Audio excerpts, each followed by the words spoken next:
The game descended on reality. Monsters run rampant. Magical disasters overflow. Everyone needs to choose a class and level up to become stronger. Jui, who has been unremarkable until now, awakened the S+ rank talent Protection of the Sacred Angel on the day of class awakening, turning his class into the hidden class Sacred Knight. Weapon Blessing, Angel Blessing, Honor Blessing.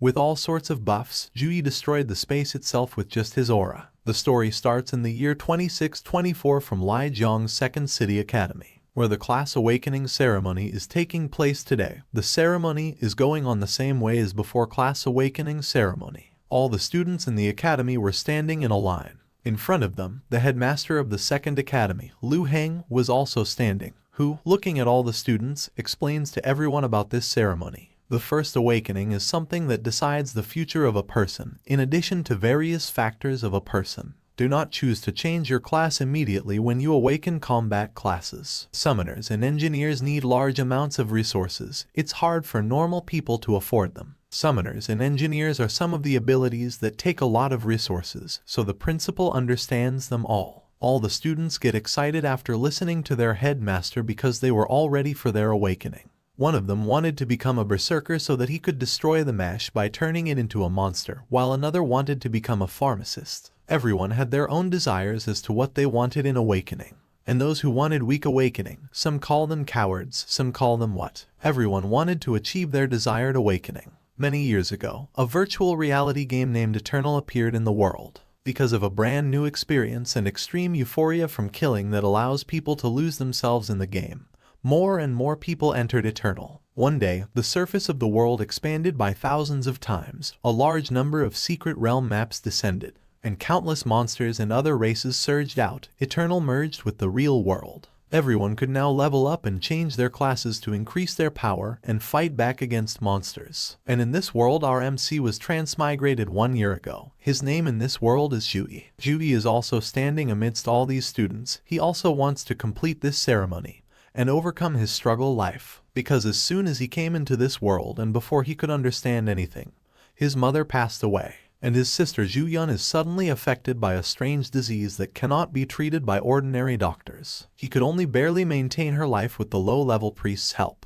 To save his sister, he sold his house and begged for money from his relatives so that he could keep his sister alive. But this is just a stopgap measure. If the cause of her disease is not found, Zhao will always be on the verge of death. All these things were going on in Jui's mind because his sister's medical fees were increasing day by day, and the income source he got from part-time was not enough to cover the medical fees. To overcome all these problems, Jui needed combat class, so that through combat class he could go into the maps and eliminate the monster and take his sister Zhuyun to a higher level priest. The headmaster had told all the details about this awakening ceremony to all the students. Then a level 24 mage comes there who will start this ceremony. Before starting the ceremony, he had told everyone the class awakening ceremony is about to begin. I would like students who have their numbers shouted to stand in the magic formation one by one. Then without any delay the mage started the magic formation with his wand. As soon as the formation started, there was a huge purple-colored magic circle show which covered the entire formation, and the mage was continuously using his mana in it. When this magic circle turned on, there was a lot of pressure there, due to which a very strong wind was blowing there, and the students were able to stand there with great difficulty. Seeing this, all the students were thinking, what a thing, a level 24 mage is so powerful. Jui also thinks while facing this wind flow, he's strong. The income of a mage for hosting a class awakening ceremony is at least in the 6-figure range. What a lucrative job. Then after that, Li Xiangyong, who is the 5th class homework teacher, as soon as he comes there, he calls the first student, Zheng Cheng, for the ceremony. The first student goes into the magic circle as soon as he hears his name. All the students were watching the awakening ceremony with great attention because this ceremony is the most important thing in life. Jui was also watching this ceremony very carefully because his whole life depends on this awakening. If he does not get a good awakening, then he will not be able to do anything for his sister and himself. There are more than thousands classes in this world that can be awakened, but only 3 types of classes will appear in the class awakening ceremony. In this world running rampant with monsters, combat classes are the most respected by others. Conversely, life-type classes have the lowest positions. According to statistics from previous years, around half the class should be able to awaken combat classes. Among the 3 classes, the Enchanter should be the class with the best potential. Students were entering the magic formation one by one, and some were failing while others were getting a good awakening.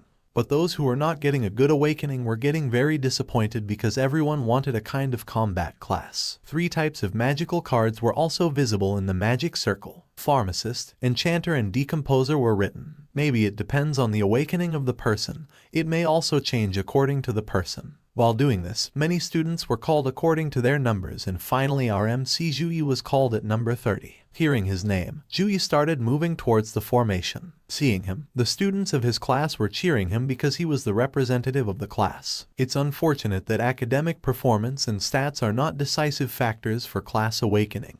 The world is uncertain. Anyone can be a dark horse. According to Jui's classmates, his academic results are very good, and all his stats are pretty good too, so he should be able to awaken a nice class. On the other hand, Tang Tianjun, the homework teacher of 6th class, comes to Lai Xiangyong and asks him, "How is the condition of your class? How many students of your class have awakened combat class?" Lai Xiangyong says 16, hearing which Tang Tianjun starts making fun of him that 21 students of our class have awakened the combat class. And there's a rare class too, instantly fulfilling the quota for the yearly examination. Hearing this, Lai Xiangyong starts getting a little angry. Seeing no movement in the magic circle for a long time, Tang Tianjun says, "What happened to your class representative? Why is he not moving?" All the students' eyes were on Jui. Why is he not moving? Here Jui was also standing in the magic circle with his eyes closed, and then we saw that the necklace around his neck started shining with gold light. Seeing this, Jui also became confused. Then he saw that golden shining light was emanating from the gold necklace. And after some time a system starts appearing in front of Jui with a notification. System energy detected. System activating. Loading complete. Strongest class support system has activated the rookie starter gift. S+ grade talent protection of the sacred. Seeing the system in front of him, Jui could not believe it, so he rubbed his eyes to see if it was a dream or not. But it was not a dream. The notification of the system was still showing in front of him. He also checks the system, and then he remembers this necklace which he had bought from a street stall in his previous life, which was transmigrated with him to this world after his death. When this necklace came with him after transmigration, he thought that it was some treasure, but after doing some tests, when he did not get anything, he gave up on it. However, he has now activated a system that has given our MC a huge gift. This gift has come at the perfect time. Jui looks at the messages on the system where he sees that he has received the protection of a sacred angel which is at S+ level. Jui's affinity with light types greatly increased. All light type and divine type skills will have an amplified effect. In this world, talents are graded from F to S grade. The higher the grade, the better the effect it brings. Most importantly, the 3 classes that will appear in the class awakening ceremony have a huge connection with the talents you possess. Here, outside the magic circle, Jui's class teacher was watching very carefully because Jui did not move for a long time. There was worry on his face. The students standing outside also started talking among themselves. What is Jui doing? Why is he staring into the air? Impossible. There hasn't been such a case for centuries. Could it be that he couldn't awaken a class? Then suddenly the cloud bursts and golden-colored light comes out from it and falls directly on Jui standing in the magical circle. Seeing this, all the students get scared because the atmosphere of the entire area had changed. Seeing such an incident, the headmaster says this is a class awakening phenomenon. The mage standing next to him says no, this is a talent awakening phenomenon. Here an angel comes out of that golden light which was standing in the air right in front of Jui. Jui kept looking at her because he was not in a position to say anything. The students standing below were also very quiet because an angel came out of awakening. It turns out that no one standing here was in a position to say anything. The angel was emitting a golden light from within her. Her eyes were blindfolded. It seemed as if all the divine energy was being generated from there. That angel, after looking at Jui for some time, starts going towards him, and while going towards him, she says while smiling, "The light is your belief and the source of your power. Under the support of belief, the sacred light will always protect you and burn away all evil, and I will always protect you by your side." The angel entered Jui's body as soon as she came close to him. due to which a golden symbol of divinity was shown on Juyi's forehead and a symbol of divinity was also shown in his eyes. As this happens, a bright golden light is generated around Juyi. Golden light was emanating from his eyes and his entire body. It seemed as if he was screaming in pain. Although Juyi's pain does not last long, suddenly the logos of 3 spiritual bodies open in front of him. The students were watching this from a distance. They were very surprised. Someone was holding their head after seeing this talent. What an insane luck it is to get a new talent in the class awakening ceremony. So someone was saying that the protection of this sacred angel is Juyi's new talent. Everyone was saying different things. What class is this? I have never seen such a class. Then a student asks Lai Xiangyang, Master Lai, what are these logos of these 3 classes? When students ask Lai Xiangyang several times, Lai gets serious and says these 3 classes are hidden classes. Here in the magic circle, Juyi was looking at the logos of these 3 classes. One is Mage of Light, second is Sacred Priest, and third is Saint Knight. Juyi will have to choose one among these 3. Mage of Light is a pure DPS class. While they boast excellent DPS, they don't have skills for protecting themselves. With so many foreign races running rampant, they can easily be injured and killed. Priests have a lot of life-saving skills and possess the unrivaled skill of resurrection. But their combat prowess is too weak and they're too reliant on others. It's not suitable for me. Saint Knight is an all-encompassing class with a full skill set, capable of defense, offense, and buffs. While it does not excel in any field, Juyi has a talent of affinity with light. So without any delay he chooses Saint Knight because it suits him a lot. After the election of Saint Knight, the remaining 2 logos automatically disappear from there. Here only Saint Knight was left, who starts rotating the hammer of his hand around and says his oath words. Humility, honesty, bravery, empathy, responsibility, to commit act of glory, to pursue justice and cause for your life. This is a Saint Knight. After saying the words of his knight's oath, the Saint Knight stands very still. Juyi was looking at him calmly when suddenly some golden light comes out from his back and goes behind the Saint Knight. At this time, the wing from the back of the Saint Knight had come out. Meanwhile, system notification also comes. Congratulations on awakening the Saint Knight class level 10. Skills received. Blade of Pure White, slow regeneration. Weapon Blessing, 10 extra unassigned points received. As soon as Juyi comes out of the magic circle formation, the students of the academy surround him. Everyone starts saying their things to Juyi. Good job, class representative. Can you take me with you on the final exam? I want to have a backup. I'm a summoner. Our team can definitely get high scores. I'm a mage. Take me. Meanwhile, the teacher removes all of them and comes there and asks everyone to leave from there. At this time, the teacher's eyes were shining as if he had achieved something. Then he says to Juyi with a greedy face, Juyi, good job. You should go home and get some rest. Come to the headmaster's office tomorrow. Seeing such an ugly face of the teacher, Juyi thinks in his mind, Teacher, your face looks very scary. Juyi comes to his home and checks his stats where his stats points were like this. Name, Juyi. Strength, 20. Constitution, 18. Agility, 17. Intelligence, 15. Class, Saint Knight. After awakening, not only has Juyi's stats increased but he has also gained some unassigned stat points. Looking at his stats points, Juyi thinks of increasing them because he has some points.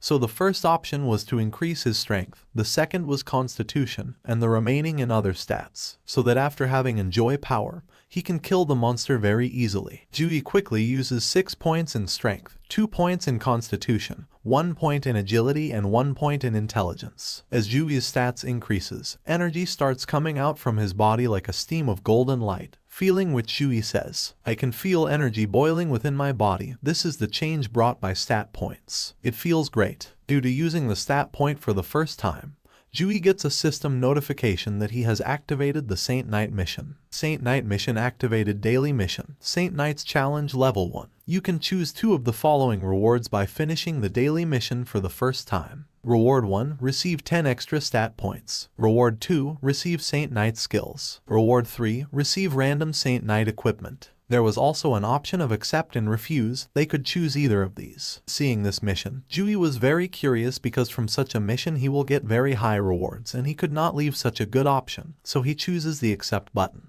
As soon as Juyi selects the accept button, the mission automatically adjusts according to the power level, and continuous 2-3 system notifications come. Match complete. Kill Grady Ancient Rabbi Monster. Please treat the trial seriously. Dying in the trial results in dying in real life. Jui was a little surprised after going through this process, and after some time he comes to a mine, and seeing the mine, Jui says, "That's right, it was taught in the classes that ancient rabbi monsters mainly live in mines. While they are not carnivorous, they will become violent and blood-seeking like other monsters when they encounter humans." It was not much time since Jui came to this mine that suddenly the ancient rabbi monster starts coming at a very high speed to attack Jui from behind.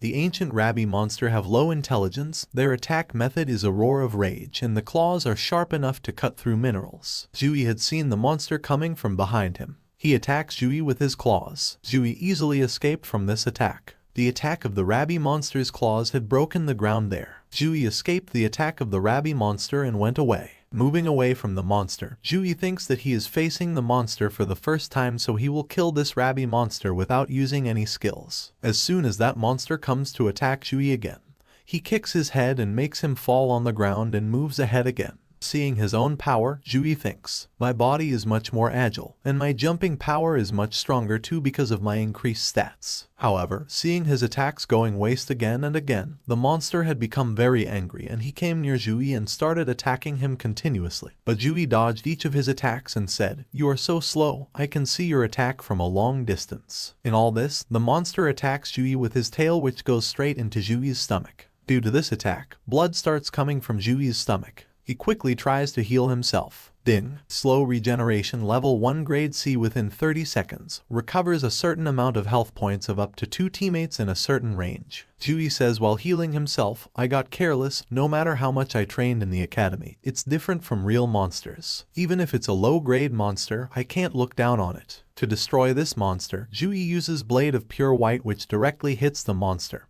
He was trying every new skill of his in this fight. Whenever the monster was being attacked with a new skill, a notification was also coming from the system. Blade of Pure White level 1 grade C. Concentrate your strength on your arms and swing across, unleashing a cross-shaped slash to attack enemies around you. Enemies that get hit will be frozen by light type magic. Tiger Pounce level 4 grade 0. Grab one enemy in front of you and run forward for a certain distance before throwing them, causing multiple stages of damage to the enemies crashing into you when running. Jui had attacked the monster so many times that he didn't even get a chance to control it, and with one punch Jui makes him fall to the ground. At this moment the monster is lying on the ground and our MC is thinking about eliminating it. A golden colored armor has formed in both his hands. This is Tiger Pounce, with which Jui starts attacking the monster continuously and destroys it in a short time. Notification shows again after monster dies. You killed the ancient rabbi monster. Trial complete. Score A. Please choose your rewards. Reward 1, receive 10 extra stat points. Reward 2, receive Saint Knight skills. Reward 3, receive random Saint Knight equipment. Jui was thinking a lot about the reward, because stat points and skill points are the foundation of a class's strength. He is in no rush to increase his skill level, so extra stat points are the best option. A handy weapon will be a great help for the upcoming trials. Good thing the system rewards me weapons, otherwise there's no way I can afford one with my current assets. Choose stat points and random equipment. He chooses a basic handed sword except the Saint Knight skill. As soon as the mission ends, the environment there changes and he comes back to his room again. After becoming normal, he looked at his mobile where it was written that he should go to the hospital. Meanwhile, Jui's sister was watching TV in the hospital where the news was playing. Today a student triggered the phenomena of a sacred angel descending when awakening their class. According to Intel, said student awakened a talent before awakening their class and proceeded to choose a hidden class Saint Knight. This is the first hidden class that graced our city in the last 50 years. Suddenly nurse comes there and switches off the TV. Ju-Yun sees the nurse and says hello, but the nurse angrily shows her the bill and says with an ugly face, "It's time for your medical fees, 10,000. Ju-Yun takes the bill from the nurse and looks at the bill. She was a little worried after looking at the bill, because this bill was too expensive. It should have been less here instead of 10,000. She asks the nurse if there is any mistakes because even after working 3 jobs, Ju-Yi earns only 5,000 a month and he cannot pay that much medical fee. Seeing Ju-Yun arguing, the nurse gets angry and shouts at Ju-Yun, "You used a lot of medicine this month, including suppressants and stabilizers, and even called a priest here. Your disease acted up 3 times in between, causing every nurse to take care of you at midnight. For a young lady to say such unsightly words, go check it yourself if you think there's a problem." This is a hospital. Hearing such a thing from him, Ju-Yun says, I did not mean it like this. You are misunderstanding me, but the nurse still keeps shouting at her. I say, don't get struck by rich sickness if you don't have the money. Poor people should just accept their fate. Don't struggle if you can't pay. Then suddenly some people come there and place their hands on the nurse's shoulder and say to the nurse, it seems that I heard you insulting patients. With how sharp your mouth is, I wonder if you can keep talking in the director's office. Looking at them, the nurse thinks that these people do not seem like good people. Still, while leaving from there, the nurse says, Ju-Yun, you must pay your medical fees today. Ju-Yun was also confused after seeing all of them, and she asked, who are you all? She was also a little worried that maybe these people have come for payment. After listening to Ju-Yun, the guy bows down in a very normal manner and takes out his card and says to her, you must be Ju-Yun, I am a friend of your big brother. Ju-Yi quickly reaches the hospital where his sister was admitted. While entering the room, Ju-Yi had the medical bill in his hand, seeing which he says to Zio-Yun, Zio-Yun, I just went to pay the bills, and the hospital system revealed that we have 10,000 yuan in our account that we need to pay. I don't understand anything. Do you know what's going on? Zio-Yun becomes happy after seeing her brother. At this time, the two guys who had come to meet Zio-Yun in the previous episode were playing with her.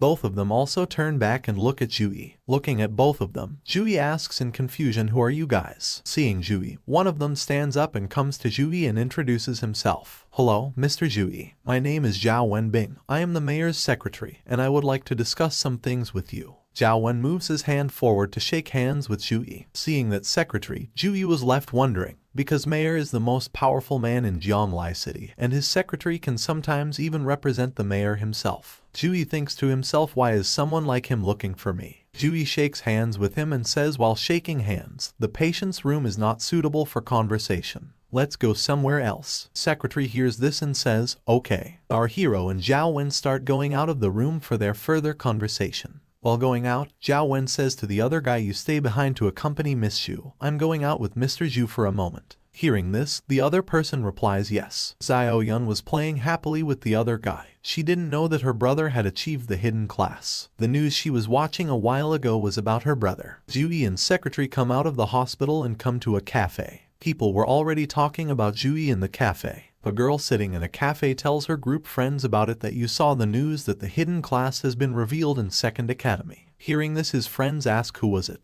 Then the girl shows Ju-Yi's photo on her phone to her friends. I think he's called Ju-Yi. Here's a photo that leaked from their school. He looks pretty handsome. A little away from them, Ju-Yi and secretary were also ready to talk further. Secretary congratulates Ju-Yi. Zhao Wen congratulates Ju-Yi for receiving Sacred Angel's S-grade talent protection and Saint Knight class awakening. Ju-Yi was happy to hear that. He says I was lucky. Then Zhao Wen continues his talk laughingly. Receiving an S-grade talent on a regular class awakening ceremony is not something achievable with just luck. Then after this, Zhao Wen keeps the key of Citibank wallet in front of Ju-Yi. Such a special key has been kept in front of Ju-Yi because the mayor is interested in Ju-Yi's hidden talent. He specifically told the media not to bother Ju-Yi. He also arranged for a stock of cultivation resources for Armic to prepare for the exam. The resources are inside the Citibank's vault, and it is the only key to the vault. If Ju-Yi uses the resources of Citibank vault, he can become powerful very quickly. Zhao Wen shows the keys and asks Ju-Yi, if you have any other requests then speak. Seeing such an important key, some thoughts start running in Ju-Yi's mind. Looks like the mayor believes that I can become a powerful force, and there's no harm in investing in me. Although Ju-Yi knew there was no such thing as a free lunch, the mayor must have hoped that I would repay him someday. Seeing Ju-Yi thinking so much, Zhao Wen tells his last point, which was about his sister. He says from today onward there will be a professional medical team to serve Miss Ju-Yun 24 hours. In addition, the mayor has contacted a level 36 second grade priest to come to Zhonglai City and heal Miss Ju-Yun. This point of Zhao Wen gave a great opportunity to Ju-Yi to accept his offer. And it was an offer that Ju-Yi could not refuse because he wanted such offers where he gets everything and his sister can also be taken care of. Ju-Yi quickly takes the key in his hand and says, I accept your offer. As soon as Ju-Yi accepts the offer, Zhao Wen says, welcome, it was my job.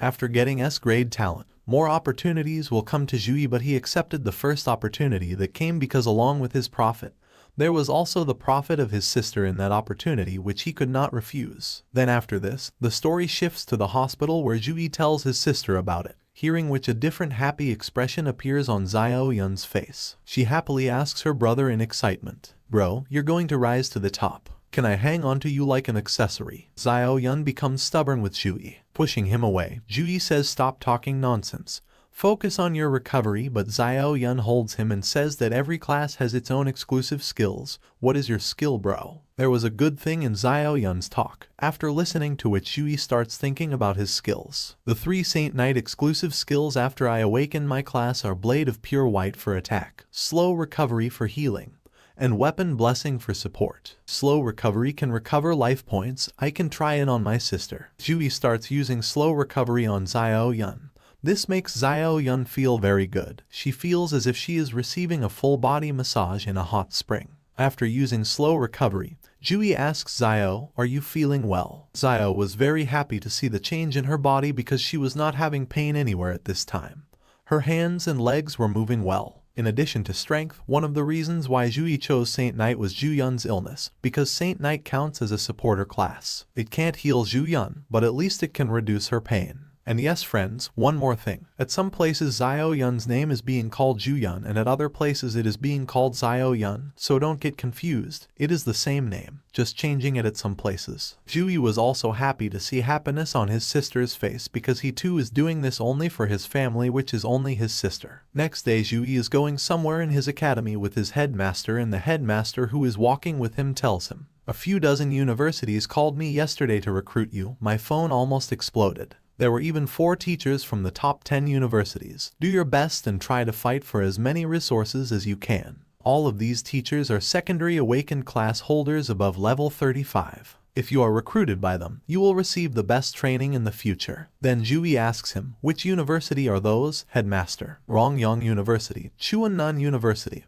and Jai University and Hancheng University. After this Zhuyi again asks no top 3 universities are among them. Then Headmaster tells Zhuyi the top 3 universities always recruit according to the exam results. They never look at talent in class, nor do they ever have special admissions. While talking, both of them reach the room where the teachers from the 4 universities were staying. Both of them were standing outside the door, but inside the room there was a fight going on between the people from the 4 universities as to who would take Zhuyi to their university. Both of them standing outside the room hear their quarrel. Their fight was something like this. Old Zhao, the Chuan district is 4,000 kilometers away from Jianglai City. Did you use a fighter jet to come here? Fighter jet, I used the super long distance teleportation array. The super long distance teleportation consumes a level 30 magic core for every use. You are willing to spend it. There's nothing I can't spend for a genius. Chuannan University will be taking Zhuyi. We'll let our skills talk. Luo Heng opens the door of the room and says to everyone, dear recruitment teacher, Zhuyi has come here. Then after this, Luo Heng introduces all these teachers to Zhuyi. This is Mr. Zhu Tianfu from Rongyang University, Mr. Lai Bing from Chuannan University, Ms. Zhu Yu from Hancheng University, and Mr. Yu Yuan from Anjai University. After listening to the introduction of all of them, Zhuyi bows his head in respect and says, nice to meet you all. All the recruitment teachers standing there were happy to see such good behavior of Zhuyi that even after getting the hidden class,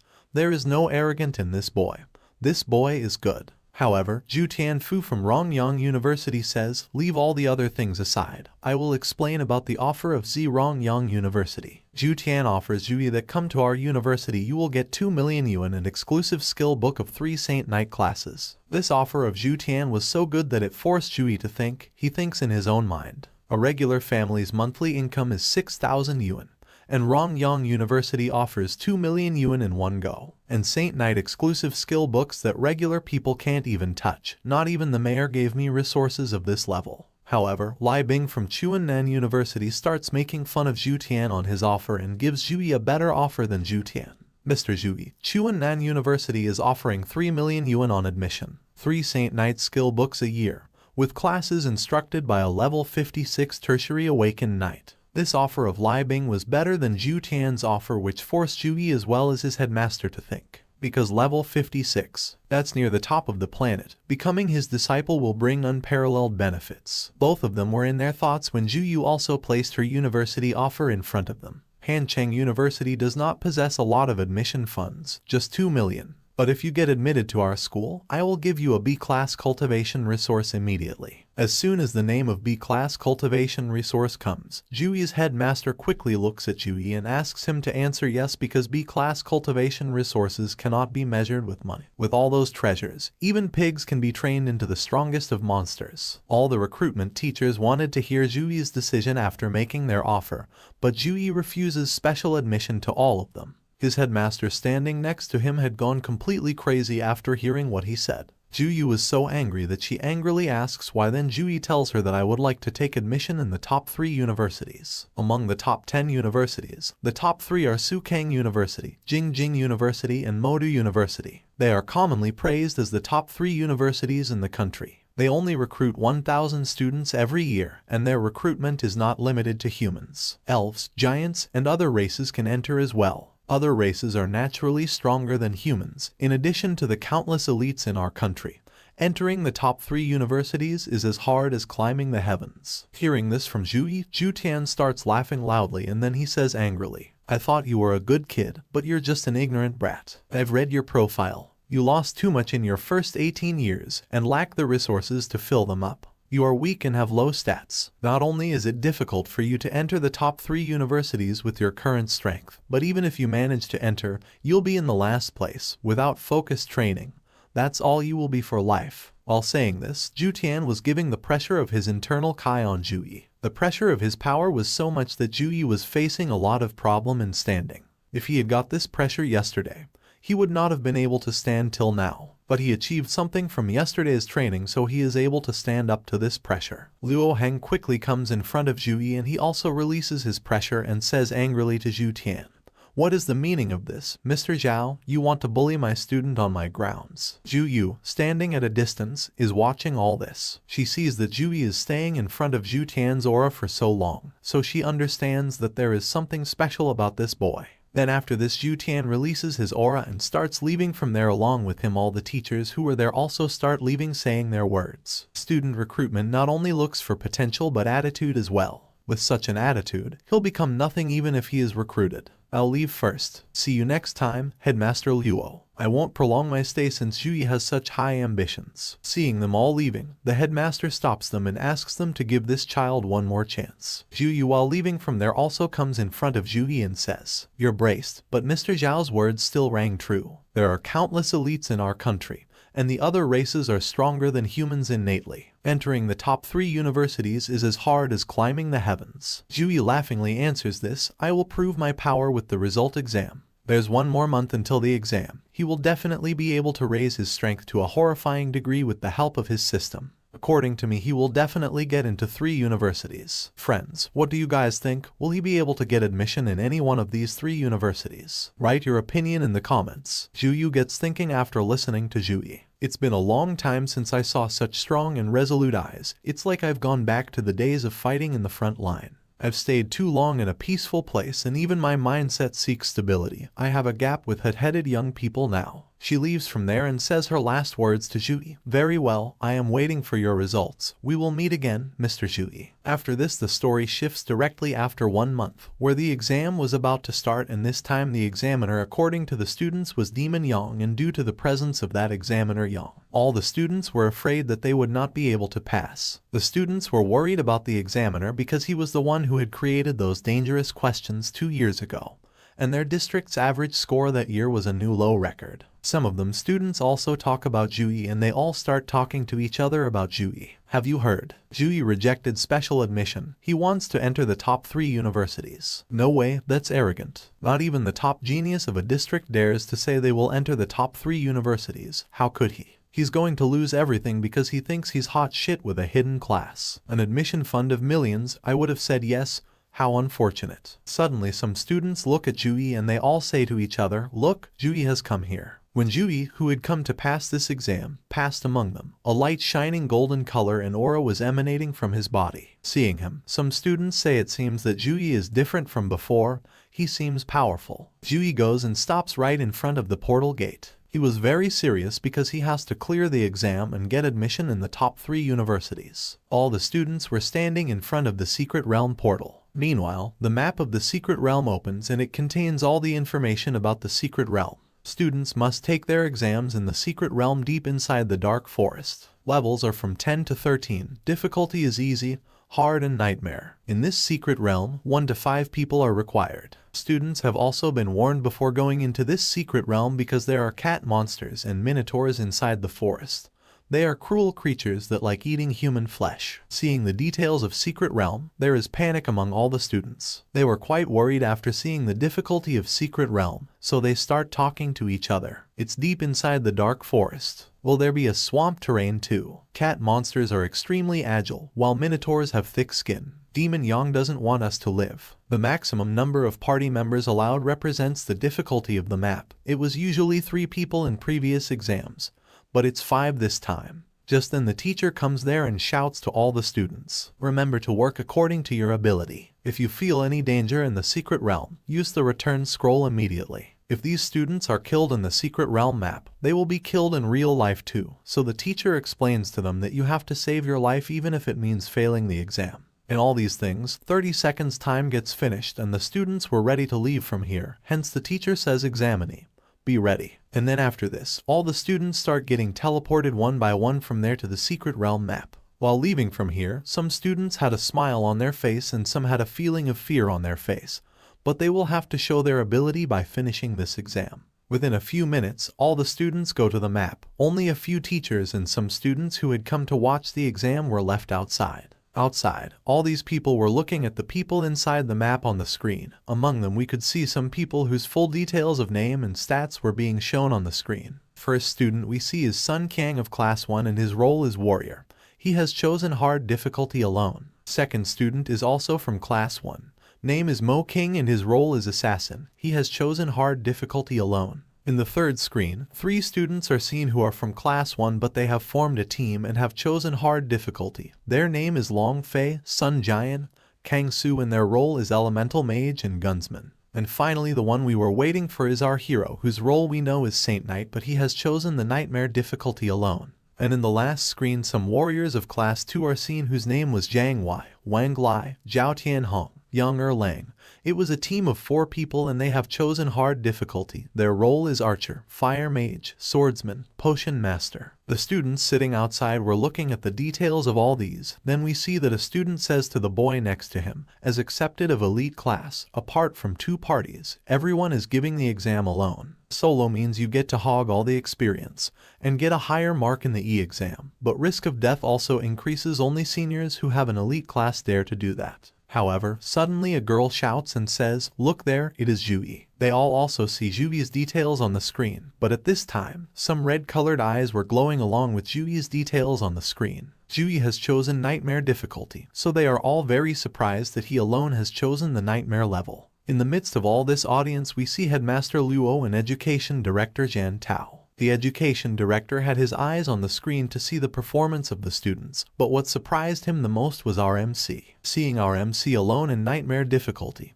he looks directly towards the headmaster and says in panicked words, "This is Jui right. Saint Knight possesses extraordinary support capabilities. He'll be the ace no matter which party he joins. Why did Jui choose to go solo? And he even chose the nightmare difficulty with a 40% death rate." The headmaster was just wondering whether I had made a mistake or whether Jui had made a mistake. The education director was very nervous because the city council has given a lot of resources to Jui this month to give him the chance of getting a good result. If he dies in the map, the entire Lijiang city government's public opinion will be hit hard. The step taken by Jui means that he is ignoring the support of the government. Thinking about this, the education director was getting very angry, but the headmaster sitting next to him tried to calm him down by saying, "Don't worry, Director Jan. Jui is not a rash person.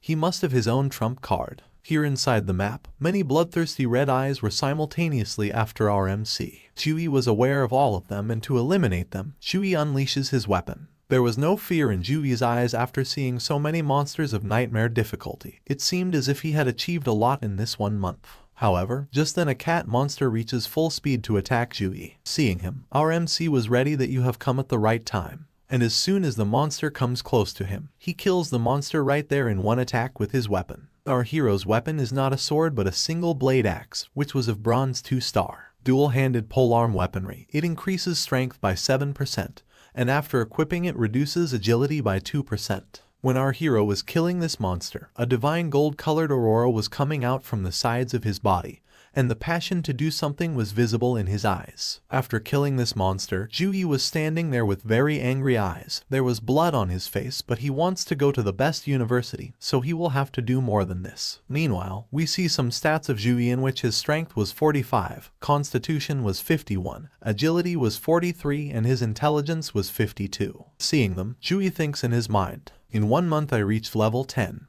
but my average stat points have reached an outrageous 47.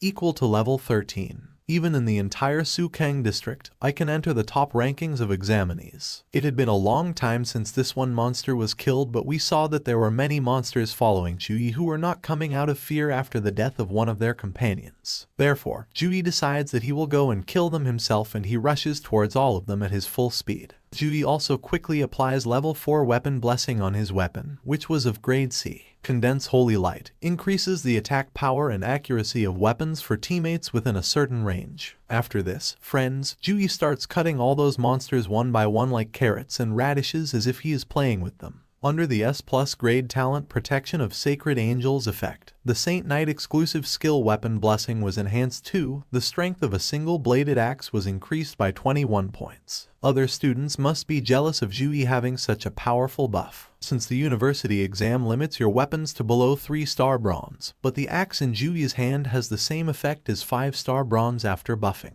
Each statistic is enough to cover the distance between Jui and everyone else in the exam. Jui was killing them all one by one. Seeing their comrades dying continuously, some monsters attack Jui simultaneously, but Jui immediately unleashes the Blood of Pure White skill and destroys them all in a matter of seconds. The Blood of Pure White skill that Jui has activated is of level 5 and grade C. In a way, we can see that there is an electric current running in his hands, and he was cutting all those monsters with both his hands, due to which his XP was continuously increasing and continuous notifications were showing on the system screen. Inside the map, Jui was beating them continuously, while the students sitting outside were completely surprised to see Jui's performance. All of them one by one were saying, "Wow, close call." Senior Jui's timing to release his skill is so sharp, he used Blade of Pure White almost the exact moment he was attacked. Jui, who had become a demon in front of these monsters inside the map, was beating all of them not only with weapons but also in hand-to-hand fighting, and while beating all of them, he thinks in his mind, "Blade of Pure White has been leveled up to 5 by me.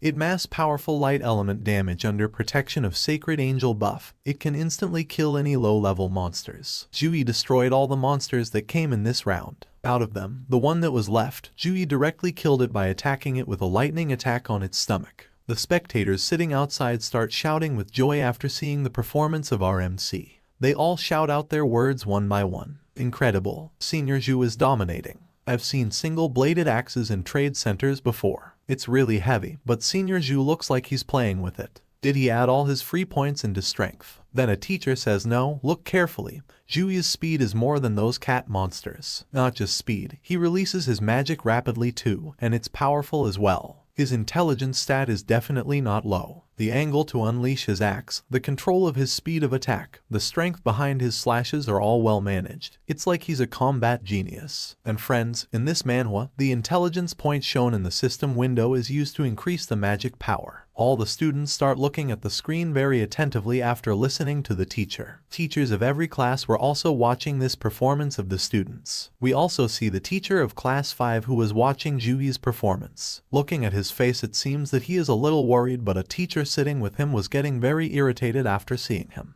The teacher of a different class was wondering how such a good student is in class 5. The education director also says seriously after seeing Jui's performance. Jui's combat mindset is strong, but his methods are unwise. He wasted his stamina on the first wave of cat monsters. The education director's talk was continuous, and here inside the map, Jui was ready for the second round because another wave of monsters had come in front of him which had surrounded Jui from all sides. And the talk of the education director sitting outside was still going on continuously, where he was telling everyone something about nightmare difficulty. He tells everyone that nightmare difficulty not only has powerful monsters, but in large quantities as well. Even excellent mages might fail because of magic energy consumption. The axe's weight is a great burden to the class itself. Swinging it once or twice might feel like nothing, but swinging it consecutively for hundreds of times, he won't even have the strength to hold the axe and get torn to shreds by the cat monsters in the end. Many monsters had come to attack Jui. Their number was very high. The students sitting outside were very worried for Jui because they saw more waves of cat monster coming and they were not even giving Jui a chance to rest. From the words of all the students sitting outside, it seemed that they were very scared. They were afraid whether Senior Jui would be able to eliminate them this time or not. Although we already know what will happen. Yes, friends, what you are thinking is happening. Our hero was continuously destroying them all with his axe and his lightning. Just like we cut vegetables in our house, Jui was cutting these monsters like this, sometimes with his axe, sometimes with his lightning. He was attacking all of them and killing them one by one. Jui had become a kind of death god for all those cat monsters. At this time our MC was standing on the dead body of these cat monsters. Now there was not even a single cat monster left here. He had killed all of them. However, just then the portal to the next round opens. Our MC is a bit surprised at first seeing the portal suddenly, but he understands that this is an entrance to the next round. So without any delay he enters the portal, and as soon as he goes to the other side of the portal there were a lot of cat monsters standing and sitting in front of him. As if all these monsters were waiting for our MC, they were already in fighting position. Our MC shows his power as soon as he arrives in Secret Realm. He finishes the first round in just a few minutes. He solves every problem that comes his way with his power, and the audience sitting outside is very surprised to see the performance of our MC. Because in a way Jui seemed to be the god of death. Teachers watching this match first doubt Jui's ability, but seeing his performance, those people are also very surprised. And here in the Secret Realm, after killing the monsters of the first round, Jui enters the second round where many monsters were waiting for him. The match was very exciting and the audience who were surprised to see this match still could not take their eyes off the screen. All eyes were on our hero's performance, because he was moving forward after solving every problem that came his way. And one of the favorite hosts, KK, who is hosting this match, welcomes everyone on QICAN Live. KK was giving complete information to his audience watching live about what was happening in the match. Live streaming was playing on the screen and he was giving all the information to his live audience here. He tells that right now the live stream of Shining Saint Knight, the most popular student who is an S-grade talent holder, is going on. Jui's exam was taking a very exciting turn as it is still covered all over the screen. Host KK shows everyone the timing in the phone and says that he has completed the first wave of the Nightmare map on incredible efficiency. He has done this work in just 3 minutes 17 seconds. More than the viewers, this host seems to be in excitement. He comes in front of his camera and says, "Guys, do you know what this means? 3 minutes 17 seconds. That's 29 seconds faster than last year's top achiever." Due to so much excitement of the host, even the cameraman got worried because this host is repeatedly coming in front of the camera, due to which the cameraman asks him to stay away from the camera. Here the students sitting in the audience start discussing among themselves. A female student says, "He kept swinging and slashing, yet he only panted a little afterwards. How much is Senior Ju's constitution points?" Hearing that, another student says, "Director Jan said that it is foolish to waste our stamina on the first wave of monsters. It seems that we cannot even fully understand it." All the students started discussing amongst themselves like this. After listening to one of the students, Mr. Lai says, "Jiang Fei, look at the exam carefully. Director Jan will not lie to us." As soon as the student hears this, she starts having fun with Mr. Lai and says, "Mr. Lai, I see you are also enjoying a lot by watching Jui's performance." Hearing this, Mr. Lai feigns anger and says, "Don't say any nonsense." However, a kind of devilish smile could be seen on Mr. Li's face because deep inside he is very happy to see Jui's performance. He smiles like this, wondering if my smile is clearly visible. Now everyone wanted to see what Jui will do in the next stage because he has been doing well till now, but the next stage is full of powerful monsters. Here inside the map, our MC is standing in front of the monsters of round 2. He starts checking the status of these monsters one by one through his evaluation technique. There are many types of monsters here, like first of all he checks Minotaur, whose level was 14. He is a silver grade damager. He has skills like Berserk, Wild Rush, War Stomp, and Super Body. In such a crowd, he checks the ability of the second monster. He checks the Light Cat monster, whose level is 12. His grade is Bronze. In skill, he has Light type skill. He also has Mastery and Healing technique. The third one is the Fire Cat monster, which is level 13. and he is also of bronze grade. In skill, he is master in fire type skill and can also use fireball and fire surge. Next was the level 11 dark cat monster. This is also bronze grade. In skill, he is master in dark type skill and can also use curse. While checking all these, Jui was thinking, there are regular warrior type cat monsters, light cat monsters serving as healers, fire and dark cat monsters serving as mages, and the silver grade minotaur that can do extremely high damage. Warrior, healer and mage, classic team composition. If the first stage are just scattered bandits, the second stage is a team of trained soldiers. The risk of death has increased by 100-fold. Suddenly all those monsters scream. They were now ready to attack our hero. Minotaur and some other monsters go out for direct attack on our hero. Fire-type monsters and dark-type monsters become ready to use their skills from a distance. Before Jui can make any movement, he gets caught in the curse of dark-type monsters. Despite being trapped in this, Jui is completely calm. However, the audience sitting outside is not calm after seeing this. They are all upset to see Jui trapped in the curse. Students sitting outside seeing the dangerous situation start shouting, "Oh my god, he is in danger." Here inside the map, Minotaur and many other monsters are coming for physical attack, whereas the curse-type monster had trapped Jui in a curse. At the same time, fire attacks of fire-type monsters were also reaching to hit Jui. Seeing the teamwork of all of them, a smile comes on Jui's face and he says with a smile, "Warriors rushing forward, mages applying buffs, healers dishing effects, your teamwork isn't that bad." Seeing this, there is tension on the faces of all the people sitting outside. Some have closed their eyes and some do not want to see this scene. Everyone is in tension as to what Jui will do next. The monster comes near Jui and attacks him. But then we see that some golden light starts glowing in Jui's hands. And within some time, that golden light starts coming out from his entire body. His eyes, his body was emitting golden colored aura. Jui quickly uses his new technique, the cross of the scared light. As soon as the technique is completed, a golden colored cross appears behind Jui, which is quite big. And as soon as that cross appears here, it starts affecting all the monsters nearby. Due to this, the monsters which had come close to Jui to attack him started screaming in pain, and within some time they started dying on their own. The brightness of the lightning of this cross was so much that even the monsters standing far away were finding it difficult to see, and those who are close are almost finished in a way. This cross of the sacred light is a level 4 skill with grade B. Summon the sacred light and form a cross behind you, causing continuous light elemental fire damage to every enemy within your range. This skill was so powerful that we can see in the image the monster that came to attack Jui is dead, and Jui is looking at them very calmly. The cross is still visible behind him. Dust was spread everywhere and there were dead monsters scattered on the ground.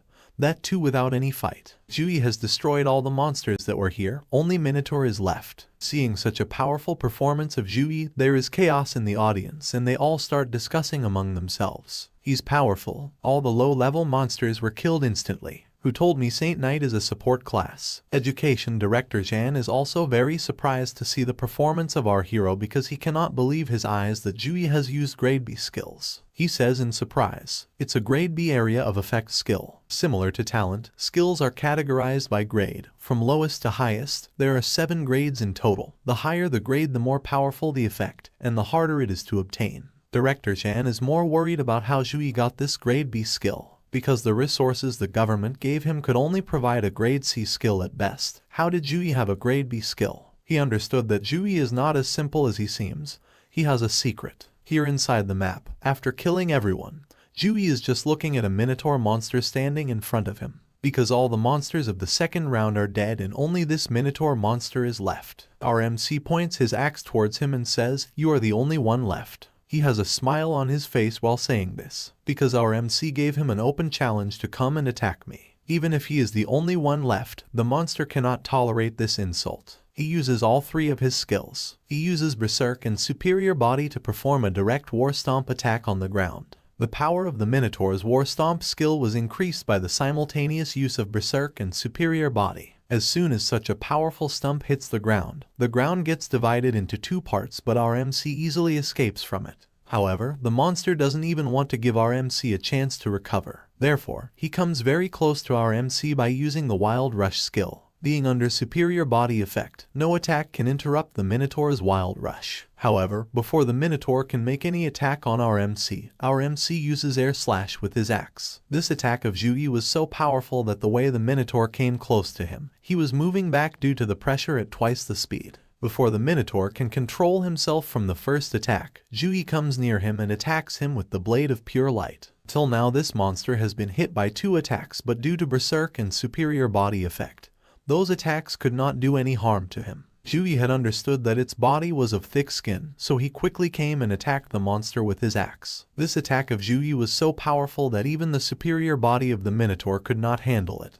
And as soon as the attack hits, he falls on the ground. Due to the attack, the monster was lying on the ground. Blood was coming out of his mouth. Jui comes to him and says, "You are still alive." To destroy it completely, Jui raises his feet. The monster lying on the ground was simply helpless. He had come to know what Jui was going to do with him. His entire face was sweaty with fear, as if he was begging for mercy. Although it is not possible that Jui leaves him, Jui presses his head by placing his foot on its mouth, and the monster dies with a scream of pain. As soon as this monster dies, the portal to the next round opens. Now Jui will face the boss directly. Here in the outside world, Jui's performance had created a thrill among the audience. They all were shocked, and they could not even believe their eyes that Jui knocked down a 4-meter-tall Minotaur with a single swing. Someone corrects what the other guy said. Let's not forget that the Minotaur was under berserk effect. Jui's strength is very outrageous. Many of these girls have fallen in love with Jui and they shout, "Love you, senior." The host, who was very excited after seeing one powerful performance after another from Jui, he tells the viewers watching live that this time he cleared the second stage in just 59 seconds. Education Director Jan was very happy to see Jui's performance and happily says, "Impressive. Perfect timing to use his skills, and an absolute control towards his strength. It's hard to believe that this is a student who awakened his class a month ago." Then he also congratulates the headmaster because the second academy is giving birth to a renowned student. Headmaster Luo says laughingly, "Fortune comes and goes. It's time for our second academy to have an elite too." The headmaster was happy because since the founding of the school, the second academy's best performer took the 721st place in the entire district. And Jui should take the second academy to a different level as far as possible. That is why happiness is visible on the face of the headmaster. Suddenly someone says, "Why is Senior Jui not taking rest before entering the boss room?"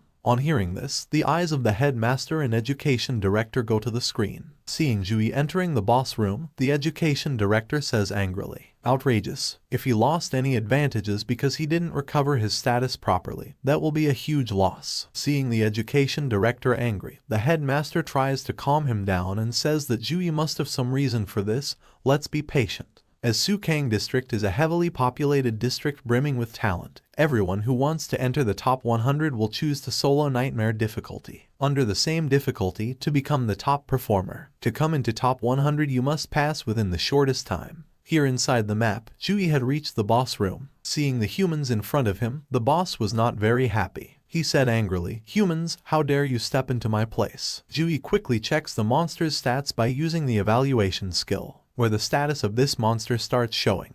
This monster is Minotaur King of level 16 and its grade is gold. Due to difference in level, Jui is unable to check the rest of the ability of Minotaur King. Minotaur King had sensed Jui doing something, so he reaches to attack Jui. "If you have come here, then get ready to die." The Minotaur King attacks Jui with all his strength, due to which the entire atmosphere there changes. The ground starts breaking. The palace has become a fight ground. In the blur of this attack, we hear that Jui continuously starts activating each of his buffs: Blessing of Dawn, Gift of Courage, Gift of God, Gift of Protection.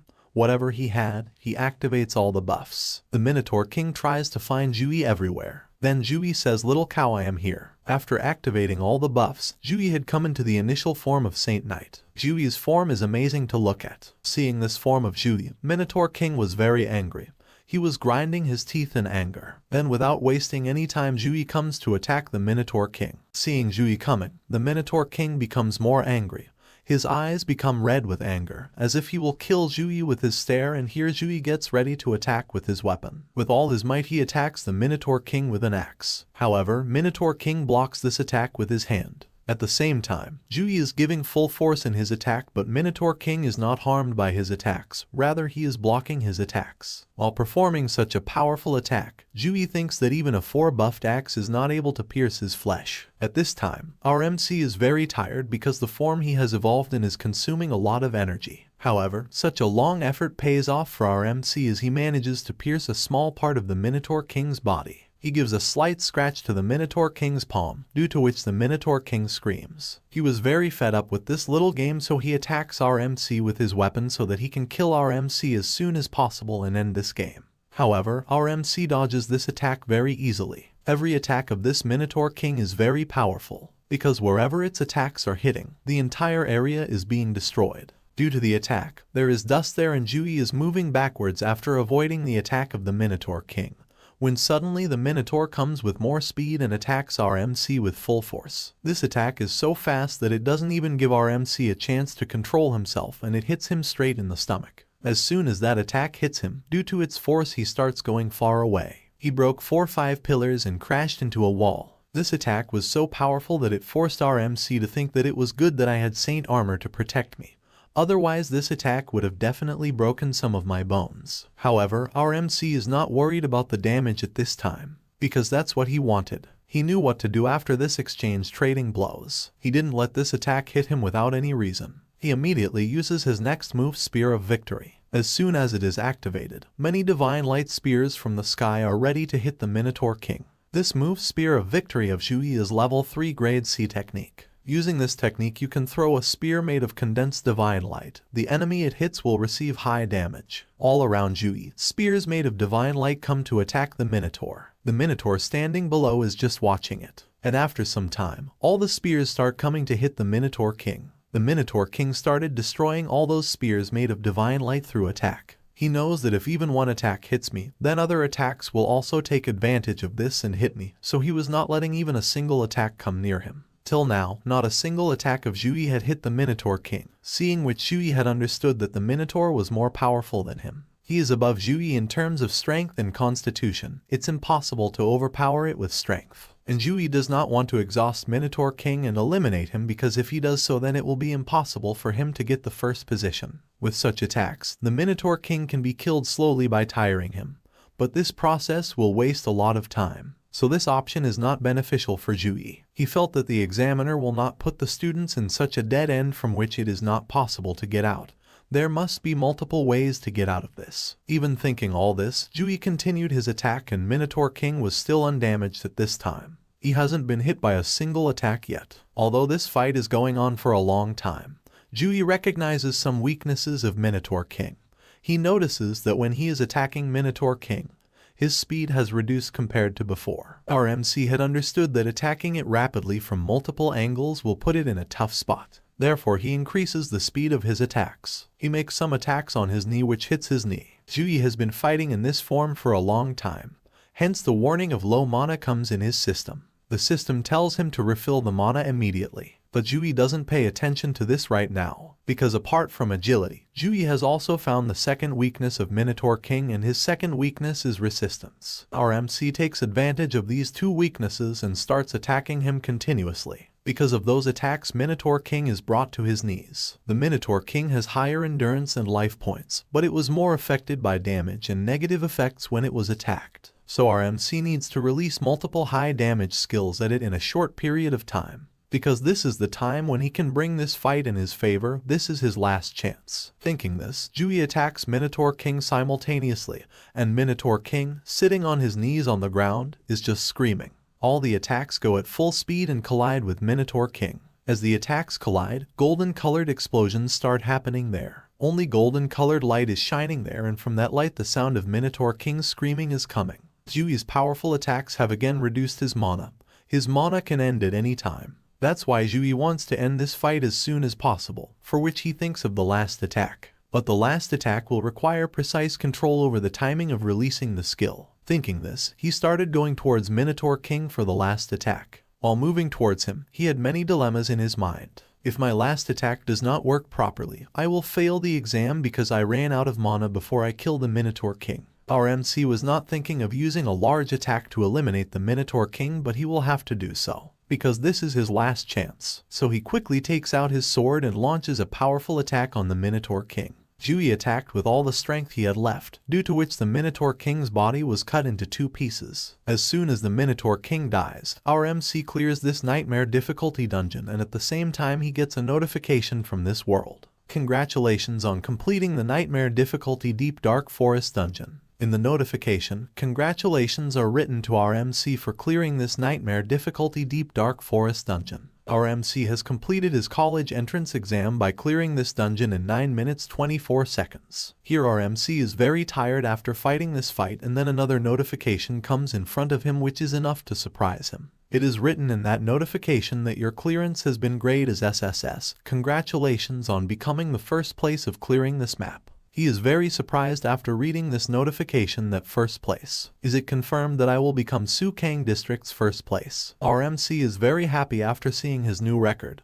He jumps with joy that he has achieved it. He thinks about his past, the year he transferred, his mother passing away, his sister being sick, the huge amount of debt and Juyun's medical fees. At that time everyone was putting pressure on him. But even in such harsh circumstances, our MC did not give up. At that time, our MC didn't give up. He felt that if he couldn't increase his stats, he would keep practicing his fighting skills and cultivate his fighting spirit. Our MC also recalls the moment where he got the system for the first time and how the system's appearance gave my life a second chance. But fate is still within my hands. Our MC decides that he will work harder than others and grab that chance. He is very serious after thinking about all these things, that my heart is still the same, unshakable, no one can change it. As soon as the notifications stop coming, a portal opens which is the way out. Our MC goes inside it. And now it's the turn of the reward. How much reward has he earned in this map? Our MC received 5,212 experience points and also got 20 skill points along with free 20 points. He has increased total 3 levels simultaneously in this match. He is now at level 13. The next item of reward is Forest Belt, whose stats is something like this. Forest Belt increases Constitution by 10%. Strength also increases by 7%. To wear it, it is necessary to be level 10. Effect: when fighting in the forest, the user will receive continuous buffs based on Constitution. Life point recovery by 3, stamina recovery by 3, mana recovery by 3. The next item is the Forest Ring, which increases agility by 8% and intelligence by 10%.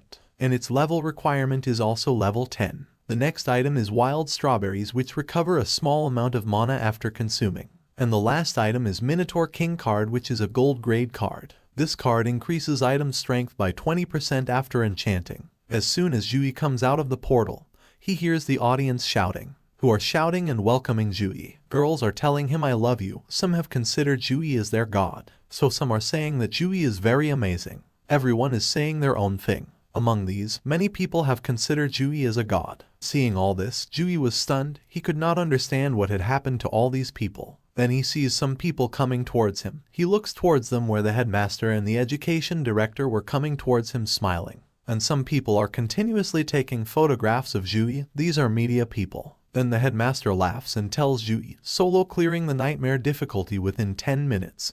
This is an unprecedented honor for the second academy. From my years of experience researching the exams, Jui has the potential to reach Sukang District's first place. Your future is bright. Jui, after hearing the headmaster's praise, says, you are praising me too much. Meanwhile, a car suddenly arrives there and all the students are stunned to see it. The students are stunned to see whose car it is and who dares to drive into the venue like this. Then a student says, holy shit, isn't this a magic item that can enter flight mode?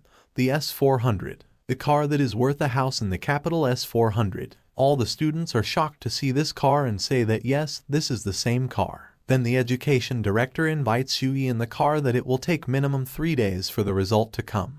We will inform you as soon as the result comes. Our MC thanks Director Jan for this. The headmaster is very happy at this time and he asks Jui to take some rest and wait for good news. After this the story shifts to the hospital where we see our MC because after the last conversation, Zhao Wenbing quickly fulfilled his promise. Juyun was arranged into the hospital's deluxe suite with a professional medical team monitoring her condition 24/7. Jui has come here to meet his sister. He enters the lift where a nurse sees Jui and welcomes him. Seeing the nurse, Jui says I have come here to meet Juyun. I have a good news for her. He sets the lift to 26th floor. The nurse tells him I heard your exam took place today. The results must be excellent. As the lift was going up, it was gradually getting colder. The nurse could not understand why it was so cold here. Although our MC realized something. And as soon as the lift reaches the 26th floor, Jui and the nurse are completely surprised to see the view from that floor. The nurse asks in surprise, what is going on here? Because at this time the 26th floor is completely frozen, there is ice everywhere, and the doctors who were there are also frozen. Seeing such a condition there, Jui gets worried about his sister and starts running inside.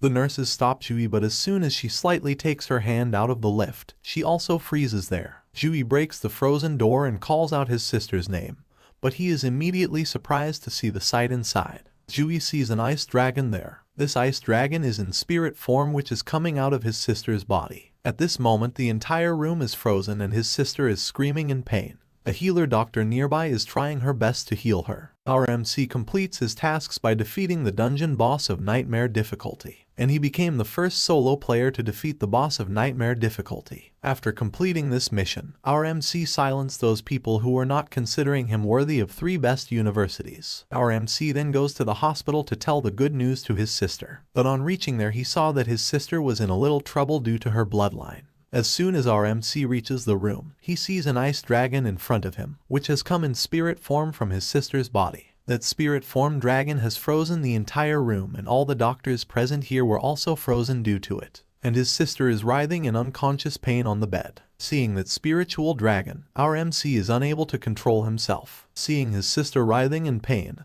he prepares to attack the dragon. He is preparing an energy type attack to physically attack the dragon. He was completely ready to attack because he couldn't bear to see his sister writhing in pain anymore. However, before Jui can attack, the healer, who is King, stops Jui from doing so. King is healing Jui's sister in this room. She is still safe with her healing power, but both her hands are half frozen. Our MC stops his attack on hearing this as he has realized why healer King is stopping him. Then Jui comes to King. King is devoting all her energy to save Xuyun, and at this time she is very worried. We see that King is very tired, and apart from her hands, her feet are also frozen, but still she is busy in doing her work. And the spiritual dragon is spreading very cold air in the entire room. If any normal person were to stand there, he would freeze within minutes, but our MC and King are Awakeners, so they are able to save themselves a little. Our MC comes to King and looks at her questioningly, asking her about what is happening here, and why did she stop me from attacking.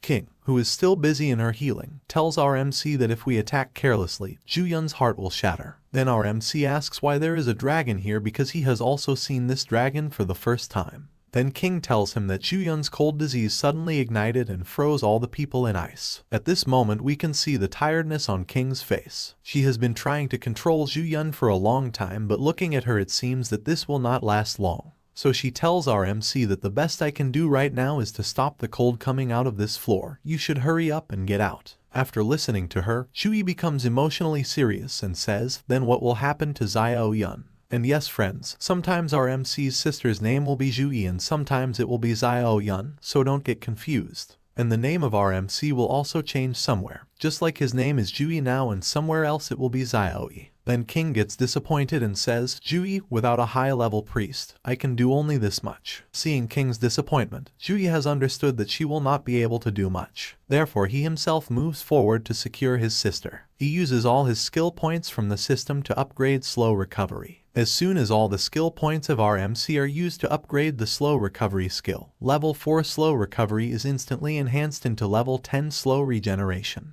Gradually heal the health and mana of teammates within a certain range for a certain period of time. This will come in handy for our MC's team. Without wasting much time, our MC starts using the enhanced slow generation on his sister. A divine light has spread throughout the room and we can also see a divine type symbol behind our MC which is visible due to the slow recovery level increase. Due to the effect of this skill, King, whose body was already more than half frozen, becomes normal, and seeing this, King says in surprise, the magic inside the Saint Knight's healing skill is very powerful. It can even surpass the effect of a level 23 priest like me. On the other hand, Jui is busy healing his sister with all his energy. The ice slowly starts melting from the body of his sister, who was earlier frozen in ice. Jui has melted the ice in his sister's body to a great extent, but he will still not be able to cure his sister completely, so he tells King, Sis King, I'll hold it here. You go and inform Secretary Zhao immediately and ask him to invite a high-level priest soon. King hears this and says, a high-level priest has a packed schedule. The appointment Secretary Zhao has booked with her is next week. Even if we call her now, she won't be able to come in time.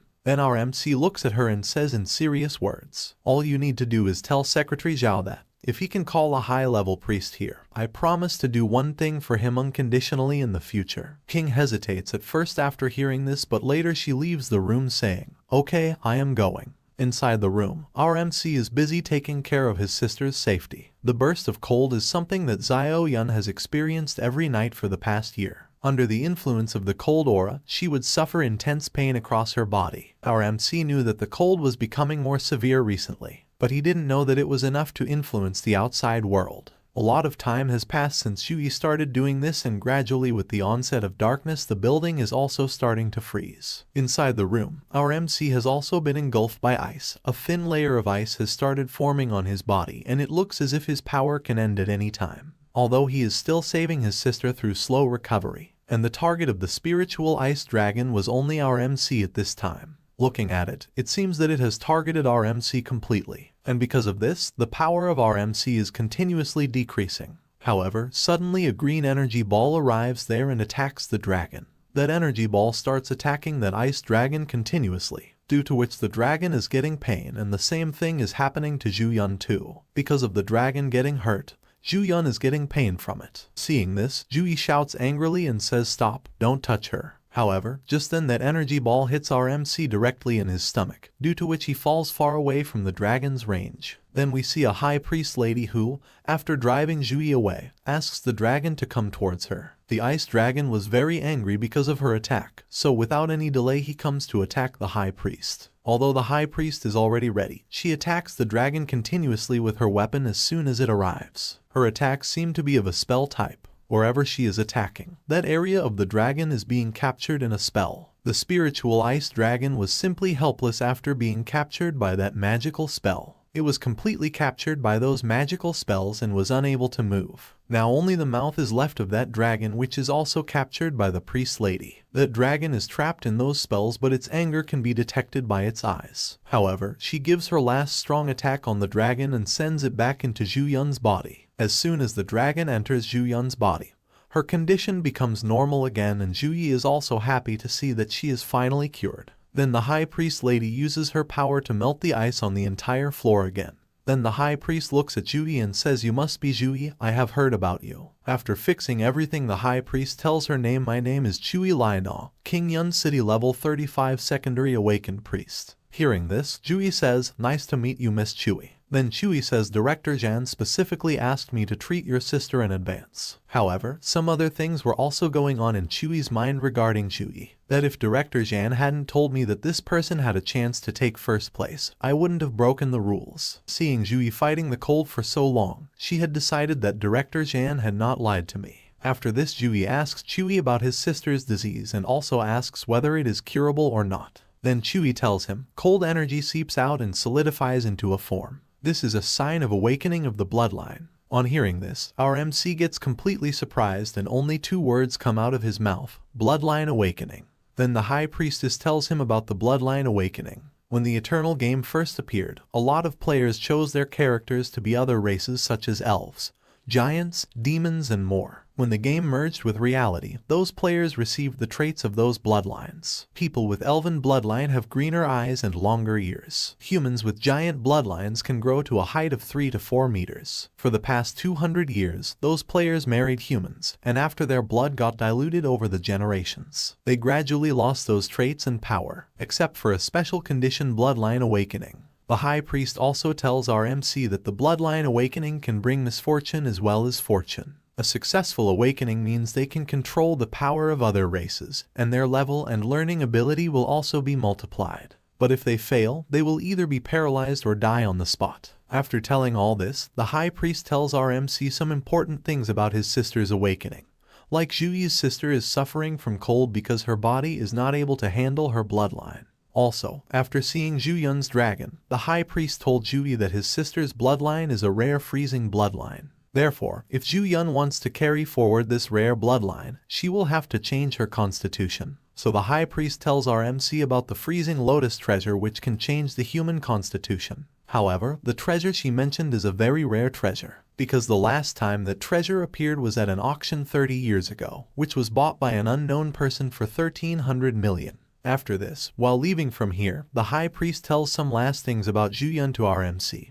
Just like Zhuyi's sister cannot suppress this cold anymore, the cold inside her will automatically explode in 3 months. And also told about the last option, like there is another option which is Great Sealing Skill, which will seal Zhu Yun's bloodline. The high priest has asked him to call once our MC has decided on this, but the price is that Zhu Yun will be unable to level up in the future. Hearing all this, our MC suddenly becomes sad and sits in the room and is looking at his sister sadly. At this time his attention is on his phone, but in his mind the thoughts of his sister are roaming around. After 5 days we see that Zhu Yi is doing his training and has completed some of his tasks for the day. Like his today's tasks were deep squatting, push-up, sit-up, weapon swinging. He had to do all of them 200 times. He did all of them 200 times. As soon as this mission is completed, the system notification asks our MC to choose the reward. Our MC uses his reward on his stat points. Zhu Yi chooses stat points most of the time for his daily quest rewards. Constitution and intelligence are important for a Saint Knight,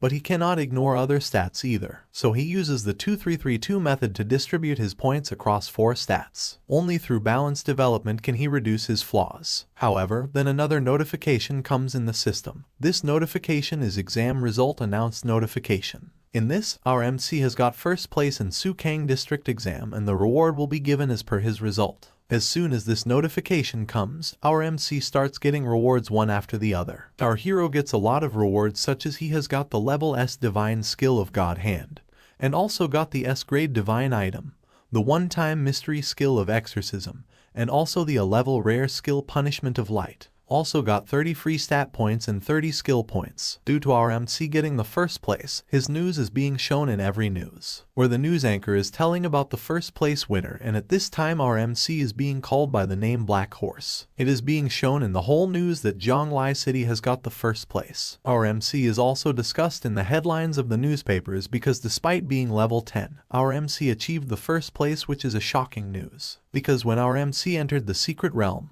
his level was 10. These are all the headlines going on about our MC. And it is also written about his awakening ceremony when he participated in it. So a phenomenon occurred which was enough to tell from that very moment who would get first place. In the headline it is also written about the awakening class of our MC and what is his awakening power. After the result, Education Director Jan is surrounded by the media people because they all want to interview him about our MC. The Education Director speaks some nice words about our MC to the media people. Just like he tells that he already knew that Zhu Yi would be successful, ever since he did the awakening of Saint Knight. Some people watching this news talk among themselves because they are confused about the class of our MC's awakening.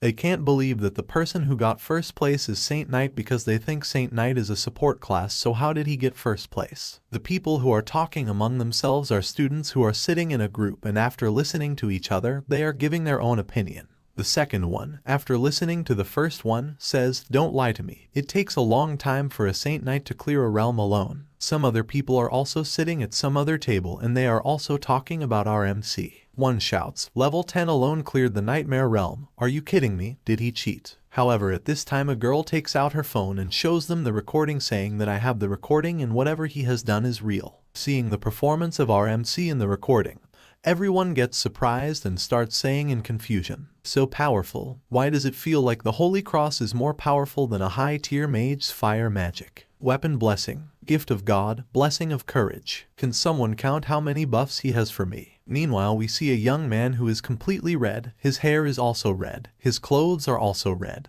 He is also watching the fight recording video of our MC. He has seen the entire secret realm fight of our MC and has also seen how much time our MC took to clear this realm. Because this person also cleared this secret realm, but our MC was 20 seconds faster than him. Our MC is 20 seconds faster than him, so he is a little angry.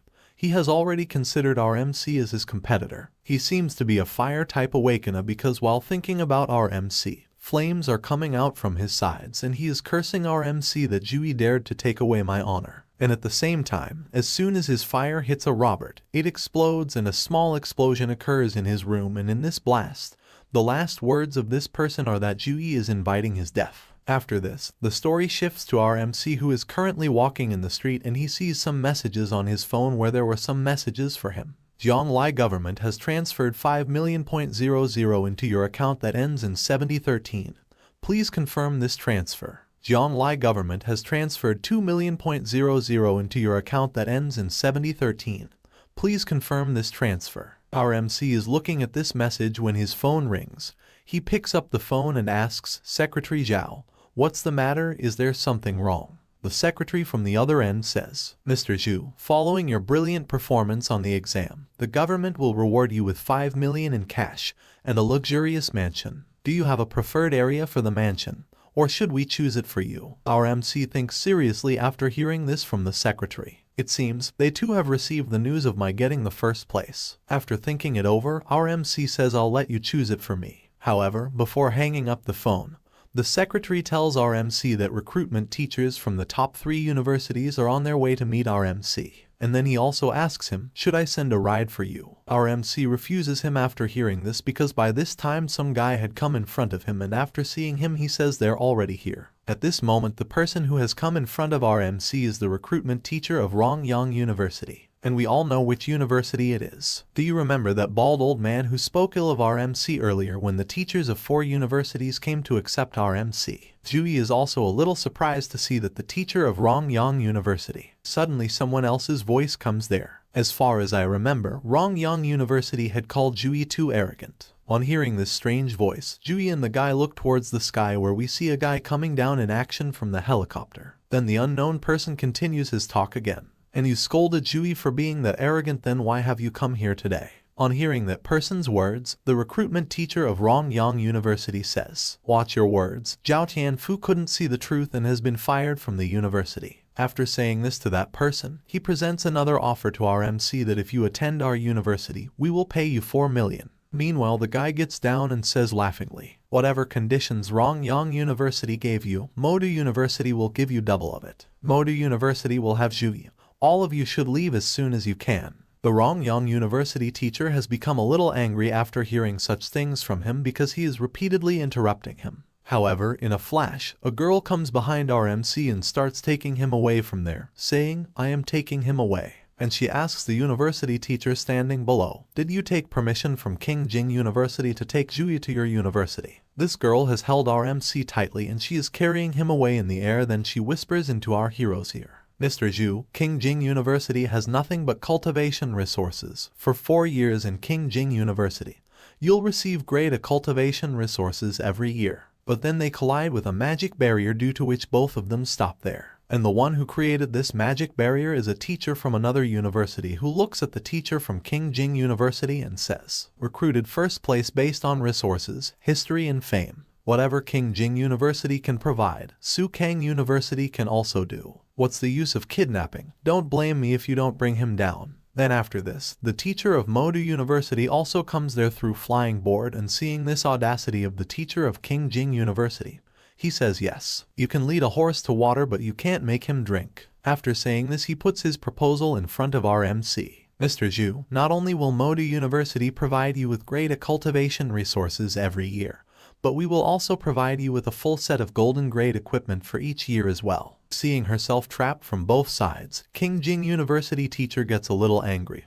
Then she brings Zhu down from the sky and says in very loving and embarrassed words, she cannot bring our MC into her fold with this action, so she tells him in loving words, I'm not kidnapping, I was just trying to have an intimate conversation with Mr. Zhu in private. Make your choice, Mr. Zhu. 2 universities have presented their proposal in front of our MC. Now it is the turn of Sukang University, whose recruitment teacher presents its proposal in front of our MC. Therefore, as soon as she comes in front of our MC, she tells the name of her university and her name and then starts telling about what her university can provide for our MC. Sukang University practices strength as absolute. If you can get into the school's Earth rank or Heaven rank, forget about grade A resources, you can even get grade S resources. And Sukang University has repeatedly gotten first place in the past 4 years freshman exchange contest.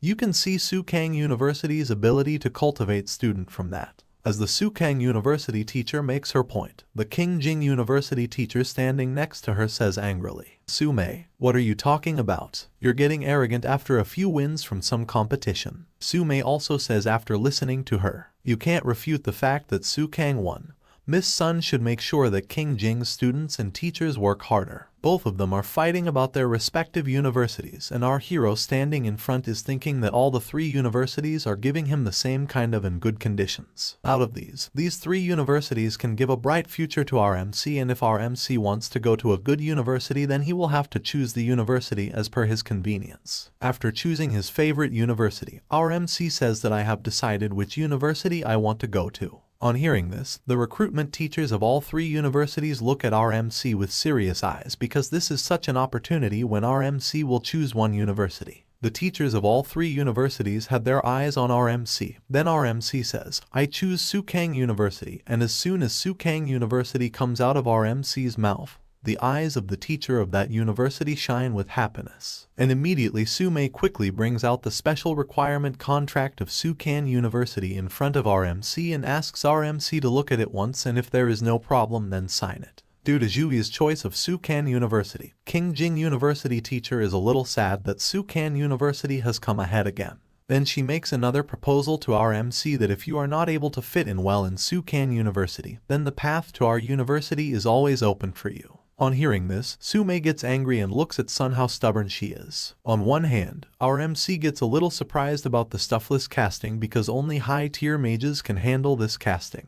Before signing this contract, our MC is a little nervous and asks Miss Su-mei about her level. Su-mei laughingly tells our MC that she is a level 42 second awakening mage. Jui gets a little surprised after hearing this because Su-mei doesn't even look 30, and she is of this level. Su-mei then tells our MC that the world out there is really big. When you enter Sukang, you will see even more young and powerful people. On hearing this, our MC becomes happy and he starts signing the contract in excitement. However, while signing, he has the thought in his mind that after receiving the system, there is no one of my age who can compete with me. Once I enter Sukang, I can definitely face a lot of opponents and get stronger faster. Su is also happy to see the excitement and fighting spirit in our MC's eyes because she can see the desire to fight burning inside our MC. As soon as our MC signs, he gets bound by this contract, and as soon as the contract is signed, Su gives our MC a week to pack his luggage and she will take our MC from here in a week. On hearing this, our MC is a little surprised and says, Sukang's semester started so early. Then while leaving from there, Su-mei leaves after saying her last words to our MC. Of course, special recruits will accept cultivation of the highest degree, and their strength will improve faster. Only then will they have better performance in the National Freshman Exchange Contest. After a week, we see that the secretary has fulfilled the promise he had made to our MC and has brought our MC to the new mansion along with his sister. Ju-yun is very happy to see this new mansion. Our MC is also watching his sister's happiness very happily. Then the secretary says to our MC, Mr. Ju, this is the mansion the city government gifted to you. There's 3 floors in total. The second floor has a specialized training room. The third floor has a large balcony and leisure area, and the total floor area nearly measures to 1,000 square meters. I won't disturb you anymore. Please take a rest with Miss Ju. Our MC stops the secretary while leaving and he presents one more request to Secretary Zhao. Then our MC says, Xiao Yun is not fully healed yet. Her body is still weak. Even though Sister King will stay by her side, I hope that you can look after Xiao Yun in my stead for some time. The secretary also accepts this offer, saying that it would be my honor to. Then after this, Jui is ready to leave from here. Su-mei has come outside to pick him up. While leaving from there, our MC says to his sister for the last time, remember to call me if there are any problems. You need to eat the pills from Priestess Chui every week, don't forget. You need to have Sister King check your body every day. Secretary Zhao will arrange for you to go to school a few days later. Listen to him. However, Ju-yun comically starts ignoring what our MC says as if he has not heard anything. But our MC tries to understand her by pulling her cheeks. Ju-yun then says, yes, I understood. Then after this, Jui sits in the car while saying goodbye. Su-mei looks at him and asks, is it your first time to travel such a long distance? Our MC's attention was still on his sister, but he says yes. Su-mei starts the car and asks our MC to be ready, and just then the car leaves from there at such a high speed, and as soon as it goes, it enters a teleportation array. Then we see in Ning City, or should we say in Ning University City. There are many cars coming through the teleportation array, and many people are also present on the platform. Then the car in which our MC was sitting also enters there. Our MC has a bit of a problem going through this teleportation array. He also says that we are not short on time, so was it necessary to use teleportation magic? A few things were also going on in the mind of RMC because he knew that large-scale universities are under the control of the military. And he's a little surprised to see everyone here using the teleportation array because Priestess Chui needs to send a request to the city government to use the miniature teleportation magic array. But here everyone is using teleportation array.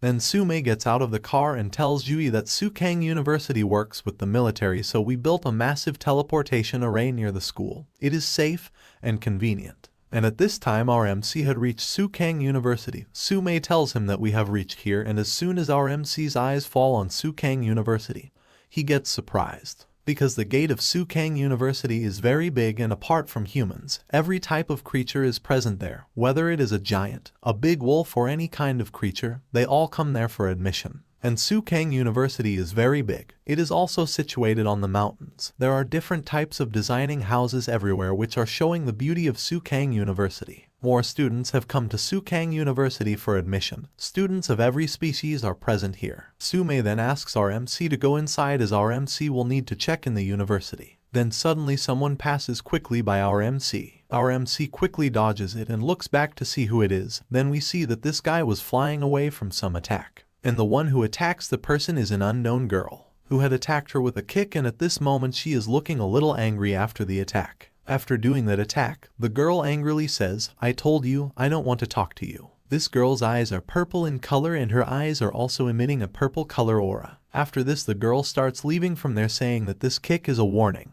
If you bother me again, then I won't show you any mercy. After that attack, that unknown person is still unconscious. He is not conscious, and after seeing him, other students present there say, "Young Master Zhen met the chili this time. He's always trying to pick up young juniors every semester. He finally got what he deserved, thank God." Our MC also looks at the unknown girl and thinks magical pattern. She has a demonic bloodline. Seeing our MC thinking, Sumei says, "Plenty of students and teachers in University City have different bloodlines. Don't be so surprised when you see them in the future." Our MC listens to teacher Sumei and says in the normal way, "Don't worry, even if they are of other race, as long as they are on the side of humanity, I won't be hostile towards them. I wouldn't begrudge the entire demon race just because of my father's death." Sumei becomes happy after hearing these nice words from RMC, and she immediately gives the student ID to RMC. Name and ranking score were written in that ID card. Then Sumei and Jui start moving forward from there. Jui explains everything about the school structure to RMC, like the ranking comes first. Like every year has its own rank. The stronger you are, the higher you will be in the rank. New students are ranked based on their performance in the examination. The rank of RMC is 001, which is the strongest in this term. But this rank is temporary. There will be a freshman competition a month later, and it will be rearranged then according to the results. Sumei is explaining all these things to RMC, and after explaining these things, Sumei looks at RMC with a serious look and tells him that from today onwards you will be everyone's target. Everyone will run after you to achieve your position. Hearing this, our MC also smiles. His eyes are shining as if he is not afraid of anyone, and smilingly he says, "Since I'm already in the first place, I don't plan to return this position." Sumei smiles seeing this, and then after that she tells our MC about the score system. As such, freshmen receive scores based on their ranking, which you can use to buy food, equipment, potions, skill books, etc. If you have enough score, you can get anything you want, including S-class skill and resources. But apart from ranking, there are two ways to get the score. The first are score missions. You can use your ID card to log into the mission board and check for any suitable missions. Completing the mission will reward you with scores. The second is the Heaven and Earth rank. Those guys will receive a set amount of scores according to the ranking. After explaining these two methods of getting the score, Sumei was a little serious, and seriousness was visible in her voice too, and she seriously told our MC in warning words. "There's 5,000 students in Suyu, many want to enter the Heaven and Earth rank. You cannot be arrogant." Our MC hears this and says, "I understood." And yes, Suyu means it is the abbreviation form of Sukan University. Sumei has taken our MC deep inside the university, and at this moment they are standing at a distance and looking down.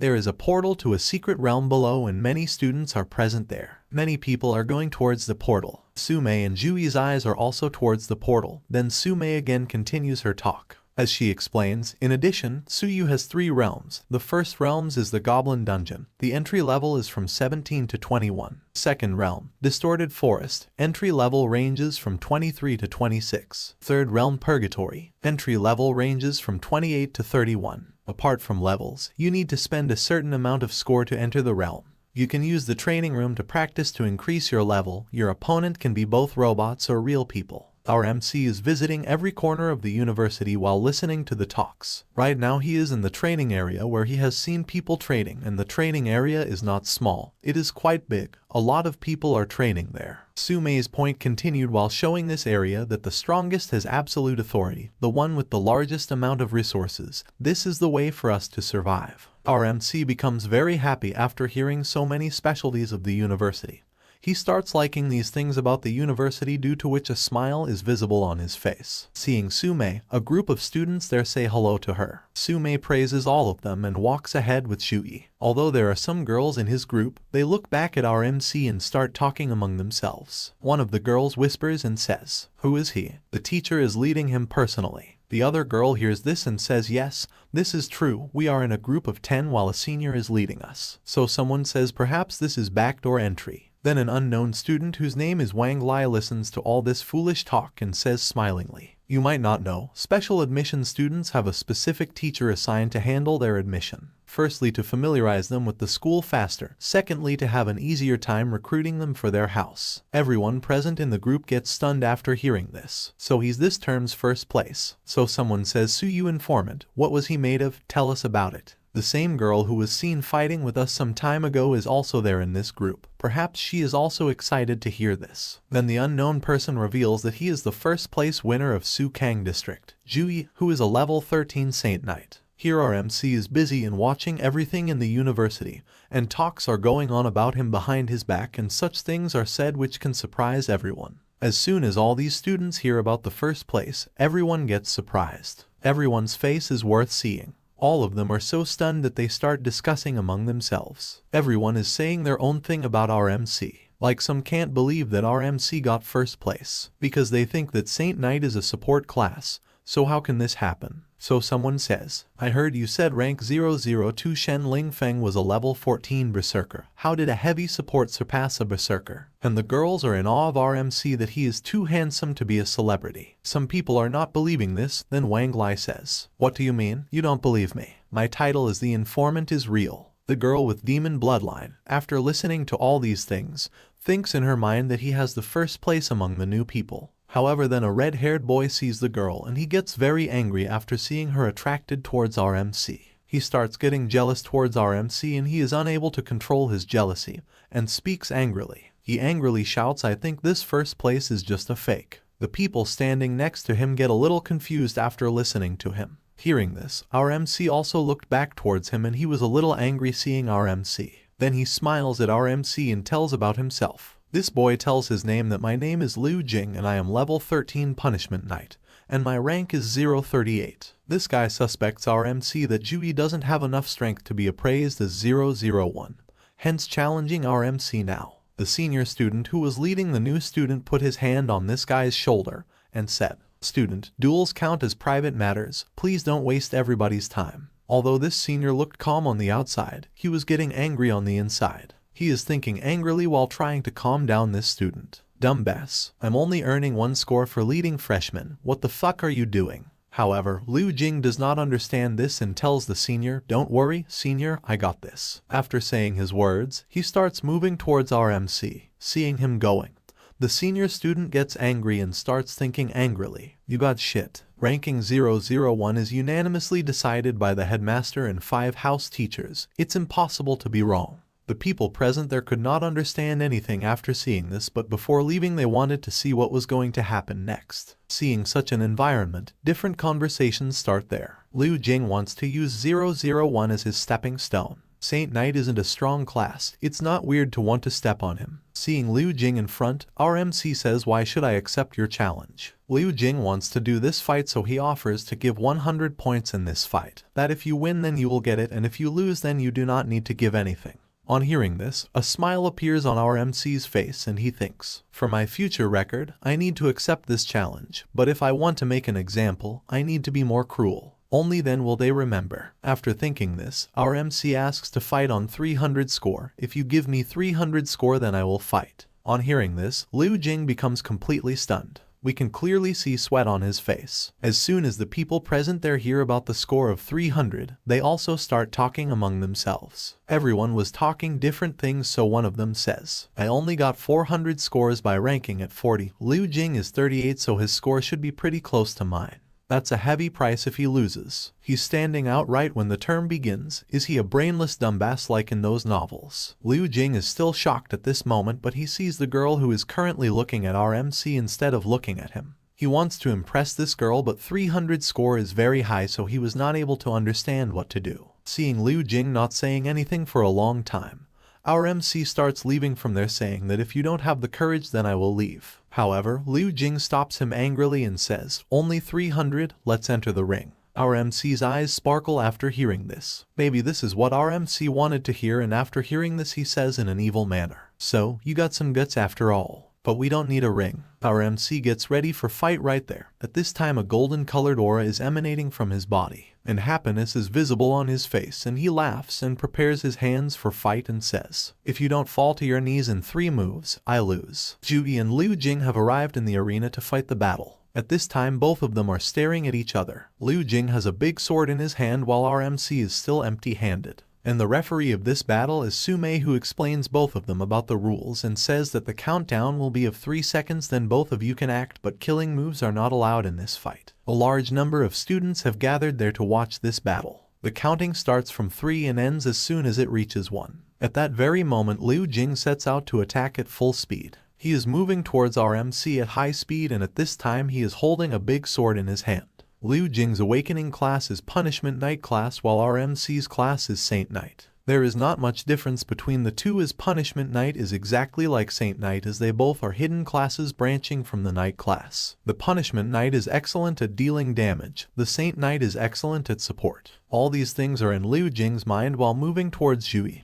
He is feeling that our MC has a Saint Knight support class, hence this fight is looking like a piece of cake to him. He is thinking that as long as he attacks fast, nothing will happen to him, and as long as the Saint Knight is not buffed, he will not be able to do anything to me. Liu Jing, moving towards our MC, has another thought in his mind along with this thought. Like when he is moving towards our MC, he sees that girl with demon bloodline, and thinks that after I defeat Yui she will look at me differently. As soon as he gets close to our MC and he sees our MC in the range of his attack, at the same time he makes a blood slash attack towards our MC. At this moment, Liu Jing's sword is completely surrounded by red blood aura and it is falling towards Yui at full speed. However, as the attack is about to hit our MC, he easily avoids this attack and immediately attacks Liu Jing with a knee in the stomach. Liu Jing became unconscious as soon as this attack hit him, and as soon as the attack hits, it breaks the arena and hits a wall. Not only did he break the ropes of the arena, the wall he hit was also completely broken. After some time, the dust clears and we see that Liu Jing is on his knees on the ground, and at this time he is unconscious and blood is flowing from his mouth. He has got himself into this situation just because of a girl. After eliminating Liu Jing in just one attack, our MC was not very happy. He said how boring it was. When Liu Jing was eager to fight, our MC felt that he had something up his sleeve, but it turns out that he cannot even take a blow. Then after this, the senior student, whom Liu Jing had not listened to, goes to Liu Jing and starts checking him to see what his condition is. All the students present there watching this fight are quite surprised because the fight ended in just one attack. Senior quickly checks Liu Jing and comes to Sume to tell her about his condition and tells her that Liu Jing's 5 ribs were broken and there was internal bleeding. He became unconscious. Sume is currently transferring 300 points of Jui to his student ID card. And after listening to the senior, she says let a priest heal him. After transferring 300 points to our MC's student card, Sume says while giving him the student ID card, 300 points have been transferred into your student card. Jui takes the student ID card from Sume's hand, but at this moment he is acting as if he has no idea what he has done. Right now he is acting like a gentleman. The students watching the fight all start talking to each other, like one of them says it's hard to stop Punishment Knight's charge in combination with Blood Slash, yet he did it with just one kick. So some other student is surprised to see the power of our hero and says, "So this is the power of 001. This is on a whole different level." Among other students, the same girl for whom the fight is taking place also thinks after seeing the strength of our MC. The difference in their strength stat is at least 20 points. At this time, there is a little bit of excitement along with surprise in her eyes, and immediately after that she moves forward and comes in front of our MC taking his name.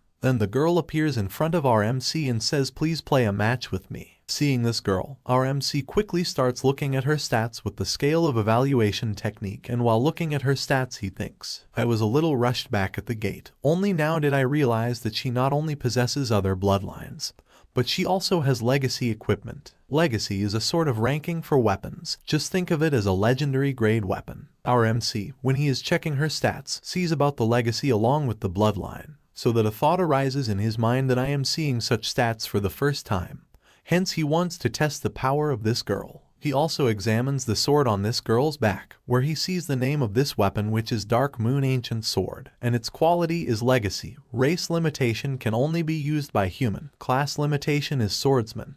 Its effect is still unknown. After checking the stats of all these, our MC agrees to this match. Both of them go and stand in the arena. Immediately after this, our MC summons Warhammer. The hammer in the hands of our MC is of Warhammer Mystic Light class. Its quality is gold. It can increase the stats of Constitution by 18%. It can also increase Wisdom by 24%. The effect increases all light elemental skills to level 1 under grade B. Its source system is lottery. Meanwhile, some more senior students come there and they say, "Hey, freshmen are fighting as soon as they enter the school." And someone is saying that this is just a rookie spars. A student whose name is Lai Dongsheng, one of the captains of Aurora Club, who is a level 29 spearman. As soon as he comes there, he says to Sume smilingly, "It is good to see you, Miss Sue. Why are you here?" Before Sume can answer, the countdown ends and the fight begins. As soon as the fight starts, both start coming to attack each other. Demon Girl comes to attack with Shadow Slash. In this she can attack the enemy with lightning fast speed and start firing.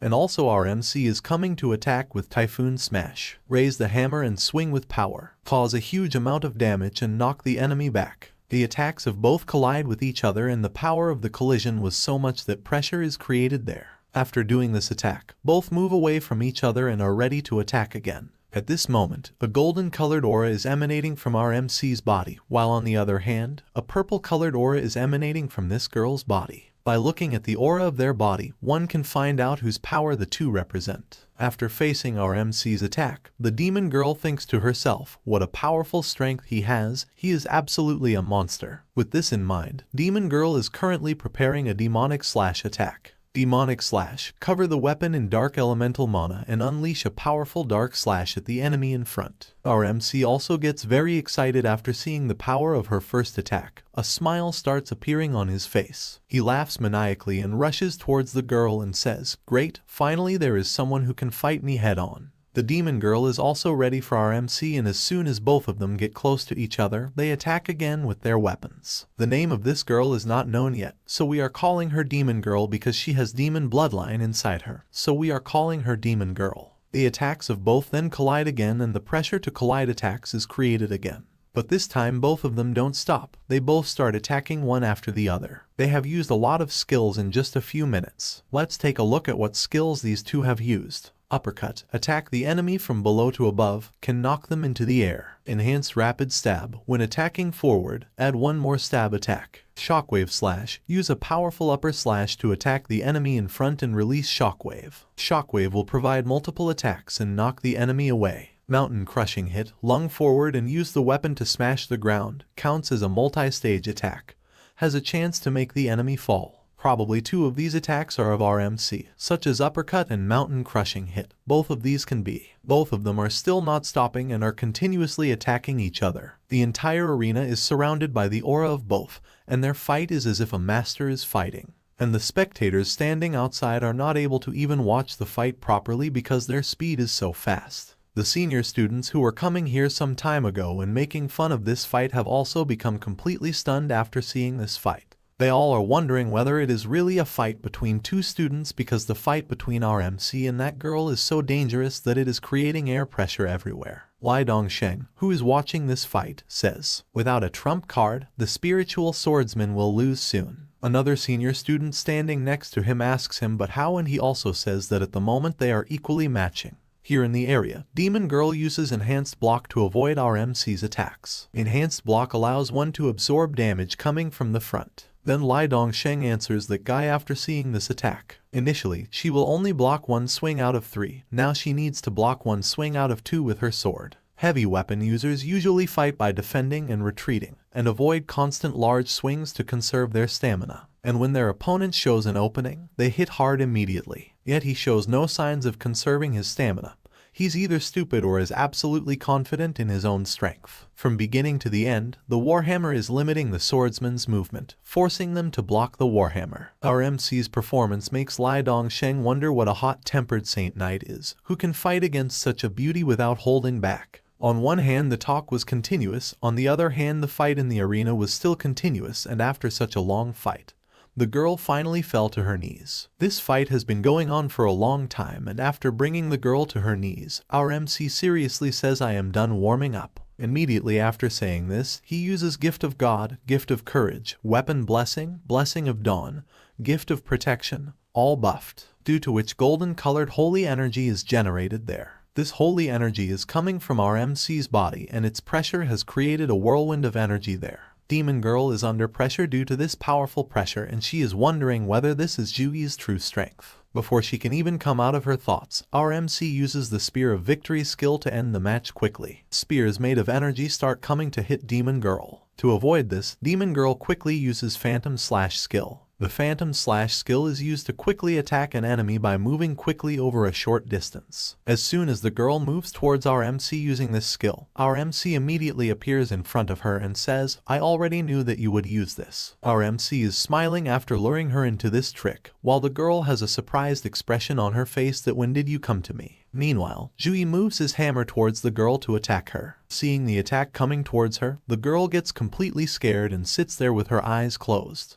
Then the voice comes, "Do you want to continue this?" Then the girl opens her eyes and looks at our MC with a surprised expression. Our MC keeps his hammer on the ground and looks towards her, waiting for the answer. Then the girl says while standing up, "No, the results will be the same against such an overwhelming aggression." Juyi also says to her that you did not show your full strength, and after saying this he thinks in his mind, she didn't use her swordsman skill or dark elemental power in this fight. Hearing Juyi's words, the girl smiles innocently and says, "You found out. It's just a spar, of course I won't use my trump card." Then after this she takes out her phone and brings it in front of Juyi and says, "Besides, you didn't go all out either, I saw your exam video. Add me, we'll spar again sometime." Our MC also looks at her innocently after listening to her. White-haired Demon Girl says, "Yes, of course I didn't show my full power as it was just a spar, so Demon Girl didn't use any of her trump cards." He also told our MC that just as I did not use any of my trump cards, you did not show any strength which you had used in your exam. So she asks our MC to add herself to his friend list so that he can compete again if he ever gets the chance. After listening to her, our MC adds her to his friend list, and this white-haired Demon Girl is looking mad in love with our MC. Because as soon as our MC added her to her friend list, love started bursting in her heart and her face turned red from shy. Different love thoughts started running in her mind. After facing this problem, our MC asks Sume to leave from here, and then both of them start leaving from here. Sume is very happy to see Juyi's performance because our MC has earned 600 points on his first day, but he has also warned other special recruits that whoever messes with him will not be saved. That's why Sume is considering this year to be very interesting. Then we see a mountain where the newcomers' dormitory is located. The dormitory for freshman students is located on a small mountain. The regular student dormitory is at the foot of the mountain and on the side of the mountain. The special admission dormitory is on the top of the mountain. What's more, there are independent mansions of special recruitment dorms, and the luxuries and equipment there vary depending on your rank. Our MC is a special recruit, so his dormitory will be on the top of the mountain. Sume brings our MC to the residence where our MC will stay. As our MC moves to go inside, Sume asks him another question. "I heard that you are looking for the Freezing Lotus." Then after this, Sume starts telling our MC some details about Freezing Lotus which he has recently heard.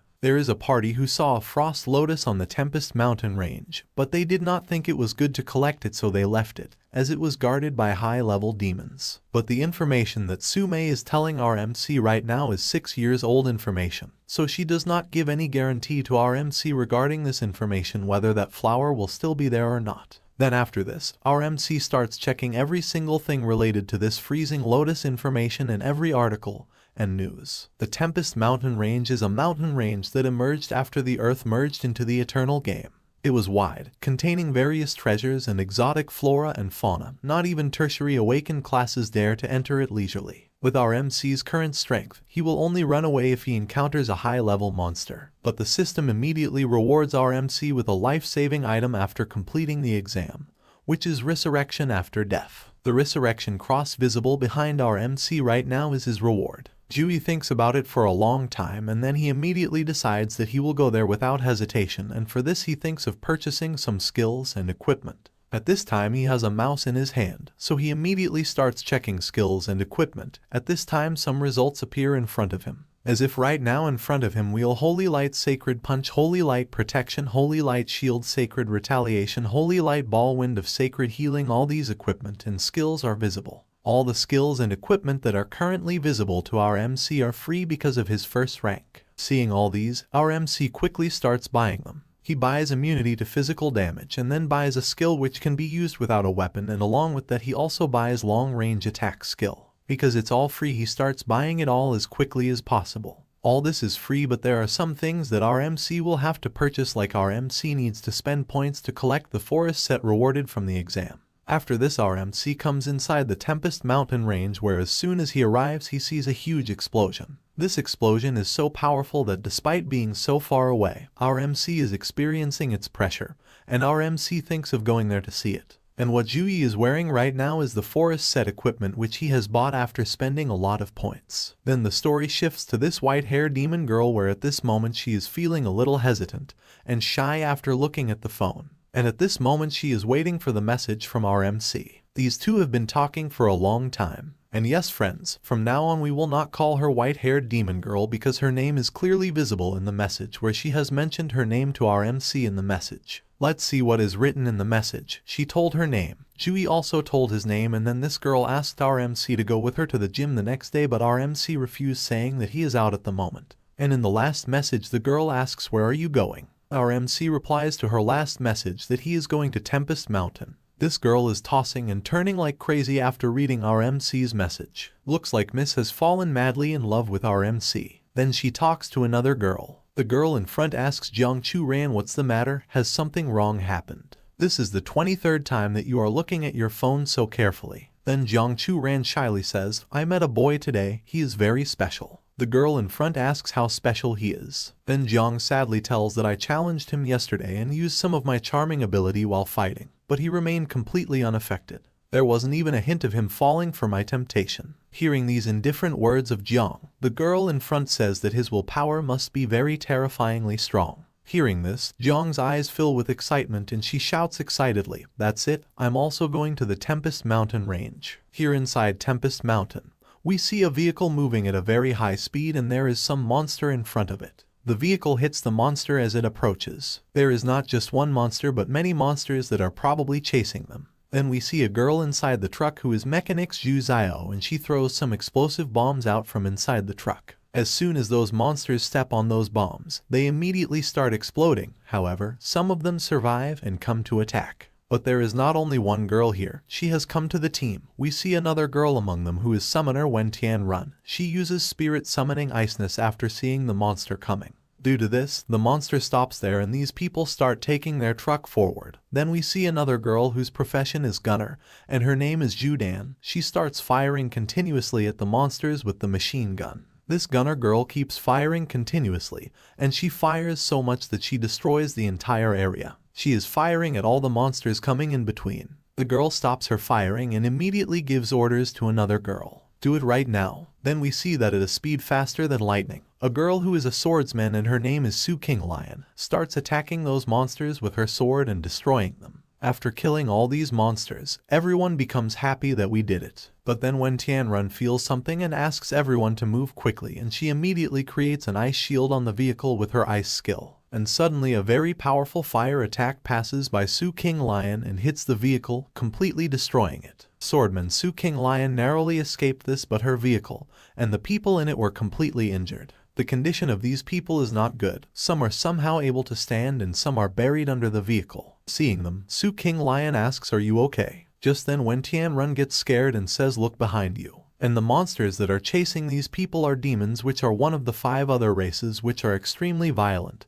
and they like to eat living things. These people have been surrounded by these demons from all sides, and all these demons have their mouths open and fire type attack is ready to come from their mouths. Surrounded by demons from all sides, these people are absolutely terrified because their party has used all their trump cards, and these people have been able to kill only 4 demons, and apart from this they have not been able to do anything. And after seeing their death, there is only one thing in the mind of all of them, that are we all going to die here today? All those monsters do fire type attacks on all of them. And then suddenly we see our MC who is coming towards them at full speed sitting on a white wolf. And to save them all, our MC immediately uses the Sacred Storm skill, due to which a cross mark comes in front of the fire attack, and the cross mark protects them all from the fire attack. As soon as our MC's Sacred Storm and this fire type attack collided together, a tornado of fire was created, and due to this, very strong hot winds started being generated in the entire area. All these demons also got very scared after seeing the holy energy, because when this firestorm is passing, there is holy energy mixed in it, which is giving a lot of trouble to these demons. And then we see our MC who now has a cross mark on his forehead, and light is coming out of it, and this light is such where light gathers and the storm falls with holy energy. The sacred energy of our MC is troubling these demons, and they are in trouble due to the energy. There is a link to my second channel in the description box. Go and subscribe to it so that our bonding continues in future. To save these people from those demons, our MC used Scared Storm as soon as he arrived, due to which a divine tornado was created there. And suddenly a sword comes and attacks them like lightning and destroys all those demons right there. And within no time, sacred energy starts flowing in the entire area.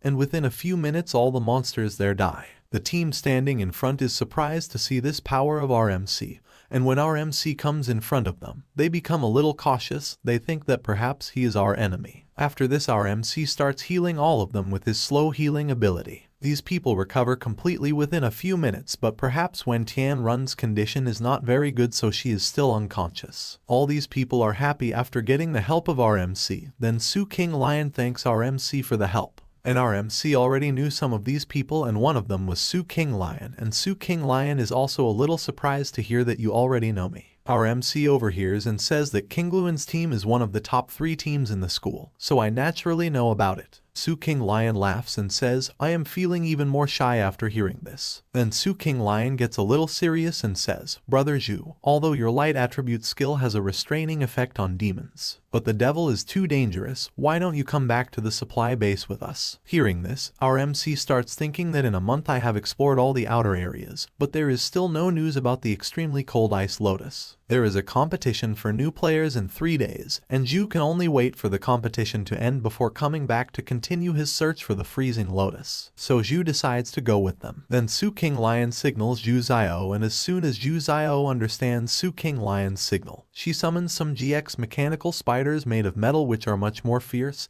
and shiny. Seeing this machine spider, our MC and his wolf get very impressed, and then Zhu Zio asks everyone to come inside. And Su King, hearing such dramatic words from Zhu Zio, thinks how much she is acting. All these people sit in this spider vehicle, and while moving ahead, our MC asks Senior Sister Su if there are monsters in this Wild Wind mountain range. Then Su King says seriously, "Our team has been entering the outskirts of Gale Mountain for more than 2 months, and this is the first time that we have to face this." Hearing this, our MC questions, in other words, these monsters either come from the depths of the Gale Mountains, either there is some alien crack nearby and the devil has escaped through it. Hearing this, Su King says, "Yes, we need to return to the base as soon as possible to inform the military district." Then our MC asks another question. Isn't there any mage tower in the military area which monitors the entire area? There are many monsters in Gale Mountain. At the entrance of Gale Mountain, There is a supply trading base built by the military to prevent monsters from emerging from the mountains and attacking the city. And there are soldiers guarding the base's mage tower to keep an eye on the movements of monsters in the mountains at all times. Su King replies to our MC that yes, there are soldiers for guarding, but the rank of these demons is very low, so no one pays attention to them.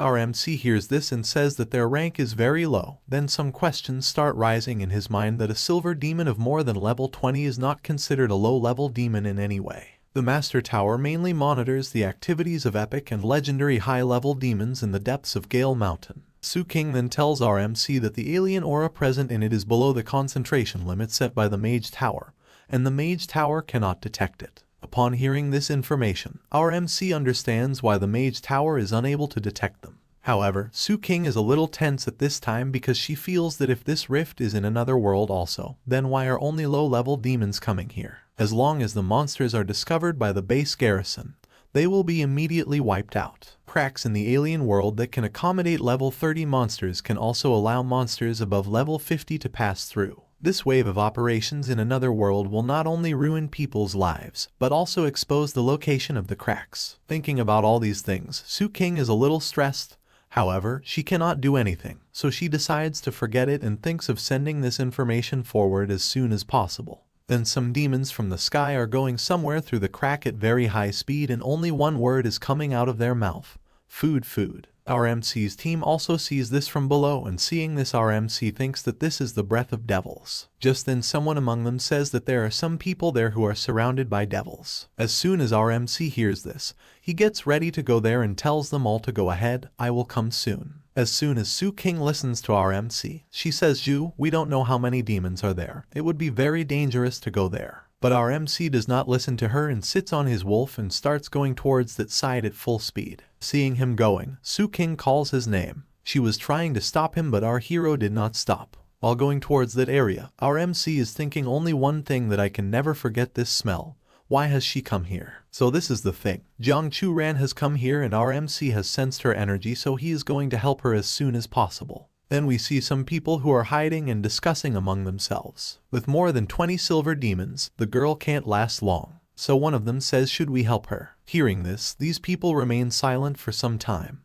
The thought comes in their mind whether they should help or not. Then they decide that it is better to say goodbye. We are trapped here and cannot protect ourselves. If she can survive with her ability by killing demons alone, she will definitely shine in the future. All of them are talking about Jiang Chu Ran, who is currently fighting the demons alone. Seeing her, all of them are regretting how sad it is, we can't help her. On the other hand, Jiang Chu Ran is fighting alone with these monsters. She is in her demon transformation and is cutting these monsters one by one with her sword. Jiang Chu Ran has been fighting for a long time, so her mana has been exhausted, so she can't last much longer, and while the monsters are continuously coming one by one. At this time, Jiang Chu Ran is surrounded by monsters from all sides because the monsters have realized that Jiang Chu Ran cannot maintain this form for much longer. She has a time limit, so they started surrounding Jiang Chu Ran without attacking her, so that they can surround her and kill her. Jiang Chu Ran has also realized that these monsters have found out what my weakness is, so these monsters scatter in groups of 10 and start coming together to attack Jiang Chu Ran. Even if Jiang Chu Ran is destroying all of them and killing every monster in front of her, but the shortage of nearby monsters is being filled by other monsters, and the supply is not being given a chance to be completely depleted. So Jiang Chu Ran doesn't stand a chance as her energy is depleting very quickly due to the constant demon attacks, and if the succubus's power runs out, Jiang Chu Ran won't be able to get out before she disappears. However, just then a voice comes, saying, "Come thunder and fall upon them all." And within no time, lightning starts falling on those monsters from the sky, and as soon as the lightning hits them, all the monsters are destroyed before a minute. Due to this attack, all the monsters were destroyed and the entire area there was also destroyed. Jiang Chu Ran is very surprised to see this. She doesn't understand who did this. When she looks back, our MC is coming towards her at full speed. Jiang Chu Ran looks at our MC in surprise that Juyu. Then we see that our MC is ready for another attack and he shouts to Jiang Chu to quickly move out of the way. Then we see that a demon which is different from all the previous ones screams in anger, and the sound of his scream is so loud that Jiang Chu Ran clutches her ears in pain. Maybe this is a high-level demon who was giving orders to these smaller demons. But after everyone dies, it is shouting angrily. Seeing so many of their comrades die at once, all the demons become very angry, and they simultaneously use the madness skill of Body of Fire. One of these demons seems to be different from the rest. He was the first to use Madness Body of Fire, and his small comrades started getting affected by standing next to him. And as soon as the most powerful of these demons used this skill, he along with his companions set out to attack our hero. Due to the effect of Madness Body Fire, all these demons have become much more powerful than before, so they come out to attack together. Seeing them all coming together, Zhang Chu Ran gets tensed and seriously tells our hero Zhu Yi go quickly. This is the madness of the demon clan. Zhang Chu Ran wanted our hero to run away from here because the strength of the demons has doubled, and she feels that Zhu will not be able to stand before their strength and cannot become their rival. Zhang Chu Ran is also not strong enough to fight them, so she is thinking of exploding herself so that she can kill these demons by blasting herself. And with this, there will be a 90% chance of these demons dying, so in this way she will be able to save our hero. However, then our hero does something which Zhang did not expect. He grabs Zhang's waist and lifts her. Seeing this, Zhang is completely shocked, and just the name of our hero comes out of her mouth. And then as soon as the demon gets close to our hero, he attacks with a strong punch, but the attack hits the ground because our hero's wolf had moved away before that attack could hit. To eliminate all these demons together, Zhu uses the light punishment skill. As soon as this skill is used, the entire area changes and strong lightning starts to crackle in the sky.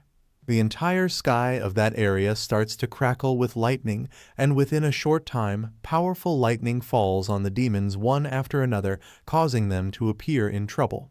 Our hero is very happy to see these demons dying one after the other, and is very impressed with this new skill, seeing which he smiles and says that it is no wonder that everyone wants to change career and become a magician.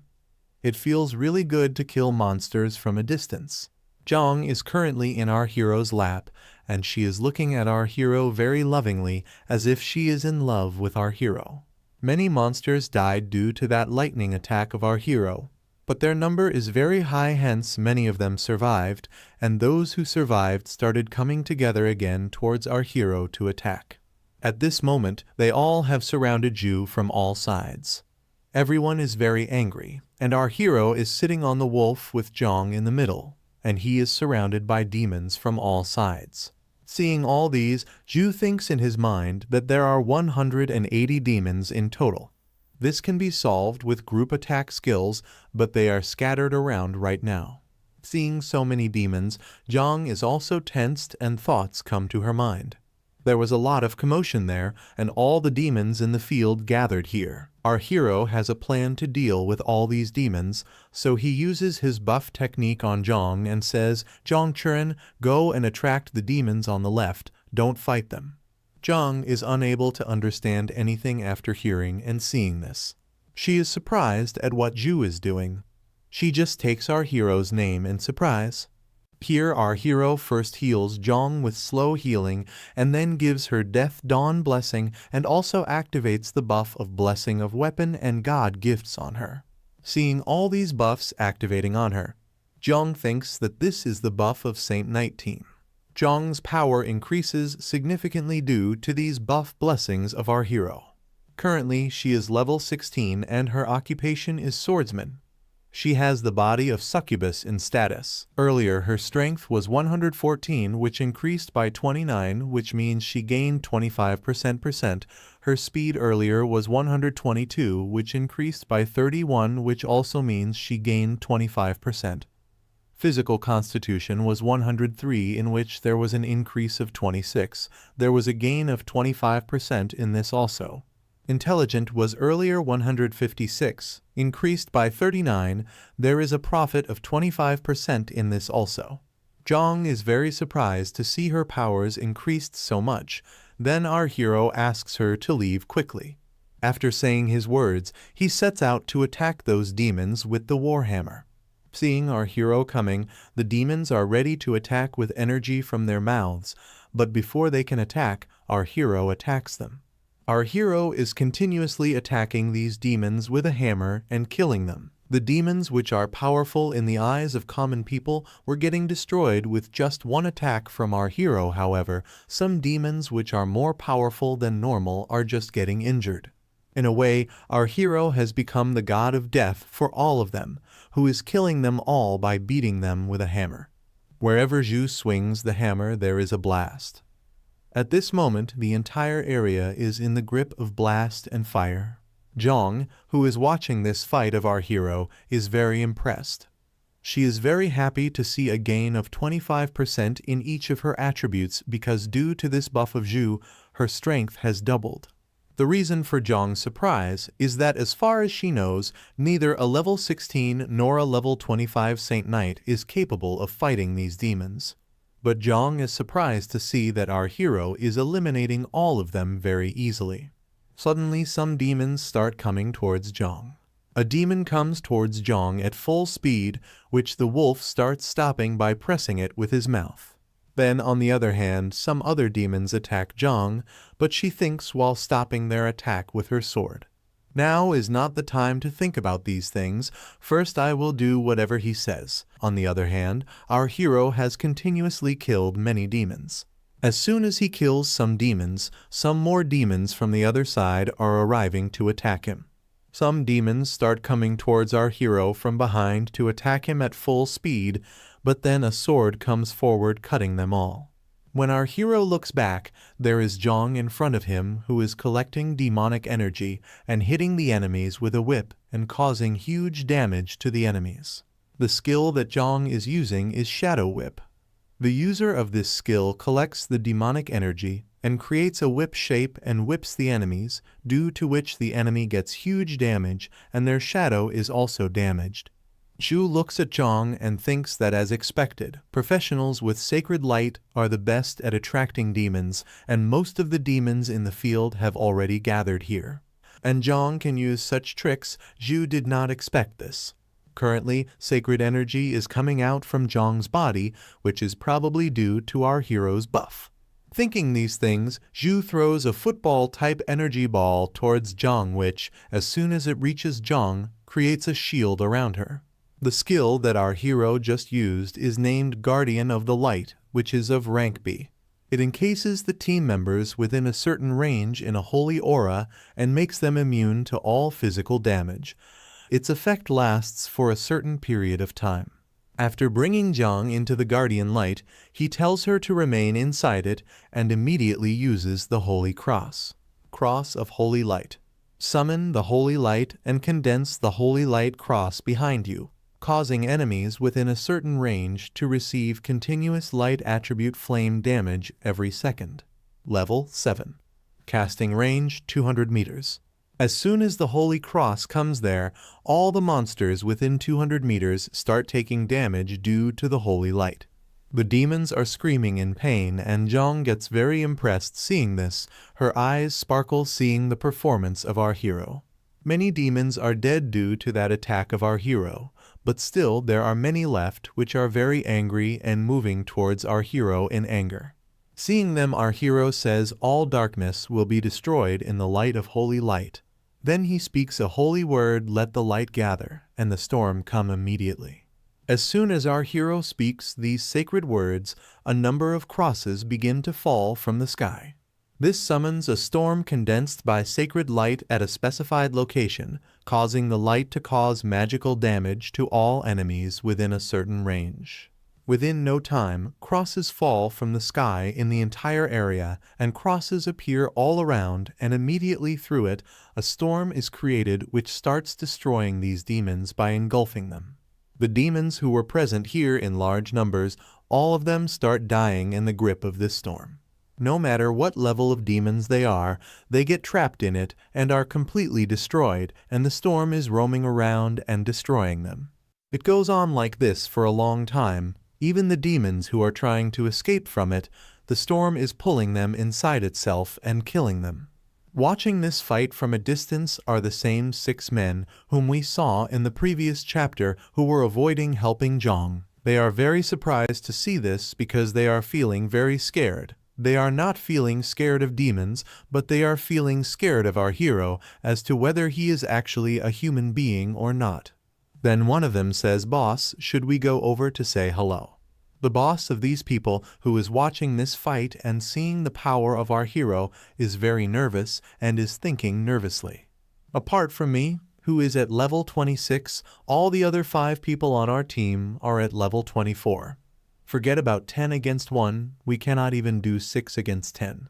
This guy is truly terrifying, and he's still very young. Then their boss says to all of them, "Let's quickly go to them," although in his mind he has the thought that we have to make sure that he becomes our friend. Just then we see Mechanics Girl's spider machine, which reaches there at full speed. As soon as Gunner Girl Zhu Dan sees our hero, she says, "Brother Zhu, we have come here to help you." But as soon as their team looks at the entire area, they all become stunned because all the demons appear dead in front of them. After killing all these monsters, a notification comes immediately, and the notification is something like this. "Congratulations on your upgrade to level 17. You have gained 15 free attributes and 15 skill points. Congratulations on your upgrade to level 18. You have gained 15 free attributes and 15 skill points." While killing all these demons, both Zhang and Zhu are very tired, and our hero immediately starts drinking a recovery nutrition.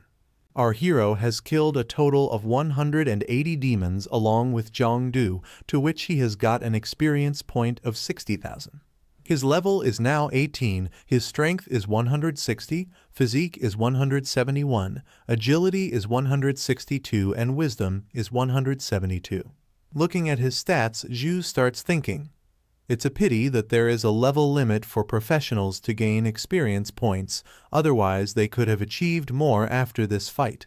After going through this fight, our hero drinks recovery potion, but the recovery potion is not enough to increase each of his stats. Recovery potion increases our hero's magic power, but he has a lot of high-level skills, so this is not enough for him.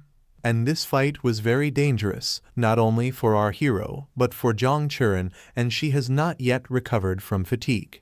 King Luan team reaches our hero after the fight is over, and seeing our hero, swordsman Su King Lion asks in surprise, "Zhu Yi, did you do all this?" Gunner Girl Zhu Dan is also surprised by this performance of our hero. She too is surprised and says to our hero, "Brother Zhu Yi, your strength is somewhat beyond my imagination." This entire team comes close to our hero one by one. They had come to help, but before that our hero finished everything. Then we see Zhang Churen exhausted and falls on the ground, and Su King Lion asks our hero what happened to her. Tired Zhang Churen also says, "I think I used more strength than required and reached a weak state." Then Su King Lion seriously asks our hero, "Did you face any special difficulty while killing the demons?" Our hero reflects on the fight a bit, saying that the highest level of the monster that died at my hands was gold level 23, and there was nothing particularly difficult about dealing with it. Su King Lion starts thinking seriously after listening to Zhu Yi. Seeing him so serious, our hero asks her what is the problem. Then Su King Lion seriously tells our hero that the demon army has a leader just like the human army. If there is no leader here, it means that the main force of the demon army is not here. Then she asks our hero to leave from here quickly because it is not advisable to stay here for long, so she asks everyone to immediately leave for the supply base. After this, they all immediately start moving forward from there because going to the supply base is a good decision. The 6 people who were watching all this from the bushes heave a sigh of relief after they leave. One of these guys says to the leader, "Boss, it looks like they are all leaving. Should we go out now?" As soon as his boss hears this, he says, "Yes, now we should go out." Suddenly all these people feel a very powerful pressure on themselves, and as soon as they feel it, they all get scared that, "Boss, what's going on?" Their boss has also felt this demonic energy, because this demonic energy is very strong, and as soon as he feels this energy, he understands that this energy is of a very powerful demon. Then we see a dragon in the sky, which is releasing this demonic energy. This monster is Fire Dragon, which is level 24. and its qualification is gold, which is 3 stars. It can do flame blast in skill. In these we see another monster, which is completely made of skeleton, and seems to be a warrior-type devil monster. This is a high-level demon, and its level is 30, and its qualification is legend, which is of 3 stars. Skill and remark are unknown. The demonic energy detector meter catches these monsters, and emergency warning and alert messages start coming. The detector is continuously warning and gives the full location of where this energy is coming from. Seeing this warning message, the stuff present there quickly tells everyone about it through walkie-talkie that the alien invasion level of level 4 has been confirmed. All members of the military are requested to immediately assemble and enter combat readiness position. As soon as this information reaches the ears of all the hunters, they all get ready for the fight, and a large number of people gather outside the tower. Everyone present there will come to this high alert, and those who are training here will also join the fight, such as the Snow Dragon Legion Warrior Department and the Night Department will immediately finish their training and teleport to the square to gather. The Snow Dragon Legion's Chaplain Department will be ready to defend, ensuring that everyone's body is filled with magical power during the battle. The Snow Dragon Legion Logistics Department arranges and allocates magic cores and magic crystals. In order to hold this fight, the Snow Dragon Legion Mage Department has locked down the location. For this, they have set the location numbers to east longitude, north latitude, and built a large teleportation magic circle. All the warriors stand in the teleportation magic circle, and their senior is present in front of them, who will give them every instruction for the fight. Just then, a warrior comes and salutes the corps commander and tells him the full report that all the personnel have gathered and are waiting for your instructions. The name of this commander is Zhu Yuzhu, and he is the leader of the Snow Dragon Legion. The commander says something to him, then the man takes out his sword and says the word knights to all the warriors standing in front of him. My strength is creation, and I am capable of conquering thrones and thrones. My strength is a shield, and I am a protector. The knights standing in front are also repeating these words along with him, and as they are repeating these words, they feel encouraged in themselves. And after saying these words, they all leave from there for the fight. After this, the story shifts to these demons, where we see the devil demon who is sitting on the throne and small level demons are standing in front of him. The devil sitting on the throne, looking at all the demons, thinks that each demon in the army is a tribal I have personally selected and examined.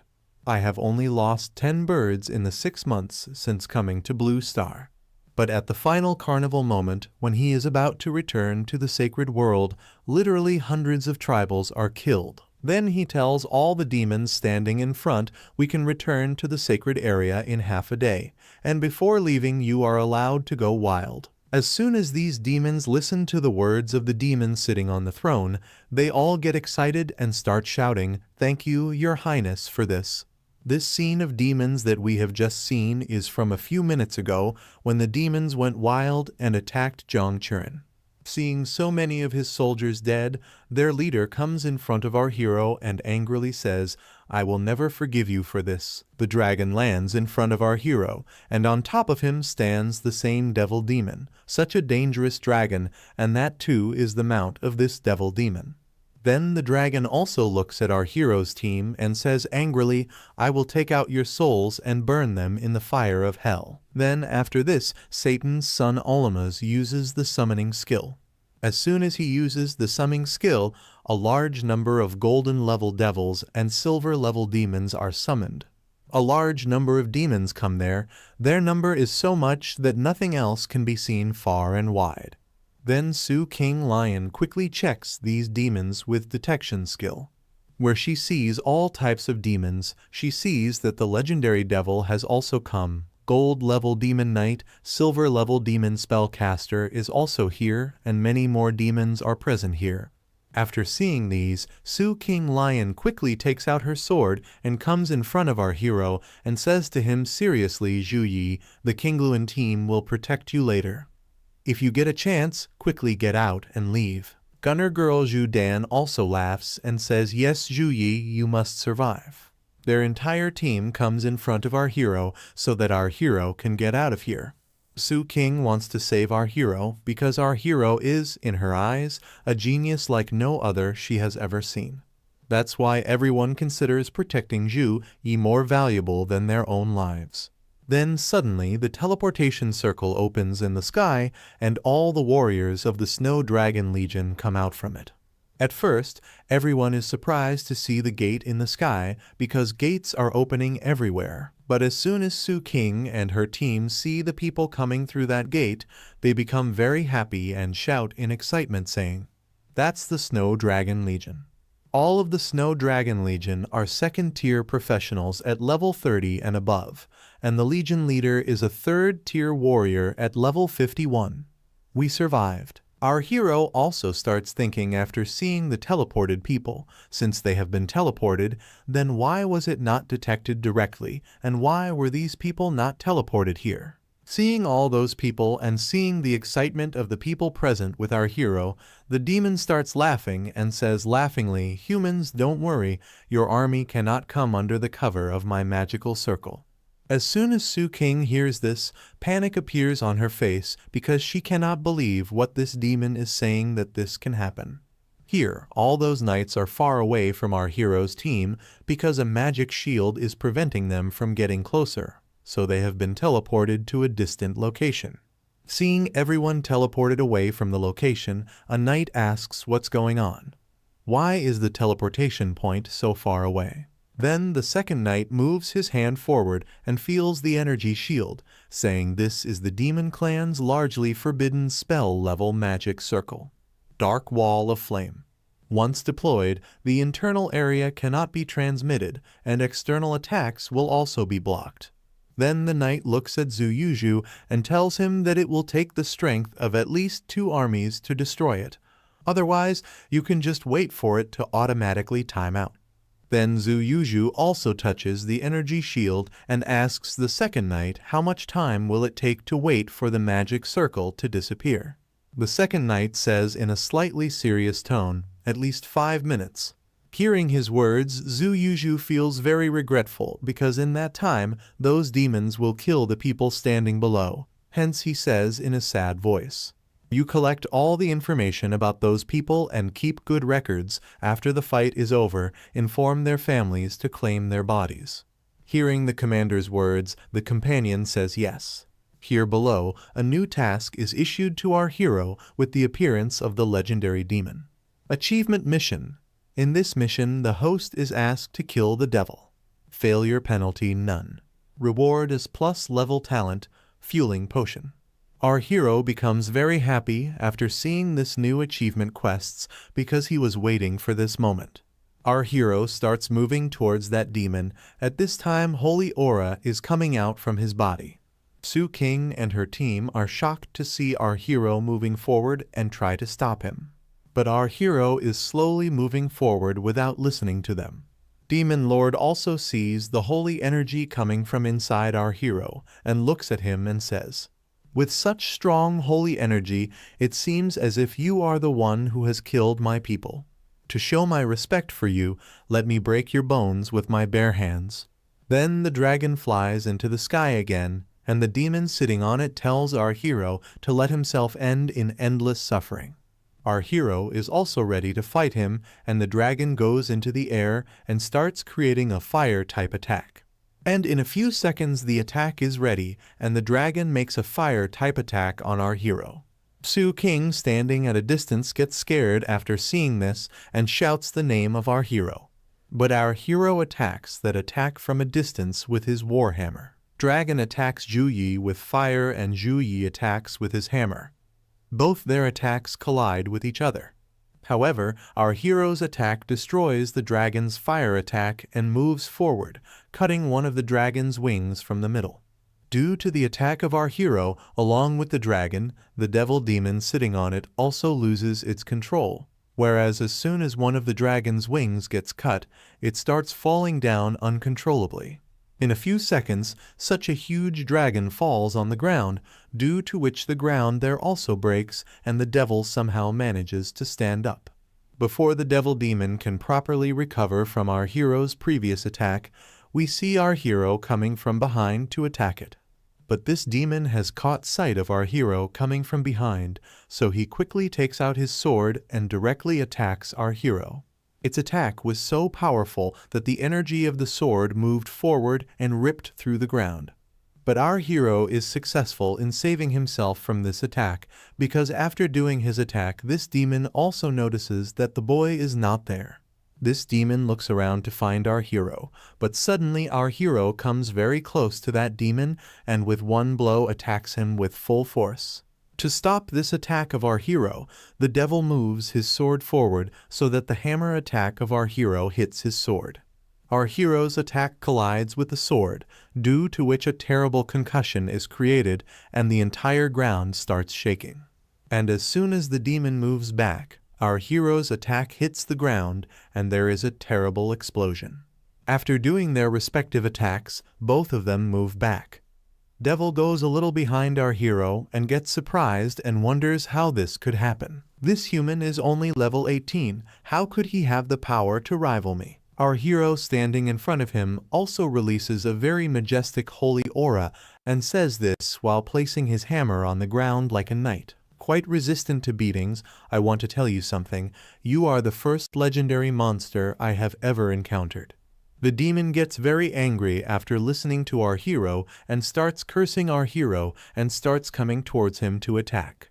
He suddenly comes very close to our hero and attacks with his sword, in response to which our hero also attacks with his hammer. The attacks of both start again and continuous attacks start happening. The speed of attack of these two is so fast that the people nearby are not able to see the speed of their attack, they just see the attack lightning passing in the sky. In this attack, our hero escapes from the attack of that demon and goes to the sky and does holy type energy attack on that demon. This attack of our hero is coming towards that demon at full speed, and it is too late for the demon to feel this attack of our hero because this attack of our hero has come very close to him.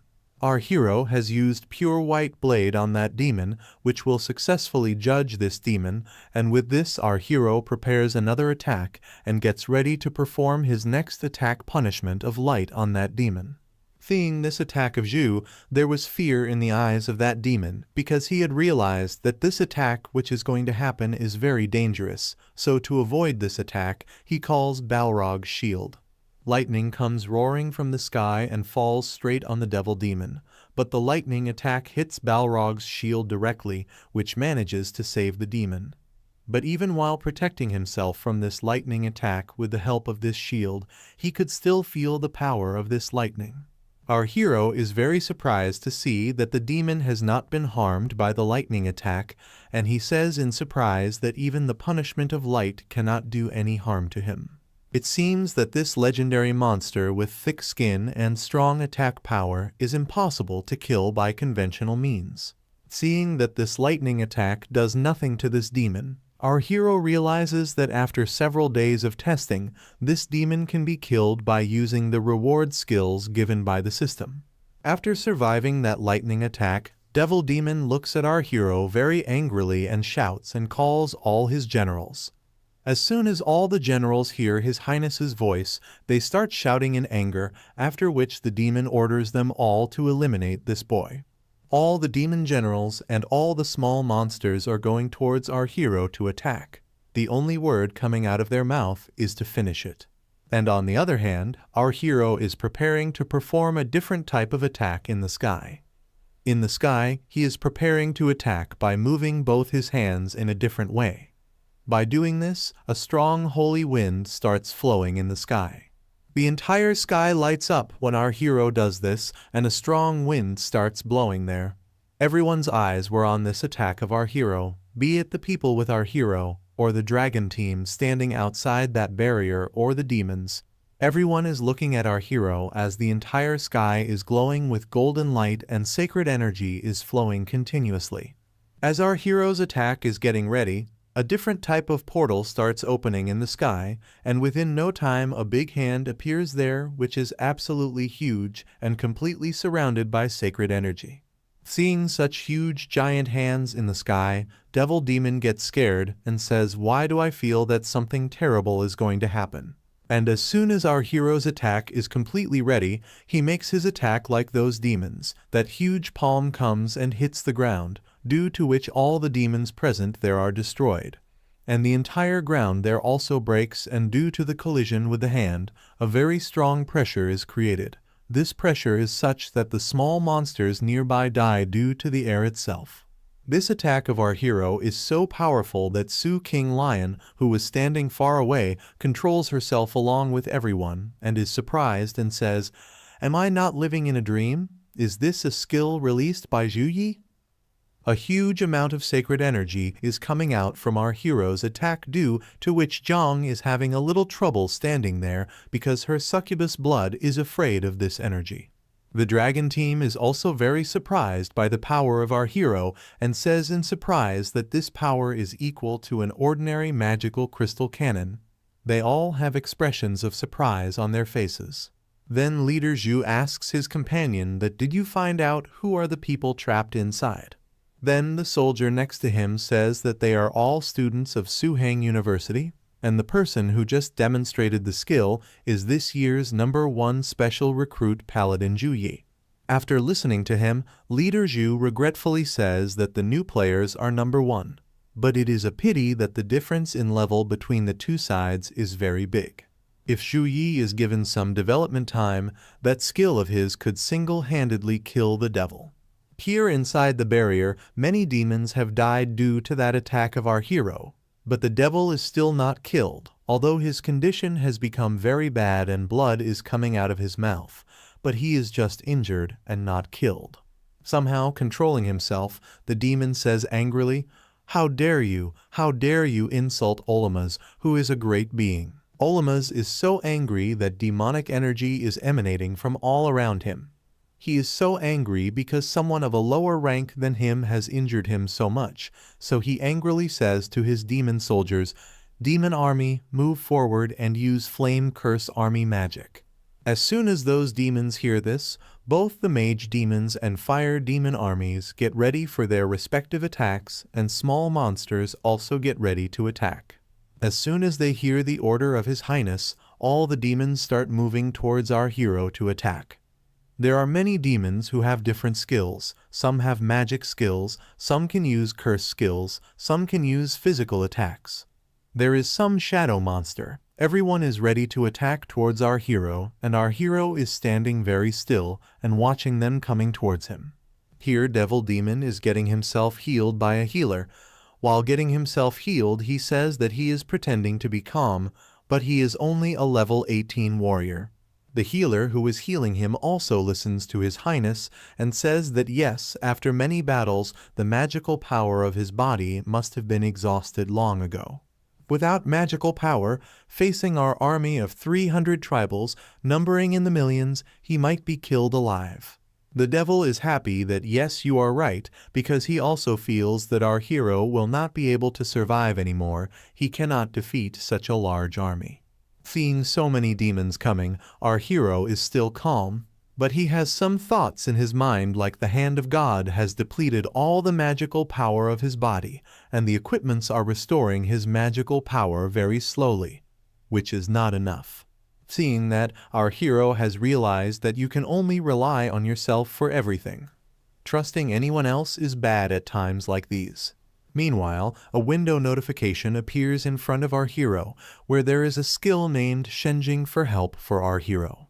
This skill is an S-level skill and is for one-time use from the Night Temple. Releasing this secret technique does not require the consumption of magical power and is not affected by the silent skill. After using this secret, a portion of the power of the God of Light will be borrowed. According to the body's endurance, the 4-dimensional properties will be improved accordingly. All divine and light skill levels will temporarily increase by 5%, and the recovery speed of health, stamina, and magical power will be multiplied by 20%. Its effect lasts for a period of time, and after the skill ends, it will enter the weakened state. As soon as this skill is used, a holy energy from the sky breaks the barrier and comes in front of our hero, and everyone gets surprised to see that energy. Seeing such a scene, Devil Demon gets surprised as to what is going to happen now because our hero is giving him different surprises. Wings appear from the golden light, and it is an angel that we saw during Awakening, and she comes and hugs our hero. All the demons are now fascinated by the angel and move their hands to catch the feathers that are falling down from the angel's body. It seems as if they have lost their power of thinking and understanding and are acting under the influence of the beauty of this angel. As soon as they all touch the falling feathers, they start burning due to the sacred energy and start screaming in pain. Same thing happens with all the demons present there. As soon as they catch hold of the falling feathers, they start burning due to the sacred energy. The angel's feathers fall down, and the demons standing below start catching them, due to which they start burning due to the sacred energy. Some feathers also reach the dragon team member standing outside the barrier, and the one who is their team leader looks at a feather and understands that it is like a session. A soldier stands next to the leader who, seeing this kind of art in confusion, asks the captain what kind of art it is. Then the captain explains about this art as the top skills mastered by divine professionals can harness the power of the gods they believe in. I once watched a level 58 priest perform a divine spell and restore the entire legion to its peak state with just one move. It was also due to divine magic that our army survived the siege of the 3 demon armies waiting for rescue. The power of God is as vast as the sea. Even without us, he can still destroy the monsters. The demon lord is shocked to see his soldiers being killed as he cannot believe his eyes how a level 18 warrior can borrow the power of the gods. Because the power that our hero is using at this time is impossible at this level because it is a secret technique which cannot be used easily. But our hero is using it, so the demon lord is shocked. Seeing his master babbling like this, the healer standing next to him says, "Your Highness, once the spell of divine subjugation is cast, it can be broken only by a person who also has the power of the gods. And if he completes the ritual, our entire army will be destroyed." Understanding the urgency of the situation, the demon lord says it is just a skill, and attack and defense can be exchanged instantly. Then he asks how long does it take to make the return magic circle in Dark Barrier Valley. Then the soldier says just 1 minute, it will only take a minute for His Majesty to return smoothly. The demon lord understands his point and says that now is the time to show your loyalty. Then after this he comes among all the soldiers. At this time a fire is coming out from the body of the demon lord, which is moving around all the soldiers. As soon as they see him, all the demon soldiers bow down on their knees. Then he tells everyone that the demon of fire obeys the orders. Immediately dedicate everything you have to the great demon's son Alamas. And when he says this, within no time the soldiers' bodies automatically burst and their souls start going to the demon lord from inside them. One of the demons sitting in the ground, completely dedicated, says, "Great devil Alamas, I, Ruskin, am ready to devote everything to be a noble part of you." Then the second demon also tells about himself that "Great devil Alamas, I, Bacta, am willing to dedicate everything I have to become a noble part of you." Many demons tell about themselves like this and get ready to dedicate everything to it because becoming the noble part of Alamas is a perfect chance for their race. All the demons start getting their power sucked from within, and that power starts getting absorbed inside the demon lord, due to which there is a huge expansion of energy there. When the demon lord is absorbing the power of these soldiers, the body of those soldiers gets torn from the middle, and their soul is also absorbed along with it. Seeing the demon king absorb power like this makes Sacred Angel very angry, because in her eyes the demon race is an ugly, pitiful, inferior species that must be exterminated. So she gives our hero the power of the gods, because God said there must be light in this world. As soon as the angel's power is provided to our hero, he becomes very powerful, and at this time, such sacred energy is coming out of his body like never before, and his eyes are also shining very brightly. There is a divine circle in its background which represents God's power. After getting the power, our hero raises his hand and launches an energy beam attack with just one finger. The attack is so powerful that it goes at high speed and hits the place where the demon lord is standing, and an explosion occurs. This attack was very powerful, but the demon lord had also absorbed the power of many soldiers, due to which he has become powerful. Hence he survives this powerful attack of our hero. Demon lord's level was earlier 23, but as he absorbed the power and souls of so many soldiers, his level has become 43. The demon lord becomes very angry due to our hero's attack, and now his power has also increased, so he attacks our hero with Roar of the Flame Demon. The attack of the demon lord is also very powerful. He is also moving towards our hero at a fast speed, but the demon lord does not stop at just one attack. Rather, he attacks our hero by preparing 2 or 3 continuous attacks. At this time, with the power of the demon lord, he also has a total of 6 hands, which are launching huge energy type attacks towards our hero one after the other.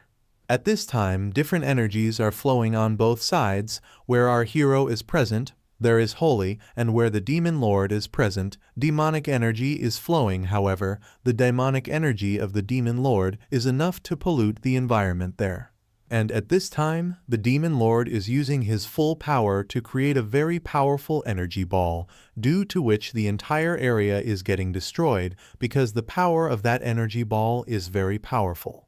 The attack that the demon lord is preparing at this moment is the most powerful innate skill of the Flame Demon clan. It concentrates the fire element to the extreme, and the surface temperature can reach 15 million degrees Celsius. If it weren't for his devotion to those demons' tribe, it wouldn't be able to use this skill. The demon lord wants to kill our hero and send him to hell, so as soon as the attack is fully prepared, he throws it towards our hero.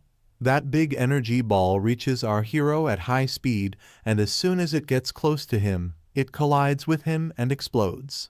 After doing this attack, the demon lord just stands at a distance and is laughing, and the pressure of this attack is enough to put everyone in tension, because it is done by a level 43 demon, which is very powerful.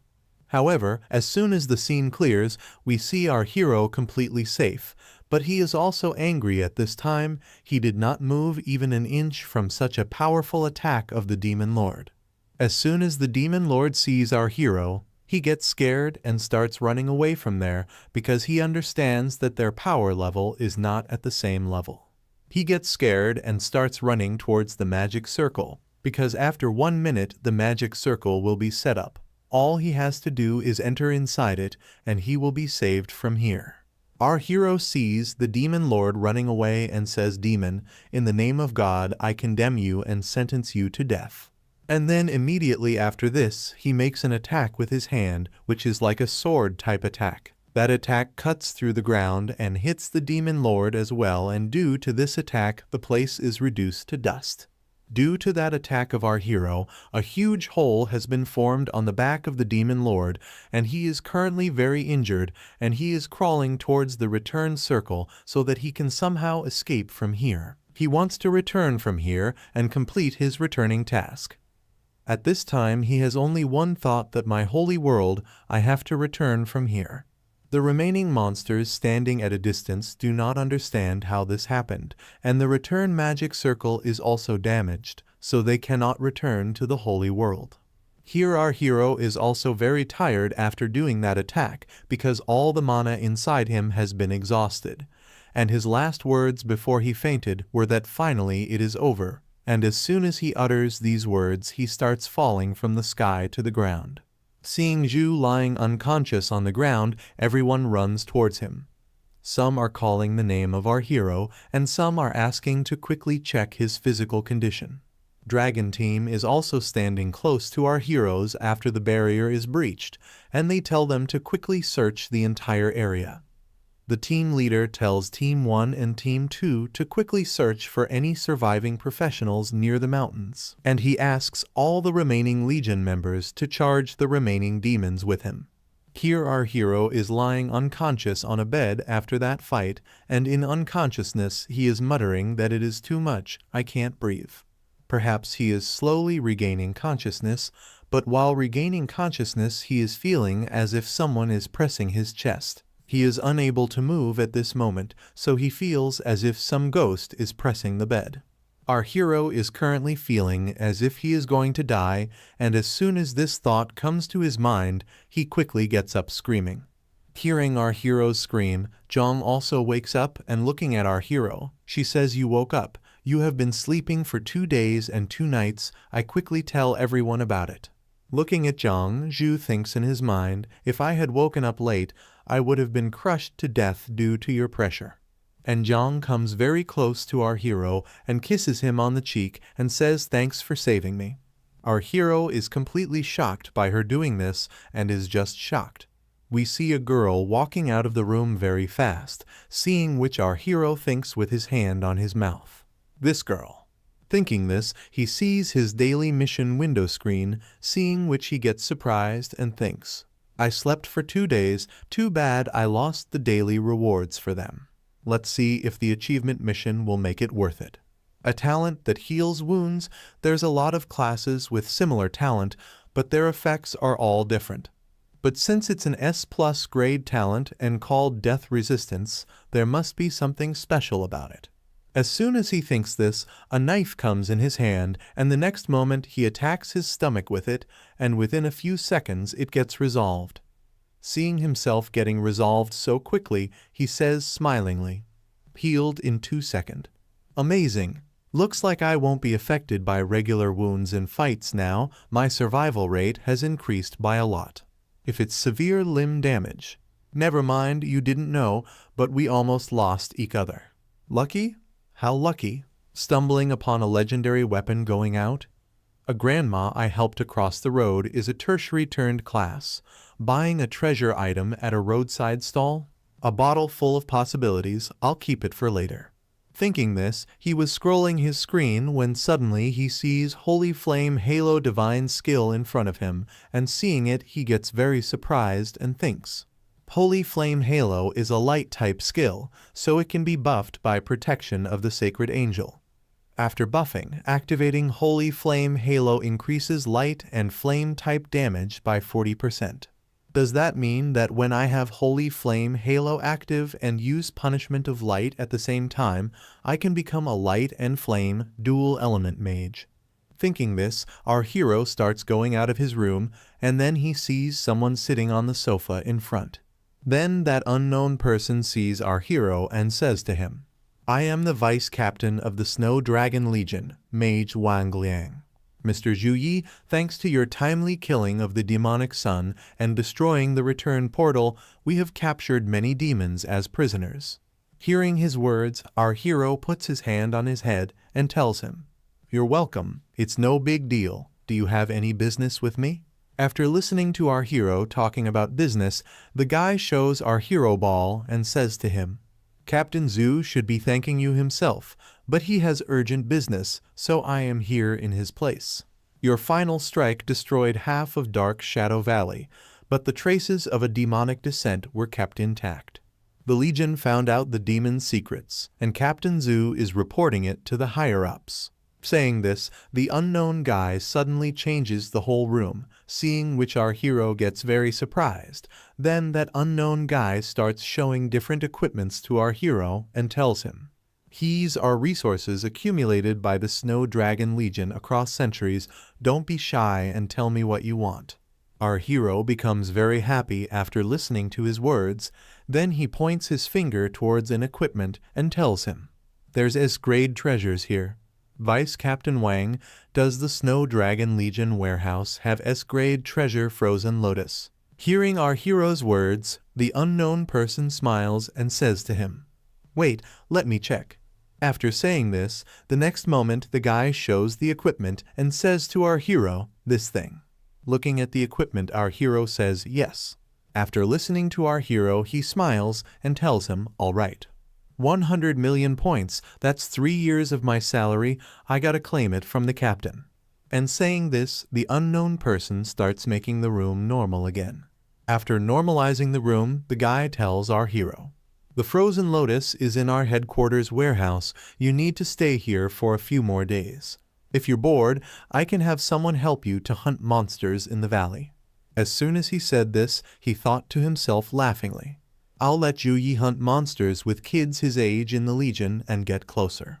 Once Zhu Yi becomes part of the top order, the Snow Dragon Legion can benefit from this friendship. A perfect move. And thinking this, he starts leaving from there and starts opening the room. Then our hero tells him, "Sorry, I need to return to school to participate in the freshman competition tomorrow. You can just mail the frozen lotus to my dorm." Hearing our hero's words, he tells him, "I forgot that you're still a student. The frozen lotus will be sent to your dorm in Su Kang University in 2 days. If you meet something you can't handle in Tempest Valley, you must contact the Snow Dragon Legion." "Thank you, Vice Captain." After that guy leaves, our hero sits relaxed on the sofa and thinks. Xiao Yun is saved. I gotta thank the demonic sun. Without him, I would have never gotten access to the Snow Dragon Legion warehouse to get the frozen lotus. It's almost 12. Let's finish the daily missions first. Then the moment shifts and we see a girl covering her body with a towel, seeing which all the girls standing there get very surprised. Then they all gather at one place and one of them says, "Captain, we want to invite Zhu Yi to join the Blue Phoenix team. What do you think?" After listening to her, Captain Girl says, "I don't think he'll agree with his power. It's more efficient to hunt monsters solo." Seeing the Captain Girl saying this, one of the girls says to the captain, "How would you know without trying? Besides, Captain wants him to be with us too. I saw you peeking at Zhu Yi several times." And the very next moment we see Captain Girl going to meet our hero, and when our hero comes to his room after finishing his training, he looks at her and says, "Senior Sue." Seeing our hero, Captain Girl feels a little shy and says to our hero, "Zhu Yi, would you like to join the Blue Phoenix team?" Our hero gets a little confused after hearing about joining the team from Captain Girl and says team. Then Captain Girl laughingly says to our hero, "Zhu Xiao and Zhu Dan will be heartbroken for some time then." Our hero gets surprised after hearing the names of both of them from the mouth of Captain Girl and says, "You're kidding." Then Captain Girl says, "Right, this is to thank you for saving us at Tempest Valley."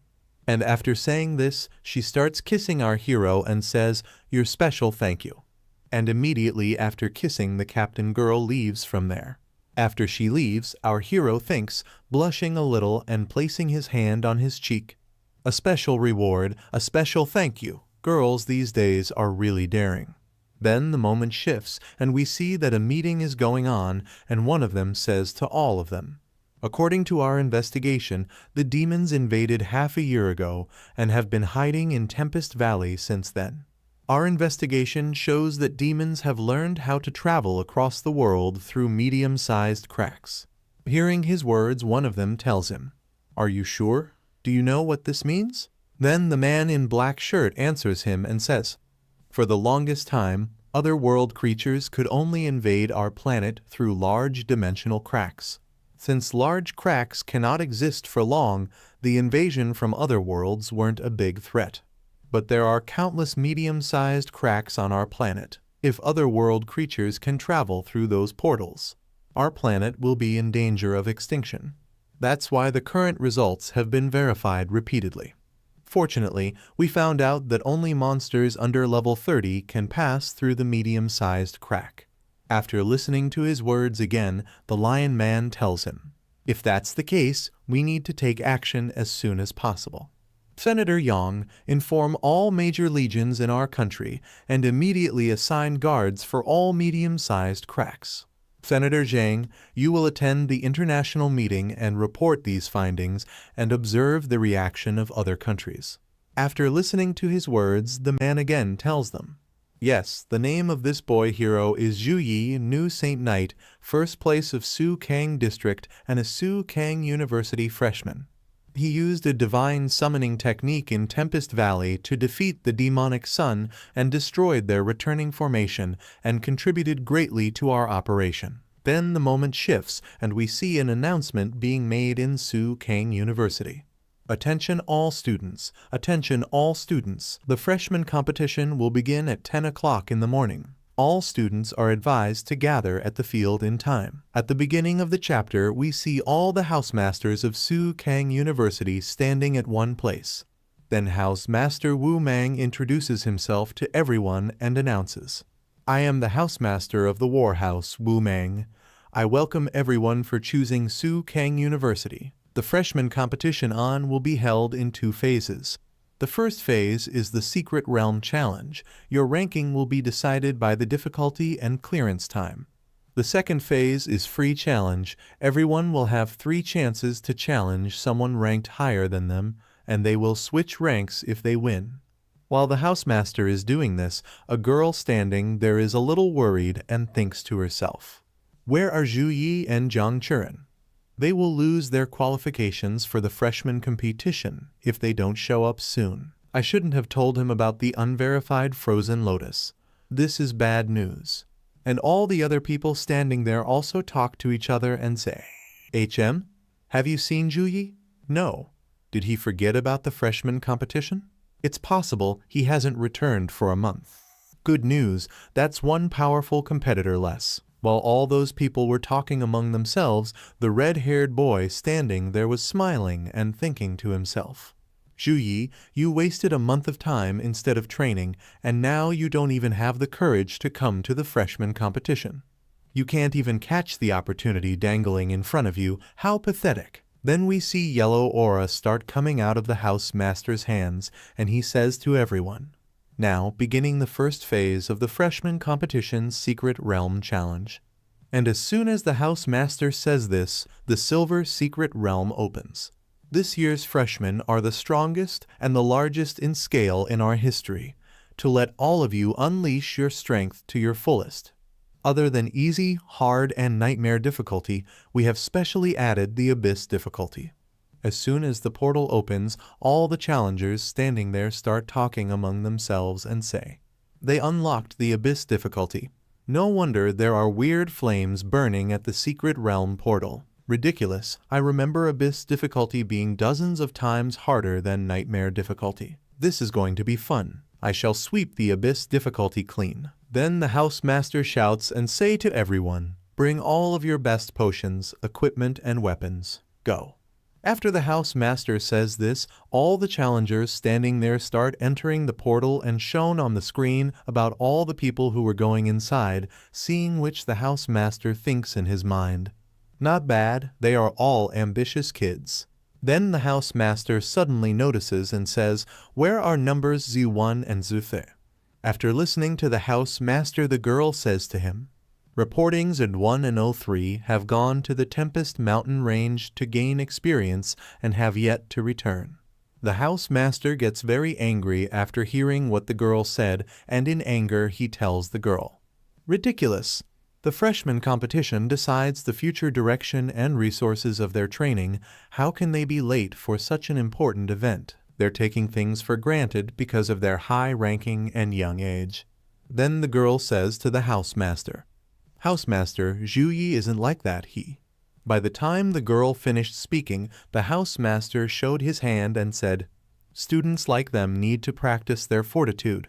Since they're absent, so be it, just reverse their ranking." Then suddenly our hero comes there and says, "Wait, sorry for being late." And after saying this, our hero and the girl enter the portal, seeing which the housemaster gets very confused. Only after entering the portal, the girl tells our hero, "We made it." Enter the portal, and a notification is shown which reads, "You are now inside the bear monster nest. You have selected Abyss difficulty note. Monsters in the Abyss difficulty are extremely violent. Please watch out for the timing of using your return scroll." Our hero enters the portal, comes into his fighting position, and a yellow-colored aura starts emanating around his body, and he thinks with his weapon in his hand, "I hope this rumored abyss difficulty." Then we see a lot of bears coming in front of our hero, and our hero stands in front of them with his weapon out, and the next moment he attacks them all smiling and says, "Can make me go all out." And all the challengers standing there slowly start attacking all the bears, seeing which all the housemasters start talking among themselves. The performance of this year's freshmen is not bad. Bear Nest Secret Realm is one of our school's hardest secret realms. Freshmen are usually caught off guard and forced to quit when they enter, yet they all held their own this year. Show me Zo 1. I want to see what he can do after wasting a month in the Tempest Mountain Range. Our hero is slowly defeating all the bears when a notification appears on his screen. Congratulations on clearing the first level, killed 16 bear monsters, time taken 5 seconds. Seeing our hero fighting like this, the house masters get very surprised and start talking to each other. Cleared in 5 seconds. How is it that Zhu Yi only used a support skill like Holy Flame Halo, yet the fire was strong enough to instantly kill the bear monsters? Could Zhu Yi have a high intelligence stat? There can be many reasons for a skill to have high damage, including intelligence stat, buffs, treasures, etc. We can't judge from this single battle alone. Seeing them all talking to each other like this, the house master suddenly thinks to himself, even with all my years of experience, I can't tell what this strange halo's effect is. Zhu Yi didn't waste this 1 month. This kid is interesting. Then the moment shifts and we see that our hero is very angry and there is lightning all around him, and he attacks all the bears one by one and starts defeating all the bears one by one. After defeating all the bears, he thinks, clearing a secret realm also gives new talent. The strength of a class is highly dependent on their talents. In the beginning, I relied on my S+ grade talent to activate the Saint Knight class during the class awakening ceremony. This must be a privilege of secret realms silver grade and above. After all, I didn't receive such a reward when I broke the record of the bronze secret realm. It's nice that they let me choose 1 from 3. I wouldn't need to worry about receiving a useless talent. Rapid Steps is nice, but Focus Halo outshines it.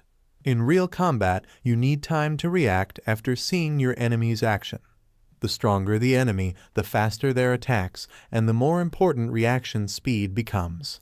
The situation constantly changes in a fight. Focus Halo can reduce the risk of my skill being interrupted. It can even change the tide of a fight if I use it right.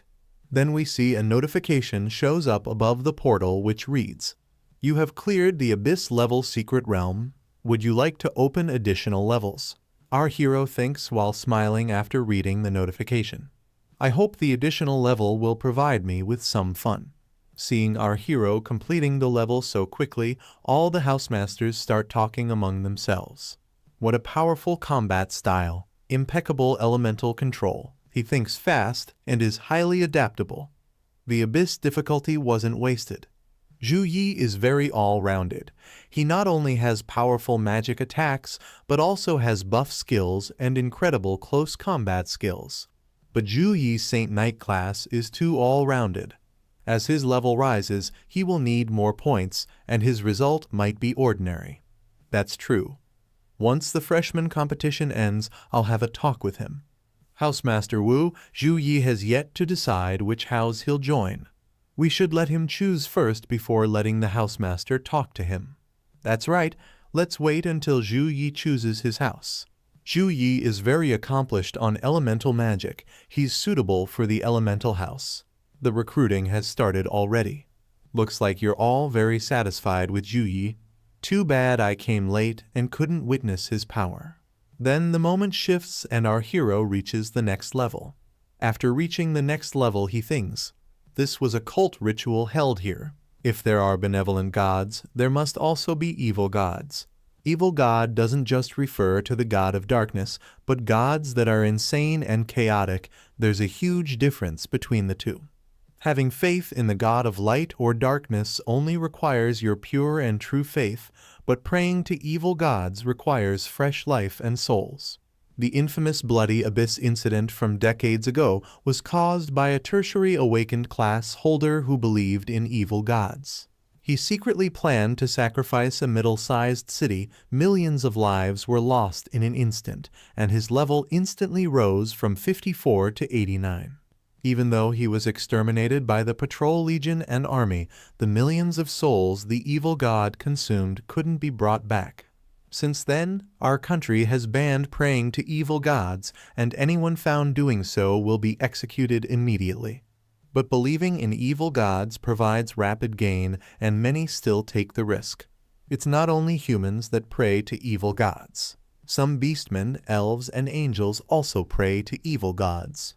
Our hero clears the secret realm of the Abyss level very easily, and as soon as he clears this realm, additional levels open in front of him.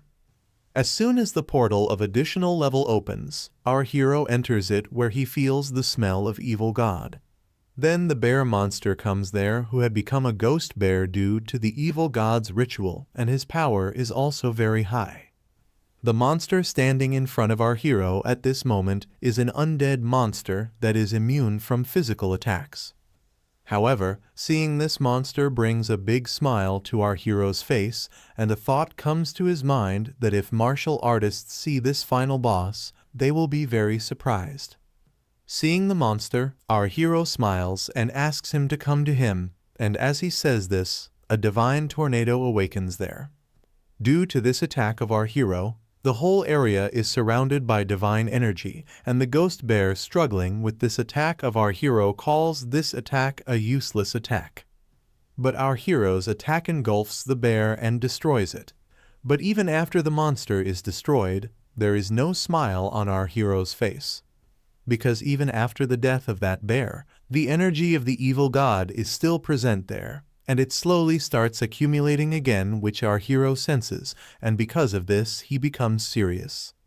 And as soon as the energy of the evil god is concentrated again, the dead bear comes back into its physical form. After coming back to life, the ghost bear shouts at our hero and says, "I accept that your holy light is very strong." This bear is alive because it has been given immortality by its great god Exia, so every attack of our hero is meaningless in front of its immortality.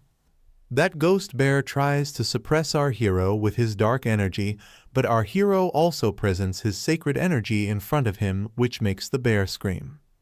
Our hero presents a very thick energy in front of the bear, and seeing this, the bear understands that our hero has decided to use his trump card. This holy energy of our hero begins to destroy the ghost bear again. Seeing himself being destroyed by the holy energy of our hero, the ghost bear says, "It's useless. Everything you do is nothing but pointless struggle. How much energy do you still have after using your trump card? The next time I resurrect will be the time of your death." On hearing this, our hero gets ready to attack him, and he does a powerful energy attack on the bear. That energy attack of our hero hits the bear directly, due to which the bear starts screaming in pain and says while screaming, "I told you that you cannot kill me." At this time, our hero hears the bear talking and yelling. In the meantime, he prepares another attack on the bear. As soon as our hero attacks the bear, explosions start happening there. The bear struggling in this blast is screaming and repeatedly taking the name of his god, because due to this attack of our hero, his power is slowly decreasing, and in a few minutes the bear is completely destroyed. As soon as this monster is destroyed, our hero gets a congratulations notification that our hero has completed this extra level in just 1 minute 12 seconds. With this, our hero has received 7,113 experience points in rewards, and Ju has now also reached level 19. After killing this monster, our hero has got a horn which is of gold grade. As soon as this task is completed, a portal opens in front of our hero, entering which he thinks that as I had accepted unlimited revival is just an illusion. I just had to burn his power to destroy that monster. When our hero first entered this space, he felt a vague, violent force. This isn't an elemental power, but it feels similar to the power our hero felt when he used the divine summoning skill.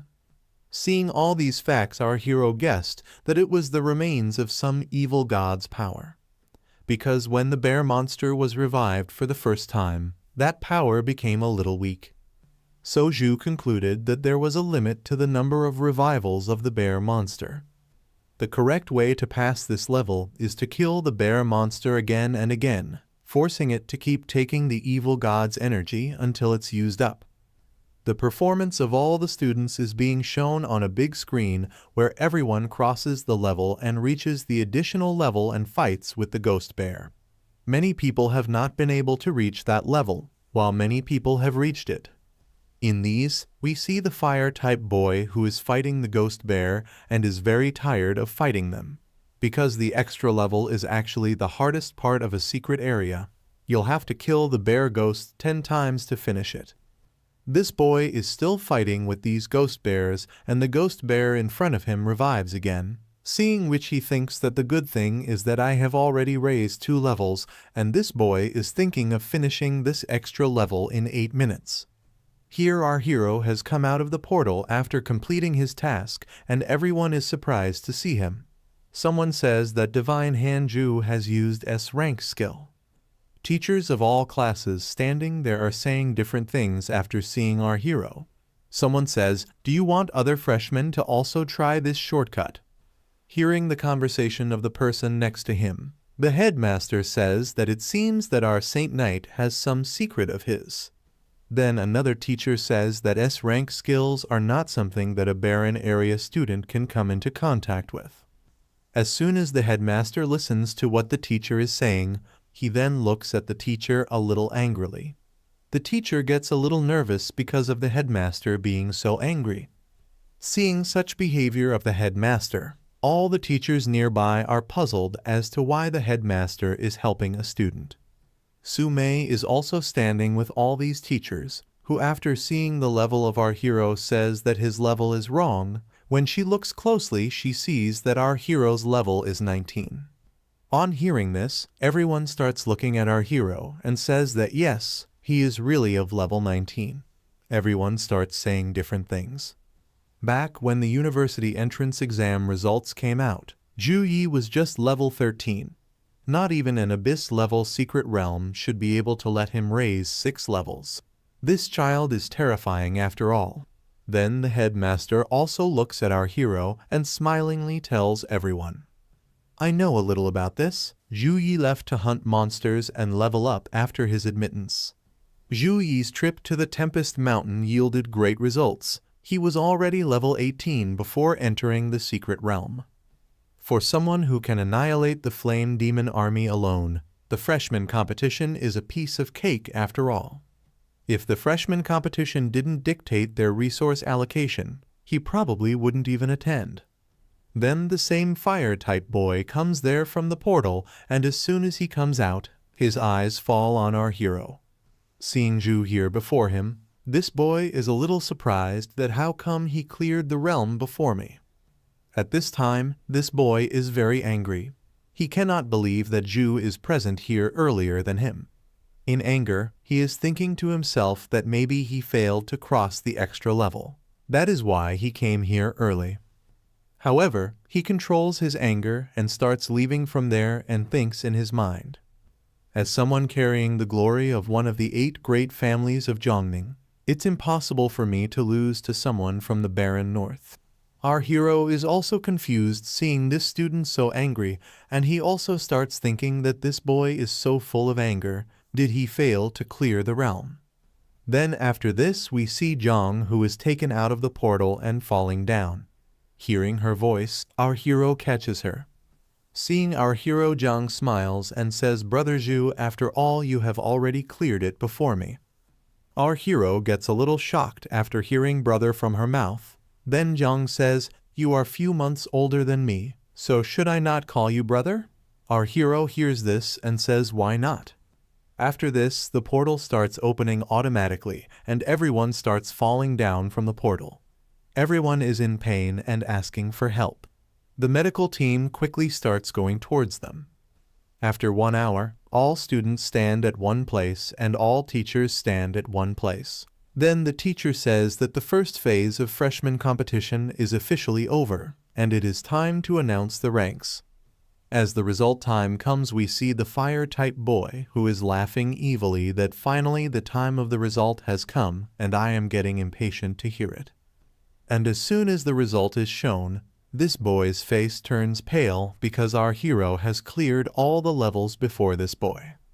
And the first place in this first phase goes to our hero. Then after this, the boy starts going towards a very big pillar and thoughts start running in his mind. "Zhu, you took away my first place in the entrance exams. Now you want to take away the first place in the freshman competition as well. I don't care how you did it, but in the next phases, I must stomp you under my feet." Our hero sees his strange behavior and wonders why is he climbing so high.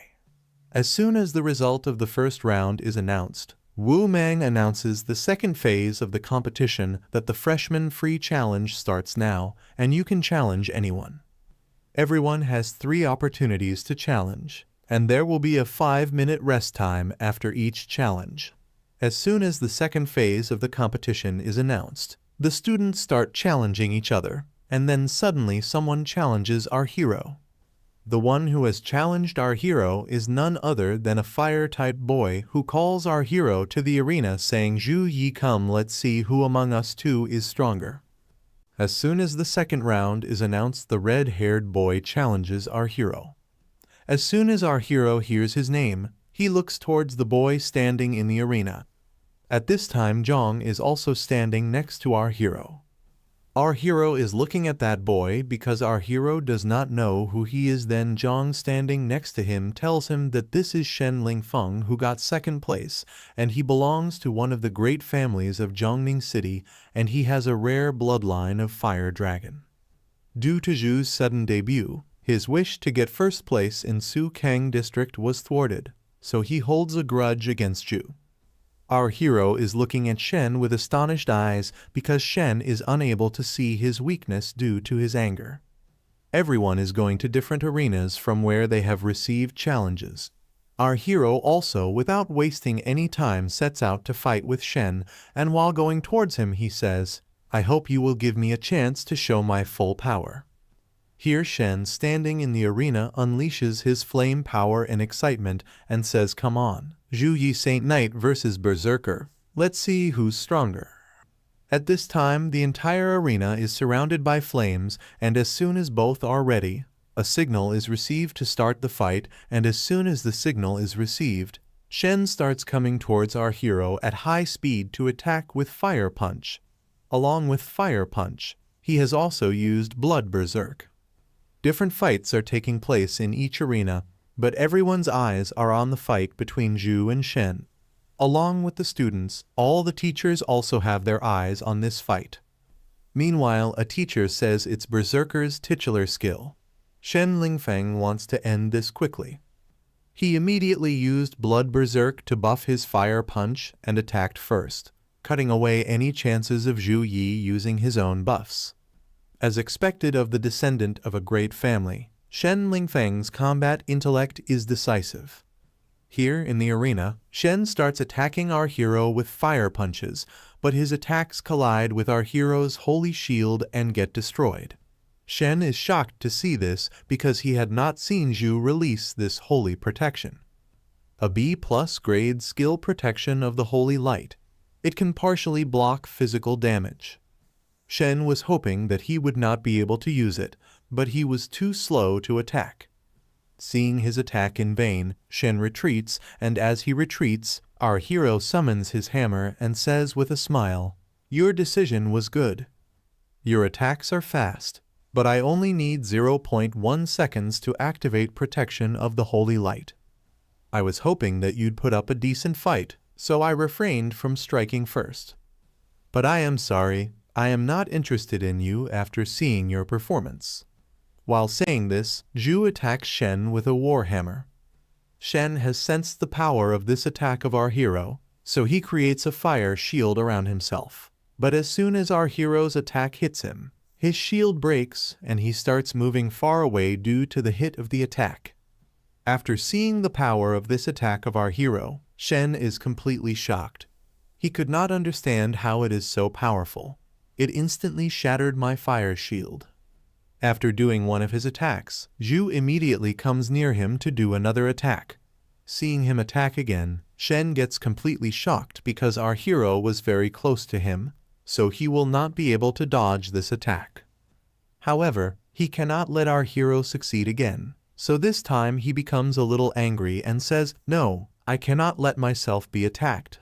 And as soon as our hero attacks, a very powerful blast takes place there, due to which the whole area lights up. And as the light dims a bit, we see that Shen has blocked our hero's attack with his wrist, and at this time his body has also changed. He is in his fire dragon body, which is his trump card. After coming in this form, Shen pushes our hero backwards, seeing which our hero says a little surprised that it seems this is the power of fire dragon body hidden bloodline. After coming in this form, Shen is continuously attacking our hero. Our hero is escaping from his every attack, but seeing this bloodline form, our hero starts thinking. It was like this with Zhang Churen, and it's the same with Shen Lingfeng. All classes with special bloodlines seem to hold a trump card stemming from their bloodline. All these things are enough to make our hero jealous because seeing his power, our hero is burning with jealousy. And while thinking this, our hero holds Shen's hand and gets ready to attack him again with the warhammer and says, "Even with your bloodline unlocked, you're still not my opponent." Saying this, our hero attacks him with a hammer and he moves a little away from the attack, but this time he was successful in dodging our hero's attack. Due to which our hero was a little surprised and Shen laughingly says that the strength of my fire dragon bloodline is not limited to just close combat. Today, I shall let you learn the power of the fire dragon body. And then he uses dragon breath, which causes a flame of fire to move towards our hero at a high speed. Here, all the people standing outside the ring are watching this fight very carefully, and after seeing this attack of Shen, everyone starts talking about different things. It's the dragon breath, the fire dragon bloodline's bloodline skill. Shen Lingfeng has been forced to use his trump card. Zhu Yi doesn't have any special bloodline, so he might be disadvantaged. Zhu Yi is going to lose. Seeing this fire attack coming towards him, our hero quickly uses his Holy Flame Halo technique and controls the flames coming towards him. Shen is very surprised to see his dragon breath fire being absorbed in this way, and he is not able to understand how it happened. It seems that an insect is standing in front of its king. However, Shen was not ready to accept that Zhu was controlling his fire, so he increased the power of his attack even more. Seeing which our hero tells him that all this is useless, your flame cannot escape from my control. This fight has been going on for a long time, so our hero attacks with his hammer to finish it quickly. Seeing the attack coming at a high speed, Shen says that you want to defeat me with my flame, stop dreaming about it. Shen uses all his remaining strength to control his flame again. However, just then our hero's attack hits him. The attack was so powerful that Shen goes far away and hits the arena's protection shield. After some time, when the dust clears, we see that Shen is lying unconscious on his knees, and due to his unconsciousness, our hero is declared the winner of this match. As soon as Shen loses, all the people standing outside start talking about different things. A prideful and arrogant berserker like Shen Lingfeng was defeated while being stomped on during the entire fight. And he didn't even use his full power. If he did, I can't even imagine how scary it'd be. With his level and powerful combat intellect, it's normal for him to stomp over Shen Lingfeng. Yeah, who could have expected him to raise 5 levels in a month? Look, another district's first place. Seeing the performance of our hero, the students as well as the teachers are very surprised. After the first fight, our hero immediately reaches the arena again for the second fight. This time there is a girl in front of him. This time the opponent facing our hero is a spiritual Taoist priest who is of level 17 and his name is Song Xiaolan. As soon as our hero hears about this girl's profession, he starts thinking something. Spiritual Taoist priest, a unique class in China, is very rare. They're adept in using sealing techniques and talismans. When we confirmed that Xiao Yun's sickness was caused by her bloodline, the priest once suggested controlling it with a great sealing technique. I didn't expect to meet a spiritual Taoist priest here. Then our hero also tells this girl his name and his level. On hearing which this girl laughingly says that you have not used your full power yet. That is why I want that when we fight. I can feel your status completely. You don't worry, I will not interrupt you during your buff. As soon as our hero reveals his level, the students standing outside start saying in surprise, "Unbelievable. When did Zhu Roman 6 reach level 19? No wonder I can't use my examination skill on him. He's 3 levels higher than me. Right. Zhu Yi didn't use any buffs when fighting Shen Lingfeng. That's incredible. Here inside the arena, our hero, after listening to this girl, says as you wish and immediately starts activating all his buffs, due to which the whole area starts glowing with holy energy, and in no time our hero comes to full power. Seeing our hero, that girl also starts activating her power and says that at this time, I too will have to put my all in this fight. As soon as Zhu defeats Shen, another fighter challenges Zhu. This time, the fighter who has challenged our hero is named Song Xiaolan, and she is a level 17 spiritual Taoist priest. As soon as Song Xiaolan appears in front of our hero, she requests him to fight at his full power, as Xiaolan has come just to test our hero's power. However, as our hero hears about her profession, he decides to fight this battle at his full power. On Xiaolan's request, our hero activates all his buffs, due to which the entire arena comes under pressure. Seeing the pressure of our hero's power, Xiaolan also activates her spiritual card.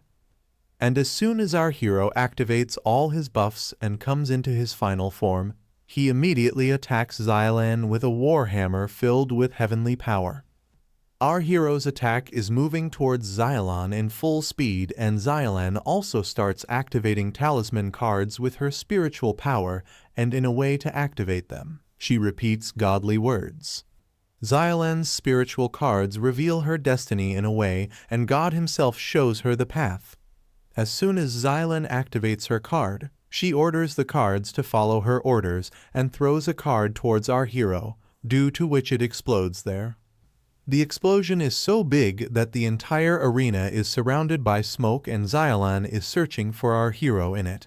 But our hero is not visible anywhere, hence Xiaolan is a little worried about where he has gone. In the meantime, we see that our hero is behind Xiaolan, who is fully ready to attack, and as soon as he comes behind her, he says to her, "Do you think that by changing your position, you can stop me from chasing you?" As soon as Xiaolan hears our hero's voice from behind her, she gets shocked, because she is in such a position right now where Zhu can give her heavy damage, and our hero does exactly that. He attacks Xiaolan with a hammer. Although Xiaolan creates a shield with her spiritual card and protects her from our hero's attack, but our hero's fast speed is enough to surprise Xiaolan, because our hero came behind Xiaolan in one go without any movement. Xiaolan is trying her best to defend herself from this attack of our hero, but her condition is very bad at this time, because our hero's attack is so powerful that her spiritual cards slowly start breaking and scattering. Xiaolan is in a lot of trouble right now, because even if all her automatic protective gear is activated, it can only last temporarily. However, Xiaolan decides to use one of her techniques, which is risky, but she has to use it. For this, she just throws some fire towards our hero to divert his attention, and immediately starts speaking something again. She once again borrows the power of the laws of heaven and earth, transforming them into some elite warriors, and orders them to obey. As our hero sees some elite warriors there, he becomes very happy and thinks that this is very interesting, and this is the Taoist way of spreading the beans to create soldiers. As soon as they are summoned, Xiaolan gives them orders and sends them all to attack our hero. They are moving at full speed towards our hero, but our hero starts destroying them one by one with his hammer. These Taoist soldiers are not hard to deal with, but they can recover like ghosts, which is a bit troublesome. It seems that only by cutting off the source of their magic can these Taoist soldiers be truly destroyed. This is what our hero has on his mind as he destroys them. Our hero is continuously destroying these elite soldiers one after the other. Although they were recovering quickly, but their recovery speed was not as fast as our hero's attack. Seeing this, Xiaolan starts thinking ridiculous. My Taoist array is enough to deal with a level 30 power, but Zhu Yi can easily handle it. Zhu has almost destroyed these summoned creatures by slowly, and with one stroke he again reaches behind Xiaolan and moves forward to attack with full force with the warhammer. Feeling the killing intention of our hero, Xylan gets completely scared. Before Zhu's attack can hit her, she accepts her defeat.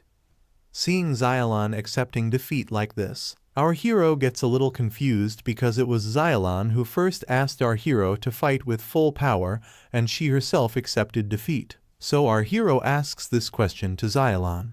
But Xylan laughingly tells our hero that we both are not on the same level, so I sincerely accept my defeat. Xylan was a little sad, but she considered accepting the defeat a good decision, because if she had stayed in the fight longer, her fate would have been the same as Shen Lingfeng's. Then Xylan leaves the arena saying that next time when I get a chance, I will definitely take your guidance.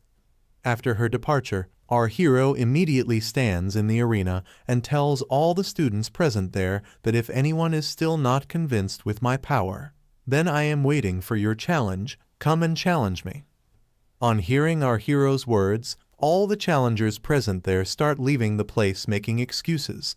One of them says that I ate too much this morning. That's why my stomach is feeling a little uncomfortably. Then another person makes an excuse that, hey, aren't you that person? We met when we were kids. I remember your number is 156, and mine is 172, just right for the two of us to compete. Zhang also stands among all these challengers, and seeing the people around her so scared, Zhang becomes very happy that it is no wonder that this is Zhu Ye. Everyone got scared just by seeing his performance. Seeing our hero's performance, teacher Su Mei also becomes very happy and says his strength and physique crush the warriors, his agility and intelligence crush the mages. Zhu Yi's power is completely beyond my imagination.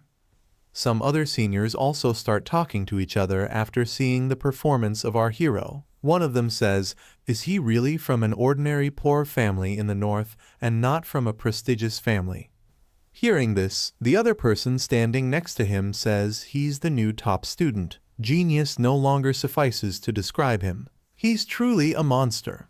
All the teachers' eyes were on our hero, and teacher Wu Meng's eye was also on the performance of our hero, and while showing it to all the teachers, he thinks that the second round is almost over.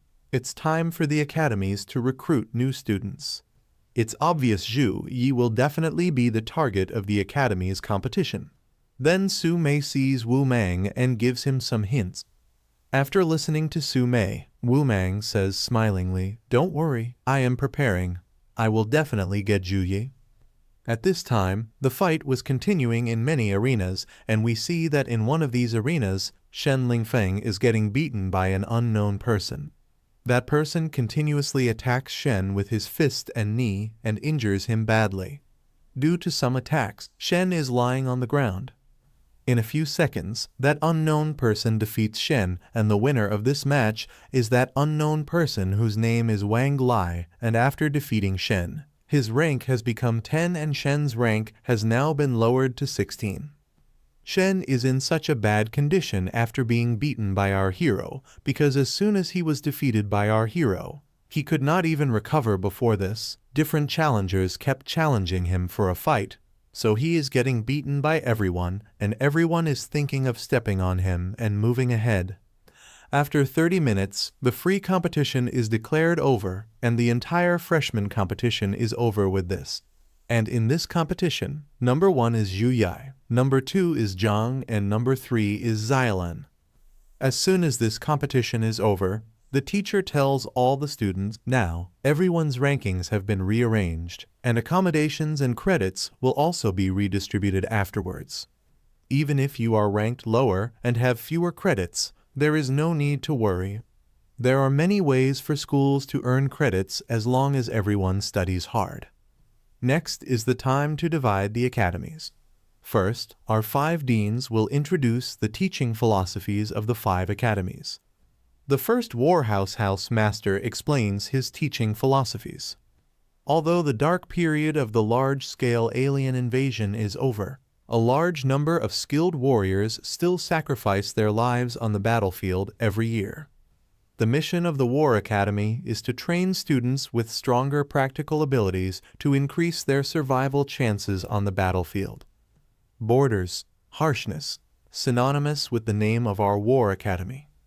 The Elemental Academy only accepts those whose primary abilities are elemental magic. Giving details about elemental, the teacher of this profession says that I will take you to the true meaning of elemental magic. Then after this, the teacher of Weapon Academy comes and starts telling the qualities of his academy. The Weapon Academy aims to better utilize weapons in hand rather than relying on a series of skills. Come to our Weapon Academy, and you will have the greatest strength relying solely on your body and your weapons. Then teacher Zhang Ling comes and introduces her academy. The Tactical Academy aims to train tactical students who can command battles. Regardless of profession, anyone can choose our Tactical Academy. Surely everyone knows that in a battle, top tactical experts can significantly reduce the defeat rate of the entire army.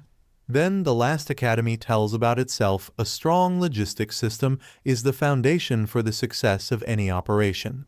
We welcome all life experts to choose our Logistics Academy. Here, although we are not good at fighting, you will learn the most professional vocational knowledge related to life. As soon as all the academies are introduced, Wu Mang tells all the students that the information of each academy has been presented. Now you can log into the system to choose the academy of your choice. All the students take out their phones and start looking at the system. Meanwhile, Zhang asks our hero which academy he will choose. Then teacher Wu Mang tells our hero that student Zhu, if you come to my academy, then I will become your private tutor. On hearing this, our hero asks in strange words that a private tutor. Then Wu Mang tells about it that each tutor can take on one outstanding student for personal guidance, and the resources that the tutor personally has used will also be prioritized for them. Additionally, I have prepared some meeting gifts, including 3 A-level skill books and an A-level resource exchange order. Just then, the teacher of Element Academy also says, Zhu Yi, choosing a private tutor is not a small matter. You should consider it carefully. If you come to our Elemental Academy, I promise to specially prepare a legendary equipment set for you. After this, the teacher of the Weapon Academy also suddenly comes in front of our hero and says, Zhu Yi, as long as you become a member of the Weapon Academy, you can use anything that benefits your strength enhancement. Suddenly seeing 2 teachers coming in between them, teacher Wu gets very angry and asks, what are you guys doing? I came first. The teacher from Weapon Academy says it's not about who came first, it's about sincerity. Our hero gets into a lot of dilemma at this time, and all the students present there also start talking among themselves after seeing this. Everyone was talking about different things. 3 deans personally stepped forward to greet Zhu Yi. Is this the special treatment reserved for the top-ranked student?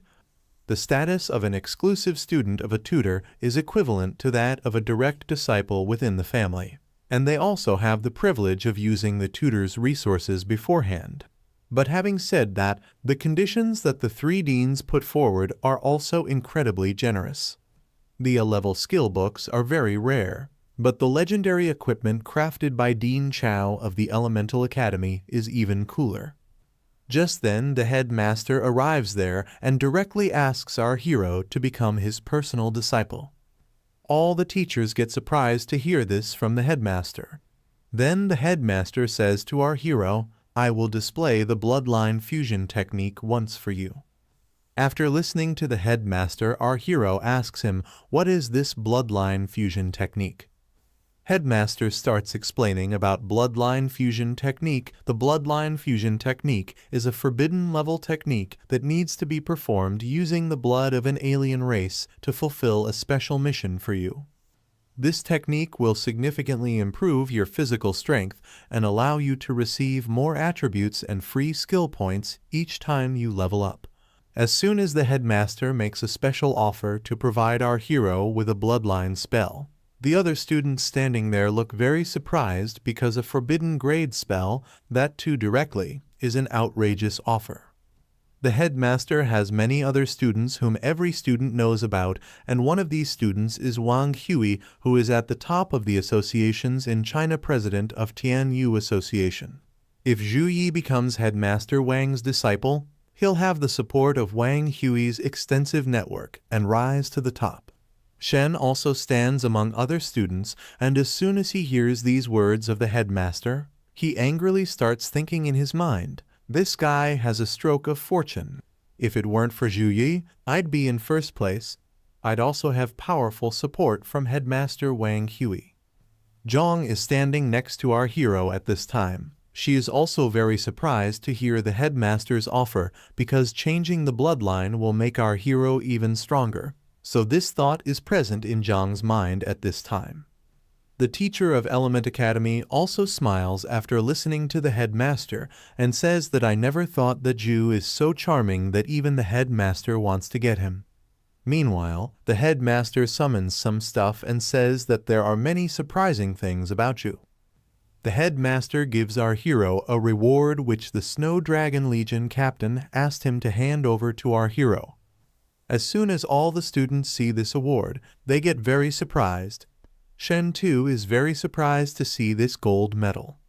He could not understand how this is possible because not even the Shen family of Ning and's great 8 families has a gold medal. This thing was disturbing him the most. Why does Zhu Yi receive one? Xiaolan is also very surprised to see this. Am I mistaken? Isn't that an honor medal? Then Zhang holds our hero's hand and says it's a gold medal. My grandfather fought on the front lines for years and only received a silver medal. Our hero's eyes are on the medal on which it is clearly written that this is in honor of those who have contributed to China's civilization. When our hero reads it, he thinks in his mind that when did I provide a great contribution to China?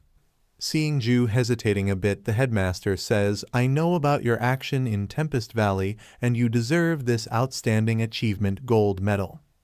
Hearing this, our hero starts thinking that it is impossible to get such a medal in Tempest Valley after killing only a few demons of the Demon Legion. Is there any hidden reason behind this? Still, our hero accepts this medal without thinking much and thanks the headmaster for this. Meanwhile, the teacher of Element Academy laughs and says, Zhu Yi, you are still stiff, and calling him headmaster. On hearing this, our hero bows his head and says, Teacher, I am very honored to be your student. Then the headmaster, without wasting any more time, teleports away with our hero. When the headmaster was teleporting away with our hero, the other teachers started thinking whether the headmaster is afraid that after his departure we will take Zhu to our side. After their departure, Teacher Wu and the Weapon Academy teacher both come together to Zhang and make her an offer. The Weapon Academy teacher says to Zhang, if you are willing to become my personal disciple, what I promised Zhu Yi before will also be promised to you. Wu gets angry seeing the Weapon Academy teacher coming between them again and angrily says, Old Song, are you deliberately going against me? Hearing this, the Weapon Academy teacher says, as Zhu was recruited by the headmaster, I will definitely not let you steal Zhang.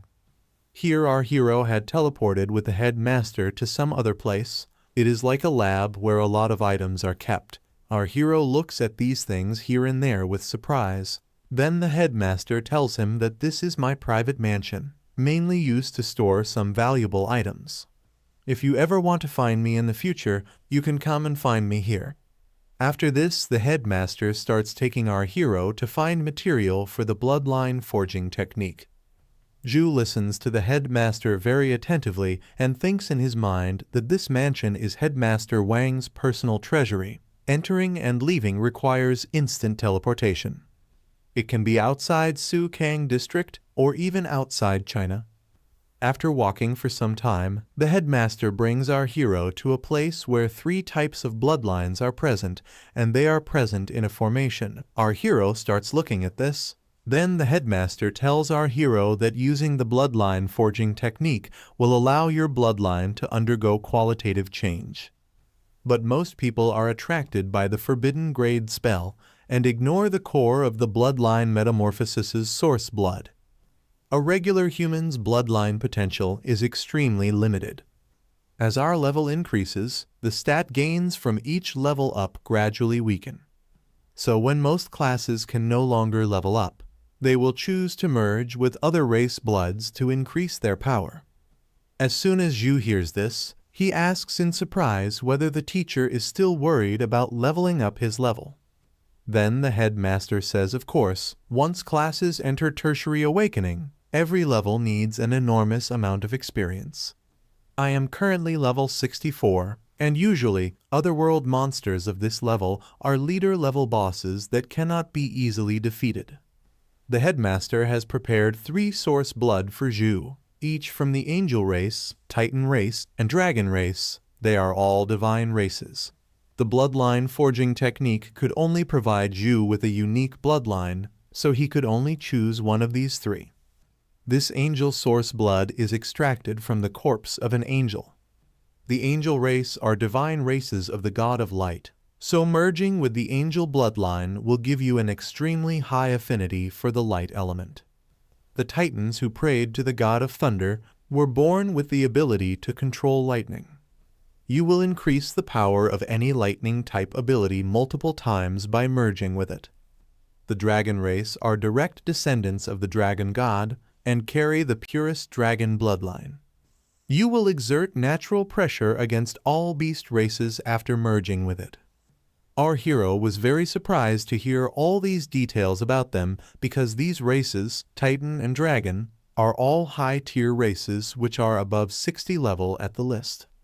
But our hero did not want to take a hasty decision, so he directly asks the teacher about which bloodline will suit me more. Even though Zhu has the help of the system, he still does not know enough about this world, and he cannot take this decision in a hurry. Our hero asks the headmaster to choose a bloodline for him, and the headmaster is quite impressed with what our hero says. Because faced with 3 extremely rare source blood, most younglings will be so shocked they choose one by instinct. Zhu proved his maturity by keeping his rational and clear thinking at key moments. Then the headmaster explains to our hero in detail about these bloodlines. Titan and Dragon source blood are powerful, but they will mainly increase your strength and mana capability after merging with them. Due to your intimacy with the god of light, the angel source blood is undoubtedly your best choice. You might receive an improvement beyond your imagination. As per the headmaster's advice, our hero chooses angel source blood, which is for the god of light.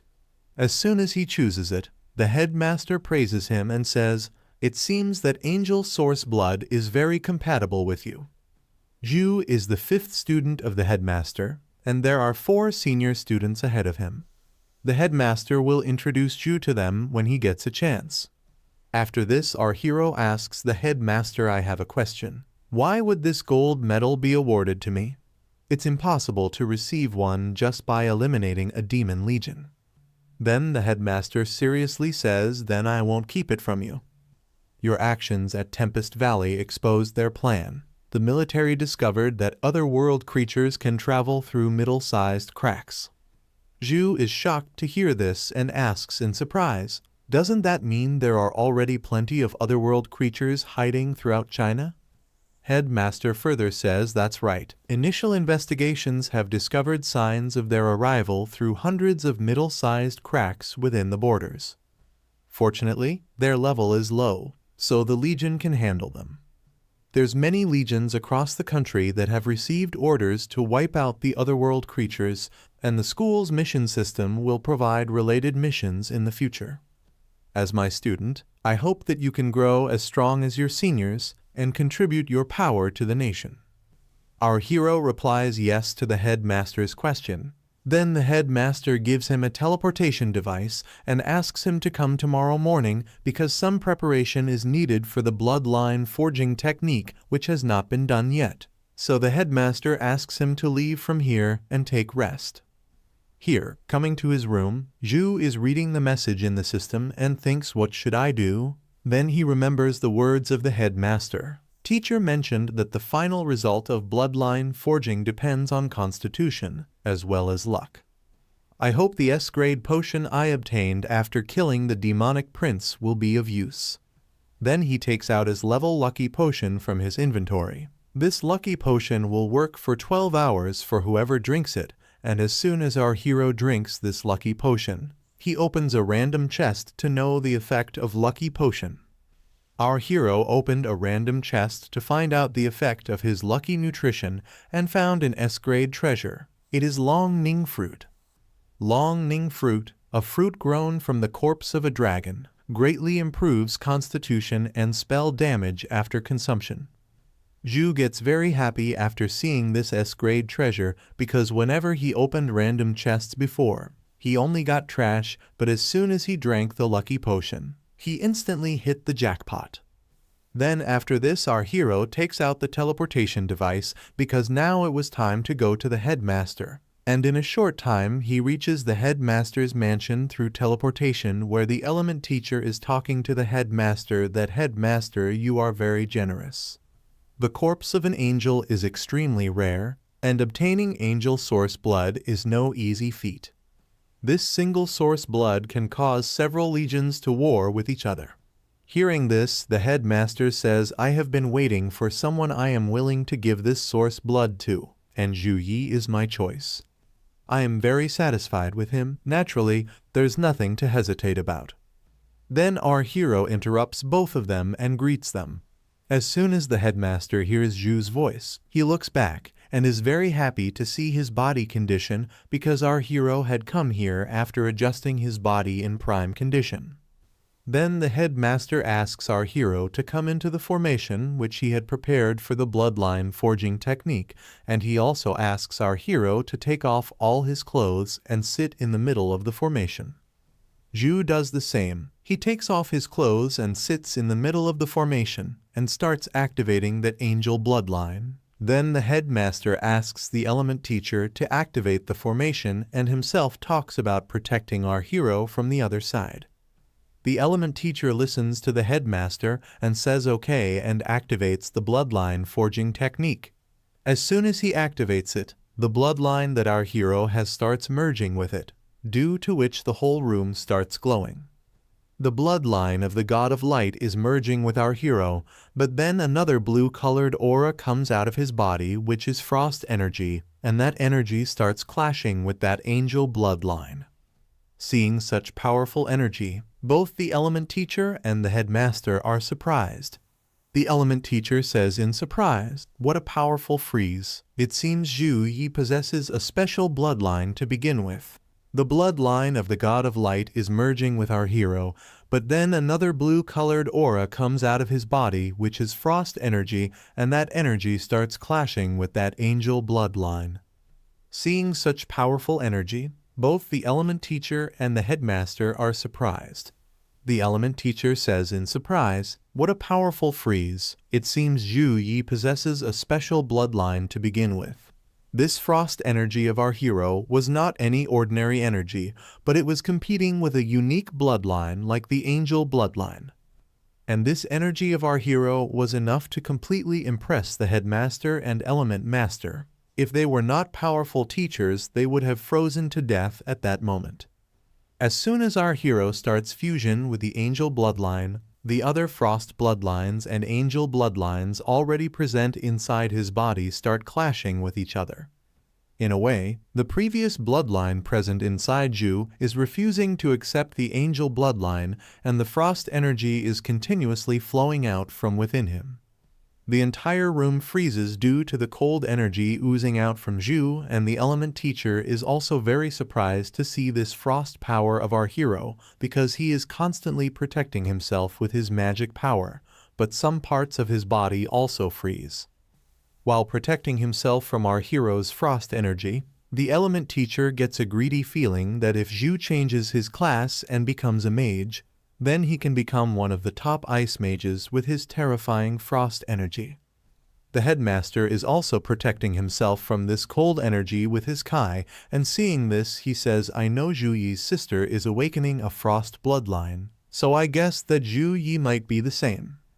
Both of them are more surprised to see this frost energy of Zhu, because as one of the top bloodlines, the angel bloodline should be able to suppress other lower quality bloodlines in the forging process. So the headmaster didn't think too much about it, but the angel bloodline and the frost bloodline are competing and balancing each other right now. The headmaster was thinking about all these things, that to have such a high quality frost bloodline, There might be more to Zhu Yi's history. Almost all of humanity's other race bloodlines originated from the earliest eternal game players. After reality merges into the eternal game, the higher your level, the more complete your blood inheritance will be. The frost power inside Zhu Yi is equal to the angel bloodline. This means that Zhu's ancestors may have been among the earliest high-level players to participate in the eternal game. Otherwise, it's impossible for a descendant like Zhu Yi to unleash such a powerful frost bloodline. Without the frost bloodline's interference, the angel source blood will completely enter Zhu Yi's body. At present, the angel source blood is in opposition to the frost bloodline. Even if the latter were completely eradicated, the angel source blood would likely be depleted as well. Both the bloodlines are continuously clashing with each other, seeing which the element teacher says that as much as possible of the angel source blood was lost. The final effect might not even be equal to the result of a grade of a trick. All we can do now is entrust Zhu Yi's fate to destiny. Any attempt to forcibly halt the ritual could result in his death via self-explosion. Both the teachers can only watch at this time and leave it to the fate of our hero, because they will not be able to interfere in this forging, and here in our hero's body, both the bloodlines are clashing with each other, due to which he is suffering a lot, and he is in a lot of pain at this time. Our hero is in so much pain that suddenly a notification comes in front of him that the gate of consciousness has opened, and you have entered the mental realm. As soon as our hero reaches this mental realm, he finds himself in a sacred-type palace where an angel is already present who welcomes our hero on his arrival and tells him that you have finally come here. Our hero is looking around carefully to see if this is the mental realm. Then the angel says to our hero, "My child, congratulations for receiving God's blessing. God has sent me here to grant you your true strength. You shall be unrestrained by morals, unrestrained by rules, and only follow your own will and desire." After explaining her point to our hero, the angel asks him if he is ready to accept this power now. However, while she was saying this, there was an evil smile on her face, as if she was not an angel, but some evil creature. Our hero feels disgusted on seeing this angel, because after seeing it, he was feeling like summoning his light hammer and killing him right here. Seeing our hero hesitate, the angel extends her hand and says again, "Fear not, and embrace this blessing. You shall attain power beyond measure." However, before she can say anything further, our hero's holy hummer comes at full speed and hits her face directly. Angel was very surprised by this attack. In the meantime, we see our hero's protection angel sitting in a palace, and she smiles seeing the scene. A small angel standing next to her, who looks like a security type, looks at the angel with some confusion. Seeing the security angel in confusion, the protection angel says nothing happened. "I just saw something interesting," and then she reads some spell and says, "Don't disappoint me, little guy." Meanwhile, in the mental realm, after being beaten by our hero, the angel stands up angrily and says, "You dare offend the divinities. God shall unleash divine punishment, leaving not a trace of your body behind. Kneel and ask for forgiveness. I can consider forgiving your sin on behalf of God." But our hero, after listening to her, says that there is no need for this. On hearing our hero's answer, the angel smilingly says that you are a very impudent boy, and saying so she uses her power on our hero, due to which our hero gets tied in chains, and at this time there are many demonic eyes around him which are looking at our hero angrily. Being trapped in these chains, Zhu is facing corrupt energy, and he is trying his best to get free from it. But those demonic eyes are using their full power to corrupt our hero. The angel feels extremely happy with Zhu's painful screams because he has disrespected his master Xia, so he has to pay the consequences in pain. As soon as Zhu hears the name of evil God from the mouth of this corrupt angel, he angrily says that you are merely his underling. Hearing the words against her master from our hero's mouth, the angel becomes very angry and slaps our hero hard and laughing angrily says, "Brat, you've successfully caught master's attention. and he has sent me to conduct your baptism. Feel joyful. Exia will get you back on the right track." And soon the evil god starts putting his evil energy into Zhu's body through the chain, due to which our hero starts screaming in pain, and this malicious power starts corrupting Zhu's thoughts. Evil god has been putting his corrupted energy into our hero's body for a long time, due to which our hero suddenly stops moving and his ability to think and understand is completely lost. Here outside, the headmaster and element master get scared after seeing the strong pressure of evil energy and wonder what is happening here, because this evil energy is coming out from our hero's body in a very large amount. The headmaster quickly protects our hero's body with his energy, saying, "Why is an evil god's power within the angel source blood? Could it be that the angel was fallen by an evil god?" The energy that the headmaster has released to protect our hero's body collides with the evil energy and hits the distant wall, seeing which the element teacher says, "No, Zhu Yi is in danger. The evil god will stop at nothing to destroy the angel's power." However, then we see a smile on the headmaster's face, who laughingly tells the elemental teacher to stop and tells him the angel's power within Zhu Yi isn't diminishing, it's growing stronger. Zhu sitting in formation in front of them, whose angel power and frost power both fight for some time, and in a short time both the powers merge together and form a powerful bloodline in which the power of two bloodlines is mixed. One is frost and the other is god of light. Here in the mental realm, as soon as our hero masters both these powers, he uses the power of both these bloodlines to free Exia's corrupt energy from his body and also breaks the chains.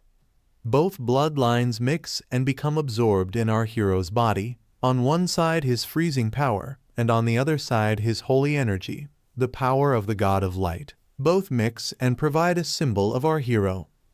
Our hero's powerful energy is badly affecting that mental realm, and this is Evil Angel. She starts freezing due to our hero's frost energy, and she is suffering due to light energy, and on the other hand, she is freezing due to frost energy. So it means she cannot even run away from here. In a short while she gets completely frozen in frost energy, and after freezing in it, she thinks this guy's soul was nearly consumed. Why has such potent divine power suddenly surged forth? Due to the mixing of both the energies, the body of our hero also changes completely. His body is shining with light, and there are wings made of ice around him which are showing his powerful power. Meanwhile, he summons his warhammer, and this time the hammer has also changed completely. It is surrounded by frost energy. Our hero, without wasting much time, kills the underling of the evil god with a single attack. After killing the evil angel, our hero also does 1 or 2 attacks on the evil god.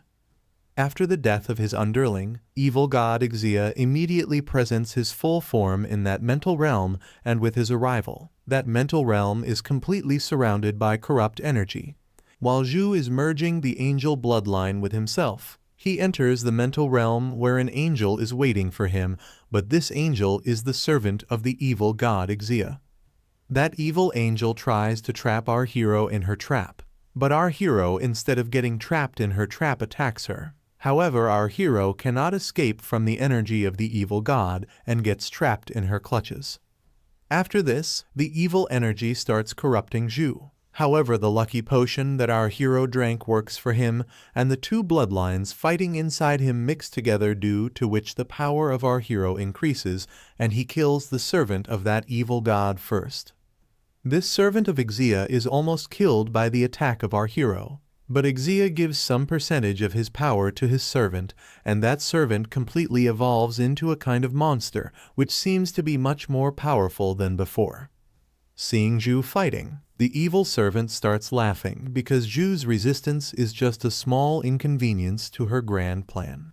She again throws the chain surrounded by evil energy towards our hero to bring him to his knees. The chain is moving towards our hero at full speed to capture him again. But our hero is present in the air very calmly like an angel.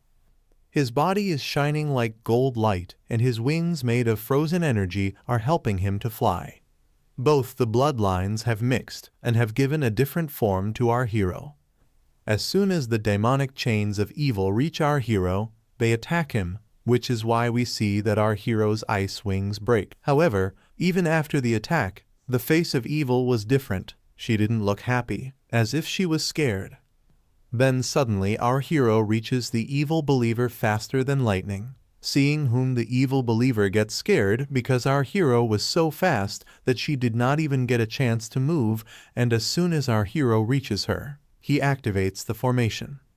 That monster is a little scared of this sudden attack of our hero because she is stuck in a formation which is making it very difficult for her to get out. She is trying a lot, but she is not able to get out. Then the formation gets activated and some ice comes out of it and starts piercing her body and going through it. So much sharp ice is coming out of that formation that it is damaging this evil creature from all sides. Blood is oozing out of her body. She is screaming in pain and our hero is watching her writhing in pain from a distance.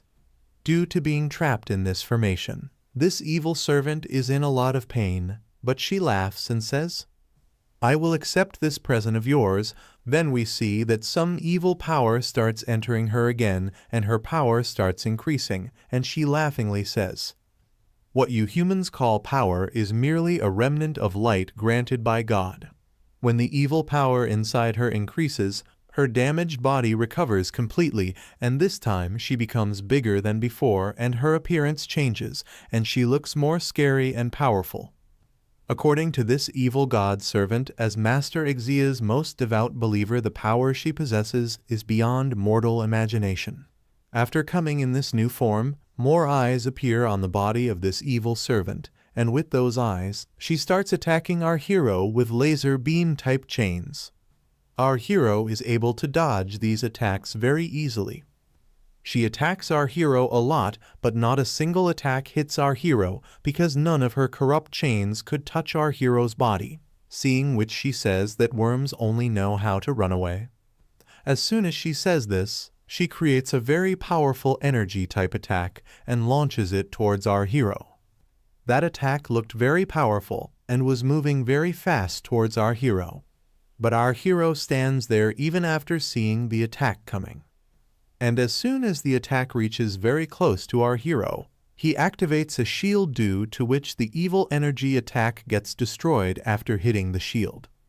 After destroying the attack, Zhu moves towards the evil creature at a high speed. Seeing him, the evil creature gets scared and wonders how he survived. In anger, she starts attacking Zhu again, but this time Zhu keeps destroying her chains with his warhammer and continuously moves towards her. The protection angel is watching this fight of our hero and is smiling and seeing this fight. She says the last word that it is about to end, and here in the mental realm, we see that our hero touches the evil creature with one of his fingers, and as soon as he touches the creature with his finger, a holy light starts awakening there. Due to the awakening of holy energy there, the whole realm starts glowing, and due to that glow, the evil creature starts suffering a lot and slowly starts getting destroyed, wondering how this is possible. And while dying, she asks, "Where is your power coming from?" And in a short while, with a powerful holy shining, all traces of that evil creature vanish from there. After the death of that evil creature, the bloodline of the God of Light comes out from that lightning.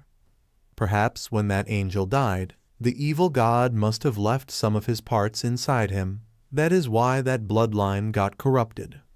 The bloodline comes out of the lightning and comes close to our hero, and our hero takes it in his hand and comes back to his normal form again. Then he takes this bloodline in his hand and starts merging it completely with himself, due to which a very strong holy aura comes out of his body.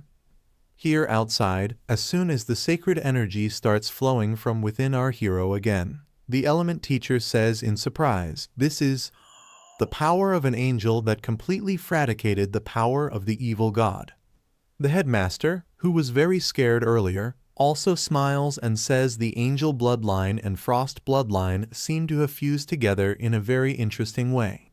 Both of them were looking happier than before because when our hero was struggling with the evil god's energy, Both of them were very upset that our hero might get defeated by the evil god's energy and get destroyed right here. Here Zhu, sitting in the formation, is still busy in merging both the bloodlines, and this time we also see the protection angel who was providing energy to our hero during merging. At this time, a huge amount of holy aura is coming out from his body, and in a short while we see that a symbol is formed on his chest due to the merging of bloodlines, and in a short while that light angel also fully supports our hero in merging. After properly merging these two bloodlines with the help of the protection angel, our hero opens his eyes and realizes that both the powers have been mixed well inside him. Seeing our hero merging the bloodlines successfully, the element teacher smiles and says, Zhu Yi is really very lucky to receive the God of Light's blessing in times of crisis and avert the threat. After successfully merging the bloodline, Zhu gets up from the formation. Seeing him getting up, the headmaster asks Zhu Yi, how are you feeling? After the success of the bloodline, our hero's powers have improved qualitatively, which he explains to the headmaster. Before Zhu can tell anything further, he gets a notification from the system where after the successful merge of the bloodline, he is provided with some power which he looks at with surprise. First of all, our hero's notification mentions the special bloodline, which is the six-winged angel that he has received. The second technique in the bloodline talent is the divine mark of light, which is of a grade. With the divine mark of light, you will have an exceptionally strong affinity with the light and ice elements, and as your bloodline develops, your compatibility with other elements will also increase. The third technique in bloodline talent is magic immunity, which is of B grade, granting you a chance to be immune to magic cast by the enemy, including non-damaging skills like purify, disperse, etc. As soon as our hero sees this talent, he shouts in excitement, "It's the six-winged angel bloodline, and I inherited 2 bloodline talents." The element teacher standing next to him gets very surprised on hearing that he has got the talent of a 6-winged angel. Seeing the expression of the element teacher, it seems that the talent that our hero has got is very rare. Then the headmaster also comes to our hero and smilingly says, looks like your bloodline for Jing is a huge success, and it's the 6-winged angel bloodline, the highest of all angels. And the talents Zhu inherits from bloodline will continue to develop into S+ grade as his level increases. Meanwhile, Zhu's eyes fall on another talent, and after seeing it, he says, Master, there's also an S+ grade bloodline technique called Angel Physique. This bloodline talent of Zhu is Angel Physics, which is S+. Unleash the power of your bloodline. As a descendant of the 6-winged angel, the higher your level, the more power you can release. Note, before reaching the level 50, you have yet to completely absorb the angel bloodline. Every time you use this technique, you will enter a period of weakness afterward. By merging with the angel bloodline, our hero gets some bloodline talents like he gets the power of a 6-winged angel, gets the divine mark of light, gets magic immunity, seeing which our hero is very happy, and the element teacher and headmaster are also very happy to hear about our hero's power. These 3 talents are enough to bring happiness on everyone's face. But in the meantime, our hero's eyes fall on another talent, which is Angel Physique, that too of S-rank power. After seeing this, he tells about it. The headmaster then asks Zhu to try using his secret technique right away, as he wants to see how much our hero's power has increased after merging. Zhu agrees to this as he is also very excited to see his power. Zhu meditates to activate the Angel Physique. The physique is of S+ grade. Being a descendant of the 6-wing angel, Zhu can unleash the power of the bloodline. The higher his level, the more power he will release.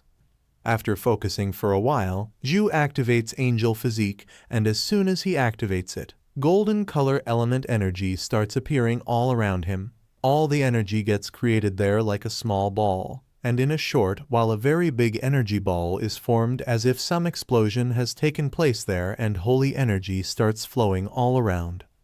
Both the element teacher and the headmaster were very surprised to see him because Zhu was releasing a very powerful element energy wave, which was enough to surprise them a bit.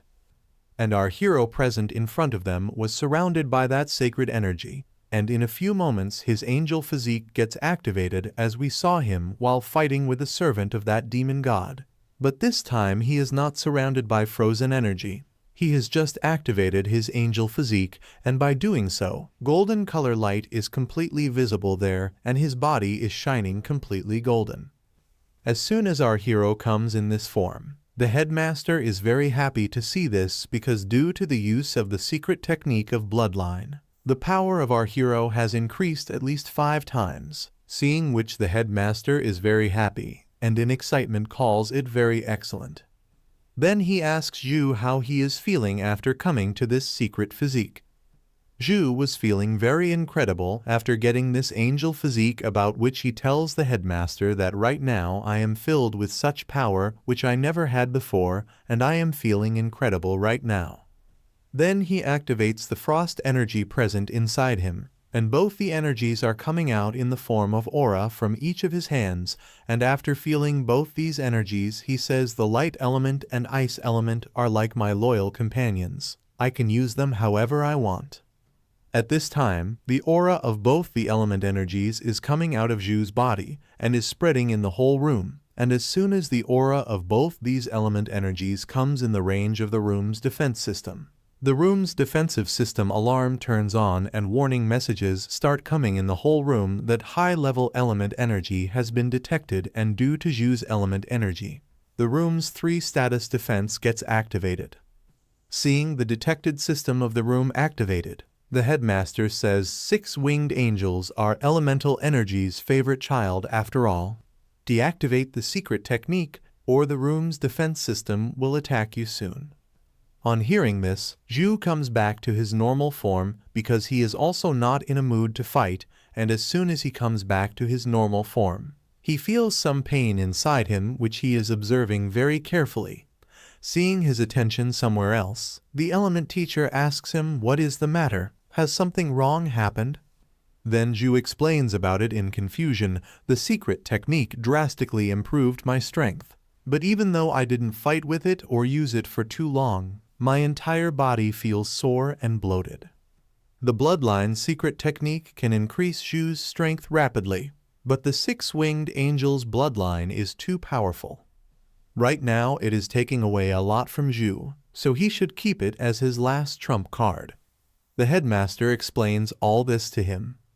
While the headmaster is telling all this to our hero, the element teacher is standing far away and thinking to himself 6-winged angel bloodline, 2 evolutionary talents, and his plus-grade bloodline secret technique, angel physique. To other freshmen, chasing after Zhu ye might as well be a dream forever. The conversation between these two continues for a long time, in which the headmaster explains many things to him and says according to the signs of your bloodline activation, I believe your sister's frost bloodline might not be weaker than yours.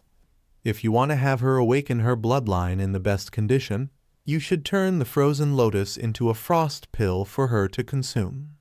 The university has a specialized pill forging department. You can directly order it within the school's system. Hearing all this from the headmaster, our hero nods his head yes, because he had understood everything the headmaster said. Then the headmaster asks him to go and take some rest.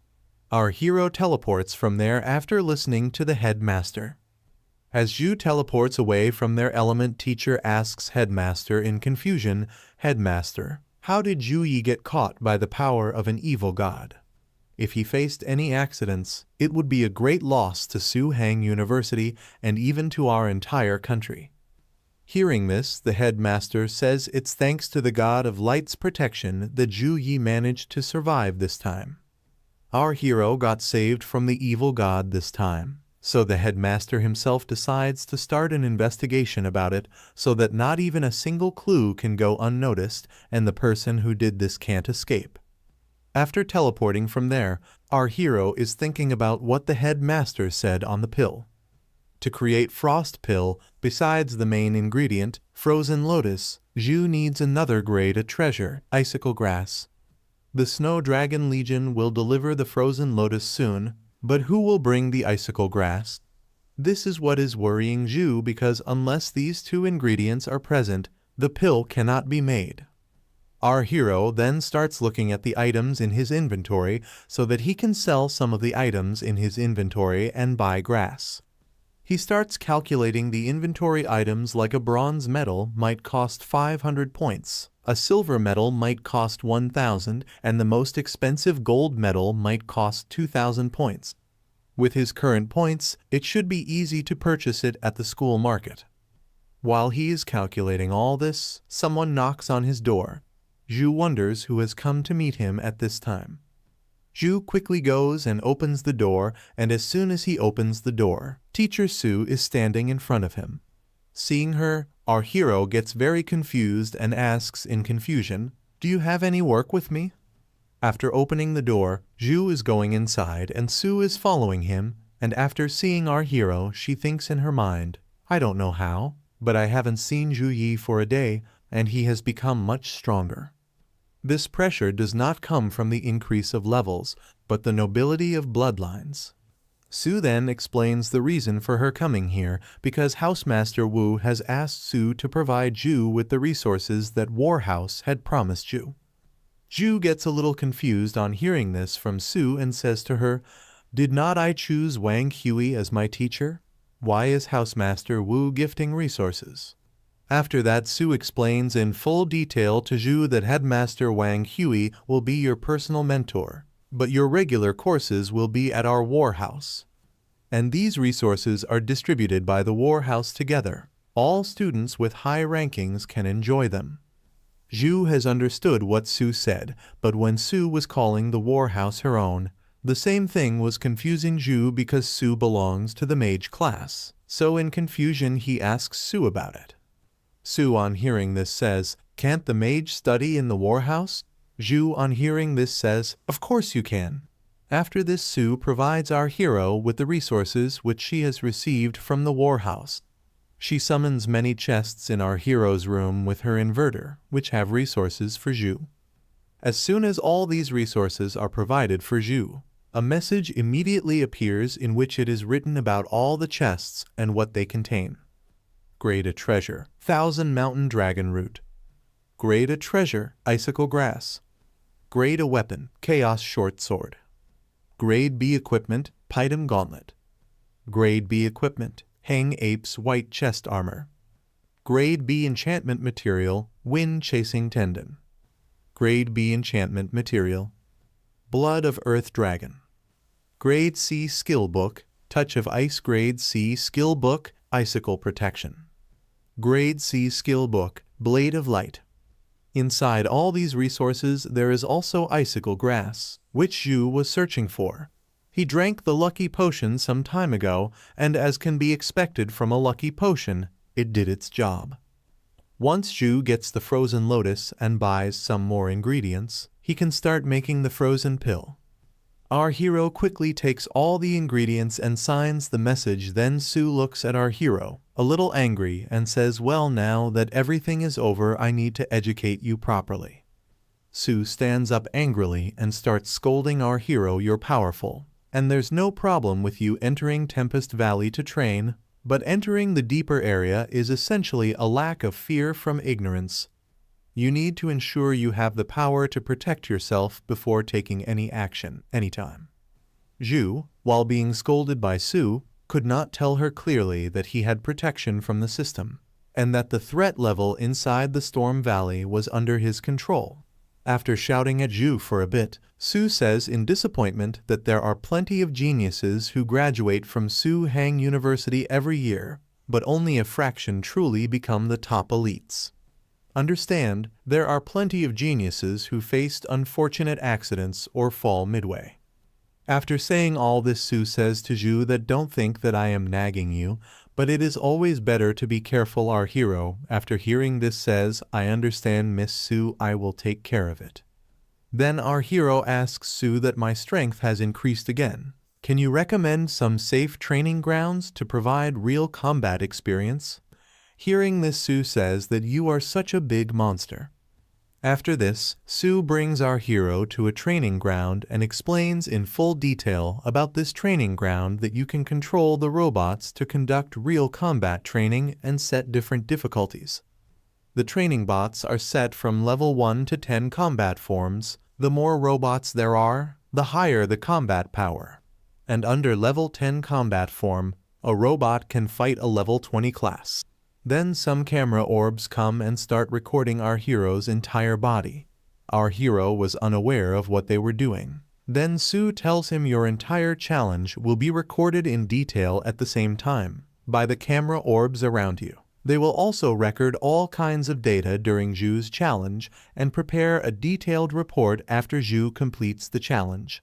However, Zhu can stop at any time. Blades and bullets have no eyes, so Sue suggests Zhu to start with lower difficulties so as not to cause any trouble. After this, Sue starts leaving from there saying that I have a class, so I am leaving first. Remember to measure your limits and do not put too much pressure on yourself. All you need to do now is to give orders to the camera orb to begin the challenge. After everything was done, now it was the turn of our hero's training, and as soon as Sue left from there, he ordered the camera orbs to start and asked to start the level 7 combat form. As soon as our hero gives the order to the orbs, the program starts getting executed, and at this point the whole room turns red and some mechanic robots start getting ready to fight. Zhu chooses level 7 for combat, and as soon as he chooses level 7, many mechanic robots get activated automatically there. Gradually, many robots start getting created there for the fight, and the whole room turns red at this time, and only one message is showing there that combat monitoring has been activated and 50 combat training robots have been developed. Along with this, a warning message was also coming because level 7 was not a common thing. So there was a warning message for our hero in the room that be careful, level 7 form has been activated. Mechanical combat robots are completely ready for the fight because as soon as they got the order, they got into a fighting stance, and as soon as they were fully activated, without making any movement, they directly fired a laser beam attack like our hero. The attack was powerful and happened at a very fast speed like our hero, but our hero survived from it. But when our hero was saved from this sudden attack, we can see on his face that he had not expected that the robot would attack suddenly like this, and that too with such a powerful fire attack, and as soon as that attack happened, other robots also started continuously attacking our hero with laser beam attack, gun firing, and many other attacks. Zhu is continuously protecting himself from so many attacks. When he was protecting himself from these attacks, excitement was building inside him because he was expecting such training which he is getting. After dodging the attack for a while, Zhu gets a smile on his face and decides to check out his new frost power that he has gained during the bloodline awakening. He activates the bloodline of frost power and concentrates its energy in his fist and punches robot hard. His punch was so powerful that it caused heavy damage to the mechanical robot. Meanwhile, another robot attacks our hero with a laser beam from behind, but our hero creates a frost shield with his other hand and neutralizes the laser beam attack.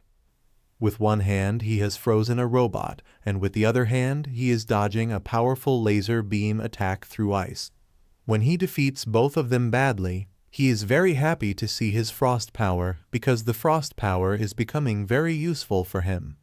In the meantime, the frost power around him starts taking the form of a tornado, and our hero is in the middle of that tornado.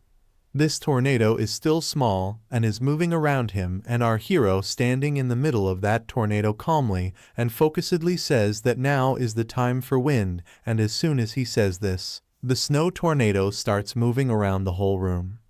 The storm of frost is moving uncontrollably in the whole room under Zhu's control, and is freezing the machines.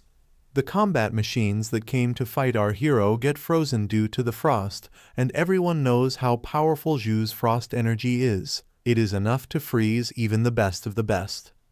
Frost energy is so powerful that it freezes all the machines. The whole room is frozen at this time. When the machine is completely frozen, Then our hero uses the frost technique. This technique looked like a formation. Maybe Zhu has created a storm in this room through the formation, and as soon as he closes his fist using this technique, all the frozen machines get destroyed automatically. In a single stroke, Zhu destroyed all the machines by just closing his fist, and as soon as he destroyed all these machines, a notification came in the room that congratulations to Mr. Zhu for passing the level 7 combat form test, and after this the training result of our hero starts getting calculated. Despite a total of 17 combat robots of level 7 being activated, Zhu destroyed them all in just 3 minutes and 40 seconds, earning him a total grading distinction. Zhu is happy after seeing this result, and a thought comes to his mind that frost power is very effective in controlling the enemy. Passing the level 7 combat form was very easy. I wonder if the highest difficulty will finally push me to my limit. As soon as he thinks this, he tells the camera orbs to activate the level 10 combat form. However, our hero caused so much havoc in his level 7 combat form training that robots suffered extensive damage during the training, so a level 10 combat form backup plan is introduced. Due to the backup plan, other combat robots start getting activated, and when they are getting activated, they are creating a commotion in the whole room, which makes our hero feel it and look at them because this robot is different from the previous robot. This robot is also in level 10 combat form, but it is counted among the supernatural grade training robots, and it has replaced the simple training robot. The stats of a supernatural grade robot is equivalent to that of a regular level 25 class. It will also operate with the highest intelligence rights, ensuring optimal offense and defense strategies. After giving all this information to our hero, the orb in the training room's last words to our hero are, "If the war threatens your safety, please order the war to stop immediately." However, our hero ignores Orb's advice because this is what he wanted. He wanted an opponent who would help him fight with full strength. The counting of the fight begins, and when the counting is starting, that supernatural robot is also preparing a laser beam attack, and as soon as the announcement of starting the fight is made, Robot immediately attacks our hero with the laser beam. That attack was very powerful. Our hero somehow saves himself from that attack, but when he saves himself from this attack, he gets very surprised because the energy that the robot is using to attack was frost energy. Seeing which our hero is very surprised that how is it able to use frost energy. After this, he also immediately activates the frost power and he sets out to attack him with the hammer. The robot is a little bit confused at this time because he is looking down while our hero is moving towards him with the war hammer in the air. Robot is also releasing continuous frost energy. After escaping from the robot's attack, Zhu immediately gets ready to attack with Icy Light Double by combining ice and light. In this, he will create an ice double illusion by mixing the qualities of light and ice to confuse the enemies, making it difficult to differentiate between reality and illusion. As soon as Zhu reaches near the robot, he attacks it with a hammer so that the robot gets disarmed quickly. Due to the attack, the robot moves back a bit. Zhu attacked that part of the robot with the warhammer from where it was repeatedly launching laser beam attacks, but that part did not break with one attack, and with this part he launches a light beam attack on Zhu which hits Zhu directly, and as soon as the light attack hits, the hammer falls from his hand and he lands far away. Moving away from the robot, Zhu thinks to himself, how is it able to copy the skills that I am using? Is the camera orb sharing my combat data with it? When our hero is thinking all this while going away from the robot, supernatural robot's attack system synchronization also gets complete and his combat capabilities increase. As the robot's power increases, it creates a light-type hammer using light power and launches an attack towards our hero with that hammer. Seeing that attack coming, Zhu also quickly uses light power and concentrates the light power in his hands and blocks the hammer with his hands. The light hammer on one side and our hero's light hand on the other side both collide with each other and release a lot of pressure. While Zhu is stopping the attack, Supernatural robot cannon starts transferring into the beast model. And in a short while, the weapon model optimization is completed, and it is visible online in front of our hero, and as soon as it is created, it immediately starts coming towards our hero to attack. Seeing it, our hero is shocked that the robot's cannon has been transferred to the mechanic wolf. On one side the weight of the hammer, and on the other side that wolf, our hero is getting attacked from both the sides, and our hero stops both the attacks with his hands and thinks it can even replicate Tempest wolves. Looks like Zhu has no choice but to fight with brute force. Simple attacks are not going to work now, so Zhu activates his angel physique, which produces strong light, due to which both the robot and the mechanic wolf go away. After coming into this form, he smiles and says, "I dare ask if you can replicate my angel physique." Zhu was very excited after coming to angel physique because this supernatural robot cannot be dealt with in a simple way. For this, he will have to use his full power. Meanwhile, we see Zhong. She has also come to the same training ground, and she gets ready to go to the training room after scanning her identity. As soon as she puts her hand on the scanner, her identity gets confirmed. While she is going to the training room, she is thinking in her mind after agreeing to become Housemaster Song's personal disciple. I gained access to a substantial amount of rare resources and made significant progress in my cultivation. I kept failing at the level 7 combat form before, but now I can try it again. Zhang receives a message from the training room informing her of the result of her previous challenge, that her previous challenge is of level 6 combat form. Then another message is shown for her where the system apologizes to Zhang. "We apologize. Quit to the training robots suffering heavy damage. Please book your challenge again tomorrow." Zhang gets shocked after reading this, and there is a warning message on a big screen in front of her in which it is clearly written that a student is challenging the level 10 combat form in the training ground. Seeing this, she gets shocked and thinks in surprise. This training ground is for freshmen. Most of us can't even pass level 6 combat forms. Even if it's brother Zhu Yi, it wouldn't be a piece of cake for him to challenge level 10 combat form. Zhang was very confused at this time that who could be inside at this time, because according to her, she does not think that Zhu is inside at this time, and the challenge of level 10 will not be so easy for Zhu. She is thinking that who could be inside who is doing such dangerous training. After activating his bloodline, Zhu gets ready to fight the supernatural robot, because this robot was not a simple robot. It was able to copy Zhu's power. The robot was overpowering Zhu by copying both frozen power and light power, due to which Zhu came in his angel physique. Zhu uses the holy chain to fight the robots. Some golden-colored portals open up in the air from which the holy chain comes out. Zhu's holy chain is made up of pure holy light. With this, he can attack and restrain enemies and can also tie them up. You might remember that when Zhu was activating the bloodline, a similar devil chain had tied Zhu, and this chain is the same, but this time its form has changed. It has changed from demonic to holy chain.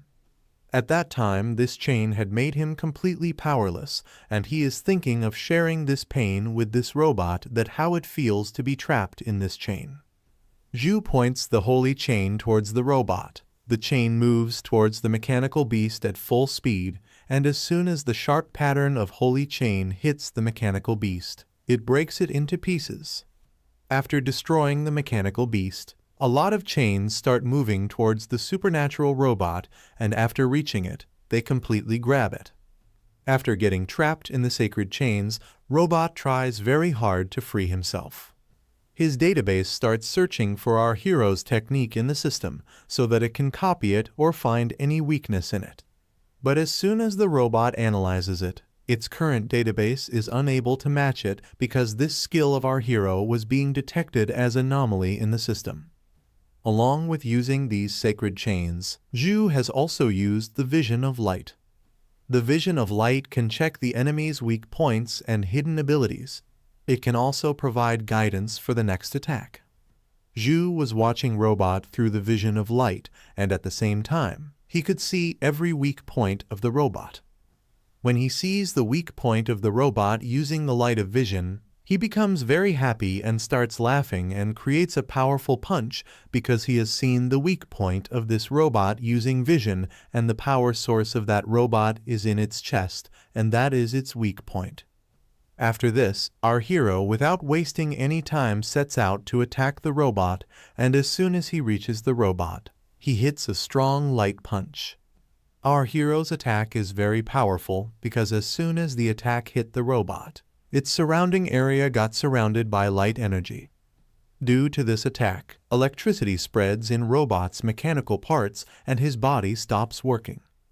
For this, he thinks of self-destructing himself, but the system stops his process, and with a sacred explosion, the whole room turns to dust. After this explosion, and when some dust clears, we see Jung in that room, who probably has just reached there and is very surprised to see the condition of the room. Here, after defeating the supernatural robot, a notification comes for our hero where there is a message to clear the level 10 combat form and also to reactivate the entry access. Our hero's fight has caused a lot of damage to the training room because just by looking at the explosion here, it can be estimated how much damage has been done to the mechanic robot. Hence, due to the heavy damage in the testing area, the message suggested that our hero is to come here again after a week because by then we will fix everything here. Jung looks at the destruction inside the room from near the door and thinks that the level 10 combat form has been cleared. Who the hell is inside?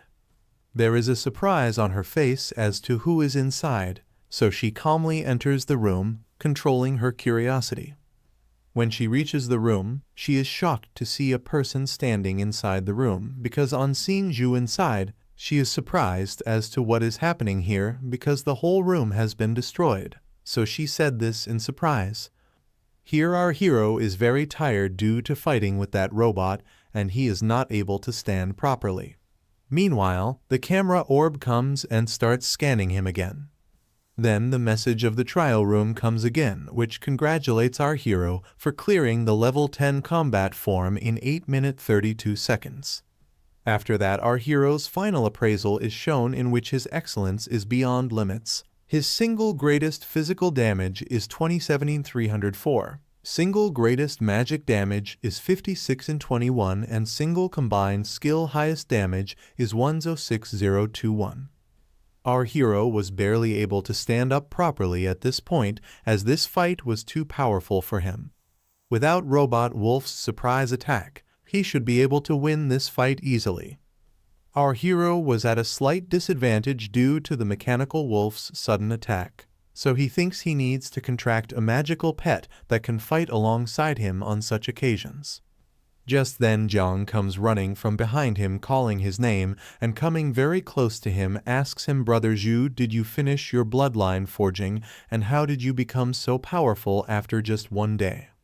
Then our hero looks at her smilingly and tells her, "Yeah, I finished the bloodline forging this morning. I possess the 6-winged angel bloodline now." As soon as our hero told her about his 6-winged angel bloodline, Jung's face started glowing and her eyes started filled with fan-like emotions for our hero. And then she happily says, "Great, that's a very rare divinity bloodline." Jung's succubus bloodline is one of the average bloodlines mentioned above, so she has complete information about which bloodline will be at which rank. Then after this our hero says to Jung while leaving the room, "Zio Ran, can you bring me to the magic pet market? I want to contract a magic pet to increase my power."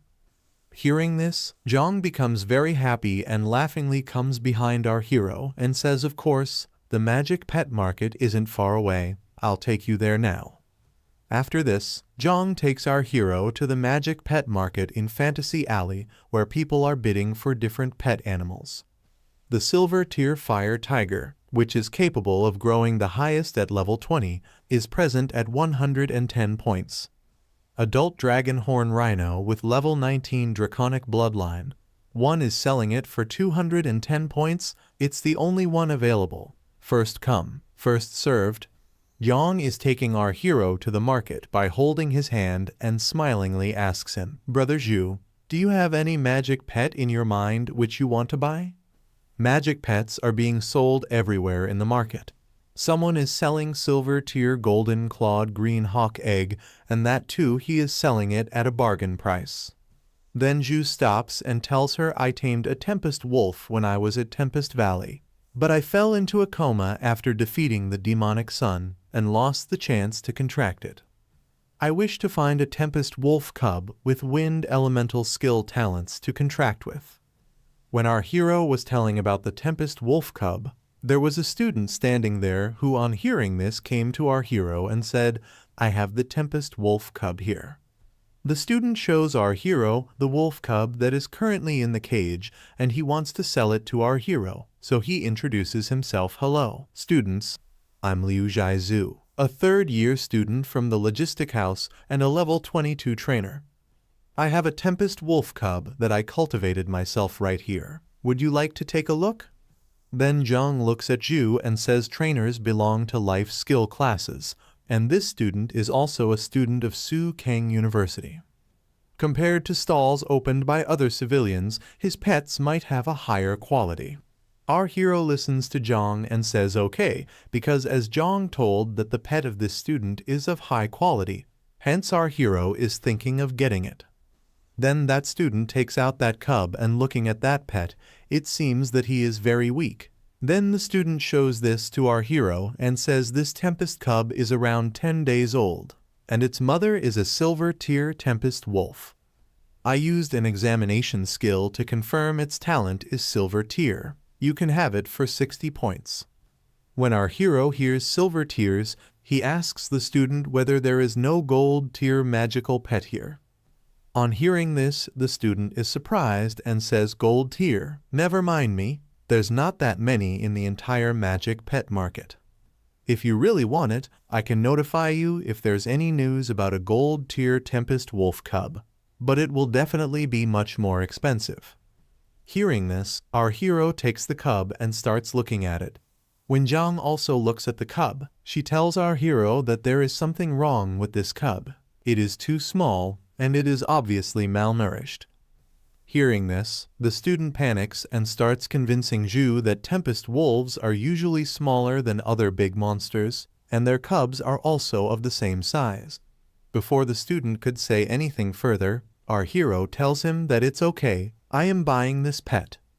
Ju takes the magical cub and says smilingly, you have to understand that there are no useless magical pets, only useless masters.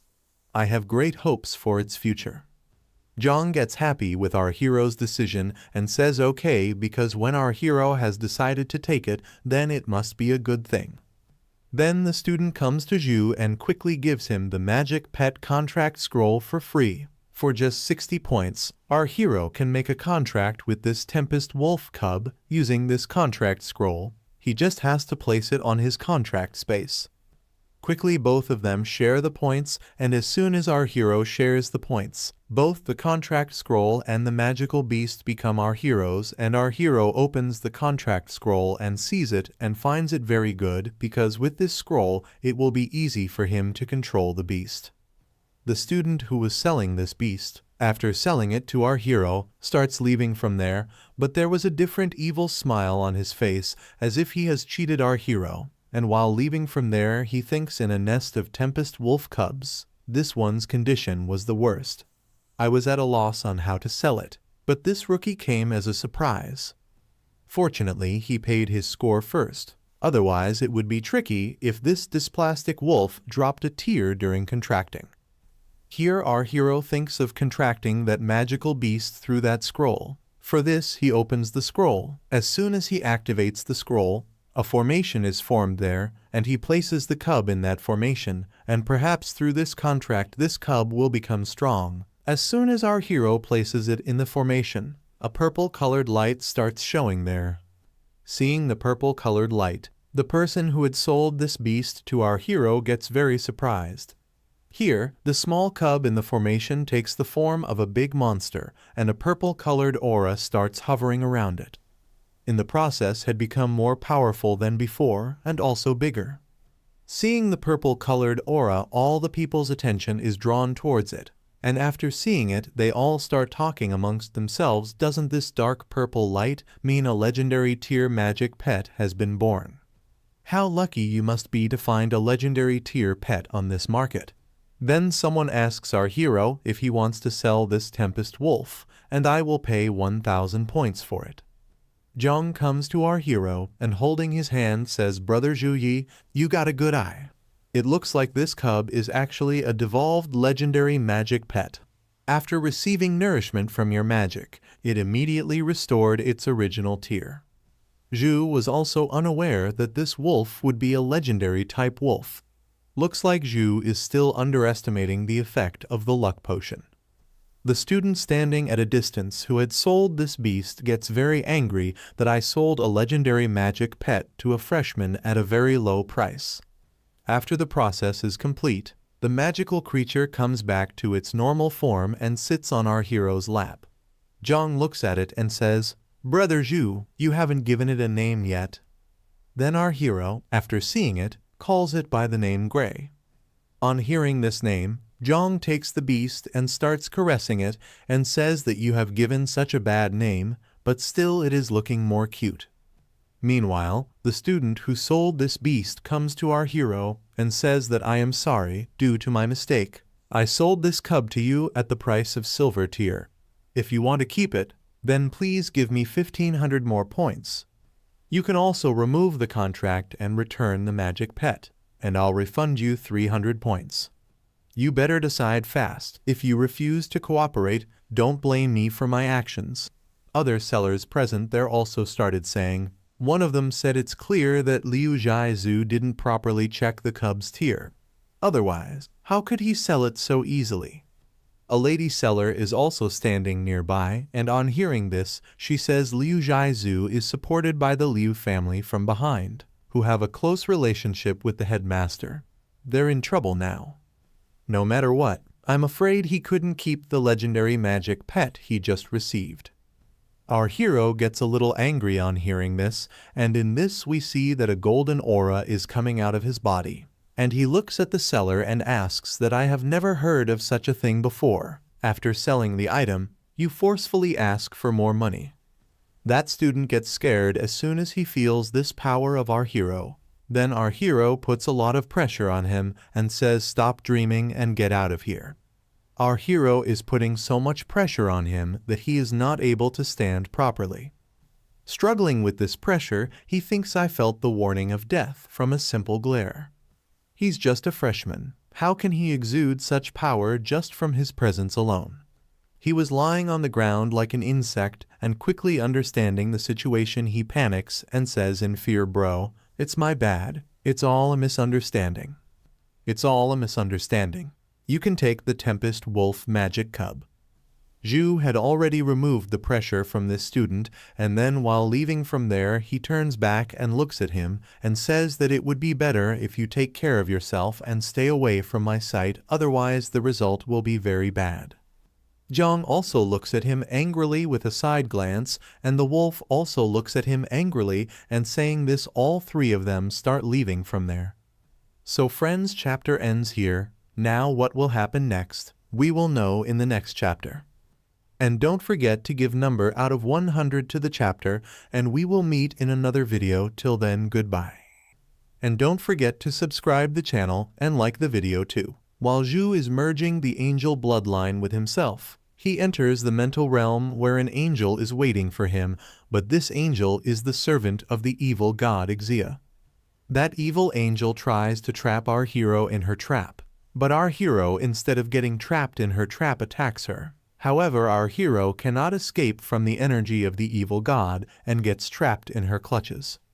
After this, the evil energy starts corrupting Zhu. However, the lucky potion that our hero drank works for him, and the two bloodlines fighting inside him mix together, due to which the power of our hero increases, and he kills the servant of that evil god first. This servant of Xia is almost killed by the attack of our hero. But Xia gives some percentage of his power to his servant, and that servant completely evolves into a kind of monster, which seems to be much more powerful than before. Seeing Zhu fighting, The evil servant starts laughing because Ju's resistance is just a small inconvenience to her grand plan. She again throws the chain surrounded by evil energy towards our hero to bring him to his knees. The chain is moving towards our hero at full speed to capture him again, but our hero is present in the air very calmly like an angel. His body is shining like gold light, and his wings made of frozen energy are helping him to fly. Both the bloodlines have mixed and have given a different form to our hero. As soon as the demonic chains of evil reach our hero, they attack him, which is why we see that our hero's ice wings break. However, even after the attack, the face of evil was different. She didn't look happy, as if she was scared. Then suddenly our hero reaches the evil believer faster than lightning, seeing whom the evil believer gets scared because our hero was so fast that she did not even get a chance to move, and as soon as our hero reaches her, he activates the formation. That monster is a little scared of this sudden attack of our hero because she is stuck in a formation which is making it very difficult for her to get out. She is trying a lot, but she is not able to get out. Then the formation gets activated and some ice comes out of it and starts piercing her body and going through it. So much sharp ice is coming out of that formation that it is damaging this evil creature from all sides. Blood is oozing out of her body. She is screaming in pain, and our hero is watching her writhing in pain from a distance. Due to being trapped in this formation, this evil servant is in a lot of pain, but she laughs and says, "I will accept this present of yours." Then we see that some evil power starts entering her again, and her power starts increasing, and she laughingly says, "What you humans call power is merely a remnant of light granted by God." When the evil power inside her increases, her damaged body recovers completely, and this time she becomes bigger than before, and her appearance changes, and she looks more scary and powerful. According to this evil God servant, as Master Xia's most devout believer, the power she possesses is beyond mortal imagination. After coming in this new form, more eyes appear on the body of this evil servant, and with those eyes, she starts attacking our hero with laser beam type chains. Our hero is able to dodge these attacks very easily. She attacks our hero a lot, but not a single attack hits our hero because none of her corrupt chains could touch our hero's body, seeing which she says that worms only know how to run away. As soon as she says this, she creates a very powerful energy type attack and launches it towards our hero. That attack looked very powerful and was moving very fast towards our hero. But our hero stands there even after seeing the attack coming. And as soon as the attack reaches very close to our hero, he activates a shield due to which the evil energy attack gets destroyed after hitting the shield. After destroying the attack, Zhu moves towards the evil creature at a high speed. Seeing him, the evil creature gets scared and wonders how he survived. In anger, she starts attacking Zhu again, but this time Zhu keeps destroying her chains with his warhammer and continuously moves towards her. The protection angel is watching this fight of our hero and is smiling and seeing this fight. She says the last word that it is about to end, and here in the mental realm. We see that our hero touches the evil creature with one of his fingers, and as soon as he touches the creature with his finger, a holy light starts awakening there. Due to the awakening of holy energy there, the whole realm starts glowing, and due to that glow, the evil creature starts suffering a lot and slowly starts getting destroyed, wondering how this is possible. And while dying, she asks, "Where is your power coming from?" And in a short while, with a powerful holy shining, all traces of that evil creature vanish from there. After the death of that evil creature, the bloodline of the God of Light comes out from that lightning. Perhaps when that angel died, the evil god must have left some of his parts inside him. That is why that bloodline got corrupted. The bloodline comes out of the lightning and comes close to our hero, and our hero takes it in his hand and comes back to his normal form again. Then he takes this bloodline in his hand and starts merging it completely with himself, due to which a very strong holy aura comes out of his body. Here outside, as soon as the sacred energy starts flowing from within our hero again, the element teacher says in surprise, "This is the power of an angel that completely eradicated the power of the evil god." The headmaster, who was very scared earlier, also smiles and says the angel bloodline and frost bloodline seem to have fused together in a very interesting way. Both of them were looking happier than before because when our hero was struggling with the evil god's energy, both of them were very upset that our hero might get defeated by the evil god's energy and get destroyed right here. Here Zhu, sitting in the formation, is still busy in merging both the bloodlines, and this time we also see the protection angel who was providing energy to our hero during merging. At this time, a huge amount of holy aura is coming out from his body, and in a short while we see that a symbol is formed on his chest due to the merging of bloodlines, and in a short while that light angel also fully supports our hero in merging. After properly merging these two bloodlines with the help of the protection angel, our hero opens his eyes and realizes that both the powers have been mixed well inside him. Seeing our hero merging the bloodlines successfully, the element teacher smiles and says, "Zhu Yi is really very lucky to receive the God of Light's blessing in times of crisis and avert the threat." After successfully merging the bloodline, Zhu gets up from the formation. Seeing him getting up, the headmaster asks Zhu Yi, "How are you feeling?" After the success of the bloodline, our hero's powers have improved qualitatively, which he explains to the headmaster. Before Zhu can tell anything further, he gets a notification from the system where after the successful merge of the bloodline, he is provided with some power which he looks at with surprise. First of all, our hero's notification mentions the special bloodline, which is the six-winged angel that he has received. The second technique in the bloodline talent is the divine mark of light, which is of a grade. With the divine mark of light, you will have an exceptionally strong affinity with the light and ice elements, and as your bloodline develops, your compatibility with other elements will also increase. The third technique in bloodline talent is magic immunity, which is of B grade, granting you a chance to be immune to magic cast by the enemy, including non-damaging skills like purify, disperse, etc. As soon as our hero sees this talent, he shouts in excitement, "It's the six-winged angel bloodline, and I inherited 2 bloodline talents." The element teacher standing next to him gets very surprised on hearing that he has got the talent of a six-winged angel. Seeing the expression of the element teacher, it seems that the talent that our hero has got is very rare. Then the headmaster also comes to our hero and smilingly says, "Looks like your bloodline for Jing is a huge success, and it's the six-winged angel bloodline, the highest of all angels. And the talents Zhu inherits from bloodline will continue to develop into S+ grade as his level increases." Meanwhile, Zhu's eyes fall on another talent, and after seeing it, he says, "Master, there's also an S+ grade bloodline technique called Angel Physique. This bloodline talent of Zhu is Angel Physics, which is S+. Unleash the power of your bloodline. As a descendant of the six-winged angel, the higher your level, the more power you can release. Note, before reaching the level 50, you have yet to completely absorb the angel bloodline. Every time you use this technique, you will enter a period of weakness afterward.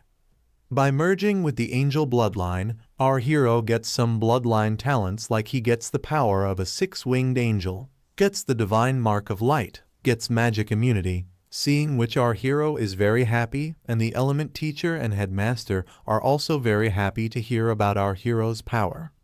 These 3 talents are enough to bring happiness on everyone's face. But in the meantime, our hero's eyes fall on another talent, which is Angel Physique, that too of S-rank power. After seeing this, he tells about it. The headmaster then asks Zhu to try using his secret technique right away, as he wants to see how much our hero's power has increased after merging. Zhu agrees to this as he is also very excited to see his power. Zhu meditates to activate the Angel Physique. The physique is of S+ grade. Being a descendant of the six-wing angel, Zhu can unleash the power of the bloodline. The higher his level, the more power he will release. After focusing for a while, Zhu activates Angel Physique, and as soon as he activates it, golden color element energy starts appearing all around him. All the energy gets created there like a small ball, and in a short while a very big energy ball is formed as if some explosion has taken place there, and holy energy starts flowing all around. Both the element teacher and the headmaster were very surprised to see him because Zhu was releasing a very powerful element energy wave, which was enough to surprise them a bit. And our hero present in front of them was surrounded by that sacred energy, and in a few moments his angel physique gets activated as we saw him while fighting with the servant of that demon god. But this time he is not surrounded by frozen energy. He has just activated his angel physique, and by doing so, golden color light is completely visible there, and his body is shining completely golden. As soon as our hero comes in this form, the headmaster is very happy to see this because due to the use of the secret technique of bloodline, the power of our hero has increased at least 5 times, seeing which the headmaster is very happy, and in excitement calls it very excellent. Then he asks Zhu how he is feeling after coming to this secret physique. Zhu was feeling very incredible after getting this angel physique, about which he tells the headmaster that right now I am filled with such power which I never had before, and I am feeling incredible right now. Then he activates the frost energy present inside him, and both the energies are coming out in the form of aura from each of his hands, and after feeling both these energies he says the light element and ice element are like my loyal companions. I can use them however I want. At this time, the aura of both the element energies is coming out of Zhu's body and is spreading in the whole room, and as soon as the aura of both these element energies comes in the range of the room's defense system, the room's defensive system alarm turns on and warning messages start coming in the whole room that high-level element energy has been detected, and due to Zhu's element energy, the room's 3 status defense gets activated. Seeing the detected system of the room activated, the headmaster says 6 winged angels are elemental energy's favorite child after all. Deactivate the secret technique or the room's defense system will attack you soon. On hearing this, Zhu comes back to his normal form because he is also not in a mood to fight, and as soon as he comes back to his normal form, he feels some pain inside him which he is observing very carefully. Seeing his attention somewhere else, the element teacher asks him what is the matter, has something wrong happened? Then Zhu explains about it in confusion. The secret technique drastically improved my strength, but even though I didn't fight with it or use it for too long, my entire body feels sore and bloated. The bloodline secret technique can increase Zhu's strength rapidly, but the 6-winged angel's bloodline is too powerful. Right now it is taking away a lot from Zhu, so he should keep it as his last trump card. The headmaster explains all this to him. While the headmaster is telling all this to our hero, the element teacher is standing far away and thinking to himself 6-winged angel bloodline, 2 evolutionary talents, and his plus-grade bloodline secret technique, angel physique. To other freshmen, chasing after Zhu ye might as well be a dream forever. The conversation between these two continues for a long time, in which the headmaster explains many things to him and says according to the signs of your bloodline activation, I believe your sister's frost bloodline might not be weaker than yours. If you want to have her awaken her bloodline in the best condition, you should turn the frozen lotus into a frost pill for her to consume. The university has a specialized pill forging department. You can directly order it within the school's system. Hearing all this from the headmaster, our hero nods his head yes, because he had understood everything the headmaster said. Then the headmaster asks him to go and take some rest. Our hero teleports from there after listening to the headmaster. As Zhu teleports away from their element teacher asks headmaster in confusion, Headmaster, how did Zhu Yi get caught by the power of an evil god? If he faced any accidents, it would be a great loss to Su Hang University and even to our entire country. Hearing this, the headmaster says it's thanks to the god of light's protection that Zhu Yi managed to survive this time. Our hero got saved from the evil god this time, so the headmaster himself decides to start an investigation about it so that not even a single clue can go unnoticed and the person who did this can't escape. After teleporting from there, our hero is thinking about what the headmaster said on the pill. To create Frost Pill, besides the main ingredient, Frozen Lotus, Zhu needs another grade of treasure, Icicle Grass. The Snow Dragon Legion will deliver the Frozen Lotus soon, but who will bring the Icicle Grass? This is what is worrying Zhu because unless these two ingredients are present, the pill cannot be made. Our hero then starts looking at the items in his inventory so that he can sell some of the items in his inventory and buy grass. He starts calculating the inventory items like a bronze medal might cost 500 points, a silver medal might cost 1,000, and the most expensive gold medal might cost 2,000 points. With his current points, it should be easy to purchase it at the school market. While he is calculating all this, someone knocks on his door. Zhu wonders who has come to meet him at this time. Zhu quickly goes and opens the door, and as soon as he opens the door, Teacher Su is standing in front of him. Seeing her, our hero gets very confused and asks in confusion, "Do you have any work with me?" After opening the door, Zhu is going inside and Su is following him, and after seeing our hero, she thinks in her mind, "I don't know how, but I haven't seen Zhu Yi for a day, and he has become much stronger." This pressure does not come from the increase of levels, but the nobility of bloodlines. Su then explains the reason for her coming here, because Housemaster Wu has asked Su to provide Zhu with the resources that Warhouse had promised Zhu. Zhu gets a little confused on hearing this from Su and says to her, "Did not I choose Wang Hui as my teacher? Why is Housemaster Wu gifting resources?"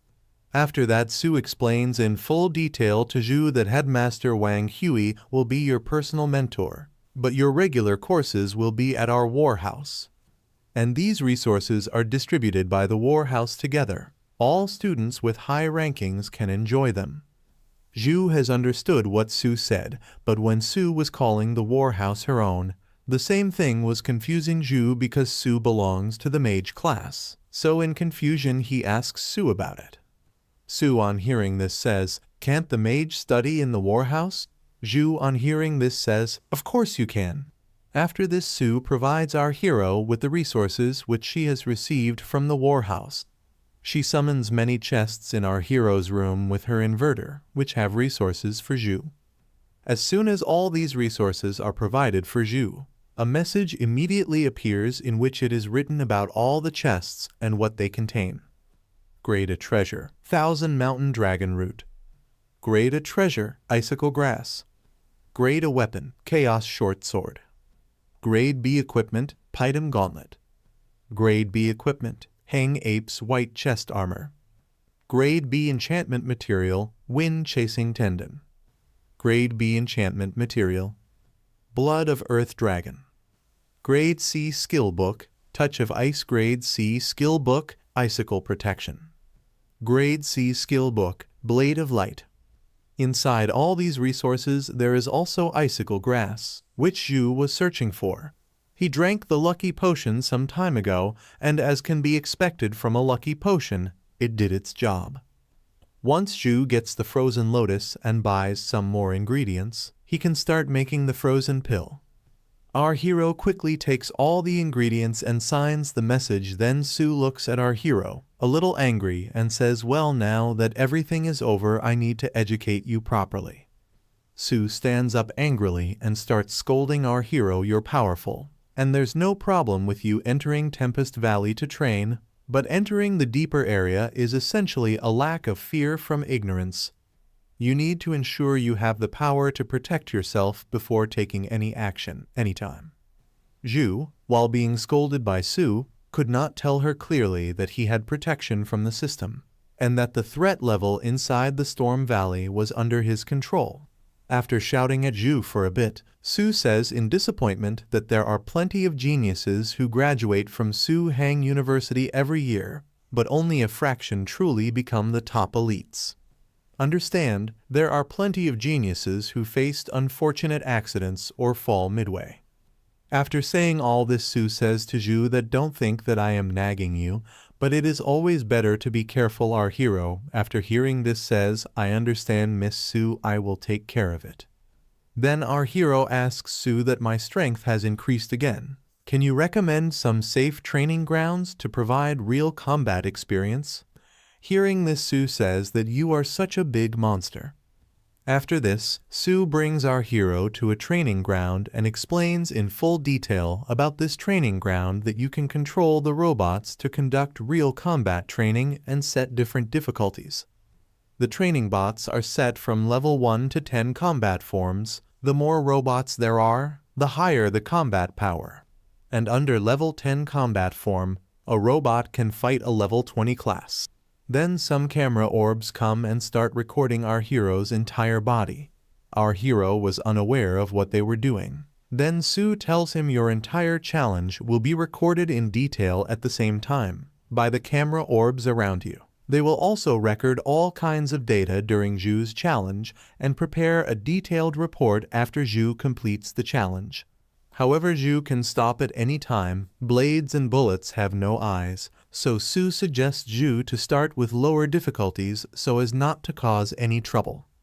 After this, Sue starts leaving from there, saying that I have a class, so I am leaving first. Remember to measure your limits and do not put too much pressure on yourself. All you need to do now is to give orders to the camera orb to begin the challenge.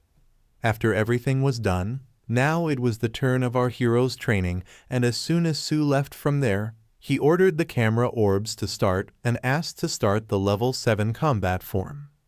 As soon as our hero gives the order to the orbs, the program starts getting executed, and at this point the whole room turns red and some mechanic robots start getting ready to fight. Ju chooses level 7 for combat, and as soon as he chooses level 7, many mechanic robots get activated automatically there. Gradually, many robots start getting created there for the fight, and the whole room turns red at this time, and only one message is showing there that combat monitoring has been activated and 50 combat training robots have been developed.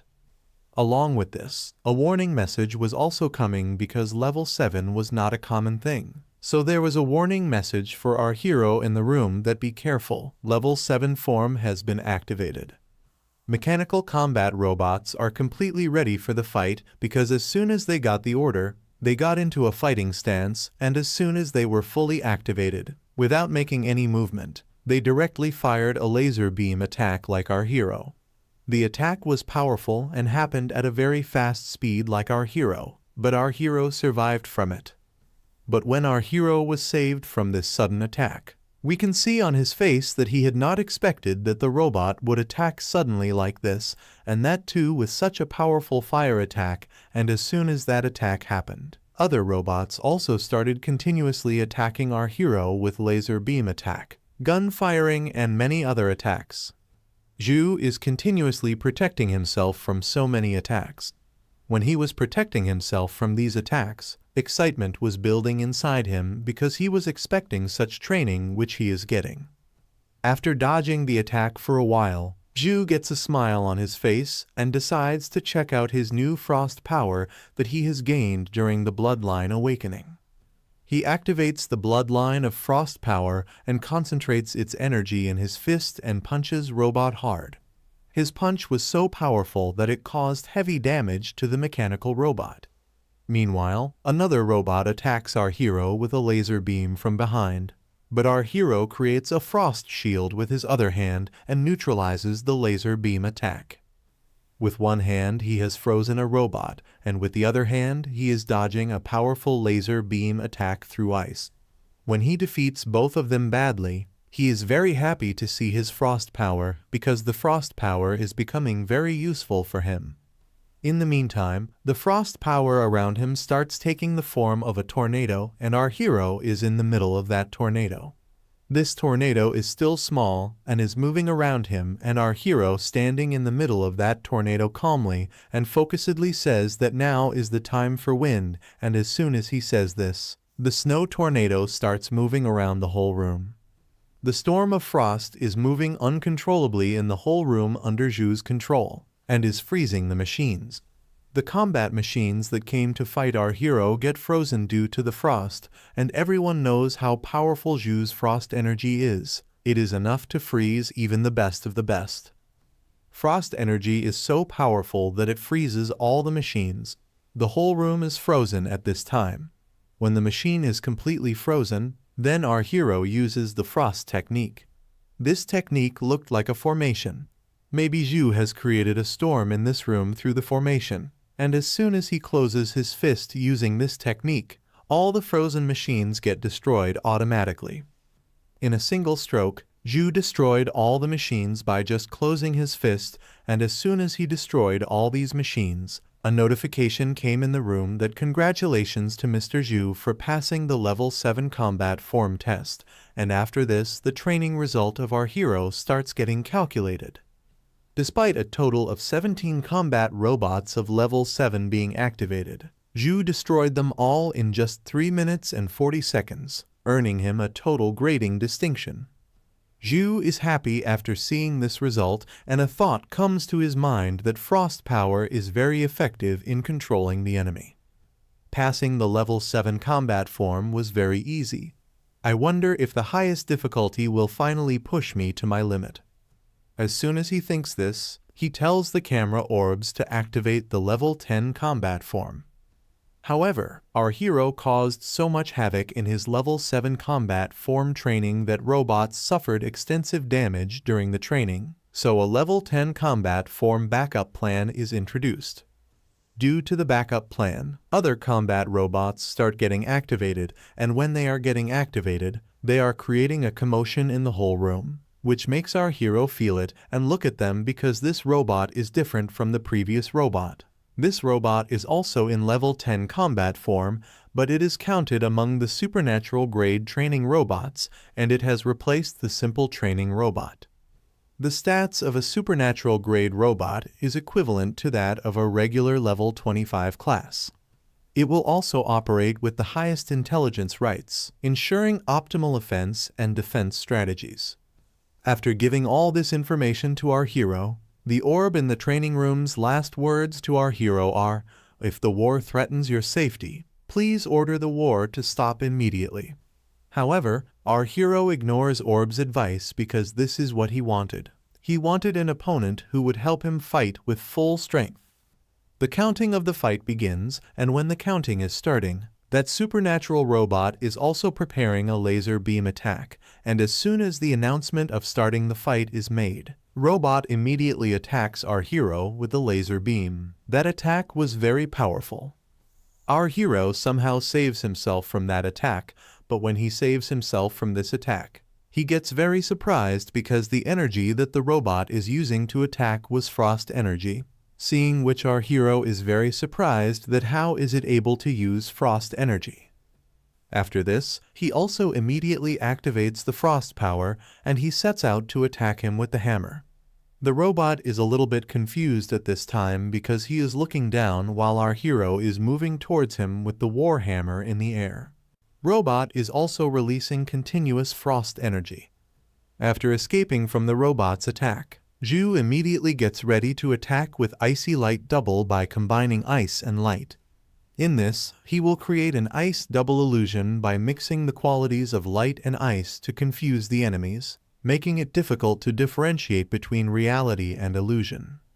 As soon as Zhu reaches near the robot, he attacks it with a hammer so that the robot gets disarmed quickly. Due to the attack, the robot moves back a bit. Zhu attacked that part of the robot with the warhammer from where it was repeatedly launching laser beam attacks, but that part did not break with one attack, and with this part he launches a light beam attack on Zhu which hits Zhu directly, and as soon as the light attack hits, the hammer falls from his hand and he lands far away. Moving away from the robot, Zhu thinks to himself, how is it able to copy the skills that I am using? Is the camera orb sharing my combat data with it? When our hero is thinking all this while going away from the robot, supernatural robot's attack system synchronization also gets complete and his combat capabilities increase. As the robot's power increases, it creates a light-type hammer using light power and launches an attack towards our hero with that hammer. Seeing that attack coming, Zhu also quickly uses light power and concentrates the light power in his hands and blocks the hammer with his hands. The light hammer on one side and our hero's light hand on the other side both collide with each other and release a lot of pressure. While Zhu is stopping the attack, supernatural robot cannon starts transferring into the beast model. And in a short while, the weapon model optimization is completed and it is visible online in front of our hero, and as soon as it is created, it immediately starts coming towards our hero to attack. Seeing it, our hero is shocked that the robot's cannon has been transferred to the mechanic wolf. On one side the weight of the hammer, and on the other side that wolf, our hero is getting attacked from both the sides, and our hero stops both the attacks with his hands and thinks it can even replicate Tempest wolves. Looks like Zhu has no choice but to fight with brute force. Simple attacks are not going to work now, so Zhu activates his angel physique, which produces strong light, due to which both the robot and the mechanic wolf go away. After coming into this form, he smiles and says, "I dare ask if you can replicate my angel physique." Zhu was very excited after coming to angel physique because this supernatural robot cannot be dealt with in a simple way. For this he will have to use his full power. Meanwhile, we see Zhong. She has also come to the same training ground and she gets ready to go to the training room after scanning her identity. As soon as she puts her hand on the scanner, her identity gets confirmed. While she is going to the training room, she is thinking in her mind after agreeing to become Housemaster Song's personal disciple. I gained access to a substantial amount of rare resources and made significant progress in my cultivation. I kept failing at the level 7 combat form before, but now I can try it again.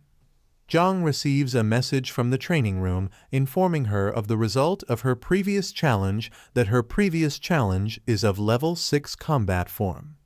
Then another message is shown for her where the system apologizes to Zhang. "We apologize. Quit to the training robots suffering heavy damage. Please book your challenge again tomorrow." Zhang gets shocked after reading this, and there is a warning message on a big screen in front of her in which it is clearly written that a student is challenging the level 10 combat form in the training ground. Seeing this, she gets shocked and thinks in surprise. This training ground is for freshmen. Most of us can't even pass level 6 combat forms. Even if it's brother Zhu Yi, it wouldn't be a piece of cake for him to challenge level 10 combat form.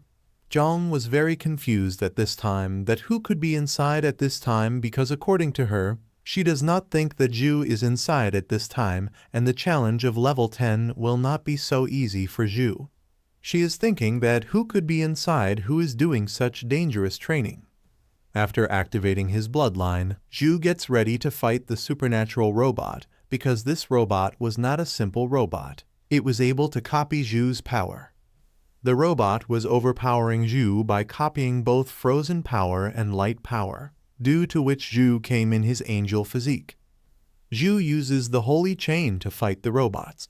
Some golden-colored portals open up in the air from which the holy chain comes out. Zhu's holy chain is made up of pure holy light. With this, he can attack and restrain enemies and can also tie them up. You might remember that when Zhu was activating the bloodline, a similar devil chain had tied Zhu, and this chain is the same, but this time its form has changed. It has changed from demonic to holy chain. At that time, this chain had made him completely powerless, and he is thinking of sharing this pain with this robot, that how it feels to be trapped in this chain. Zhu points the holy chain towards the robot. The chain moves towards the mechanical beast at full speed, and as soon as the sharp pattern of holy chain hits the mechanical beast, it breaks it into pieces. After destroying the mechanical beast, a lot of chains start moving towards the supernatural robot, and after reaching it, they completely grab it. After getting trapped in the sacred chains, Robot tries very hard to free himself. His database starts searching for our hero's technique in the system so that it can copy it or find any weakness in it. But as soon as the robot analyzes it, its current database is unable to match it because this skill of our hero was being detected as anomaly in the system. Along with using these sacred chains, Zhu has also used the Vision of Light. The Vision of Light can check the enemy's weak points and hidden abilities. It can also provide guidance for the next attack.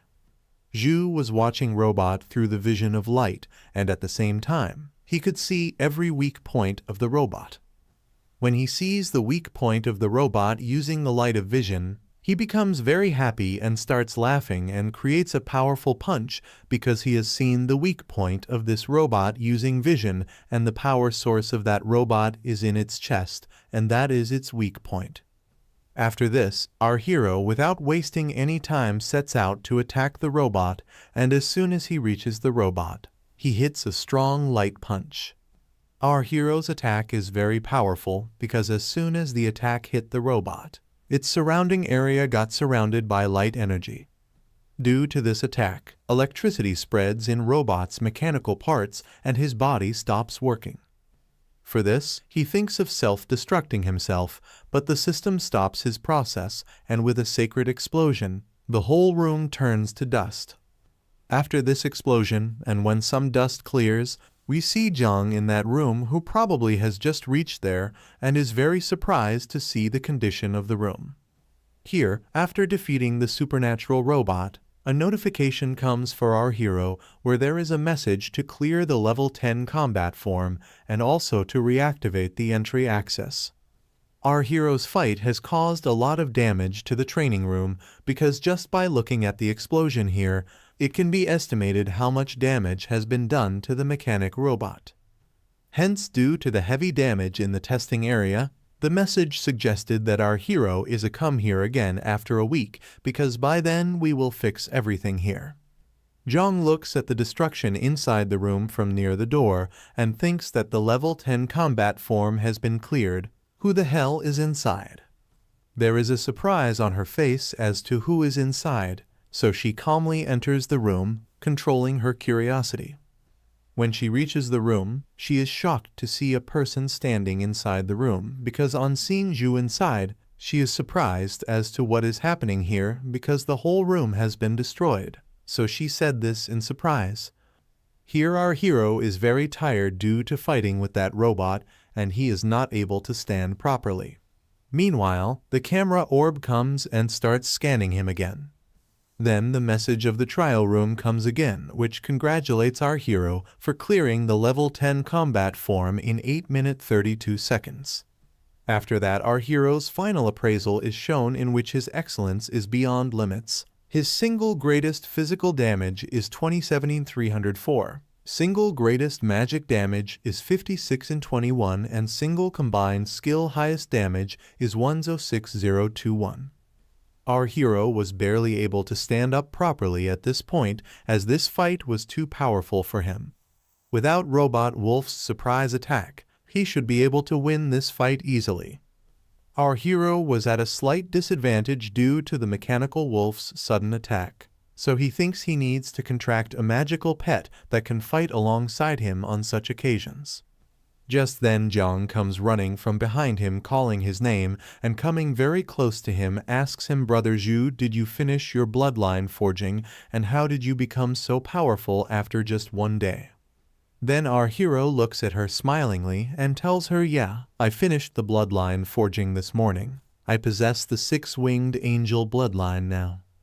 As soon as our hero told her about his 6-winged angel bloodline, Zhang's face started glowing and her eyes started filled with fan-like emotions for our hero. And then she happily says, "Great, that's a very rare divinity bloodline." Zhang's succubus bloodline is one of the average bloodlines mentioned above, so she has complete information about which bloodline will be at which rank. Then after this our hero says to Zhang while leaving the room, "Zio Ran, can you bring me to the magic pet market? I want to contract a magic pet to increase my power." Hearing this, Zhang becomes very happy and laughingly comes behind our hero and says, "Of course, the magic pet market isn't far away. I'll take you there now." After this, Zhang takes our hero to the magic pet market in Fantasy Alley where people are bidding for different pet animals. The silver tier fire tiger, which is capable of growing the highest at level 20, is present at 110 points. Adult dragon horn rhino with level 19 draconic bloodline.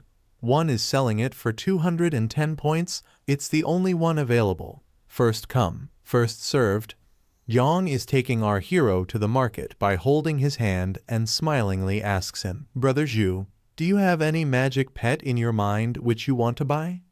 Magic pets are being sold everywhere in the market. Someone is selling silver tier golden clawed green hawk egg, and that too he is selling it at a bargain price. Then Zhu stops and tells her, I tamed a tempest wolf when I was at Tempest Valley, but I fell into a coma after defeating the demonic sun and lost the chance to contract it. I wish to find a tempest wolf cub with wind elemental skill talents to contract with. When our hero was telling about the tempest wolf cub, there was a student standing there who on hearing this came to our hero and said, I have the tempest wolf cub here. The student shows our hero the wolf cub that is currently in the cage, and he wants to sell it to our hero, so he introduces himself. Hello, students. I'm Liu Zhaizu, a third-year student from the Logistic House and a level 22 trainer. I have a tempest wolf cub that I cultivated myself right here. Would you like to take a look? Then Zhang looks at Zhu and says trainers belong to life skill classes, and this student is also a student of Su Kang University. Compared to stalls opened by other civilians, his pets might have a higher quality.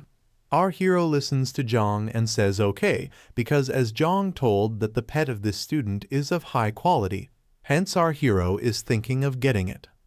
Then that student takes out that cub and looking at that pet, it seems that he is very weak. Then the student shows this to our hero and says this tempest cub is around 10 days old, and its mother is a silver tier tempest wolf. I used an examination skill to confirm its talent is silver tier. You can have it for 60 points. When our hero hears silver tiers, he asks the student whether there is no gold tier magical pet here. On hearing this, the student is surprised and says gold tier, never mind me. There's not that many in the entire magic pet market. If you really want it, I can notify you if there's any news about a gold tier tempest wolf cub, but it will definitely be much more expensive. Hearing this, our hero takes the cub and starts looking at it. When Zhang also looks at the cub, she tells our hero that there is something wrong with this cub. It is too small, and it is obviously malnourished. Hearing this, the student panics and starts convincing Zhu that tempest wolves are usually smaller than other big monsters, and their cubs are also of the same size. Before the student could say anything further, our hero tells him that it's okay, I am buying this pet. Zhu takes the magical cub and says smilingly, you have to understand that there are no useless magical pets, only useless masters. I have great hopes for its future. Zhang gets happy with our hero's decision and says okay because when our hero has decided to take it, then it must be a good thing. Then the student comes to Zhu and quickly gives him the magic pet contract scroll for free. For just 60 points, our hero can make a contract with this tempest wolf cub using this contract scroll. He just has to place it on his contract space.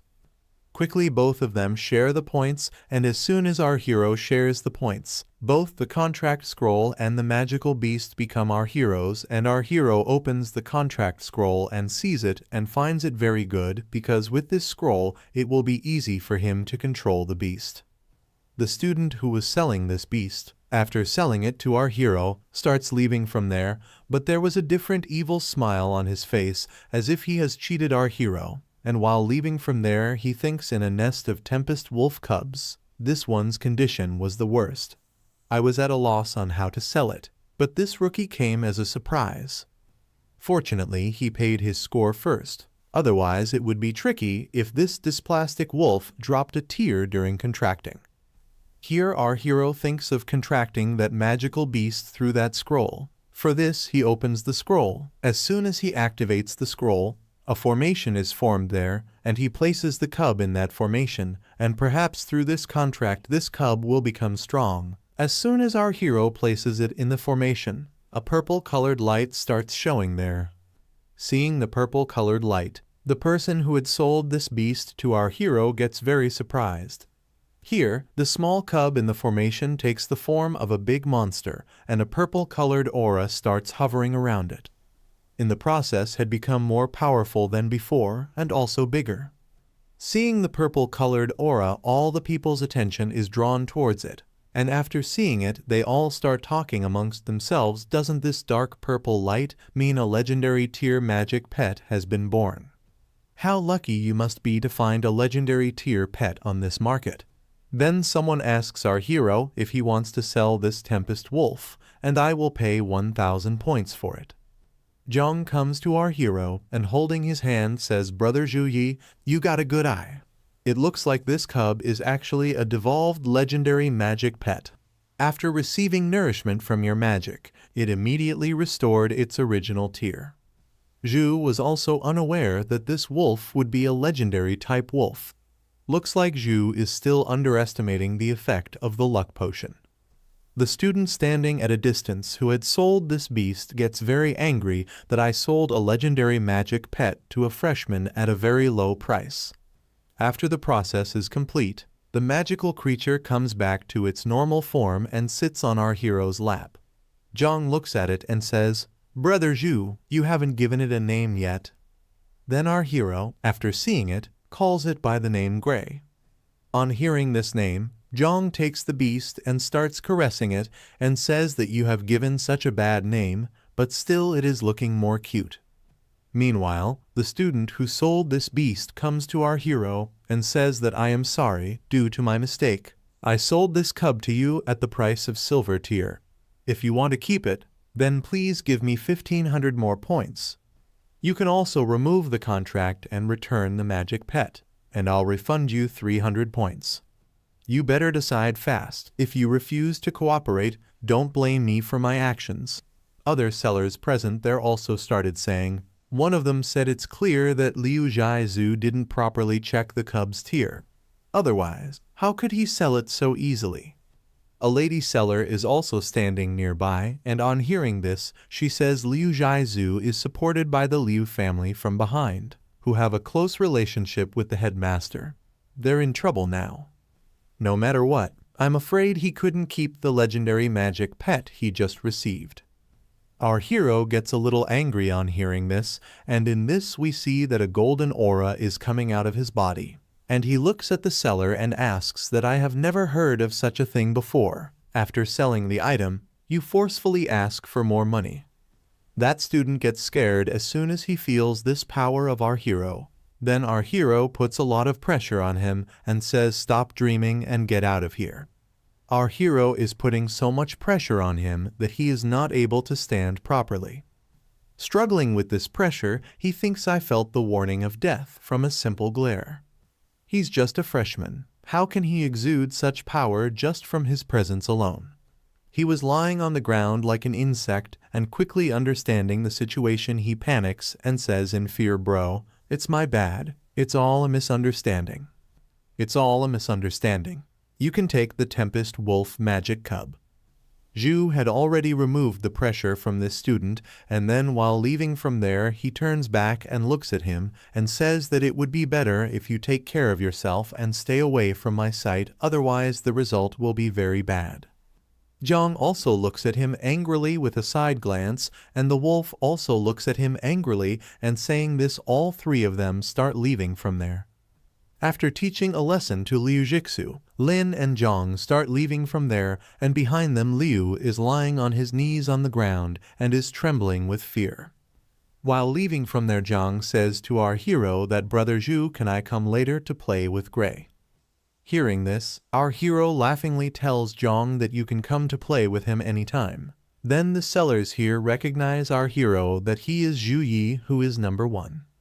All the sellers started talking amongst themselves, and one of them, a bald seller, laughed and said, "Zhu Yi?" He was accepted by Principal Wang Hui as an exclusive disciple. I heard he was even awarded the Gold Contribution Medal. Liu Jixu has been doing whatever he wants based on his status as a member of the Liu family, and this time he finally encountered a difficult problem. People are talking about this among themselves when we see a person who is pushing the crowd aside and going towards Liu Jixu, who is lying on the ground. On seeing him, everybody says that Liu Wucheng has also come here. Has he come here to support his brother? On seeing his brother in front of him, Liu Jixu asks him for help and says that he wants justice, but before he can say anything further, Liu Wucheng kicks him hard on his face, due to which he falls a little distance away. With that one kick, Liu Jixu falls a little far away, and he is also surprised why his brother kicked him. Then Liu Wucheng tells him how useless you are. Do you understand the importance of a new student being awarded a gold contribution medal? If others can let you go, then you are lucky. Don't be shy and obvious here in the future, and get as far away as possible. Liu Jixu was unable to understand what wrong I had done. When did I provoke such a dangerous person? On the other hand, our hero brings the wolf to his home and tests its power. When he sees the wolf's abilities, he realizes that it is worthy of being an epic-level wind wolf cub. At such a young age, it can instinctively use wind-related abilities. Then someone knocks on our hero's door. Hearing the voice, our hero thinks that the effect of the lucky potion has not ended yet. Can something good happen again? When our hero opens the door, a member of the Snow Dragon Legion is standing in front of him, who tells our hero his name and gives him the S-level treasure that the Snow Dragon Legion had promised him, the extremely cold lotus. He also asks our hero to check it out. After giving this treasure, the soldier asks for permission to leave from here because, according to the promise, this extremely cold lotus has been delivered to Zhu. So this soldier will have to go back to his duty. Our hero thanks him after hearing this and tells him to go with some peace of mind and thank the group leader on my behalf. Zhu did not expect the Snow Dragon Legion to be so skilled. It was handed over to him not even 3 days after leaving Gale Mountain. As soon as our hero opens the box, a frozen lotus comes out of it which spreads its aroma in the whole room. Seeing this, our hero becomes very happy that at last he has got the extreme cold lotus. When the pill is refined, Zio's awakening bloodline crisis will be solved. To make this pill, our hero needs an appointment with 9th-level alchemist Mr. He Tian. Zhu thinks to fix this appointment online, but this facility was not available online, so he has to go to the elixir department personally. When our hero reaches the elixir department, there is a girl standing at the counter. Seeing her, our hero says hello to her and asks about Teacher Tian, that I want to get a pill refined. Hearing our hero's voice, the girl's attention falls on our hero, and she tells our hero that the teacher has just gone to a meeting and I am his student Lin Yi, and what kind of elixir do you want to get refined? If you have any question, I can answer it. Zhu listens to her and shows her his treasure and says that I want to get the S-level elixir, extremely cold elixir refined.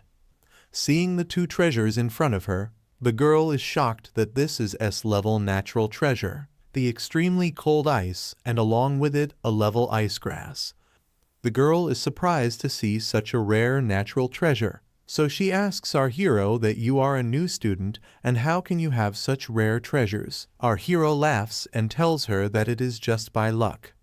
Now that Zhu is ready with extreme cold ice lotus and ice grass, Zhu only needs to pay 800 credits of S-level elixir production fee. After telling about the credit points, the girl asks our hero to leave his contact details and that once the teacher finishes refining the extreme cold pill, she will inform our hero about it as soon as possible. Our hero shares his contact with her and leaves the treasures there and goes away.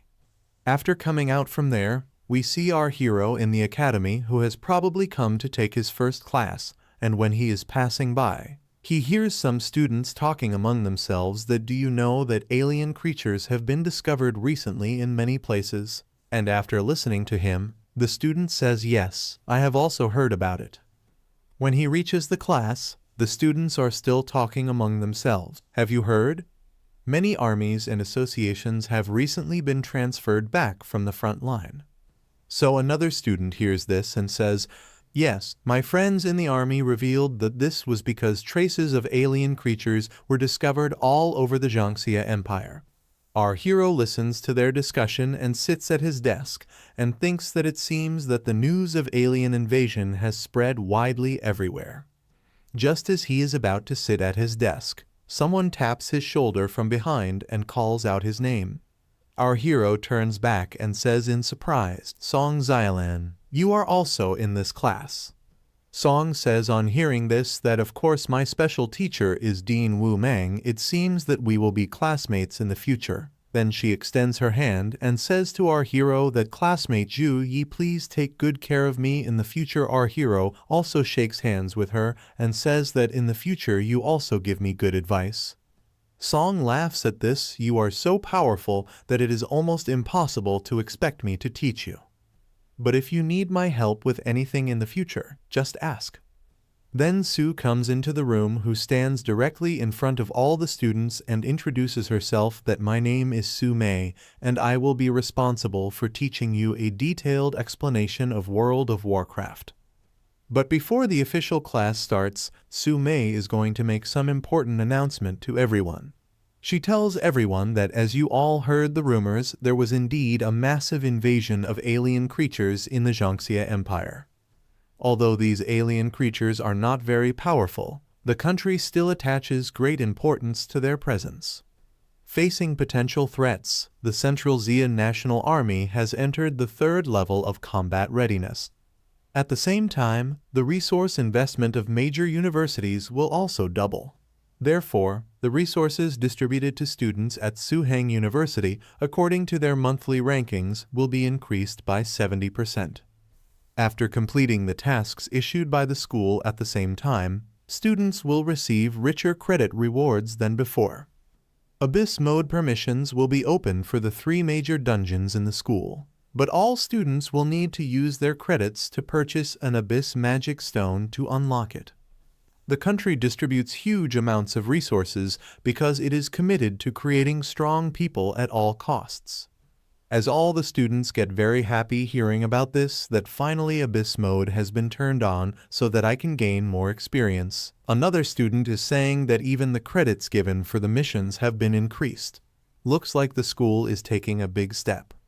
Seeing all the students so excited, Sue Mei asks everyone to calm down their excitement and explains that no matter how the resources are increased, as students, you need to only focus on hard work to become stronger. Our hero sitting on his seat is also listening to all this and seeing some changes in Sue. He thinks that it seems that I am not the only one making progress. Sue looks much better now than when I met her. After this, the class starts, and then the next day we see that some students are discussing. The first student says that yesterday I challenged the Goblin Dungeon boss and died in the last. I wasted 100 credit points. Then the second student says, who told you to suddenly challenge the nightmare level?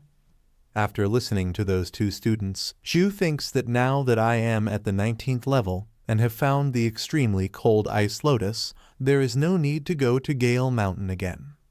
The Abyss level Goblin Dungeon is the ideal place for me to gain upgrade experience. While thinking about this, suddenly his eyes fall somewhere else and he gets surprised and he starts going in that direction where we see Zhang. He goes to Zhang and asks Zhang, "What are you doing here?" Zhang also gets happy to see our hero and coming very close to him says, "I have heard that the reward for clearing the 3 main dungeons of the school will also be increased. I would like to invite you to try it together." On hearing this, our hero says to her, "What a coincidence, I was also thinking of going there." Then both of them enter the dungeon together. On reaching here, Zhang asks our hero that which difficulty are you going to challenge? On hearing this, our hero says Abyss level, and he asks Zhang, which level are you thinking about? On hearing this, Zhang says Abyss level is very difficult, and there is a huge gap between your and my power. That's why I am afraid that with my power, I can only challenge the difficult level. Our hero comes very close to her after listening to her and says to her that it is okay. When I conquer the Abyss level, then I will team up with you to do it again. Hearing this, Zhang says okay, and she also gets a little shy because our hero was very close to her.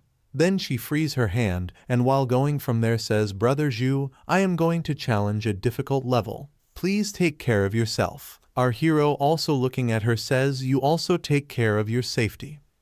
After separating from there, both of them move forward to choose their level. When our hero is going towards the dungeon to choose the abyss level, then he hears the voice of some people who are surprised that this is Shimingxuan, and what is he doing here? All the students are surprised to see this person because it has been a long time since a top player has come to challenge the land ranking dungeon.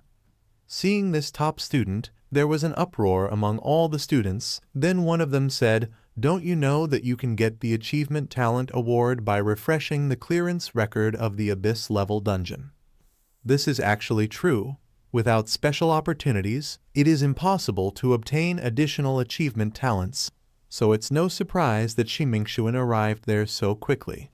This guy named Shimingxuan is a level 23 mage with place list 86. Seeing this, our hero thinks this is boring. I better take advantage of the time to challenge the Abyss level copy. Then suddenly Zhu enters the dungeon and he has chosen the Abyss level difficulty. All the information about our hero starts getting displayed as soon as he enters the dungeon. As the students standing outside see our hero, they say in amazement, Zhu Yi, isn't he the first to get the top rank among the newcomers? Then a student laughs and says, but a level 19 warrior dares to challenge the difficulty of the Abyss level. He doesn't know how high the world is. All the students standing outside were thinking that our hero is overestimating his abilities, so they are afraid that our hero's 400 credit points will go to waste and he will not be able to clear the level. Shimingxuan standing outside was also considering our hero a fool because of this move, and at this time he felt that it seems that due to increase in resources, the confidence of some people has increased more than necessary. Our hero selects the Abyss level difficulty. As soon as he selects this level of difficulty, 400 points are automatically deducted from his account in exchange for the magic stone. With a purple light, Zhu teleports to the goblin dungeon, and as soon as our hero enters this dungeon, there was a notification for him that due to hard difficulty, the monsters available in this dungeon have become more vicious, and if he is not able to handle them, then he should smash the magic stone and exit this realm as soon as possible. Coming to this dungeon, our hero looks around, and when he looks at this area carefully, he feels that it looks like a ruin, and he is unable to understand why it is in such a condition. Maybe this could be the result of demons taking over and destroying everything. When Zhu was looking around, a goblin was hiding behind him and watching him. As soon as he got the chance, he immediately reached near Zhu and attacked him with a weapon. However, Zhu had sensed him, and as soon as the goblin came, he hit him with a strong punch, due to which the monster fell away. This monster was killed by a single attack of our hero, and seeing him, our hero says, how shameless you are! You are doing such a sneak attack on a 20-year-old young man. Our hero was standing absolutely calm, and at this moment a whole wave of goblins has come and stood in front of him, and all those goblins start coming to attack our hero. The level of these goblins is 22, and they are silver tier grade monsters. In skill, they can do surprise attack and slash attack. Seeing them coming together in a group, Zhu also summons his warhammer because in his eyes, these powerful enemies are worth challenging. As soon as he summons the warhammer, he starts attacking the goblins. Zhu is killing them in one hit each, and he kills all the goblins of this wave, saying that these people are very weak.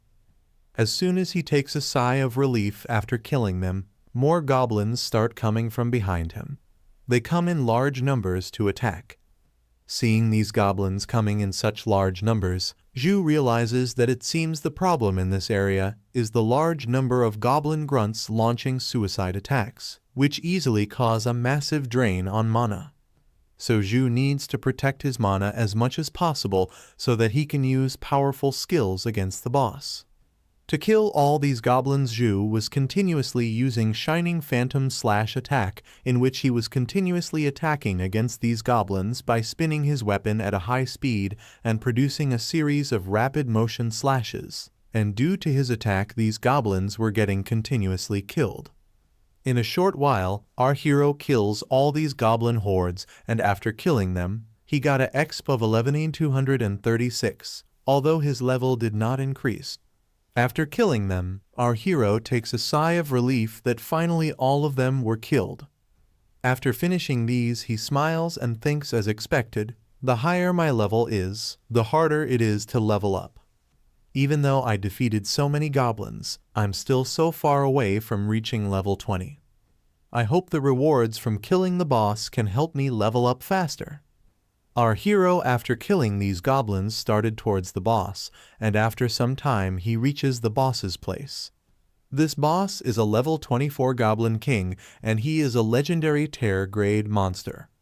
His skill is unknown, and this Goblin King has destroyed many human cities by leading many goblins. Seeing our hero, this Goblin King laughs and angrily says, "Foolish human, welcome to the land of death, which I have prepared for you." On seeing this Goblin King, our hero wonders why he is so boastful.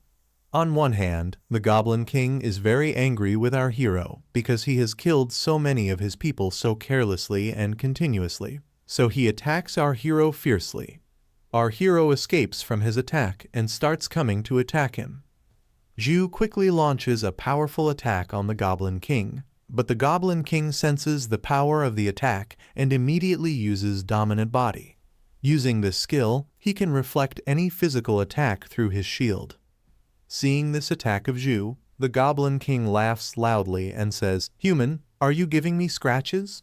Our hero moves back after doing this attack and understands that relying on physical attack is ineffective.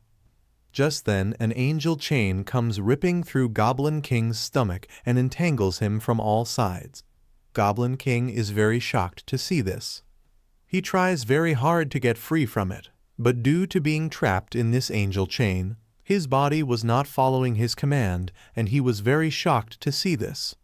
Seeing this Goblin King writhing like an insect, our hero laughingly tells him your magic resistance is surprisingly low. Come, enjoy this special gift I have specially prepared for you. And saying this, our hero does an energy type attack on the Goblin King. Seeing that attack coming, the Goblin King gets very scared, but being trapped in the chain, he is unable to move away from the attack, and as soon as the attack comes, he collides with it and ends his game right there. After killing the Goblin King, our hero says this Goblin King is an Abyss level realm boss, yet it is surprisingly weak. I even conserved a huge amount of mana and prepared to use powerful skills against it. After setting a new record in this Abyss level map, our hero gets a new talent. Our hero gets Rapid Casting a level talent. Due to this, the spell casting speed of our hero will be greatly accelerated, and he will be able to release low-level spells instantly.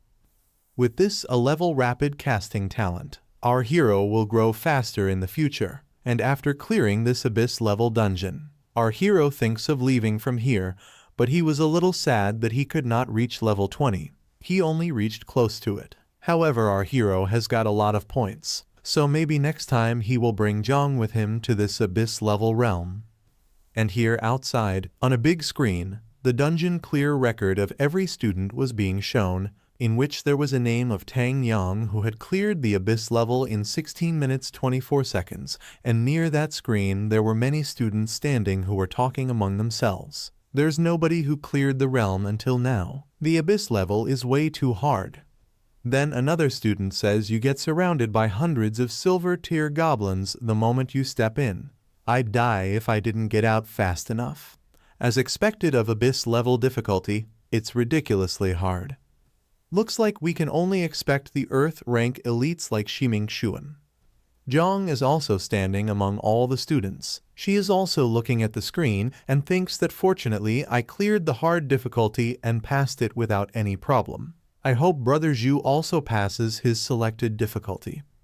Then another student says, I have heard that the Abyss level realm is also open for freshman competition and many people have passed it. Then after listening to him, another student says, yes, I have also heard that recently a level 19 Saint Knight named Zhu Yi got the first place and he has set a new record. All the students are talking about the same thing when someone shouts that the record of the realm has been broken. All the students look at the screen and are surprised to see the name of the student who broke the record on the screen. Look there, Ju's name is visible on the screen, and finally someone has passed the abyss level difficulty in the file.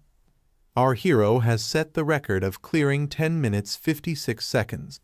Seeing the name of our hero, many students say, "Who is this Zhu Yi? I have heard his name for the first time. Is he a third-year senior?" Seeing the name of our hero, many students recognize him as the #1 freshman. These students couldn't believe how our hero defeated the level 24 legendary Goblin King. Many students had watched our hero's freshman competition, and they couldn't believe how much our hero had improved in just a few days. Many students were waiting for Xuan's arrival because Xuan entered the realm after our hero, so they were thinking that maybe Xuan's record will be higher than our hero and our hero's rank will go down. At that moment Xuan comes out of the dungeon and his condition was very bad at this time. Then a student who was waiting for him to come runs towards him and calls his name. When that student reaches him, he supports him and makes him stand. Seeing him, Xuan says that the Abyss realm was very hard. I lost some golden great equipment, but still I failed to clear that realm. Then Xuan quickly takes a recovery potion and starts drinking it. Xuan looks around and he could not understand where everyone was looking. Then the student standing in front of him tells him, "Brother Xuan, the freshman named Zhu Yi who had entered before you has cleared the difficulty level of Abyss in 10 minutes 56 seconds and has set a new record." Xuan gets shocked on hearing this and the potion he was drinking falls out of his mouth in surprise. Then our hero also comes out of the dungeon. Everybody seeing him says that Zhu Yi has come out. Xuan sees our hero coming towards him and thinks, impossible. He's only a level 19 new player. How did he clear the Abyss level realm? How did I lose to him? I have to get to the bottom of this. Maybe he cheated since he just came out. Xuan reaches in front of our hero and tells him about himself that my name is Shiming Xuan and I am ranked 86th on Earth. Before he can say anything further, our hero says sorry to him and moves on saying that I have some other work too, so goodbye. On hearing this from our hero, Xuan's face shrinks completely. At that very moment Zhang comes running towards our hero. Our hero also says hi to her. Then Zhang blushes a little and says, "Brother Zhu Yi, congratulations on clearing. But I can only barely pass the hard difficulty. I feel like it's getting harder and harder to chase after your footsteps." Hearing Zhang's words, Zhu comes very close to her and tells her, "Don't worry, it's pretty easy to fight the Goblin King. I'll teach you all the tips for clearing. And I have plenty of points. I can take you with me to try a few more times and learn how to clear the Abyss level difficulty with you." On hearing Zhu's words, all the students standing nearby are surprised that he just came out and is thinking of going back again. Is he actually a new freshman? Then someone says that Zhu has made the Abyss difficulty realm his home. Then another student says that this is the difference between elites and regular people. Xuan standing behind gets very sad after hearing so many comments. Seeing him, the student with him says that you had almost cleared that realm. Maybe if you try one more time, you will be able to clear it. But after listening to this student, he does not say anything. Due to which that student asks again, "Xuan, what happened?" Xuan was sitting very quietly and said sadly that there is no need for this. I have decided that I will not challenge this realm again. Xuan took this decision because the words of the students standing behind him touched his heart, which they were all saying for Zhu. After this, Zhu takes Zhang into a dungeon of Abyss level difficulty. Zhang's level is low and Zhu's level is also low, but still our hero has cleared this level once, so this time he has brought Zhang here. As soon as they enter the dungeon, Zhu looks at Zhang and says with a smile, "This is our second time working together, and it feels like just yesterday we were adventuring together in Tempest Valley." Zhang gets very shy after listening to our hero and her face turns red with shame, and she says something shyly that this experience, but due to shyness she is not able to say anything further. She starts remembering the moment when our hero was standing next to her and was killing demons while clinging to her, and how she kissed our hero. Thinking about that, she blushes and says that those demons had completely surrounded me and pushed me into a corner. It was your bravery that saved me and did not let me choose to self-destruct. It was an honor to rescue you. That rescue was just the beginning of our adventure. There are many more journeys ahead for us to experience, says a smiling Zhu. While they were talking, a lot of goblin warriors started arriving there, who are of level 22. Their number is quite high, and they are laughing and moving towards both of them. Seeing them coming together in a group, Zhang says that the abyss difficulty is not disappointing at all. The stats of these goblins are very high. Zhu brought Zhang to this abyss difficulty so that he can clear this dungeon along with Zhang, and Zhang can also get some experience, so he gives tips to eliminate these goblins.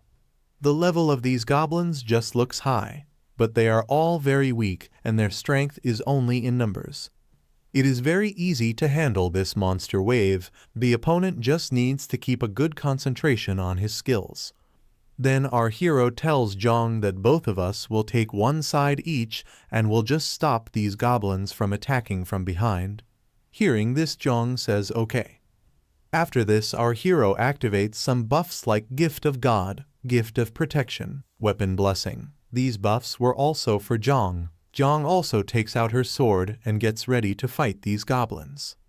After activating these buffs, Zhu goes first with his hammer to kill these goblins, and he asks Zhang to do it from the other side, and as soon as our hero reaches these goblins, he starts killing them with the swing of the hammer.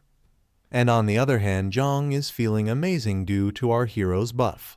Her base stat has increased by a quarter due to our hero's buff, and her attacks are working at almost double power.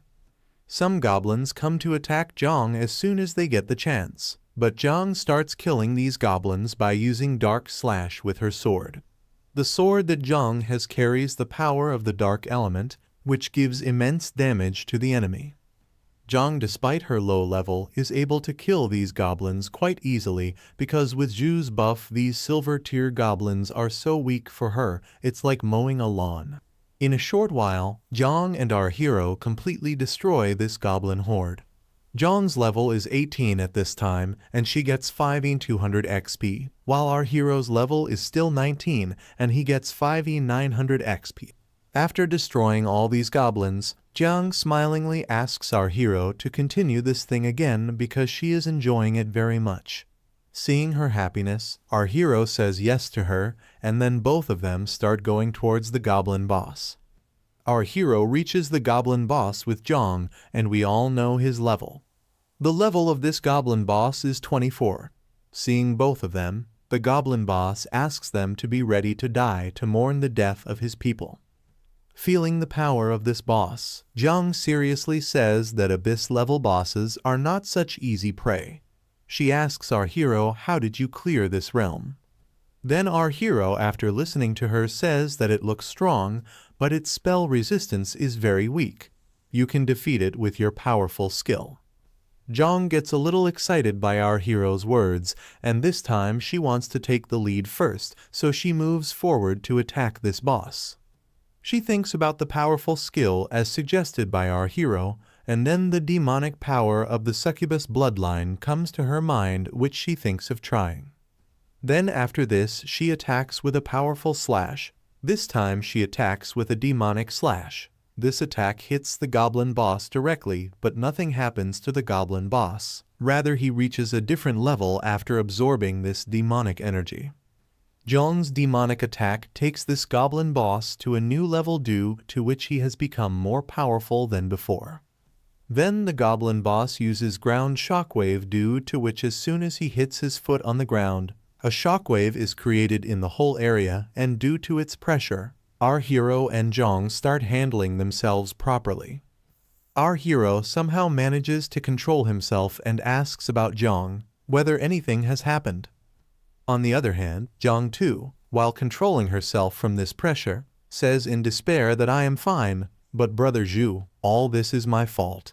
I could not control my demonic power, due to which the goblin boss absorbed it. and he became even more powerful. Our hero, seeing Zhang disappointed and blaming himself, consoles her.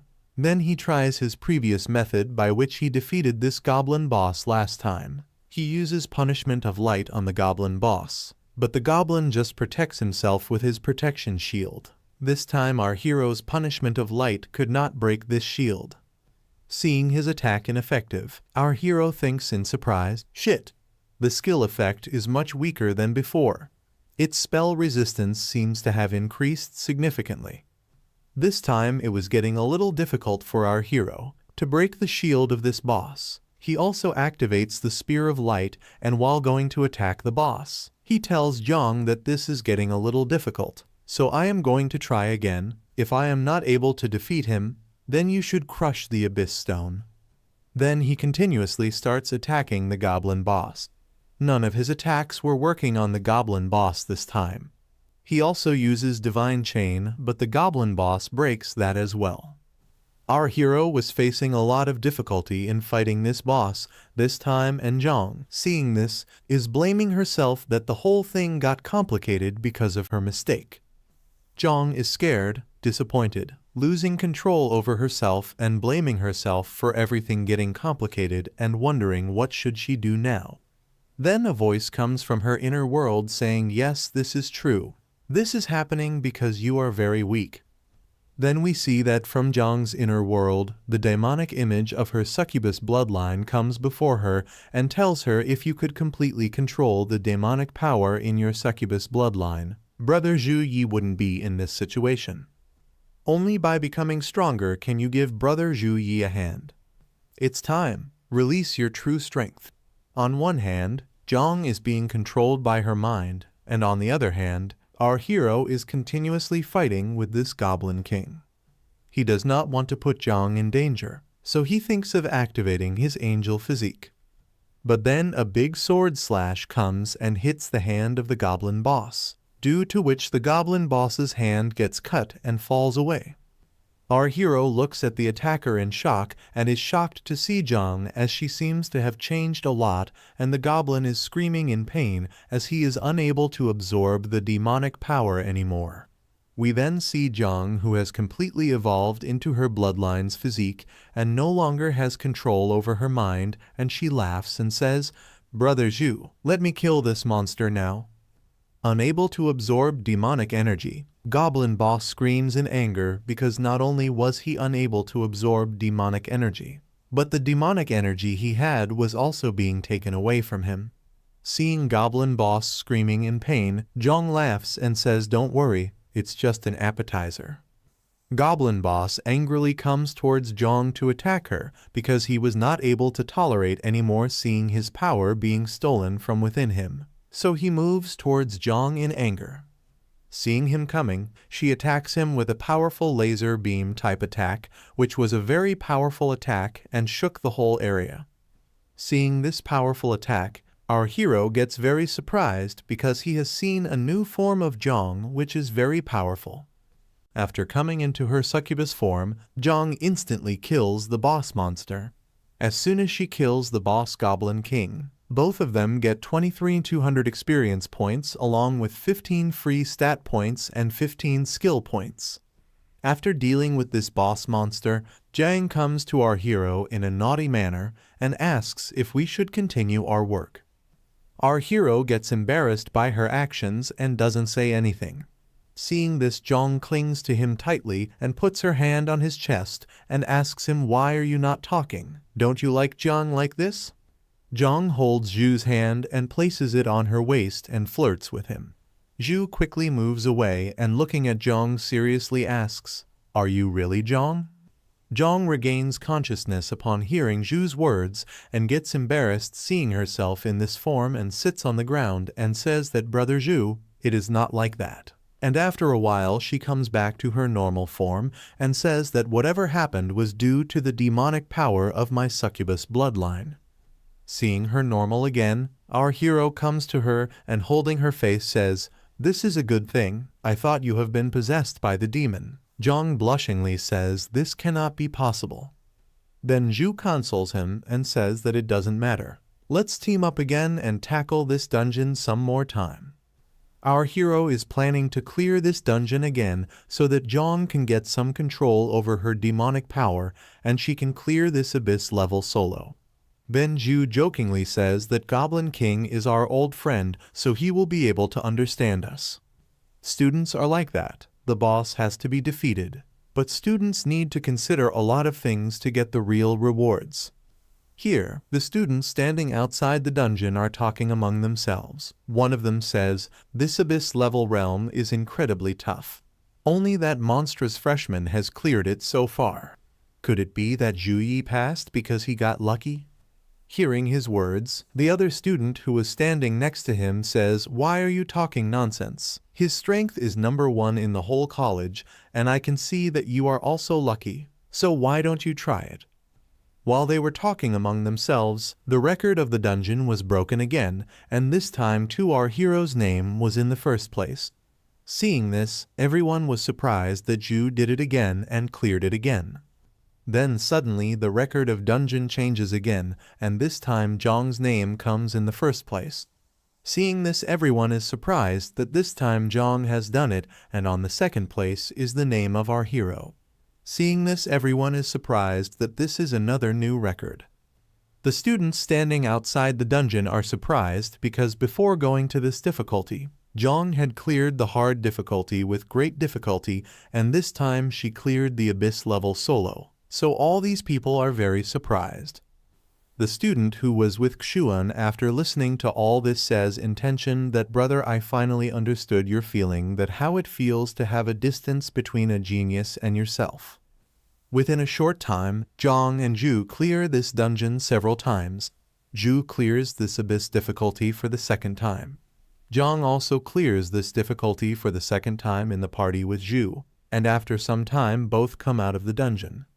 As soon as Jong comes out of the dungeon, she tells our hero that, "Brother Ju, I have heard that the Element House has prepared a firework for the freshmen today, so let's go together to see it."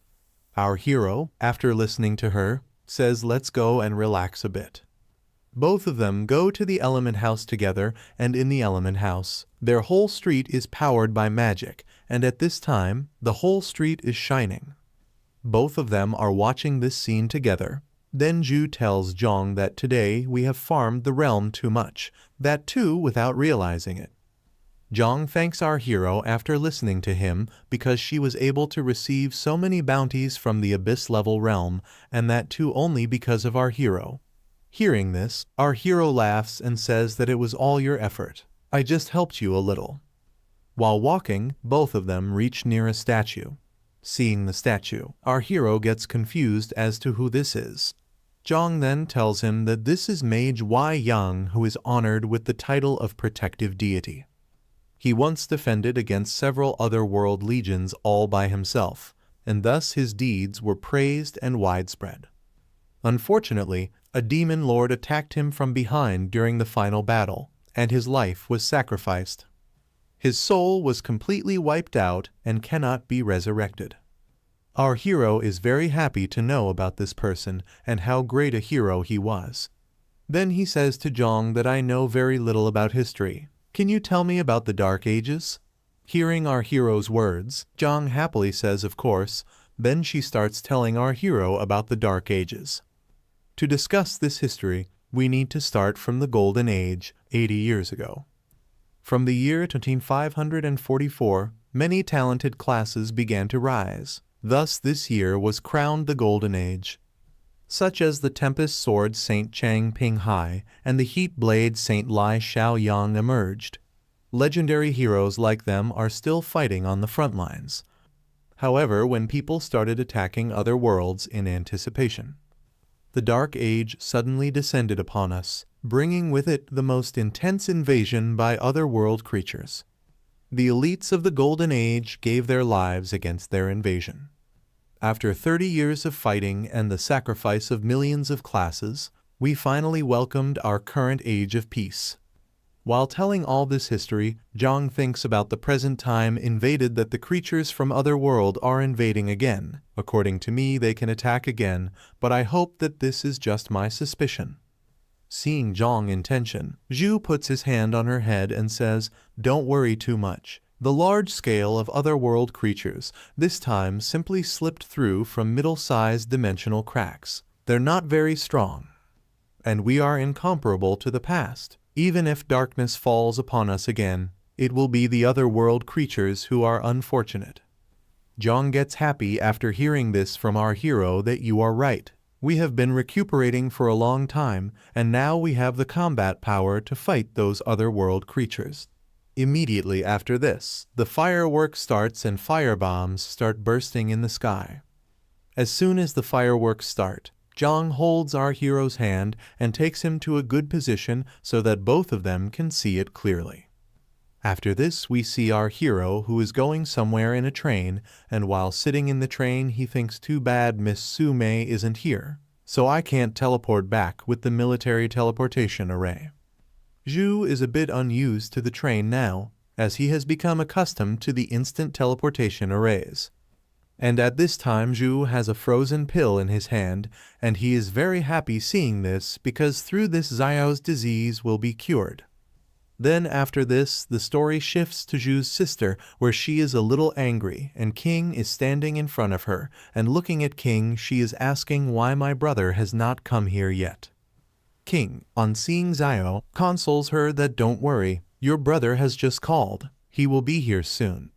Both of them were talking when our hero opens the gate and enters the room and tells both of them that I am back. Xiao jumps with joy on seeing her brother and quickly goes and sits on Zhu's lap. Seeing her, Zhu says, "I was very worried about your condition while coming on the way, but seeing you so energetic, I am feeling relaxed." Xiao, after listening to her brother, innocently says, "Of course I was taking medicine every day." King becomes very happy to see Zhu there and says that you have come back. Seeing King, our hero also says to her that it has been a long time since I saw you, Sister King. Then King comes very close to him and asks him that when you have come back, how long will you stay here? Hearing this, Zhu says that I am going to stay here for 3 to 4 days since I have come here for Yun's final treatment.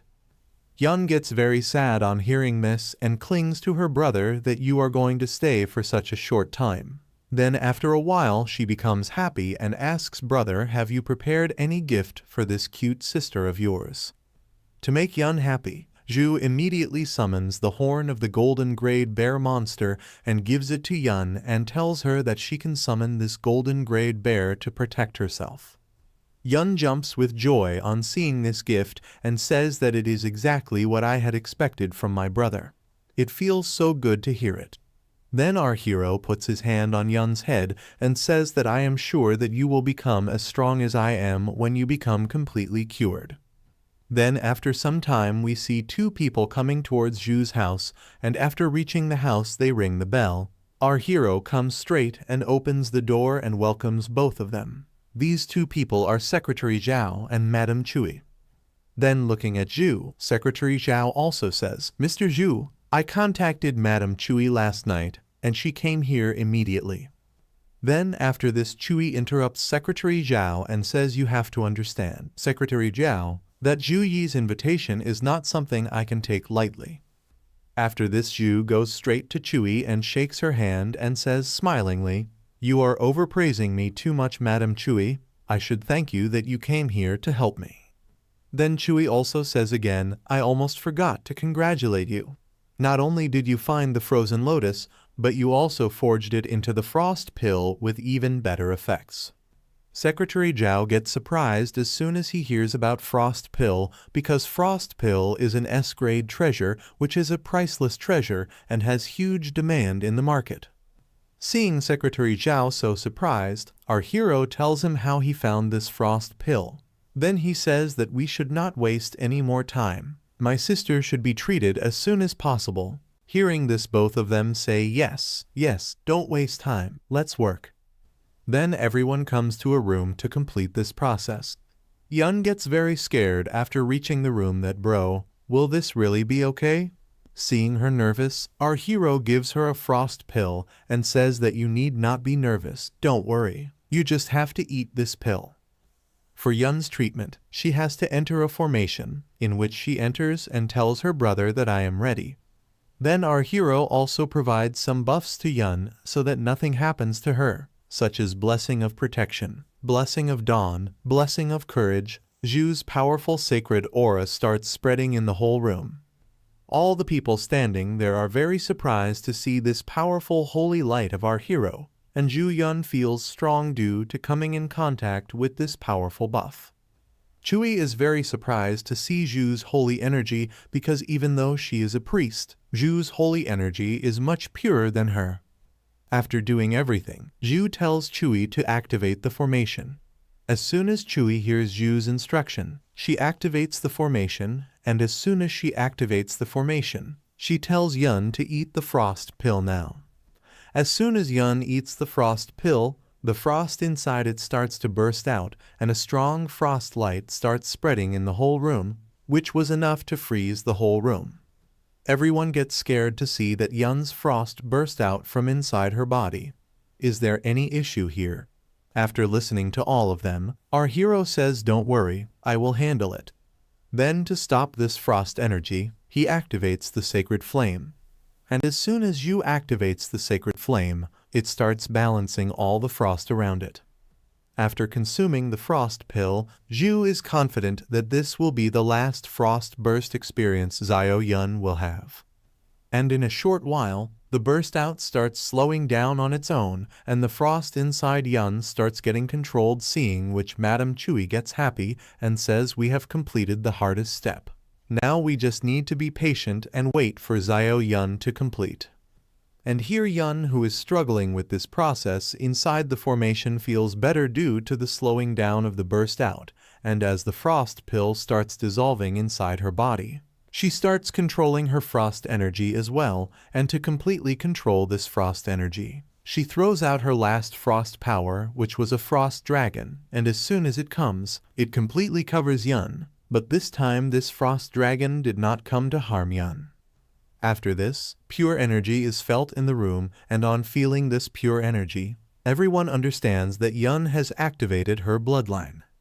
And as soon as Yun activates her bloodline, she comes out of the formation and comes straight to her brother.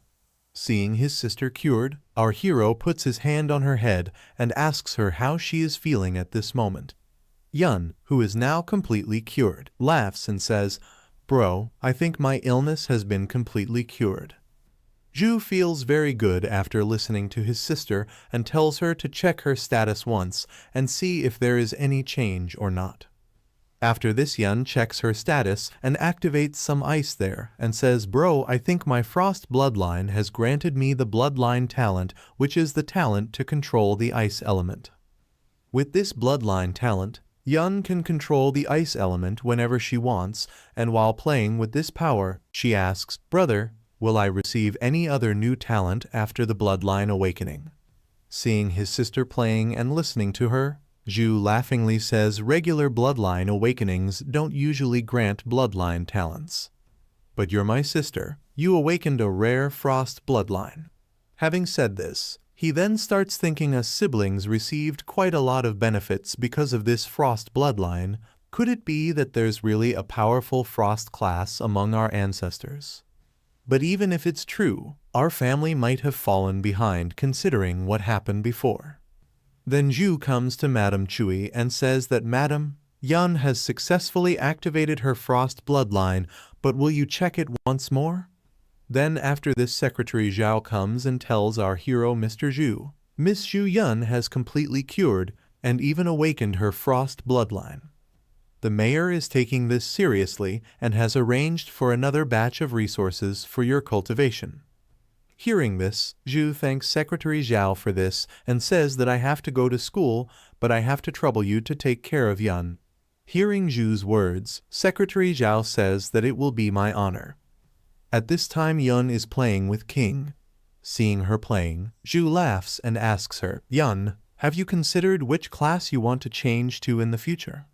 As soon as Yun hears this, she says about classes, and after thinking for a while, she says that I will definitely choose the mage class. On hearing this, Zhu says that class will suit you. When you reach level 10, I will find a hidden mage class conversion book for you. Then Yun, after listening to this, says, "Very good, brother, and I can feel the dark power awakening inside me. It won't be long until our power is liberated." On hearing about the dark power, all the people standing there get scared. Madame Chui quickly starts checking Yun as soon as she arrives, whether she has missed something by mistake, and why does Yun have the dark power at this time. Then after this, we are shown some old flashbacks where Zhu and Yun are playing in childhood, and they are talking about the dark power, and Yun was joking with everyone about this. As soon as Zhu sees Yun's drama, he catches Yun and starts taking her to the training room saying, "Come, let me show you the frost power." When Zhu is dragging Jian away, Yun shouts and tells King to save her or else her brother will kill her.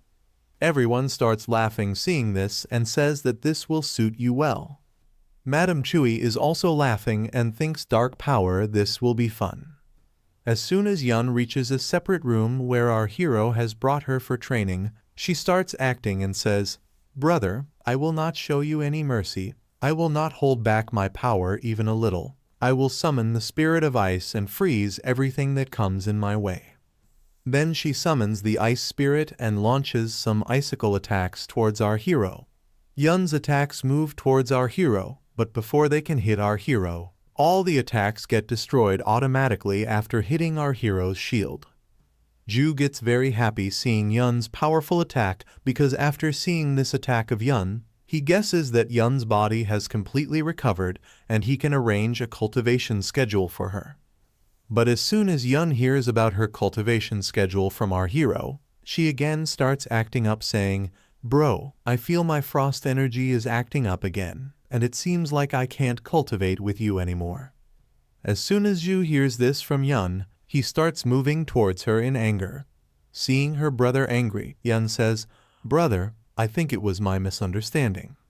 After this, both of them train for some more time in which Yun gets very tired, and after the training stops, she says while breathing, "Bro, I leave the mission of saving this world in your hands. I cannot do it." After listening to his sister's joke, Zhu also says, "I also feel that there is no other option than this." Then our hero summons Gray and tells her that Gray is a magic pet that I have recently contracted, and I am leaving it to accompany you for these few days. Yun takes Gray in her hands and says smilingly, "No problem, brother. I will cultivate Gray with hard work," and seeing Gray's cuteness, she starts pressing him and says, "Come on, sign the contract with darkness and we become companions." And soon a few days pass, and now our hero can return to school without any worries. But he hopes that Zhang Lai can have a teleportation magic formation soon, so getting back from school won't be so much trouble. Thinking all this, he is moving ahead, then Su comes in front of him with the help of teleportation. Seeing her, our hero asks, "Why did you come here?" Su then tells that the reason for her visit is that the National Freshman Exchange Competition is going to start soon and 5 people are required per team for the team match, so she has come to confirm the team roster with Zhu. As the first place winner of the Academy Fresher competition, the duty of team leader naturally rests on Zhu's shoulders, so he has to complete the team building as the leader. Su then shows our hero a list of top 10 students who have performed well in the freshman competition, and Zhu has to pick 4 from them. After looking at the team list, Zhu says that "Miss Su, I want to pick the top 4 freshmen in my team." On hearing this, Su says that this is a decision taken very hastily. She then tells our hero that in a team match, it's common to get tired in the later rounds, which is a way of conserving the team's stamina. That's why priest classes that can restore statuses became an important role. Although Zhu can offer various buffs as a Saint Knight, his recovery capability is still slightly less than a priest, and going by previous year's examples, he should also have a priest on his team. Hearing all these explanations of Su, Zhu says no need. As long as we defeat our opponents rapidly, we wouldn't need to worry about recovery. Our hero was saying all this because he was fully confident that he could take first place in the individual category of the exchange competition. And in team matches, he can even fight the whole team alone if he activates his 6 wings. After hearing all this from Zhu, Su starts thinking. In the freshman competition, Zhu Yi's strength far surpasses that of other students. With Zhu Yi, we might actually not need a priest and could steamroll other schools. Then Su says that if you are so confident, I will hand over all the things of the team to Housemaster Wu. Hearing this, our hero says that don't worry, the first place will be ours. Su then asks our hero if he has completed his sister's bloodline awakening. Our hero thanks her for telling him about the frozen lotus and says that all this was possible only because of him. Hearing this, Su is happy and says that it is a good thing. Zhu asks Su about the hidden class conversion book and where can I find it.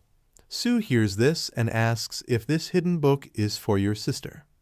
Our hero says yes, otherworldly monsters are coming here through the mid-size crack, so I sensed urgency, so I want to give some power to Yun so that she can protect herself as soon as possible. Su starts smiling after listening to our hero that you are very thoughtful, and yes, the school has a hidden class conversion book, but buying it will not be that easy. Saying this, Su activates the teleportation circle again, and while teleporting from there, she says her last words that Zhu give your best in the freshman exchange competition, and I am going for some other business. While leaving from here, Su said riddles. Our hero could not understand why she said so. Then he starts checking how to get the conversion book, and as soon as he sees its purchase demand, he understands why Miss Su said riddles while leaving from here. The purchase limitation of conversion book was like this. Student should be of level 25 and should be at least a grade in the student school mission. Should be at least in top 10 earth rank and top 100 heaven rank. To buy the conversion book of the cheapest class, 20,000 points are required and our hero cannot get it right now. Then our hero gets a new mission from the system. The new mission is about the National Freshman Exchange Competition, and whatever reward our hero gets will be based on his combined result. The team selected by our hero has reached House Master Wu, and all the teachers are present in the meeting room, and looking at everyone, House Master Wu says Zhu Yi has submitted his candidates for the team match. Let me give you all a rundown. It's Saint Knight Zhu Yi, Spiritual Swordsman Zhang Chu Ran, Spiritual Taoist Song Zia Lan, Mage Tang Ling Yi, and Warrior Y Tai Roman 14. Not finding a single priest in this team, the other teachers get a little surprised as to why there is no priest in the team. Then Teacher Rong says that this team looks very risky. Without the support of the priest, everything will get spoiled. After listening to all this, the element teacher says, I don't think there will be any problem in the team, and I am confident that with Zhu's ability, he is enough to replace the role of priest.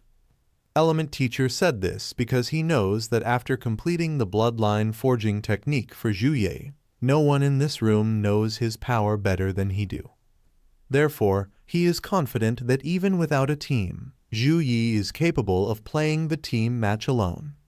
Then after this, teacher Keking says, by the way, not only can Zhu Yi provide buffs, but his defensive capabilities are also excellent, and his various attack skills are powerful. Teacher Zhang, after listening to everyone, does not raise any objection to this team, and she asks everyone to use Zhu's strength properly. She also asks the housemaster to train all the students so that all the freshmen can work in cooperation. In the end, all the teachers agree for this team, and the housemaster asks Su Mei to inform all the students to gather in the warhouse within 3 days. The story shifts to our hero, who is completing the system mission, and then he gets a message notification from Mr. Wang Hui that he has arranged a one-on-one class for our hero, and this will be the first class of our hero since he became his disciple. Then our hero chooses today's reward skill point, which increases his power a little, and seeing his power increase, he smilingly says, I can receive skill points and stat points by completing daily missions. Our hero is very happy at this time because with the help of the system he can get far ahead of others, and with every mission of the system his power is increasing. As soon as Headmaster Wang calls Zhu, He goes to him, and then the headmaster brings Zhu to a training ground through teleportation. After reaching the training ground, Zhu gets very surprised to see the view of the area because there are many level 23 forest wolves in the forest. Seeing them, Zhu asks in surprise, "Do I need to expel all these wolves, master?" Seeing Zhu surprised, the headmaster tells him not to worry and tells him that this is an edge forest and it is a private training ground owned by Tian Yu Guild, which the headmaster found long ago. At that time, a dragon is seen passing by in the air, on seeing which all the wolves of the forest start running away in fear. Zhu also gets very surprised to see the dragon that a dragon is also present here. Zhu was a little nervous after seeing this dragon. Then the headmaster tells him that this level 62 legendary great dragon is the magic pet of your senior brother, who is responsible for stopping the monsters present in this forest. Seeing such a powerful dragon, Zhu cannot imagine that if his senior brother's pet is so powerful, then how powerful his senior brother would be. Then the headmaster tells him that your senior brother has become equal to me this year. He is also of level 64 and his combat ability has surpassed me, so I handed over this Tian Yu Guild to him without any hesitation. Our hero gets very surprised to hear the level of his senior brother because his senior brother has just turned 30 and he is at the level of a headmaster. So Zhu gets very surprised, but then the headmaster puts his hand on his shoulder and says that I have seen many classes, but you are the most talented among all the talents till now. Then the headmaster shows a skill to our hero and says that look at this skill closely and I am going to teach this skill, and after saying this he activates the skill. The name of this skill is Holy Light Heart Shield. As soon as the skill is activated, two big shields appear on each side and both the shields collide with each other on getting the instruction and make a very strong blast. This skill of the headmaster is so powerful that it destroys an entire area. The area which was full of forest a while ago has now turned into huge holes. Then the headmaster gives the skill book to our hero and says that this is the first skill that I am going to teach you, Holy Light Heart Shield. Our hero takes that book in his hand, then the headmaster tells our hero how he has to learn this skill. Our hero just has to connect the skill book to his consciousness and learn it by using skill points. Our hero, paying attention to the headmaster's words, connects the skill book to his consciousness, and as soon as he connects it, he starts getting all the details of the book. The name of this shield is Holy Light Heart Shield, which is of a grade. The operator will create two shields in front of him. Both shields will gradually come closer and will make a huge explosion as soon as they collide, causing a huge amount of light element damage to the enemies, while allowing the path for allies and blocking it from enemies. And the biggest thing is that this skill is a Saint Knight legacy skill. As soon as our hero learns this skill, he asks the headmaster that this skill is the legacy of Saint Knight, and how do you know the Saint Knight skill? Then the headmaster laughingly says Holy Light Heart Shield was created by your grandmaster when he was still a tertiary turned Saint Knight. The headmaster has inherited this skill from his mentor, and now he passes it on to Zhu. Zhu has learned this skill, so the headmaster asks him to use it, on hearing which Zhu activates this skill, but Zhu's power is not much in this skill, because he has just achieved the level 1 Holy Light Heart Shield, and when he activates this technique and blasts, the blast of his attack is equal to the power of level 1, which is enough to harm a low-level monster. Then the headmaster comes close to him and says it's impressive that you can achieve this with a level 1 Holy Light Heart Shield. This skill was prepared for your team matches. Zhu can use the shield to separate the battlefield and limit enemy action. Finally, our hero has learned this skill, so now it is time for practical of his combat lesson, and in this he will be assisted by the dragon whose name is Glolong. He will order the surrounding monsters to attack Zhu, and how much experience our hero will collect by defeating these monsters depends on him. On receiving the order from the headmaster, the dragon roars loudly and orders the nearby monsters to attack Zhu.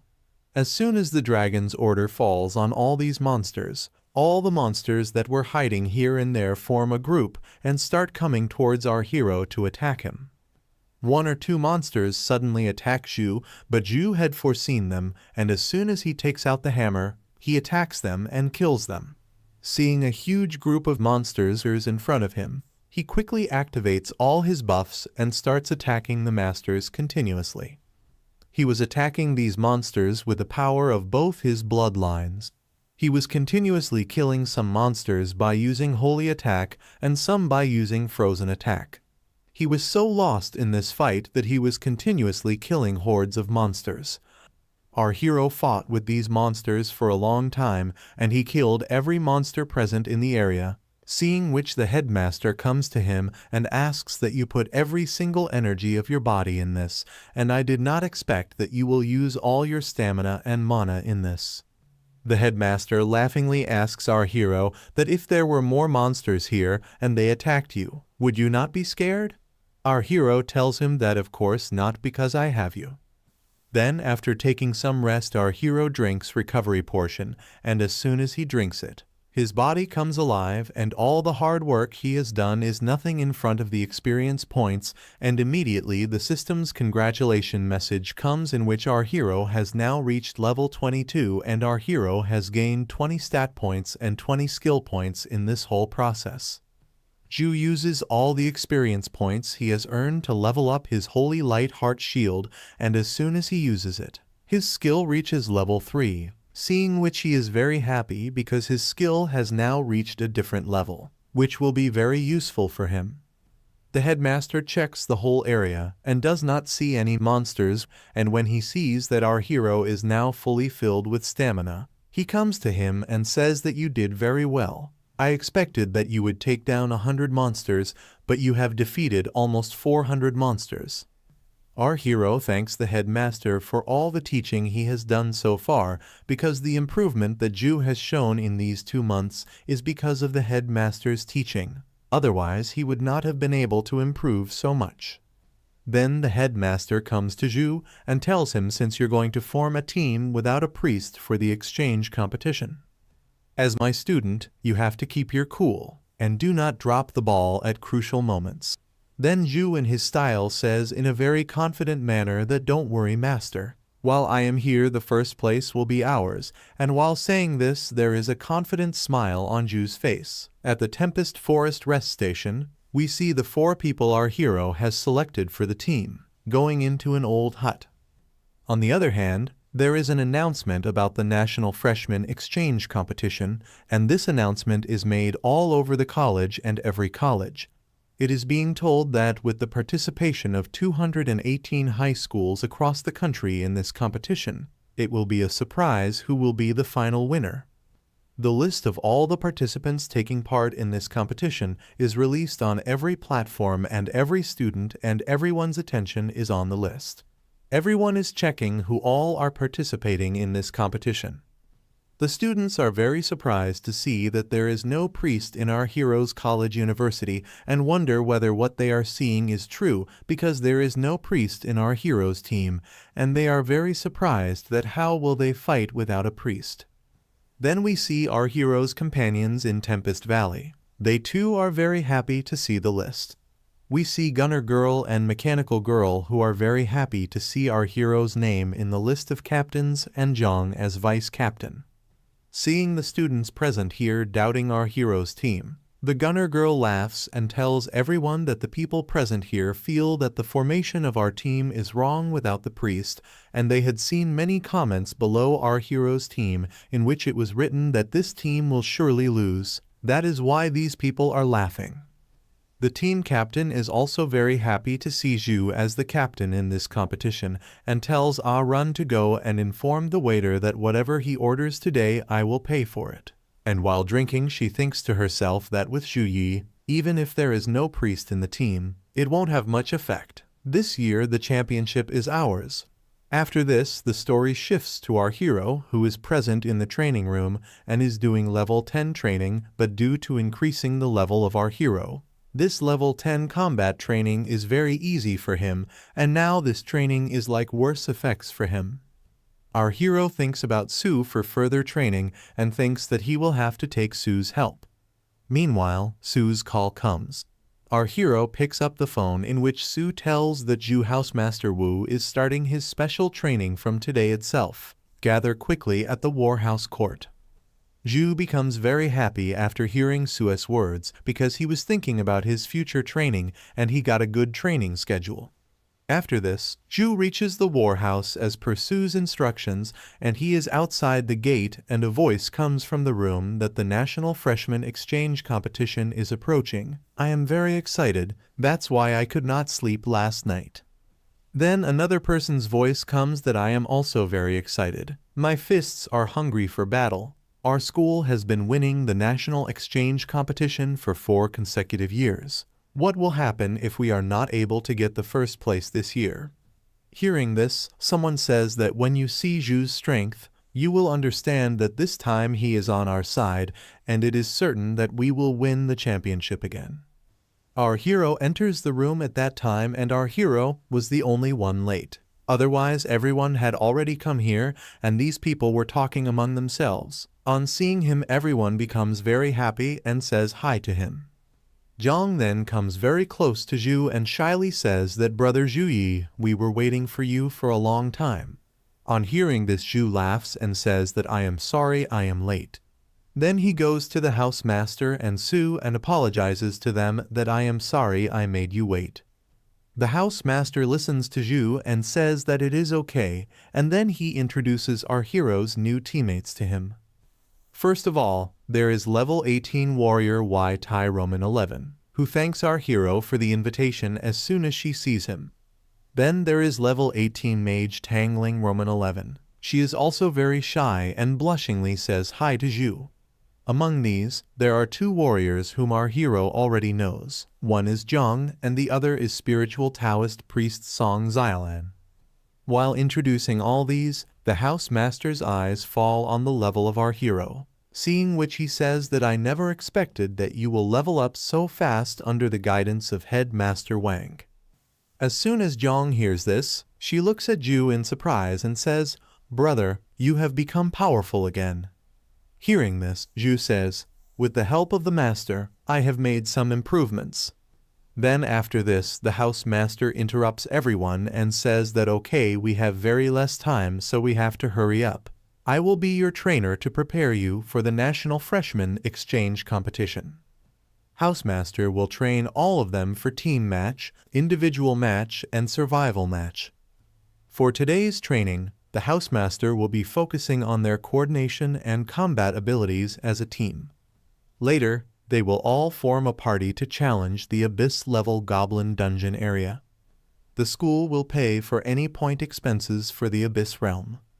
While listening to all this, Tang's eyes were on our hero, and while looking at him she blushes and thinks no wonder Miss Sue kept urging me and ties in to level up to level 18. It's to prepare us for challenging the Abyss-level realm. All of us are pretty strong, and in a party, we can stomp over the Abyss-level realm, not to mention. Zhu Yi could solo it, so with 4 of us in addition, we probably wouldn't fail.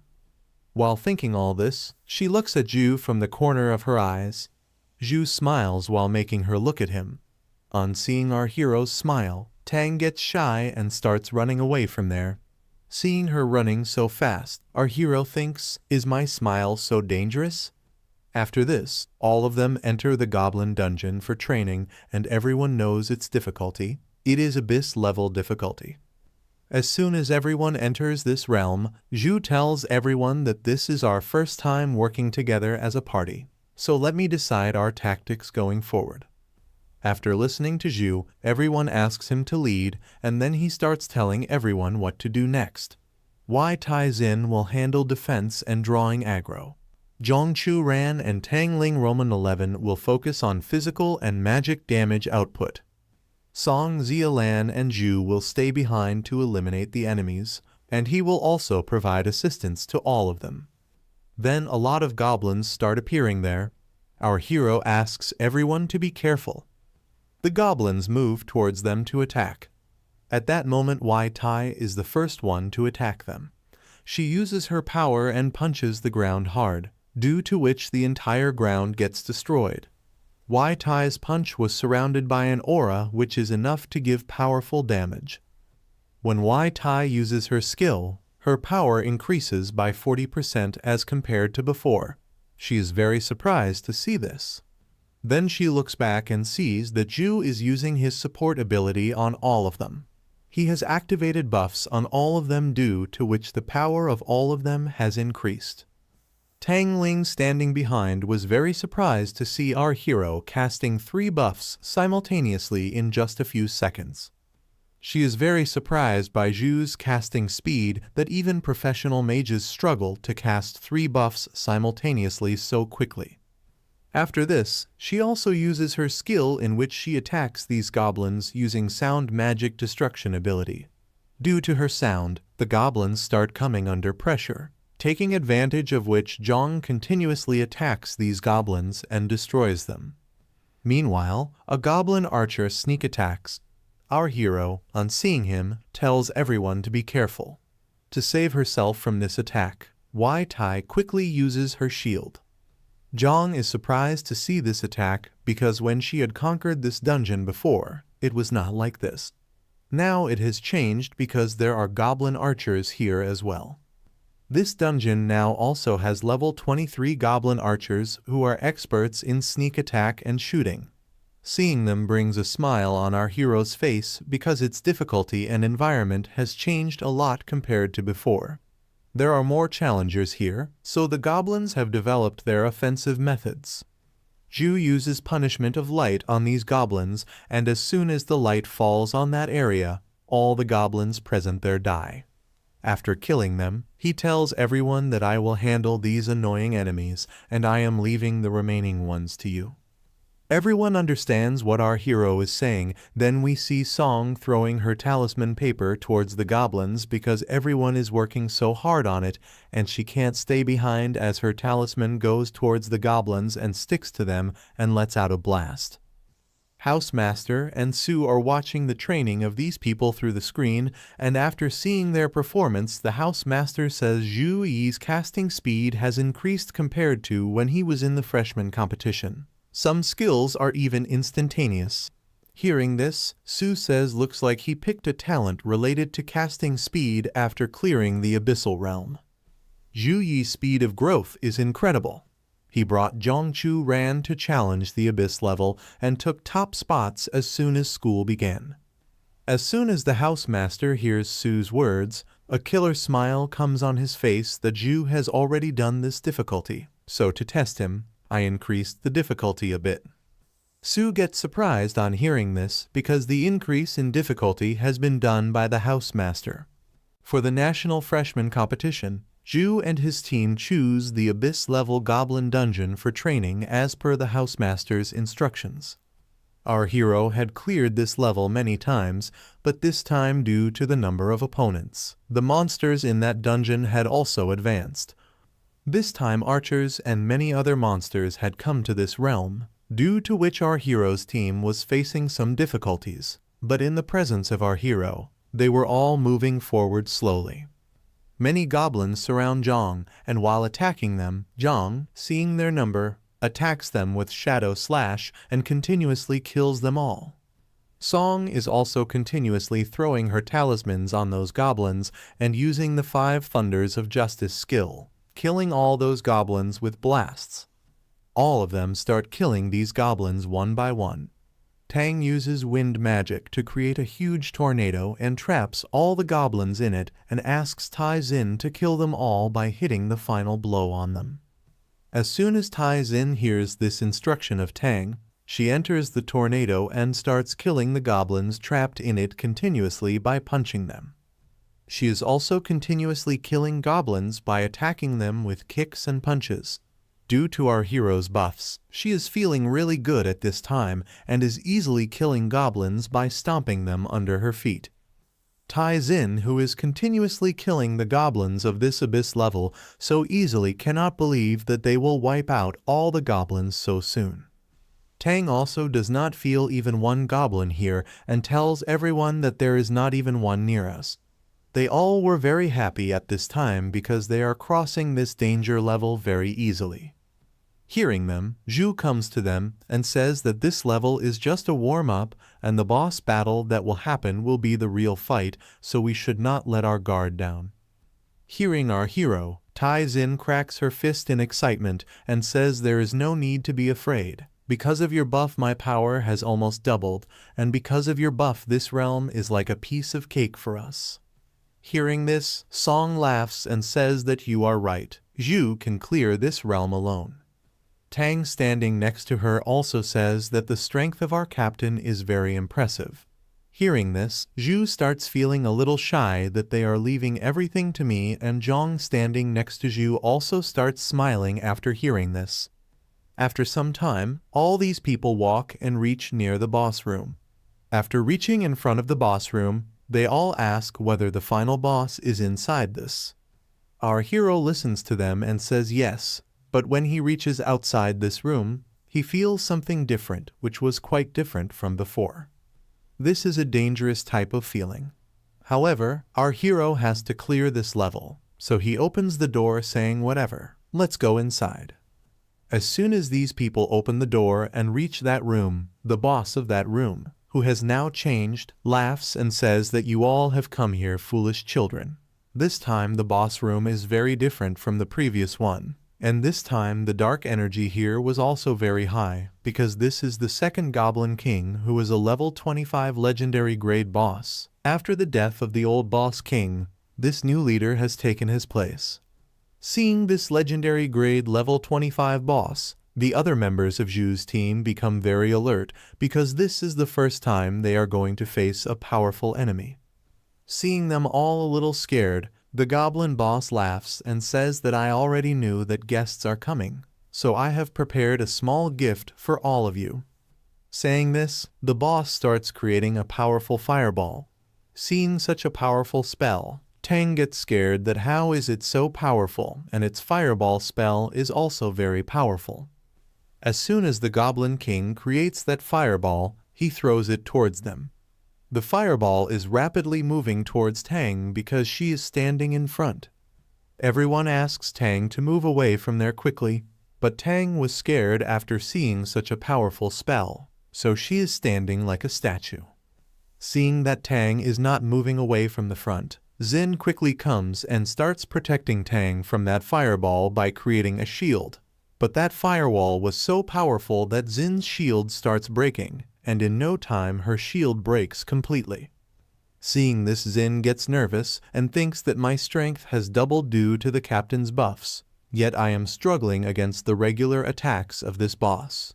Seeing his first attack fail, the Goblin King creates another fireball and laughingly says, "Don't panic, little children. I have been preparing this place as your end for a long time," and saying so laughingly, he throws another powerful fireball towards them and says, "Get ready to be reduced to dust."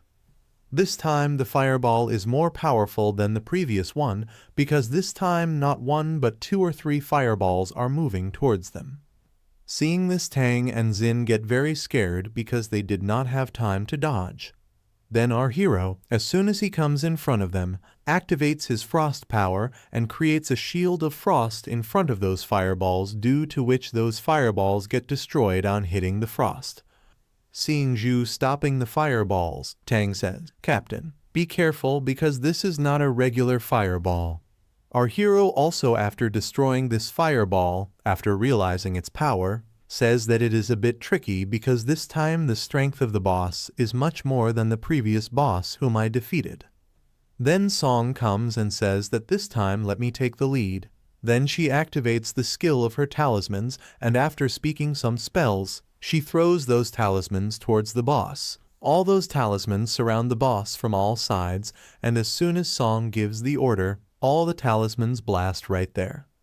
The room shakes with the blast of Song's talismans, but in this blast we see the boss who completely absorbs the fire energy of the blast with his mouth and laughingly says, "Is this all you have, little one?" Seeing this, Song gets scared and wonders how it is possible that there were no effects. After this, Tang also comes and uses her spell, and Zhang also jumps in it to attack. Tang attacks with a fire magic long arrow and Zhang attacks with her demonic blade. Both the attacks start moving towards the boss simultaneously, but both these attacks get destroyed after hitting the boss's shield. Seeing which the boss smiles and says that it is very interesting, but now it is time to end it. Saying this, the boss launches a dark energy from his mouth towards them. Seeing their attack continuously getting spread, these people get panicked, and seeing such a powerful attack of the boss coming towards them, Tang gets scared and says that the difference between our levels is very high. This boss is not any ordinary monster whom we can fight. Then Zhu comes forward and saves them all by creating a shield from the boss's attack, and says, "Don't worry, I am still here," and then he cancels that attack. After this, Xin tells him that, "Brother Zhu, let me try a close fight with this boss." Seeing her courage, our hero says that a level 25 legendary boss is indeed too much for you guys right now, so leave everything else to me. After this, he opens the light of true sight and starts looking at the weakness of the boss. This light of true sight of our hero analyzes the abilities and weaknesses of the enemy and provides instructions to guide his next attack. Seeing the weakness of the Goblin King, our hero laughs and says that the current Goblin King is one level higher than the previous one, but all of its stats are twice the previous one. And if Zhu uses his S+ grade bloodline secret technique, he can do the same and multiply his stats manifold. It doesn't take long for our hero to realize that this is clearly a trick of the Housemaster to target and test our hero. Thinking about this, our hero starts smiling and activating his angel physique says that if this is so, then give me a chance to show my angel divine physique, which is my true power. And after saying this, our hero comes into his divine physique. As soon as he comes in angel form, both divine and frost type aura starts spreading in the whole room, and the whole room starts glowing due to this. The difficulty of this realm has become much harder than before, and the one who did this was the Housemaster. He tells this to Su that I increased the difficulty to test their power. As soon as the Housemaster says that I have increased the difficulty of this realm, Su panics on hearing this and says that the difficulty of the boss is very high and was it necessary to do this. Hearing this, the Housemaster seriously tells Su that their current strength might be extraordinary, but other universities have their own talents as well. And in the exchange competition, the geniuses from Modu and Qingjing University will be their toughest opponents. So the Housemaster wants them to face defeat to understand the cruelty of the competition. However, as soon as Su hears this from the Housemaster, she smiles and says, "It seems you are trying to underestimate Joe, Housemaster." Here, as soon as our hero comes in angel form, seeing him, the Goblin Boss says smilingly that it is very interesting. You have turned into a shiny bird, never mind, you use all your tricks that you have, little one. Our hero, present in the air in front of him, says as you wish, and creates an energy ball and launches it towards the Goblin Boss. Seeing our hero's shining pulse attack, the Goblin Boss also gets angry, saying that you are too arrogant. You are a challenger here and you are showing off. Then he also attacks our hero with Apocalypse Meteor Fire. Both the attacks collide with each other and blast, and its impact was very high. The whole area shakes with this attack. Due to this explosion, our hero's team tries to protect themselves. When this pressure reduces, Song is very surprised to see the power of our hero and wonders if this is Joe's real power. A thought comes to her mind that we were never on the same level from the beginning. Then she asks Jiang about it. Have you ever seen Joe using this form? Hearing this, Jiang says, "This is my first time too." It seems Brother Joe wants to put his full effort in this. On the one hand, after destroying Joe's attack, the Goblin Boss angrily says, "Is this all you had?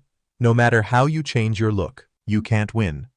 On hearing this, our hero smiles and immediately launches the next attack, and our hero summons the Holy Light Chain and completely captures the Goblin Boss. The Goblin Boss trapped in it tries his best to free himself but fails to do so. Seeing this, he gets very scared. Then our hero immediately launches the Spear of Victory attack, which hits the boss directly, and its explosion is very powerful. However, the goblin boss has not been killed. Even by this, and at this time, our hero gets ready again for his next attack. Now the situation has changed. Earlier, the boss was doing a fire attack, and now our hero gets ready for the fire attack. He does a light flame storm attack on the goblin boss, due to which the boss gets trapped in it and starts burning and starts screaming in pain. He is repeatedly threatening to kill our hero. However, our hero, after listening to him, says, "Don't worry, there is more left," and saying this, immediately does a lightning binding attack along with this fire attack. Getting destroyed by these powerful attacks, Goblin says, "It seems that you have not used your full power. I am sorry. I could not give you enough pleasure." Our hero hears this and says that, "It is really a shame, and I wanted to try my hand of God. 6 winged angel form in this fight, but it seems that I will have to save it for next time." Seeing the goblin boss still breathing, our hero launches another attack with his finger and ends the game of the goblin boss right there. Meanwhile, the housemaster is very surprised to see our hero's fight from the control room that Zhou Yi is a monster. He had specially adjusted this boss in such a way that even a level 26 player would struggle to handle it, but our hero defeated him easily. Seeing which the housemaster understood that Zhou's strength is very powerful. Then he asks Sue if she has the training data of Zhou's training field. Hearing this, Sue says that she has it. Zhou Yi had trained there before coming here today, and he completed the challenge of level 10, combat form, in just 6 minutes and 12 seconds without much difficulty. Hearing this, a smile comes on the face of the housemaster that no wonder old element master and you have so much confidence in him. Then Sue also says that it is a good thing that he proved his strength directly in front of you. As soon as the boss dies, our team of heroes gets a notification of congratulations in which they had cleared this abyss level in 21 minutes, 16 seconds, and the reward for this will be released soon. And as soon as this message ends, everyone starts getting experience points. Everyone got 8,000 experience points. Wei Ti is very surprised to see that. By clearing just one abyss realm, she has got so much experience, which is equal to my whole week's training. Our hero gets 11,236 experience points, 10 free stat points, and 10 skill points after defeating the boss. Seeing this, he thinks that in this way, I will level up soon. Then, Jiang comes running there and asks Brother Zhou, "Are you okay? Are you hurt anywhere?" Hearing this, Zhou says, "No, I just had a little trouble, and let's see what the boss has dropped as reward." Then all of them gather at one place and start looking at the boss's rewards. First of all, there is a flame staff whose requirement level is 24. It is a golden weapon. Then there is Shield of Spirit. Its requirement level is also 24. And there is a Ring of Flame Magic. Its requirement level is also 24. And all of them are gold weapons. Seeing them, all of them become very happy. That this reward is incredible because it is golden grade equipment. Seeing this, Zhou also says that it seems that this time we are lucky. Then he tells others that if anyone needs any of these 3 equipments, then they can take it. On hearing this, Wei Ti says that the level requirement of these weapons is very high, I cannot use them. Tang also says that the fire element does not suit me, so it is of no use to me. Zhang and Song also say that yes, this equipment is of no use to us either. Then they all say that you have contributed a lot in this, so you can keep all this. Listening to all of them, our hero takes all the equipment and says, "How bad is this? No problem. I will convert them into points by selling them in auction through the school network and will distribute them equally to everyone." Wei Ti on hearing this says, "No brother. Zhou, you should keep at least 70% of this. We cannot do this realm without you."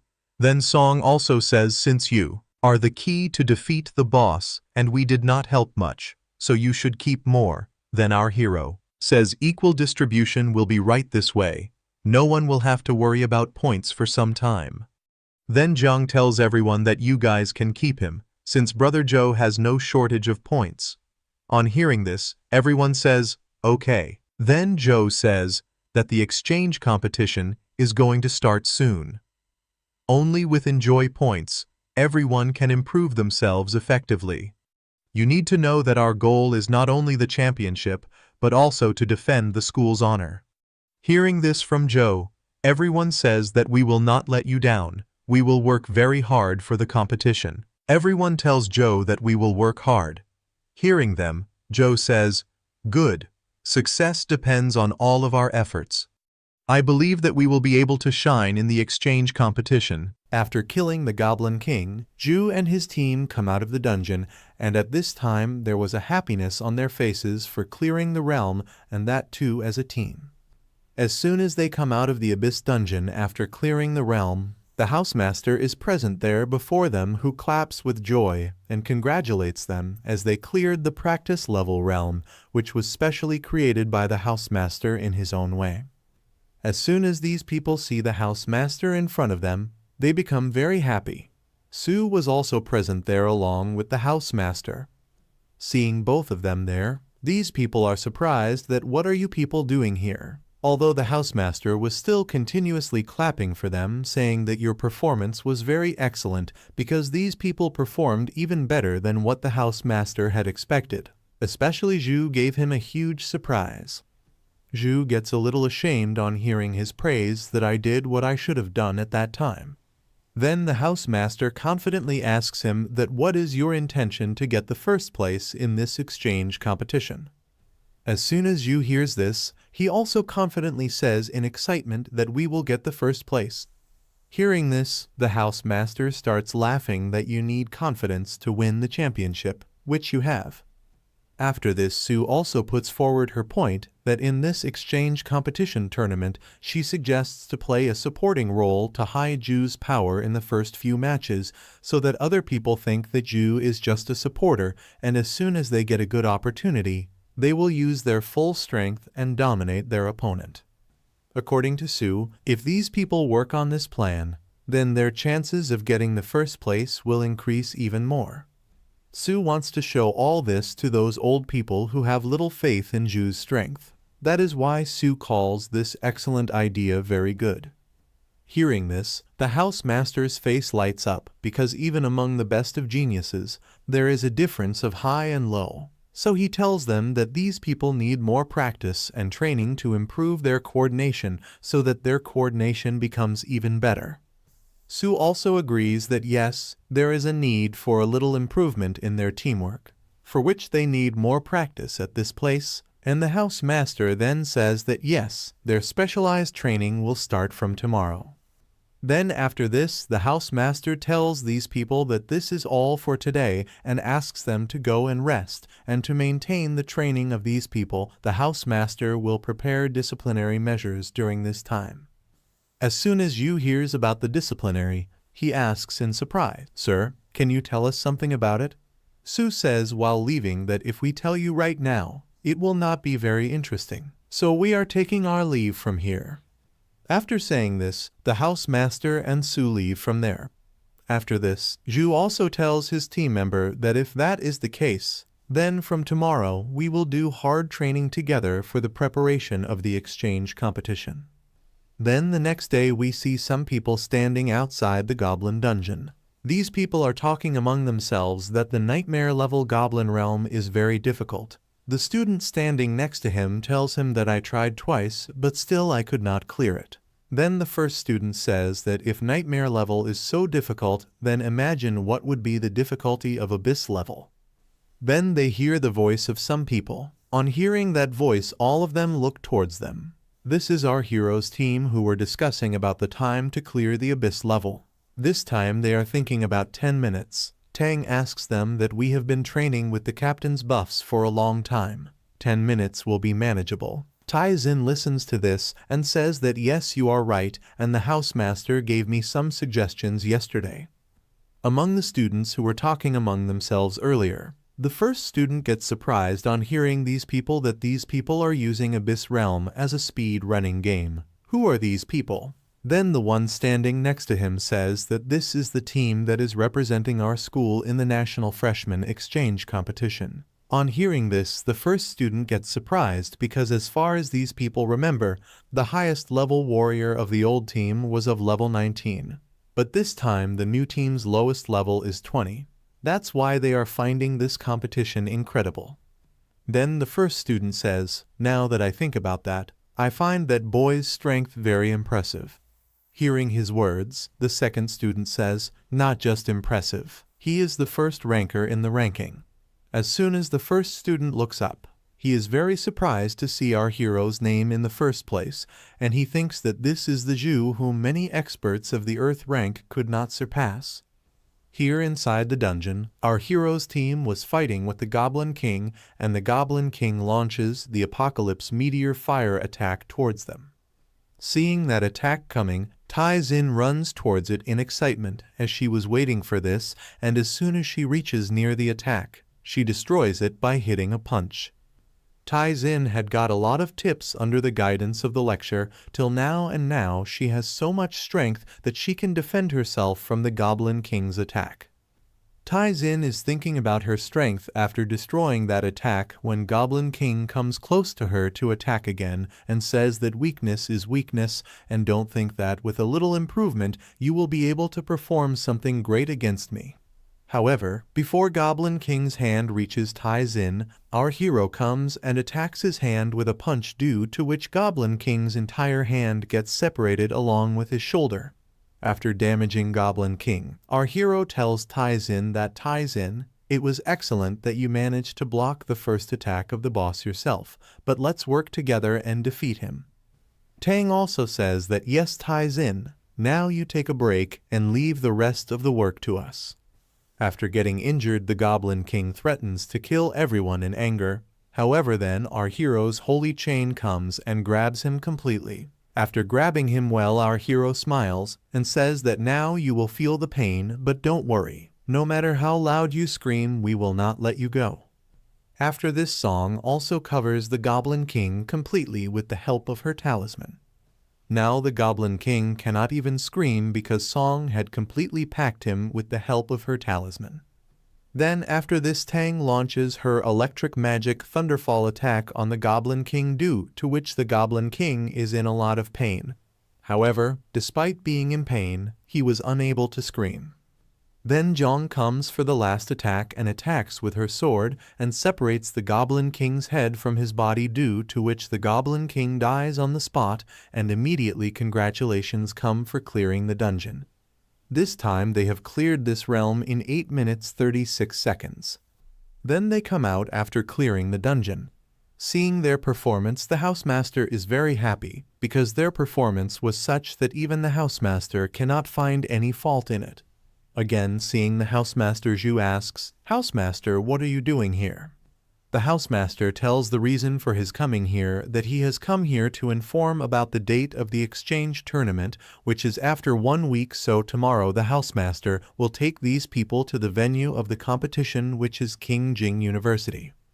These people are very happy to hear that the date of the competition is fixed, because now the time has come to show the practice they have been doing for so many days in real.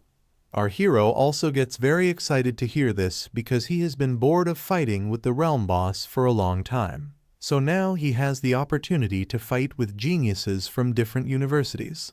Before the competition, Housemaster Wu talks about taking our hero's team to the competition venue, which this time is Qingjing University.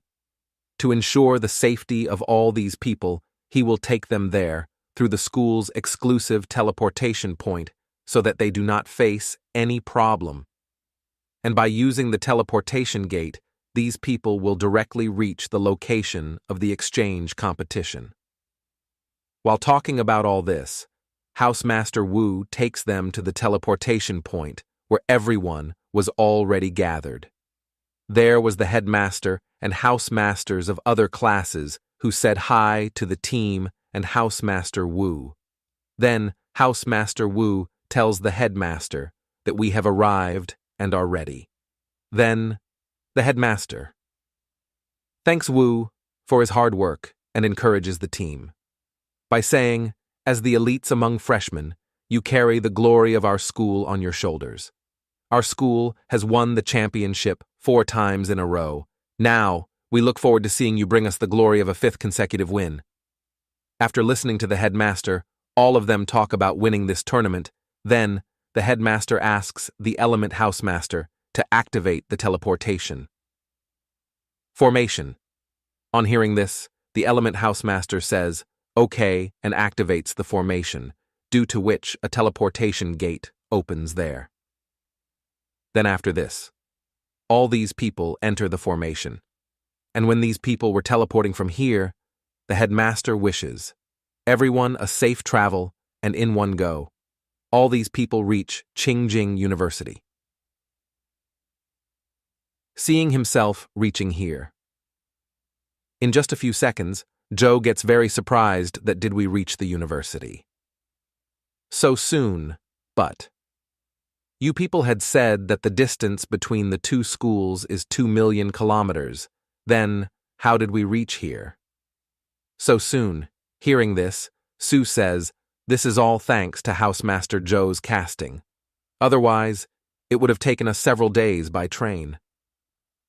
Only tertiary awakened mages can use this sort of long-distance teleportation formation. As soon as these people reach here, a person welcomes them, saying that you are welcome to Qingjing University. The person who welcomed them is Chungyong Chun, who is a tertiary awakened mechanic. Seeing these people, he says again that it is an honor for me that you all have come here. Housemaster Wu gets very happy on seeing this person here and shakes hands with him in excitement and asks him, "Why are you here?" That person shook hands with Wu and said that of course I have come here on my own to take care of my old friend. Then his eyes fall on Wu's team, looking at them. He says that the children you have brought with you this time are not too bad looking. Then Wu also laughs and says that I have also heard that this year's freshmen of your school are pretty strong. As well as, then Wu puts his hand on that person's shoulder and says that we will see our respective medal in the competition, and that person also laughs and says, "Of course, we will see." After talking to his friend, Wu comes to his team and says, "Finally, some reminders from my side. The opening ceremony of the exchange competition is on the 10th, and the competition will begin shortly after. We won't be doing any additional training for the next few days, so take this time to rest." But there have been a lot of tourists entering Qingjing City lately, and there might even be spies from other races involved every year. In such incidents, demons and other species target human talents. Maybe something will happen this time too. The housemaster keeps this information limited for today and asks everyone to have fun for the next few days and also asks them to take care of their safety. After listening to this, everyone says, "Okay," and goes to their rooms.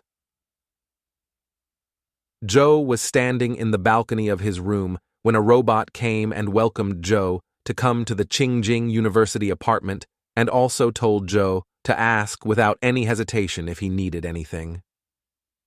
On hearing this, Joe said that there is no such need, but the service of Qingjing University feels pretty fresh. After coming here, Joe is free and he had no work, so he opens the system to use the experience. Points of hoarding, and uses all the experience. Points to level up, but all the experience points could not take him to level 24, seeing which he understands that it will take a long time to reach level 24. Since most of the skills Joe has are of C and B grade, but once he reaches secondary awakening, he will be able to learn at least B grade, Saint Knight skills. He may be able to learn grade a Jewel of Apocalypse skill. After reaching secondary awakening, the Jewel of Light can buff Joe's teammates the jewel of darkness can unleash devastating powers on his enemies. Although tertiary awakening is still very far from Joe's hands, but whatever happens, Joe first thinks of completing the mission given by the system and thinking this brings excitement on his face. After this, the story directly shifts to the day of the exchange competition, where the announcement of the start of China's 157th National Freshman Exchange Competition is made, and there is talk of welcoming the first team to enter the field. And the first team to enter the field is last year's champion Sukong University, which is the university of our hero. As soon as everyone hears the name of the first team to enter the arena, Sukong University, they start shouting in joy. Hearing so many shouts, Joe says that it is not surprising that everyone wants to participate in the national exchange competition. The scenery here looks very impressive. Zhang, standing next to him, says that today is just the opening ceremony, and when the finals happen, double the number of audience that has come today will come to the finals. Then, after this, the next university that will compete with our heroes team is introduced, which is Rongyang University. The players of this team get very sad after seeing Sukang University in front of them, because facing Sukang University is like bad luck for them. Then, another says that it is very unfortunate that we will just end up like their stepping stone. Then, someone else also says that Sukang University is the champion of last year. It is bad luck for the team that faces them first. Their captain listens to these people and says that there is nothing to fear. Here, we were in the top 30. Last year, we can do something or the other. Then the audience's attention falls on our hero's team and seeing our hero. In the last position, they all get very surprised. That look, the person standing at the back is Saint Knight, and his level is 23. His level is ahead of everyone else. The audience starts talking among themselves that it is good that he is just a supporter. If he is an attacker, then who can tell how much trouble he will bring? And looking at them, it seems that Rongyang University will definitely lose. All of them have come to know that Rong University will lose in this. But anyway, they were thinking that it remains to be seen how many cards of Sukang University they will be able to reveal. Their captain also gets a little nervous seeing Joe's level and understands that Sukang University has something hidden up its sleeves. However, to encourage his team, he says that in such competitions, level does not matter. After this, both the teams enter the arena, and as soon as they enter the arena, the contest field construction starts and a protection shield is created there, probably so that their attacks do not hit the spectators outside. And as soon as the defensive field is activated, the counting of the fight starts. The opposite team is ready for Mental Fox and moves forward to attack, but their captain orders everyone to stop and says that we should just stay calm. We should just focus on defense. First, let's see what they do. As soon as they hear the captain's words, they all stop. As soon as they stop, a holy energy appears in front of their eyes, seeing which all of them are surprised. And here, our hero had activated buffs for his entire team. He had activated all the buffs he had. We're surprised to see that he released so many buffs in just a few seconds. They understood that he did exactly what was expected from the captain of Sukang University. Seeing this ability of our hero, Chung also says that Saint Knight, Captain Zhou Yi, is quite impressive, Old Wu. Your team's strength has increased by almost 50% with these buffs. Hearing this, Housemaster Wu also laughs and says, as a hidden class, Saint Knight's biggest function is to cast large-scale buffs. However, when both of them were talking, Chung's face became a bit tense, and in tension, he started thinking. Fortunately, our team has their own trump cards too. Otherwise, just Zhou Yi alone will bring us trouble. However, it remains to be seen how Rong University will counter it.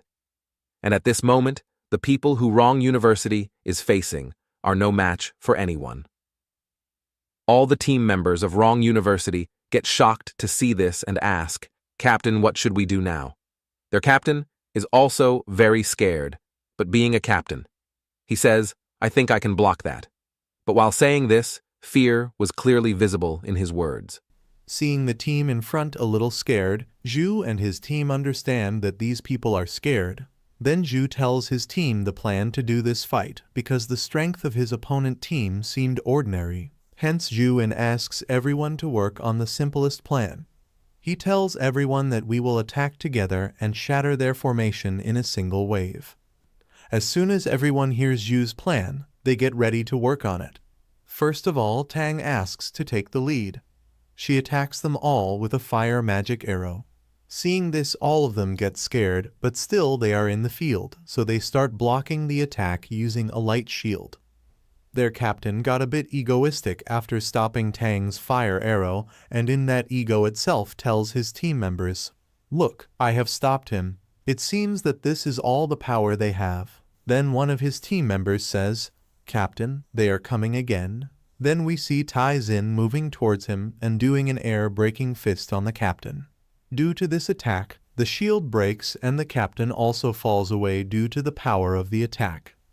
These people are not even able to recover from 2 attacks when Zhang comes towards them and attacks with a demonic blade. The attack was straight towards the captain, seeing which he gets very scared. Till now all the attacks were on the captain. Then a thunder spell comes on them and falls on the whole team, and in a few moments all of them get damaged and fall there in a half-dead condition. As soon as the dust clears, these people are lying half-dead in the ring, and after this the winner of this match is announced, which was our hero's team. Then the announcement asks everyone to clap for this amazing fight so that no one's morale is broken. And the announcement of the start of the next match is also expected to happen after some time. Zhu's team is not very happy after defeating their opponent because this match was very easy for them. They had cleared the Abyss level realm many times so far, so this fight seemed very easy to them. Such an easy fight could not warm them up. Our hero laughs after listening to them and says that it seems that Madu University and Qingjing University will be able to give us a real challenge. On the other side, Cheng, standing next to the house master, gets very surprised seeing the fight between these people, and in surprise he asks the house master about this. "How did you teach them? These students are like crouching dragons and hidden tigers, especially Zhuji's powerful buffs. How can you even think that a regular school will be able to compete with them?" Hearing Cheng's words, the house master laughs in the show-off and says, "I did not teach them anything. I just told them some pointers. All this is the fruit of their efforts."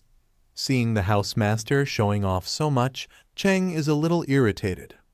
This fight has made Cheng a bit worried, so he starts leaving from here, saying that I would like to leave from here now because their fight with Wu's team can happen anytime. So before fighting with such a dangerous team, he will make some strategy.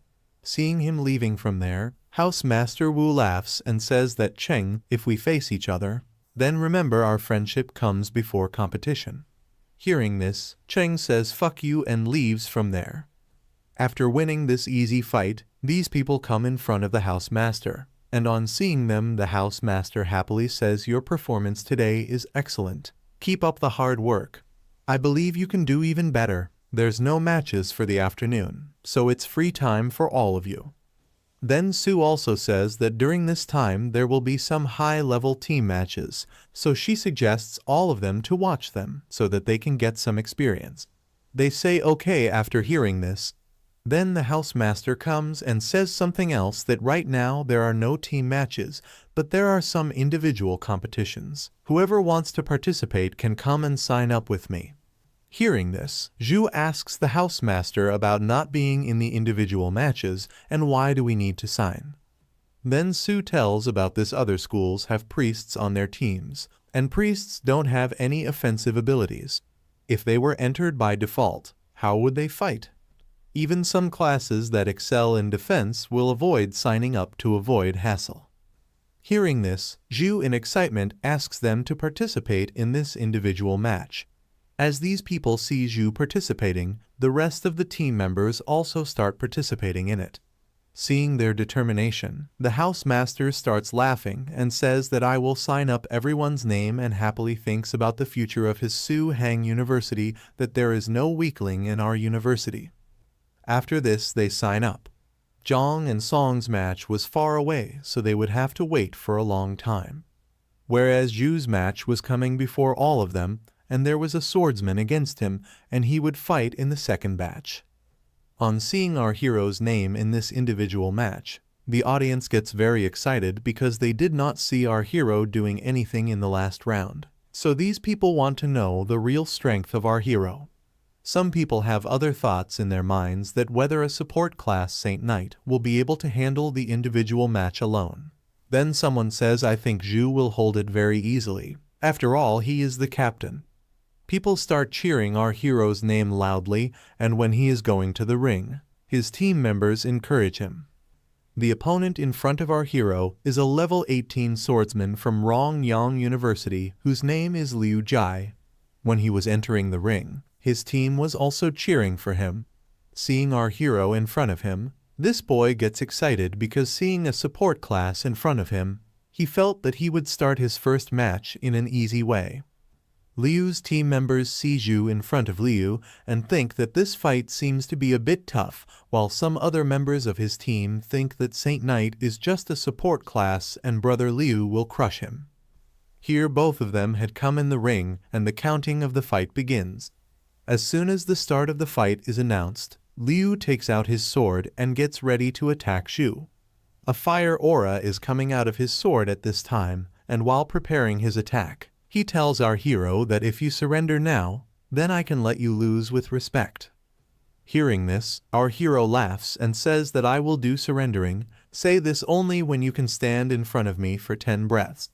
Hearing this from our hero, Liu gets very angry that how dare you act like this in front of me, and he starts slashing our hero with a sword. Our hero easily avoids all his attacks, seeing which Liu gets very surprised that he is very fast.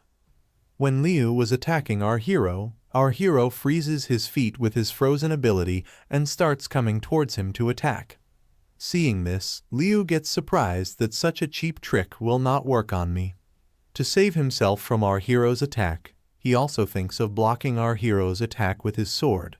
But as soon as his sword collides with our hero's fist, his sword breaks and our hero's punch hits him directly in the stomach, due to which Liu falls very far away.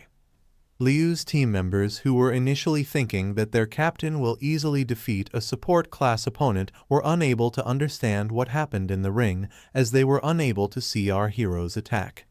Then his school teacher comes and tells that his opponent was the captain of Su Hang University, and Liu became very arrogant seeing the power of his opponent.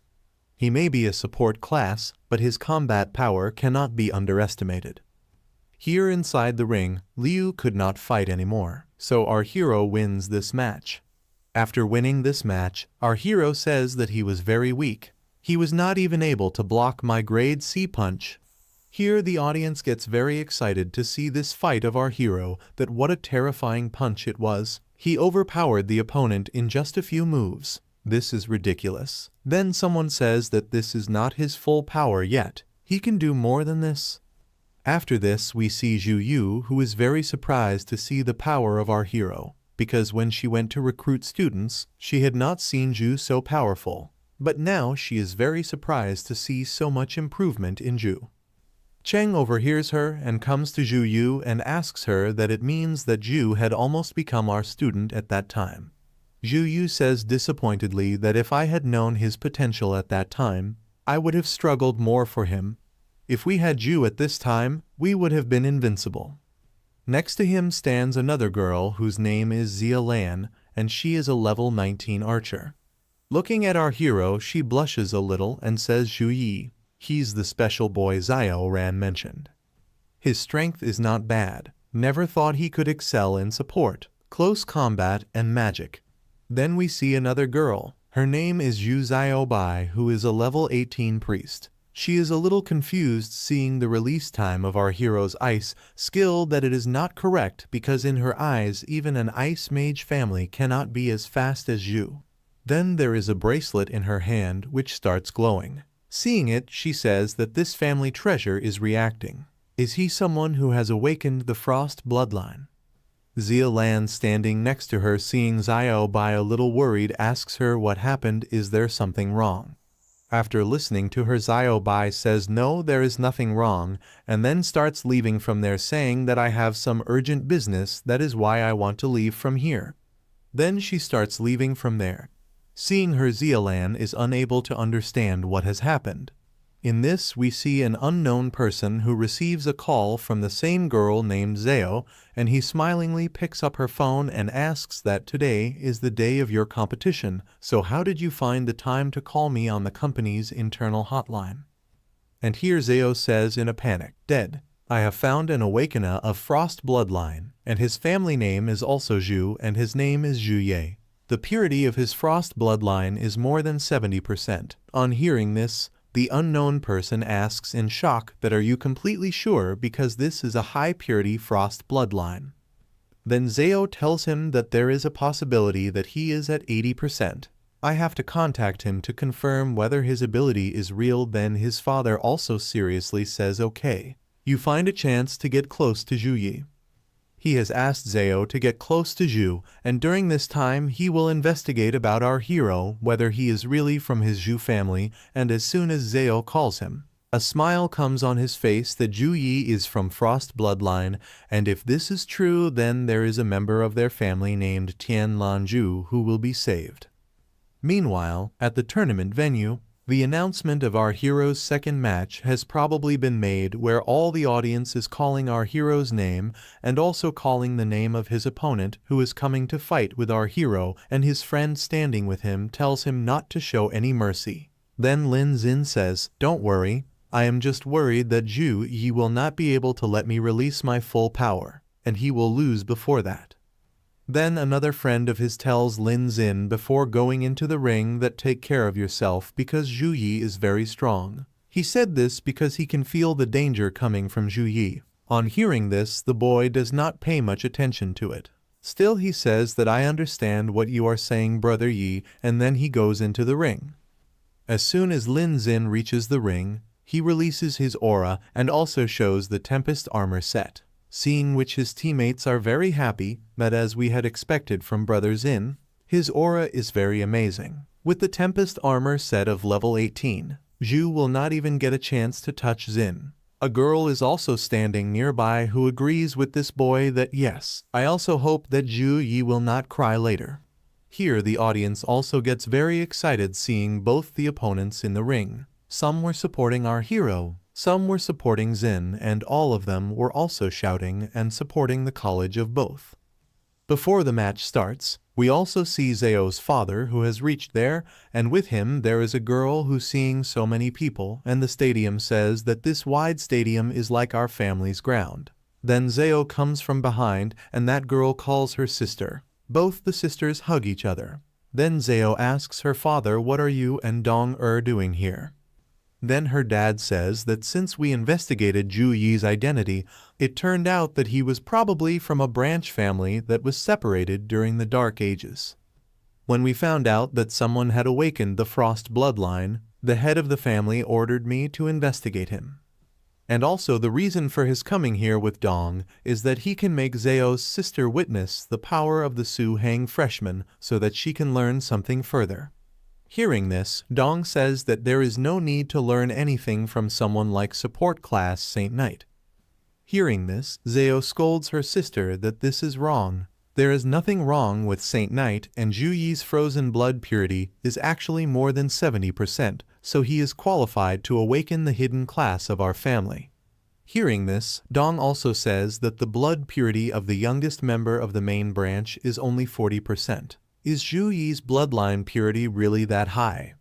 Then his dad also scolds Dong that I told you before coming here that you have to have some respect for Zhu Yi. He is your elder brother by name. However, Dong gets a little angry and says even if he is really a member of our family, We still have to see his strength to decide whether he is worthy of becoming my elder brother or not.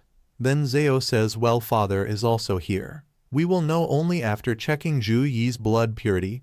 Our hero's match was about to start, then she says that now we have to focus on the match. Both the opponents enter the ring, and this is the first individual match, which is in the third round, in which both the opponents are from Su Hang University and Madu University, where Li Xin, seeing our hero, says that I had originally planned that I will come in front of you lightly and will defeat you instantly, but the captain told me that you are strong, so I will use my full strength. Our hero, listening to him, says to do your best. Zhu starts checking the ability of his opponent, and while checking he thinks that he has sensed his strength. It seems that the captain of Madu University team should not be taken lightly. However, when he checks Xin's level, he finds out that he is only level 18, which is 5 levels below him. If our hero uses Punishment of Light, he will lose in a few seconds. But tomorrow Zhu's team has a match with Qingjing University, so he does not want to reveal his full power right now. He only has the choice of close combat. Thinking this, our hero gets very tensed that staying within limits is a terrible thing. As soon as both the opponents make their full preparations, the counting for the match to start begins, and as soon as the signal to start is received, our hero immediately uses the Blessing of Protection buff on himself, seeing which Xin says that you have some aura, but all this is just a show. Saying this, he starts going to attack our hero, and after reaching him, he attacks with a lower kick. Our hero also replies to his kick with his own kick and asks, "Is this all you can do?" And saying this, he attacks him with a light elbow on his face, and as soon as the attack hits his face, his armor gets damaged, and after taking the attack, Xin understands that my equipment is not working at all in front of his attack. Meanwhile, our hero attacks him with another attack, due to which Xin collides with the protection shield.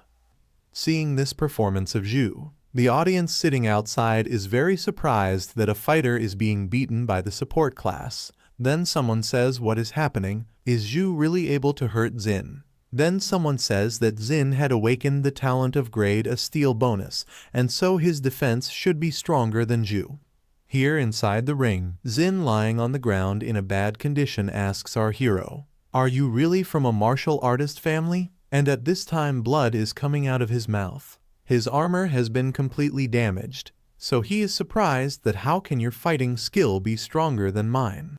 Our hero, standing in front of him, warms up his hands and says that it is not like that. The fact is that I am slightly stronger than you, and saying this, he starts attacking Xin with holy punches continuously. Xin, facing this continuous punch of our hero, thinks that I cannot escape from such a fierce attack, and not only this, his armors were also breaking one by one in the attack.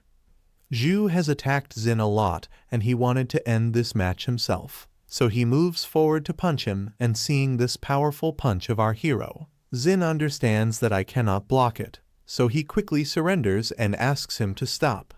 Although our hero's attack had been launched, which goes straight and hits Xin in the stomach, but still our hero saved him a little, and his attack breaks the whole stadium as soon as it hits the ground, and Xin falls away due to the pressure.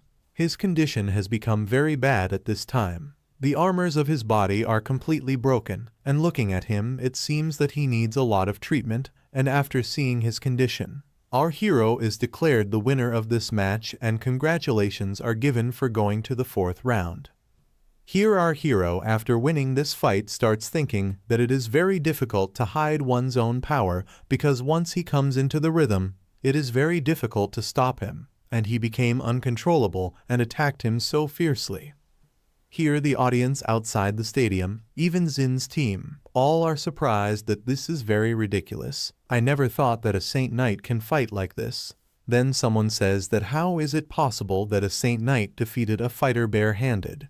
Then someone says that Zhu Yi's combat skill is insane. Here inside the ring, when our hero sees Xin's condition, he casts a holy light spell on him so that he can heal him, and he says sorry for beating Xin in this way, that forgive me. I could not turn my power to the other side because he surrendered very late. The healing team had reached the ring, and seeing them, our hero says that I have used some healing spells on him so that he can stabilize, and I leave the rest of the work to you. Hearing our hero, the nurse says okay, and when she sees Zin's condition, she gets very scared that he has such terrible injuries, and at this moment Zin is groaning in pain. When the nurse checks him, she tells that his wounds will take a few days to heal completely. Then the other nurse says on hearing this that I never thought that Juyi as a Saint Knight could cause so much damage. As our hero defeats his opponent, Zao tells her father, "See, I told you all that Ju's strength is much more than the talented people in our family." Zao's dad is also very surprised to see this, as Ju knocks out the armored opponent in the arena with just one punch, due to which Zao's dad is very surprised to see Ju's monster-level strength. And he remembers that his ancestors' Frost bloodline had a hidden strength class that focused only on strength. And Dong is also present with them, who after seeing this fight of our hero has changed her opinion towards our hero to a great extent. She has accepted that Zhu Yi is powerful. On hearing this, his father starts smiling that Si Zhu's strength has convinced even Dong. Then he asks Zhao to arrange a meeting with Zhu Yi, and Zhao agrees to this. Meanwhile, the second match is announced in which Zhang Chu Ran will have the climax with Zhang Feng. Hearing this announcement, our hero starts thinking that Zhang Feng's strength is much less than Lai Xin, so Zhang should win easily in this. As soon as the announcement is made, both the fighters enter the arena and Zhang starts beating her opponent very badly. While enduring Zhang's attacks, Zhang Feng starts thinking that this time Su Hang's opponents are very strong. At this time Zhang Feng had reached her limit, and she knew that she would not be able to hold on any longer, and here Zhang thinks of ending this match as soon as possible, and she attacks Zhang Feng with Shadow Slash, due to which Zhang Feng's game ends right there, and Zhang wins this match and reaches the 4th round. This match was so exciting that the audience was also very surprised to see it. Some say that even Zhang Feng could not compete, while some say that I never expected that apart from Zhu Yu, Zhang Chu Ran would also be so strong. The opinions of the audience were different. They want to watch tomorrow's match with King Jing University to see what happens in it. Here Zhang has come out of the arena after finishing her match. Seeing her fight, our hero praises her and says that she fought very well, especially her last attack was better. Zhang is happy to hear her praise and says that I was very lucky because my opponent was very weak, and she says that if I had fought with you, I would have surrendered for sure. Hearing this, our hero says that I will never move against you. Just then Zhao suddenly comes there and stops our hero. Seeing her, our hero asks, "Do you have any important work with me?" Then Zhao tells that I am Zhu Zhao Bai from Tianlan Zhu family. I am here because you have awakened the Frost bloodline, and with such high purity. You must be from the Zhu family. Hearing this from Zhao, our hero gets a bit confused about the Frost bloodline and the Zhu family. However, Zhang standing next to him tells him that I know about them. Brother, they are an ancient family just like our Zhang family. They stood strong in Tianlan district for centuries. Their strength cannot be underestimated. However, Zhang tells him about the recent power level of the Zhu family. I have heard that fewer and fewer people in the Zhu family are awakening the Frost bloodline. Given the Zhu family's willingness to awaken Frost bloodlines, you can get a lot of resources. After listening to Zhang, Zhao also agreed that yes, she is right, but our hero on hearing this says that I do not need any resources. However, he asks if you have any proof to claim me from Zhu family. Then Zhao, while taking out a stone, says that my father is also here today, and he has brought the bloodline examiner stone with him. And if you are from Zhu family, then you will be able to resonate with the examiner stone. Seeing the examiner stone, our hero thinks of trying it once, and as soon as he takes his hand near the stone, the purity of his Frost bloodline is visible. And at the same time our hero feels the strong bloodline connection and says that I never thought that I would find out the source of my Frost bloodline in an exchange match. Then Zhao tells our hero that my father wants to meet you. Is this possible? Then our hero says yes. Then our hero asks Zhang to leave from here because he is going to meet Zio's father right now. Zhang smiles and says okay after listening to our hero and says that don't get pressurized by the Zhu family. Zhu family may be powerful in Tianlan, but they are nothing in comparison to our Jiang family. Zio gets a little irritated by this that our Zhu family is also no less than anyone. After this, Zio takes our hero to an apartment where her father and sister are waiting for him in the room. While going there, our hero thinks for a while that when my sister was sick, then there was no support from Zhu family, and as soon as they saw that I have awakened the bloodline, they came here searching for me. He was unable to understand what he should do at this time. Meanwhile, Zio's father comes there, and he says hello to our hero and tells his name that my name is Zhu Heng. Our hero also introduces himself that my name is Zhu Yi. Zhu Heng tells our hero that I heard about your name some time ago, and you really seem extraordinary. Then a glow of frost appears in his eyes that your frost bloodline purity is very high, and he tells that when I met you, I remembered that your father and my great-grandfather were the same. So Zio seems like your distant cousin sister in a way. He regrets a little about Zhu's father's death that I felt very bad after hearing this. However, on hearing this, Zhu says that all that has happened in the past, so it is no problem. Then Zhu Heng comes to the topic, if you promise to return to the main branch and change your class to the ice element hidden class, the Zhu family will use all their strength to provide all the resources so that you can reach the third awakening as soon as possible. Hearing this, our hero asks that I have already awakened the Saint Knight. Then how will I change my class? On hearing this, Heng says that you do not need to worry about this. We have specially kept the class-changing item for such special situations, and with your high-purity first bloodline, you will be able to unleash the full power of the hidden class of this element. Hearing this, our hero gets a little confused, but his strongest class support system is deeply connected to the Saint Knight class. Until now he has grown so fast only through the guidance of Holy Light. So the hidden class of Zhu family is worthless for him right now. Then he also asks that if I do not change my class, will I not get any support from the Zhu family? Heng further insists to convince Zhu that what you are saying is right, but once you change your class, there will be many skill books available for you in the Zhu family library. You will get abundant resources, and you will never have to worry about leveling up. Hearing this, our hero shakes his head and agrees that there are plenty of resources there, but still I do not agree with it. Heng could not understand why Zhu was saying this, so he starts convincing him again and tells him the benefits of joining the Zhu family. Once you change your class, all your skill points will be reset and refunded, and your stats will not decrease. If you enter the Zhu family main branch, we can help you reach level 50 and tertiary awakening within 6 years. Whatever Heng is offering to our hero, it doesn't matter to him because the school can provide you with a lot of resources, so he doesn't worry. Our hero prefers Saint Knight class.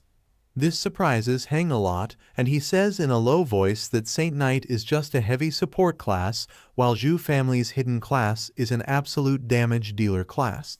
So he asks, what are you worried about, and why are you refusing?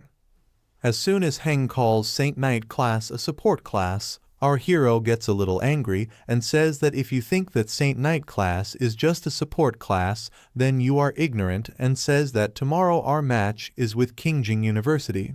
Then I will show you the true power of Saint Knight. After this, he says goodbye to all of them and starts leaving. Zio tries to stop our hero a little, but by then he had left the room. Zio asks her dad, "Dad, why didn't you try to stop him even a little?"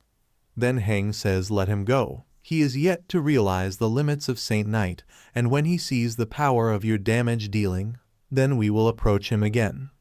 Then Dong, who was sitting very quietly, raises her hands and says, "Wait, I have an objection." Then asks her father that, "Dad, you are being very accommodating to Zhu. Do we really have to work so hard to get him to join the main branch?" Zio and Heng start thinking a bit after hearing this. Then Heng tells about it that why do we need to get you to join the main branch? He starts telling about the family history.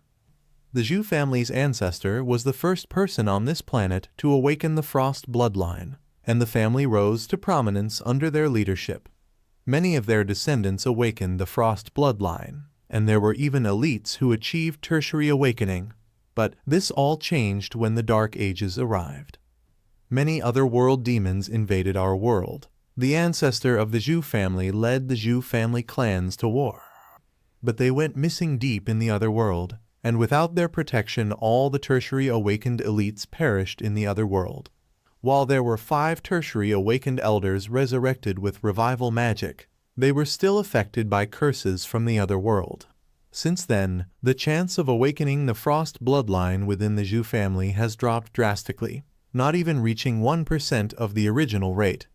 This curse is despicable. It will continue to spread through the bloodline and cannot be purified. So without heirs, the Zhu family may look powerful, but in reality, it is very weak. Heng, while telling this entire history, says that is why we need Zhu.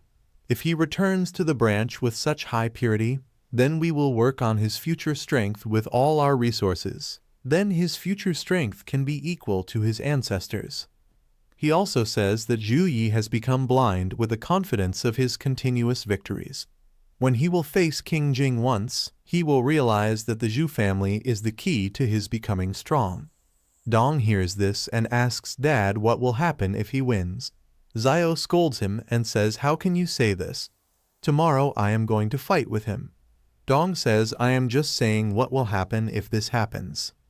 The next day a lot of audience comes to watch this match, and it was very difficult to get today's ticket because today's match was being played between top universities and everyone is very excited to watch this match. Some are with Su Hang University and some are with King Jing University. The audience on both sides are excited for the victory of their university. Dong is also sitting among them and thinks in her mind that sister has more chances of winning, but she also had this thought in her mind that will brother Zhu lose. Meanwhile, both the universities are welcome to come on the stage. The names of both the universities are being called out everywhere. Everybody is cheering loudly for their respective teams. Our hero's team also reaches the arena.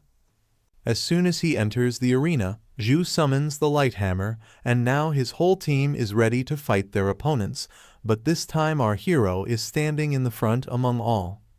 The audience is very surprised to see this because our hero has summoned a war hammer, so they are wondering if Captain Zhu Yi actually knows how to use the weapon. Although using a weapon for a Saint Knight isn't that weird, but the aura of our hero at this moment was feeling different than ever. All the audience is feeling very scared after seeing our hero even from such a distance. Dong and her dad are also present here to watch this match, and after seeing our hero, Dong has realized that our hero looks more powerful than before. Zhu Heng is also a bit surprised to see this because our hero also looked much more powerful in his eyes, so he thinks whether his previous performance was not at full strength. Seeing Zhu at the front, King Jing University's level 22 warrior named Lai Yuan gets confused as to what Zhu standing at the front means. Is he taking a damage dealer position? Meanwhile, Zialan says that seeing Zhu's performance in the solo match yesterday, it seems that he can be a damage dealer player. Zhu Xiaobai is also standing next to him. She also says that Zhu is the highest level warrior in his team. Then Lu Zhu from his team, who is a bit arrogant, says that whatever he is, he can only cause a little damage, and there is no use of him being of the highest level. Then Wang Xuan, a level 22 mechanist, says that his strength is not enough for the captain. In last year's competition, Su Hang University had put pressure on them because of the team match, due to which all their hard work went waste and they lost the first position. However, this year too their opponent is Su Hang University, so their captain tells them that they should remain fully alert in this match, and he asks them to put in their full strength in this match, even if these people cripple everyone, but he talks about winning this match. After listening to their captain, they all say okay and get fully ready for the match. Our hero has confused everyone by standing in the front, and in this we see that Cheng comes to the housemaster and asks whether he thinks that Zhu will be able to play both the roles of support and damage dealer on the field. He also tells the housemaster to be careful that being so overconfident is not a good thing. Hearing this, the housemaster starts laughing and says that you do not need to worry about this. Strength matters in this competition, and the housemaster has full confidence in Zhu. Cheng feels a little strange seeing the housemaster's confidence because freshmen have limited skill points. But the housemaster's confidence was disturbing Cheng a bit as to whether he has hidden something under his aces. Here, once the match starts, Zhu asks everyone to do the same thing as they had done during training in school. And this time he will attack first, and these people will follow him from behind, and whoever fits in wherever will act there. Hearing this, Wei Taizai smiles and says that if Brother Zhu is going with all his might, then now we are going to get a break. In her eyes, even though his opponent is King University, she is thinking that we will win against them without breaking a sweat. Seeing their confidence, our hero explains to them that even though they look weaker than us, all of you should be cautious because they were in second place last year, and also tells them that if anyone gets injured in the fight, then come to me quickly so that I can cast the healing spell. Only then the counting starts, and when the counting ends, the announcement to start the match is made. As soon as the match starts, our hero starts running to attack King Jing University, and while going towards them he also activates all the buffs. The audience is completely surprised to see that Zhu is not afraid of King Jing University at all. He decided to directly attack his opponent. This move of our hero is confusing the audience a bit. Our hero did not launch a long-range attack for an equal match, so they were thinking that it seems that he trusts his own strength a lot. Our hero was doing his rapid casting, even while running, so everyone understood that he has mastered his skill. Lai Yuan gets very happy to see our hero coming directly and thinks that he is running towards his death himself. So he prepares to make the fiercest long-range attack on our hero, and for this Zia Lan, who is an archer, uses the arrows of suffocation ability on our hero, and the bow made from her aura starts going towards our hero for attack. This grade a skill of Zia Lan, arrows of suffocation, can close all the possible escape routes of the target. So all of them are wondering how Zhu Yi will block all of them without a tank teammate. Even after seeing all those arrows coming, our hero doesn't stop, but he keeps moving forward, calling it a bit annoying. And as soon as all these arrows reach him, he starts destroying all of them with his hands and hammer. Zia Lan gets shocked to see all her arrows destroyed because our hero just crushed them with his bare hands, and Zia Lan's arrows were enhanced with a grade of level 8 skill. However, even after seeing our hero's performance, Lai Yuan was not very impressed, and he says smilingly that for a damage dealer Saint Knight, defense is everything, and Lu Zhu is standing next to him who is preparing for his attack, and seeing him, Lai Yuan is very happy that now he is going to lose because once Lu Zhu has completed his casting, he wants to see how he will block this attack. And as soon as Lu Zhu's attack is ready, he launches his most powerful attack on our hero. He launched the Fire Phoenix attack on our hero, who, upon evolving into a spiritual phoenix, launches flame breath from its mouth. Our hero moves back a bit due to his attack. Then Lu Zhu launches Burning Impact from the phoenix on our hero, but this time our hero stands very calmly and watches it and says that only fire and the Fire Burning Impact attack is moving towards our hero. He is not moving away from there at all, but is just watching the attack coming towards him. Fire Phoenix is in a plus grade skill, so the audience is surprised to see this, as is expected from King Jing University contestants. They are all wondering how Zhu will handle this. Now they are considering it as negligence for our hero to rush alone. Meanwhile, we see Zhu from King Jing University smilingly saying that the smartest option for Zhu Yi at this time is to run away from here because with the speed advantage of our hero, he still has a chance to go back to his team for defense. Su standing nearby hears this statement of Zhu and smilingly says should he run away. Seeing Su smiling, Zhu asks her, "Why are you laughing?" Then Su says, "Excuse me, when I heard you saying that Zhu should run away because of his A+ grade skill, I could not stop myself from laughing." Hearing Su's words, Zhu gets very angry and asks her to be a little more patient until Zhu loses. However, Su says that if that is the case, then I hope you will have the strength to support it later. Both of them are talking to each other when suddenly a light falls in the arena. Zhu is shocked to see what is happening there, and here in the arena, our hero has activated the Holy Flame Light Wheel, and as soon as our hero uses this ability, he starts pulling Lu Zhu's Phoenix Fire towards himself. Seeing this, Lu Zhu is shocked to see how this is possible, and he calls that Phoenix Fire near him and asks it to become his strength, and in a short while, our hero controls that fire. As soon as our hero controls that fire, Song smilingly says that it seems that King Jing University has still not understood what it means to face our Saint Knight captain. Zhang standing next to her also says that even Shenling, who is from the Flame Dragon bloodline, could not hurt Brother Zhu. Then forget about this Lu Zhu's fire skill, and after this our hero also smilingly says that sorry for the disappointment, but even I can manipulate the fire element with holy flame. The audience was feeling our hero's aura like a god presence at this time, and they were getting very terrified by our hero's divine blessed skill, and Zhu is also very surprised to see that a divine blessed skill, and that too holy flame skill. This skill is very difficult even for a tertiary awakener, and our hero achieved it, so she is a bit confused. Su then smiles and says that maybe Zhu is lucky and it is normal to get opportunities for talent. Then Zhu says that we still have our ace left. Then Su says something else to tease her, which irritates Zhu.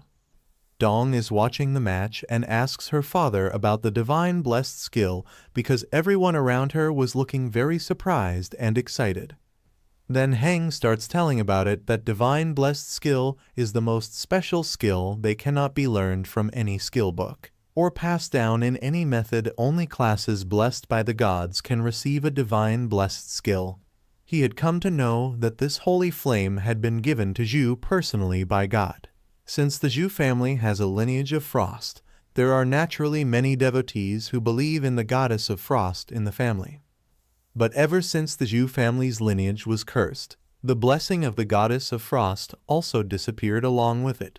Therefore, the professionals who have got God's blessings have immense potential, and thinking this, Heng gets very disappointed and sits down on his knees on the ground and says that all the conditions we had put before Zhu are insignificant. Dong standing nearby hears this and asks if this means that our coming here was in vain, but on hearing this Heng says that no, there is still a chance. After this game we will talk to Zhu again. Heng was planning to try his best to convince Zhu Yi because Zhu Yi is the last hope for the resurrection of Zhu family, so he cannot give up so soon. Here inside the ring, as soon as our hero absorbs Lu Zhu's fire, Lu Zhu gets surprised seeing this, that how is it possible that he absorbed my Phoenix Fire?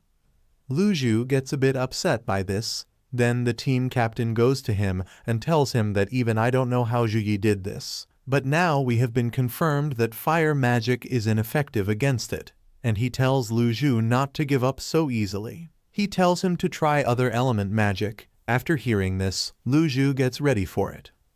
And he also takes out his sword and gets ready for the fight and orders Xia Lan to use her long-range magic to impede Zhu because they cannot let him arrive to their front easily. As soon as both hear the captain's order, they both get ready for their attack. Xia Lan again attacks with an arrow from a distance, and at the same time Lu Zhu also starts using the other element magic again. Both of them tell our hero not to underestimate them because they have many ways to defeat our hero. Both of them say this while laughing. Lu Zhu quickly creates a stone wall with the other element magic so that our hero cannot move here, and from the other side Xia Lan's arrows are also moving towards our hero with full speed. Seeing all of them attacking together, our hero thinks in his mind that do they think that I will stop if they do this? This was not a bad idea for them, but in front of our hero, all this is very naive. To stop their attack, our hero uses the Holy Light Shield at the same time, due to which their attacks get stopped by the shield. This Holy Shield of our hero was of a plus grade and is not even low level in appearance. Seeing this, the opposing team is very surprised that Zhu Yi's defense is really excellent, but they feel that after using it, he will not be able to rush rapidly. And the same thing happened in the sentence because after using Holy Shield our hero's rhythm got broken, which he was continuing, so now our hero will also need to use long-range spell to break the formation of these people. As soon as Lai Yuan sees our hero ready for attack, he asks everyone to retreat as quickly as possible, and at the same time our hero uses Holy Flame Storm, and this storm of our hero starts wreaking havoc in the entire arena. Captain Lai Yuan asks everyone to dodge it, but by then our hero's storm had started moving uncontrollably in the entire arena and started destroying everything.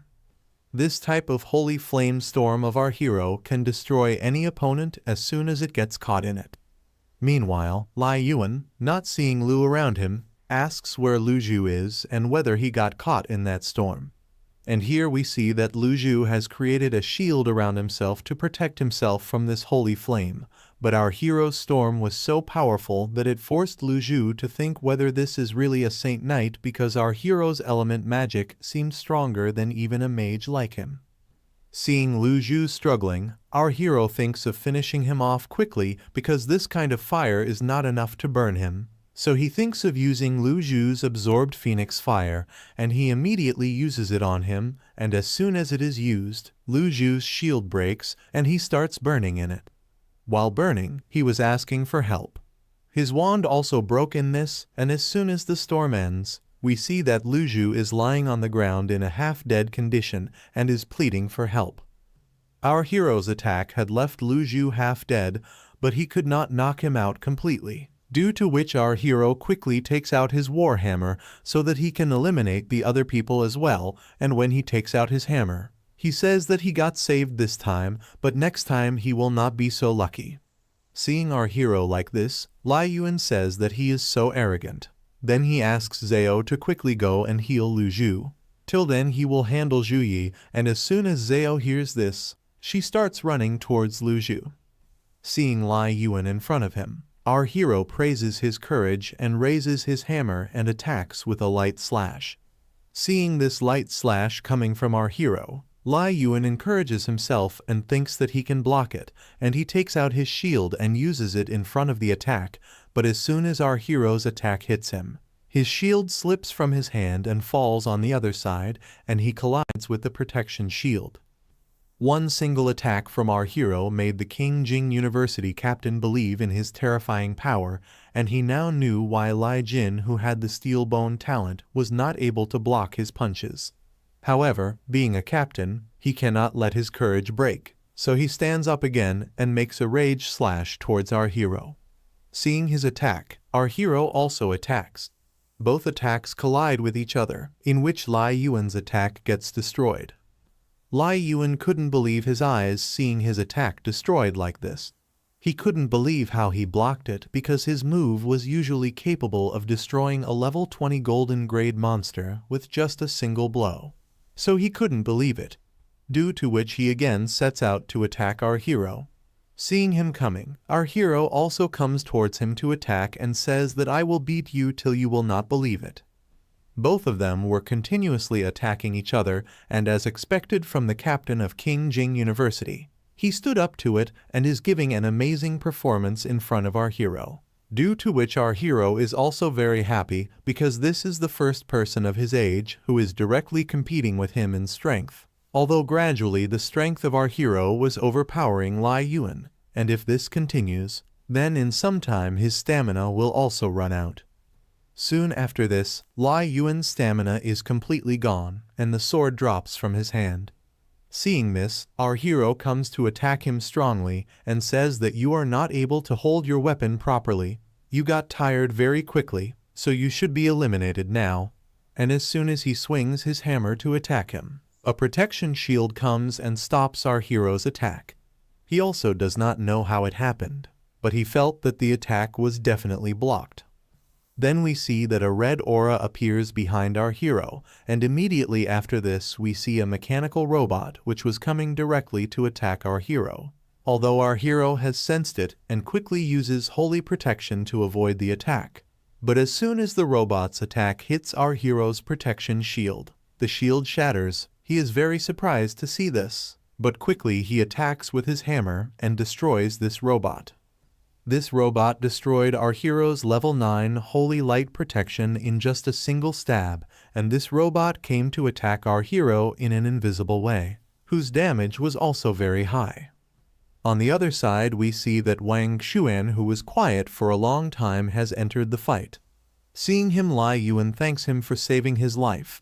Hearing this, Wang Xuan says that it doesn't matter if I don't stand out, then we will surely lose, so leave Zhu Yi to me, and you guys focus on others.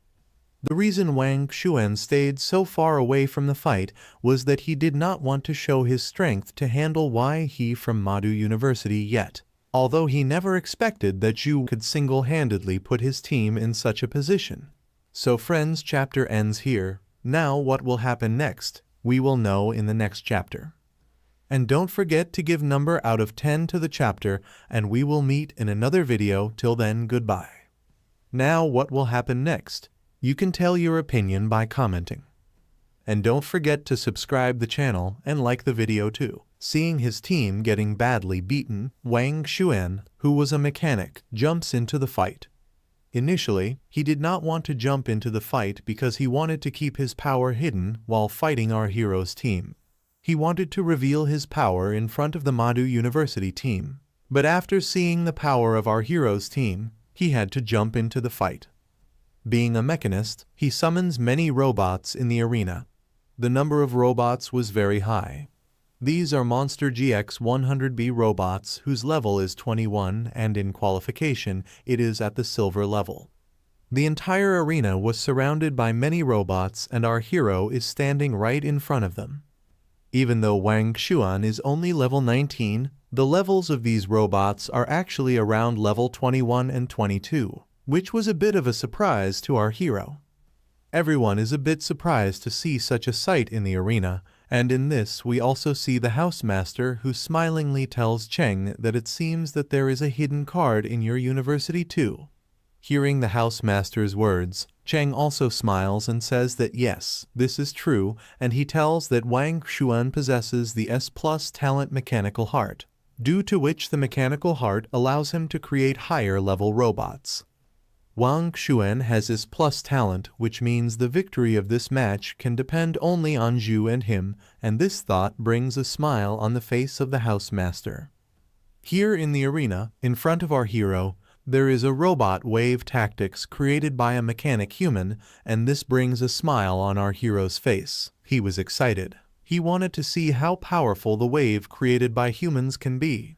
There is a sparkle in his eyes about this match, and he has also prepared his hammer.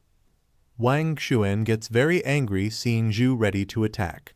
He could not believe that Zhu could dare to do a straight charge on his mechanic army. He attacks our hero through robots. All the robots start attacking. Seeing so many attacks coming together, our hero quickly creates a holy shield so that he can save himself from the attacks coming from all sides. Our hero created twin holy shields to save himself from so many attacks, and all the attacks of the robots were getting ineffective after hitting these shields. The number of attacks was so high that the whole arena was affected by it, and in this our hero smilingly uses the holy light cross, due to which a cross made of light appears there and starts destroying some robots. When our hero used the holy light cross, electric currents were generated there, and there was so much heat in the entire arena that it was affecting Wang Xuan as well. Even though Xuan's robots were made of fireproof material, they were unable to stand against our hero's fire. This is troubling Xuan a bit. However, Wang Xuan then summons a keyboard-type tool and shouts angrily that I have many robots of this level, and as soon as he uses that tool, many portals start opening there, from inside which waves of robots start coming, and Wang Xuan shouts and says again that I am sure that your mental energy will definitely be exhausted while fighting all this. So if you have the courage, then come and charge me. On the one hand, our hero's team is also fighting with this wave of robots, and while destroying them, they say among themselves that it seems Wang Xuan never thought that Brother Zhu would be very skilled in handling such mass attacks. Here our hero is fighting with these robots, then he gets a notification from the system, on seeing which he says that this is the right time, and immediately after this he uses the storm-type attack. Wang Xuan, who is watching from a distance, is surprised to see this attack and asks all his robots to run away from this attack. But before his robots can retreat, Storm engulfs them all and starts destroying them by roaming around the arena. Wang Xuan had come to know that this is also a dangerous attack of our hero, but before he could do anything, the tornado had engulfed many robots and the connection of his 74 robots was lost, which he saw in his notification, and he gets angry. His anger is justified because he has lost his 1/3 robot in the beginning itself. After seeing so many of his sources destroyed, Wang Xuan realizes that the human wave is useless against him, and now he thinks of using his last trump card because he has no other option but to do so, and soon after that he summons a dangerous mechanical robot. This is a different type of robot which opens its mouth as soon as it arrives, and some chains come out from inside it and start catching other robots around it. This is Wang Xuan's HX Judgment Fusion robot, which catches the destroyed and remaining fine robots around it and starts attaching them to itself. As soon as other robots start fusing into it, a single powerful robot is formed due to the fusion, which starts emitting powerful waves as soon as it arrives. The security alerts of the arena also start increasing the area further as soon as it catches the powerful waves. Because this robot was very big in height, hence it needed a large space as well. Everyone is surprised to see such a dangerous mechanic robot in front of them. The audience is sitting in complete shock. They have put their hands on their mouths out of fear that what is going to happen now, because it is kind of exaggerated, because for the first time in the National College Freshman Competition, such an epic mechanic creation has appeared. Wang Xuan's mechanic robot this time is of level 23, which is of epic qualification. Its height was so high that it was able to cross the protection barrier a little bit. Then we see a girl who, while watching the match, says that the new students this time are very dangerous. Here in the arena, Lai Yuan looks at Wang Xuan's robot and says smilingly that finally Brother Xuan's judgment has come. Zhang is present in front of him at this time. She also looks back at the robot. Then Lai Yuan tells her that now you all will lose for sure. However, ignoring Lai Yuan's words, Zhang rushes towards him and attacks him with her sword, saying that Brother Zhu will never lose. Seeing Zhang's attack, Lai Yuan says, "Why are you people getting so worried?" Here Wang Xuan is sitting on his judgment named robot, and there is a lot of happiness on his face at this time. And laughingly he tells our hero that Zhu Yi first give me a chance to show the powerful firepower of this judgment of mine. And as soon as he says this, he immediately starts attacking our hero with missiles.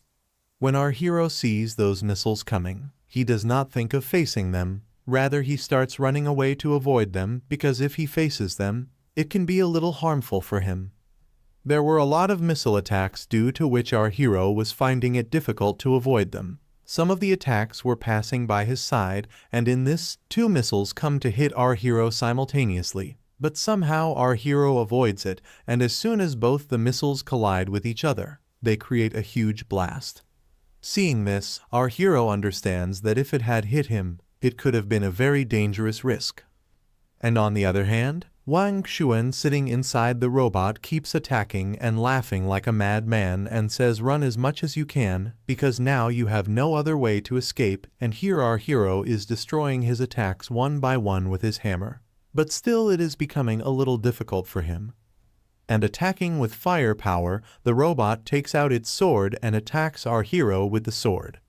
This sword attack was powerful, which hits the spot where our hero was standing, and it tears the whole area in half. Due to the attack of HX Judgment, Zhu starts running here and there to save himself from its attack. Seeing this, Wang Xuan sitting inside the robot laughs and says, "What happened? Can you only run? Because in Suzhou and Hangzhou Academy, I have never seen a coward like you who only knows how to run." And while saying his point, he was continuously attacking our hero with a sword, and the power of his attack was very powerful because according to the big size of the robot, its every attack will have a powerful force. Hearing this from Wang Xuan, our hero, while dodging his attack, says, "Do you think I am running away? So why don't we do this? Let's fight head on."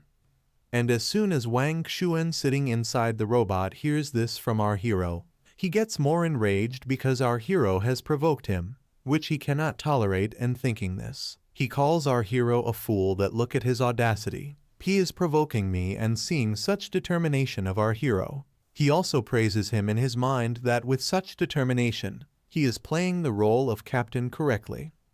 Thinking all this, Wang Xuan angrily attacks our hero again with his sword, saying that such a determination will lead to the downfall of Su Hang University.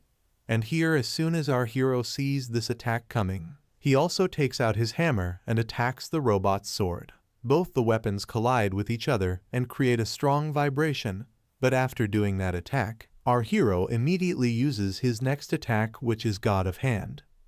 As soon as Zhu uses this attack, divine light starts being generated in the entire stadium. It was a divine type of energy which was felt in the entire arena, and that divine light was gathering directly above the arena at one place, and at the same time electricity was also being generated from the divine light. Wang Xuan sitting inside the robot saw this with surprise because this scene is a scene that attracts everyone. This divine light of our hero has also absorbed the energy of the protection shield, due to which the protection robots present in the entire stadium get activated and asked to quickly activate the emergency plan, because in a way this is now an abnormal incident. And after this, many safety robots present in the stadium start moving towards the arena. All the robots going towards the arena were creating an emergency protection shield because every robot monitor is powered by powerful light magic stone, which is used to repair the protection shield. Inside the arena, the fight of other people is still going on, like the fight of Zhang and Lai Yuan is still continuing. Both of them did not know about it yet. But while fighting, Zhang feels energy in the sky, and while avoiding Lai Yuan's attack, she starts going towards her other team members. First of all, she goes towards Tang Ling and tells her to withdraw quickly. On one side, Song and Wai Tai are fighting with two opponents at the same time. They are being continuously attacked by arrows, and both are continuously dodging the arrow attacks. In the middle of this, both of them look at each other, and after making eye contact, they also start withdrawing quickly. Seeing both of them, Lu Zhu starts going behind them, but then Lai Yuan tells his team members not to follow them. Hearing this, Lu Zhu says, "Why should I not follow them? They are all scared. Why don't we chase them and finish them off?" After this, all the team members of Lai Yuan come and stand near him, and they were also very scared after seeing the energy of our hero in the sky. Then Lai Yuan says in fear that something is wrong. There is something wrong with this power. All of them had a nervous face at this time because this energy of our hero is also powerful, which can scare anyone. Here on our hero's side, a glowing giant divine hand starts moving straight from the sky towards the arena. All the spectators get very panicked after seeing this, that what is this giant divine hand? And here Wang Xuan sitting inside his robot inside the arena gets very scared after seeing this, because the skill used by our hero is of God-level skill, and after seeing this skill he understands that such a terrifying aura can only be produced by S-level skill. Wang Xuan's HX judgment is at a plus level, just one level below's level. But after seeing the power of our hero and the power of his robot, he has come to know the difference between the two, who is in heaven and who is dreaming. However, Wang Xuan's conscience does not allow him to be afraid, so he starts yelling madly, "No, how can I be a coward before a fight?" Even after seeing this god-level skill, he was not believing that Zhu Yi could defeat him, so he madly sends his robot again to attack our hero. With the help of his robot, he starts continuously attacking the divine hand coming from the sky with his sword like a madman so that he can destroy this god hand. All the sword attacks of Wang Xuan were not able to harm the god hand because even after so many attacks, the hand was slowly coming down. But when the hand stops in the sky for a while, Wang Xuan's face becomes happy that he did it. But then the divine hand starts coming down with a jerk, seeing which Wang Xuan gets very scared, although by the time he could do anything, the hand had come very close to him, due to which he cannot escape now, and the divine hand comes straight and hits the robot and wreaks havoc in the entire arena. As soon as the divine hand hits the robot, due to which a very strong pressure is generated which was capable of moving all the people sitting in the arena from their place. As soon as the dust clears after the attack, we see our hero who is moving forward comfortably, and then some nuts and bolts of the robot fall beside him. Our hero kicks all those metal pieces aside, and then we also see Wang Xuan who is lying on the ground in a bad condition, and there is a mark of the divine hand there. The divine hand has shattered his robot, and Wang Xuan is lying on the ground unconscious, and our hero is moving towards him. His whole team is very disappointed to see him like this, and looking at them it seems that they can no longer fight, and here Wang Xuan, whose mouth is bleeding, and he wants to say something. Seeing him, our hero again starts walking towards his team. Despite lying in a half-dead state, before fainting, Wang Xuan looks at our hero leaving and helplessly starts raising his hands slowly. Perhaps he is still not ready to give up. He is trying to stand up, although he faints in a short while. As soon as this match is announced, all the spectators start shouting because they were very excited after seeing the strong, holy light of our hero. They enjoyed this fight a lot, and some found our hero's attack very horrible, like a nuclear bomb explosion. All the spectators start shouting our hero's name loudly. On the other hand, Cheng gets very disappointed after seeing his team losing and says in disappointment that a god-level skill, and that too the hand of God. No problem, King Jing University did not lose unfairly. After saying this, he also seems to think that I thought that winning the championship this time with Wang Xuan being here will be like getting candy for King Jing University.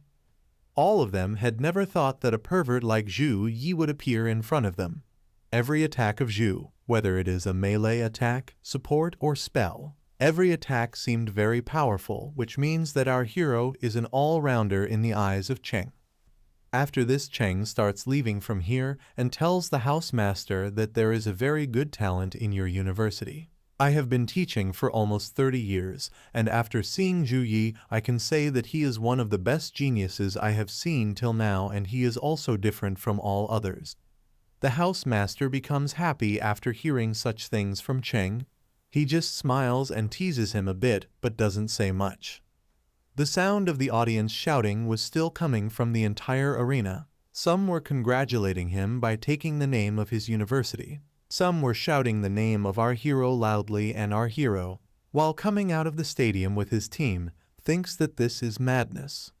After defeating King Jing University, Wai Tai confidently says that it was very easy. Was this all that King Jing University could do? Hearing her words, Song, standing next to her, says, "You found it very easy. Without Zhu, we also could not have defeated Wang Xuan." Taking Song's words forward, Tang also says, "Yes, this is true. His robot was of level 23 epic class. Without Zhu, we would have lost for sure." Hearing this, Wai Tai starts laughing that what are you all talking about, that we cannot make it without Brother Zhu? But who will tell you that we have Brother Zhu with us, so why should we not count him? Zhang smiles and says that the stadium was expanded in the second half of last year, and there are a lot of spectators in this year's freshman exchange competition. This match was being telecasted live, and this time the national freshman competition is very popular. So after this fight, our hero's name will be heard all over Jiangxia, and after saying her point, Zhang starts laughing. Seeing her laughing, our hero says that a small girl is becoming disrespectful day by day.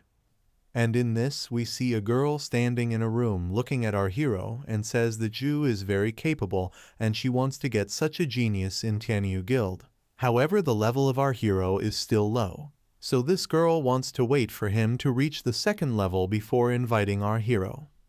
At this moment, another man also came to the girl and told her that since Tianyu is the top guild in Jiangxia Kingdom, the logistics staff must also reach level 30 and the second rank. However, after this battle, Zhu Yi's battle data will definitely be submitted to the top leaders of the major guilds, so it will be too late for us to invite him by then. Hearing this person's words, the girl says that no, it will not be too late by then, and with the old president here, We will have a lot of problem in recruiting him right away, and this younger brother of mine will definitely become a member of Tianyu Guild in the end. And after saying this, the girl starts smiling. After being beaten by our hero, Wang Xuan's condition has become worse and healers are trying to heal him. Many healers are helping him, but still they are not able to treat Wang Xuan properly.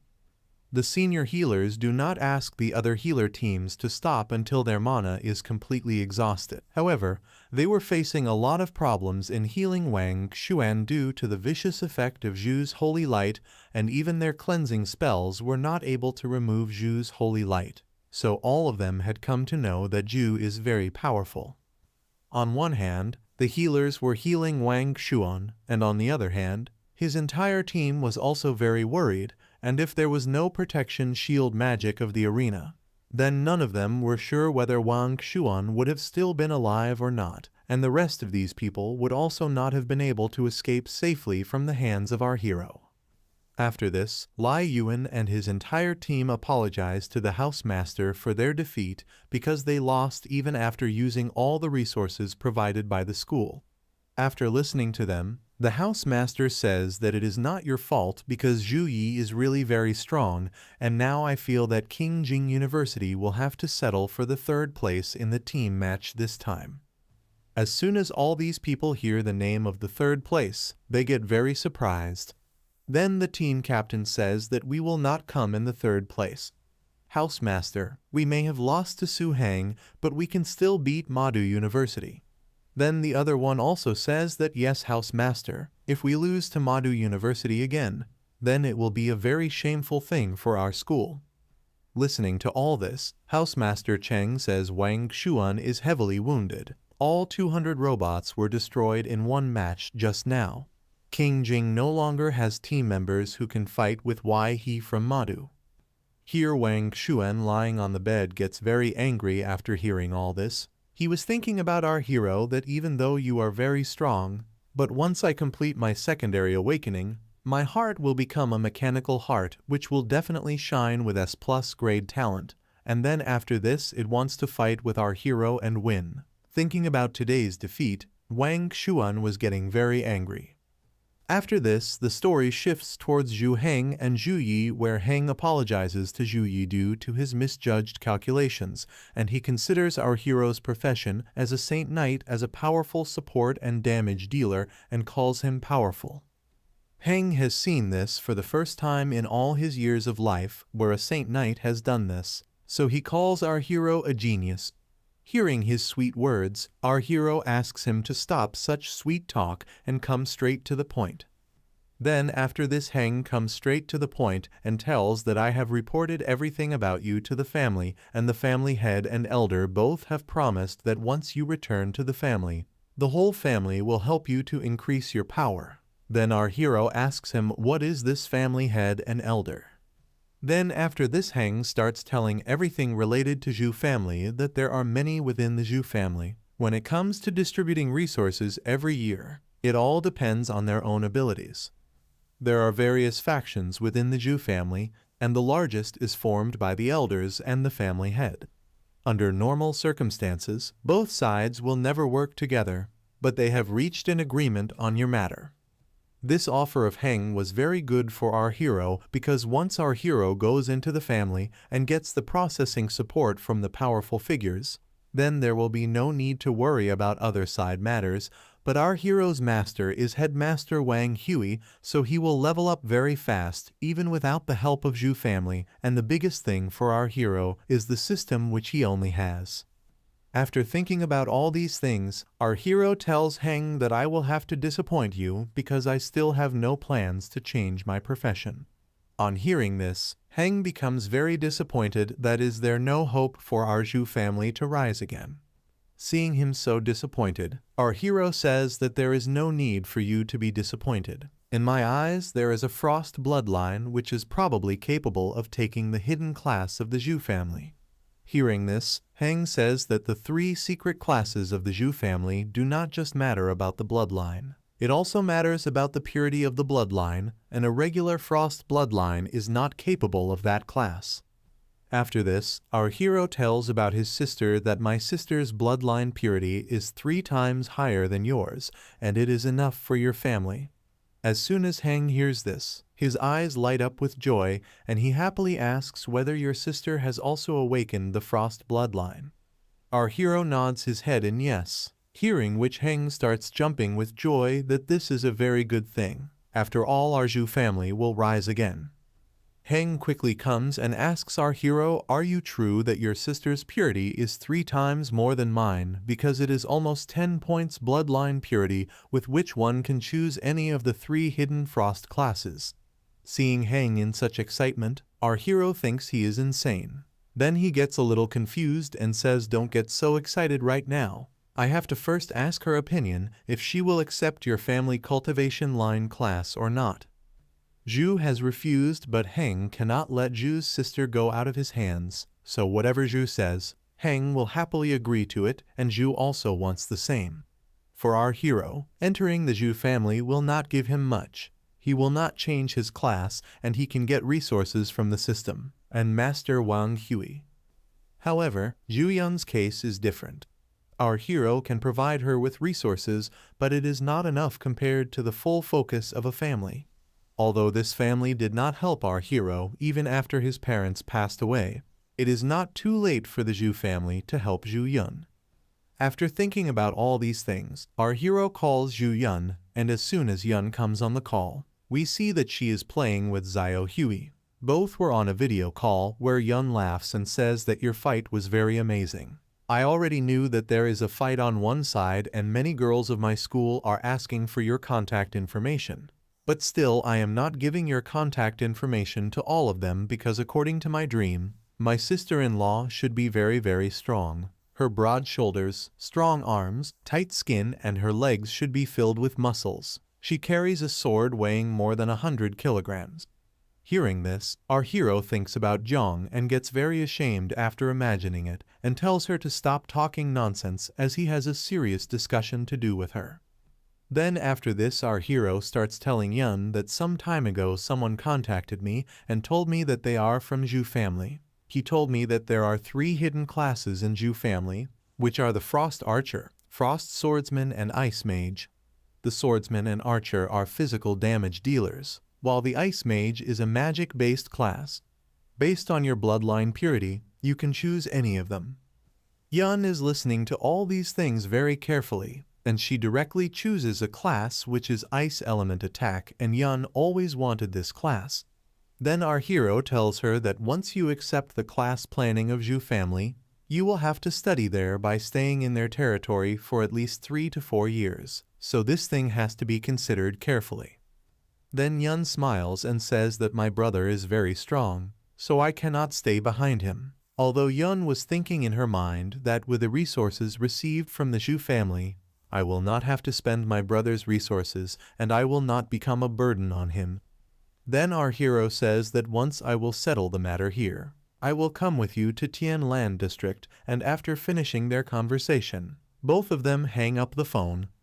After this, the 4th round of the National Freshman Exchange Competition begins, where the live monitor drone welcomes everyone and tells that today we will decide the 8 elites who will go to the 5th round of the individual match, and the reward is also announced for the contestants who will go to the quarterfinals of the individual match. First of all, the S-grade mana potion. As soon as everyone sees this potion, everyone gets surprised. The viewers are surprised to see the first reward itself. They could not believe their eyes because a tertiary awakened class needs it.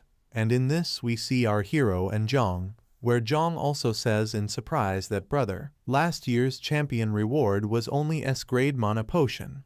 Then our hero tells her that we have entered the 3rd level of war preparation, so the alliance needs to develop more talented people. After listening to our hero, Zhang understands why the first reward is S+ grade potion. Each competitor who reaches the semi-finals will receive an S-grade resource, and the champions of the individual matches will receive a custom-made legendary grade weapon from Forgemaster Kai Jun of the class Alliance. As soon as the weapon shows up on the screen, everyone's eyes light up because legendary grade weapon is the highest grade of weapon forged by humans, so every person participating in this match is thinking of winning the championship. And as soon as all these announcements are made, the contestants are asked to enter the field and get ready. Everyone starts entering the field one by one. Zhang also enters and says, "Brother Zhu, please cheer for me." Then after this we also see our hero who has entered the arena, and a knight comes in front of him who says to our hero that Zhu Yi, "I know you are strong, but don't think that I am weak." He starts thinking while pointing his sword in front of our hero that regular classes mostly pursue balanced development. But I am different from all of them because this fighter has invested most of his points in his strength, so he has a lot of confidence in his power. And after this both of them are announced to start the match. As soon as the match is announced to start, our hero immediately takes out his hammer and starts moving towards this fighter. Seeing our hero coming, this fighter also moves towards him and says, "Come on Zhu Yi, you are daring me to face him from the front," and as soon as he says this, he attacks our hero with a sword and the entire arena starts getting covered in dust. And in this dust, we see that our hero's hammer has hit the knight in the stomach, and the knight falls on the ground after colliding directly with the protection shield. He could not believe that his condition had become like this.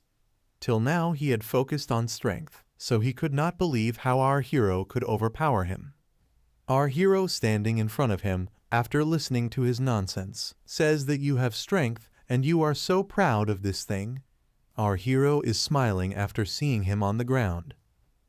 With just one attack of Zhu, the warrior in front of him falls down on his knees. Seeing this, all the viewers are shocked because the warrior in front of Zhu had poured all his points into his strength, so none of them could understand that how Zhu defeated him so easily and how much his strength would be.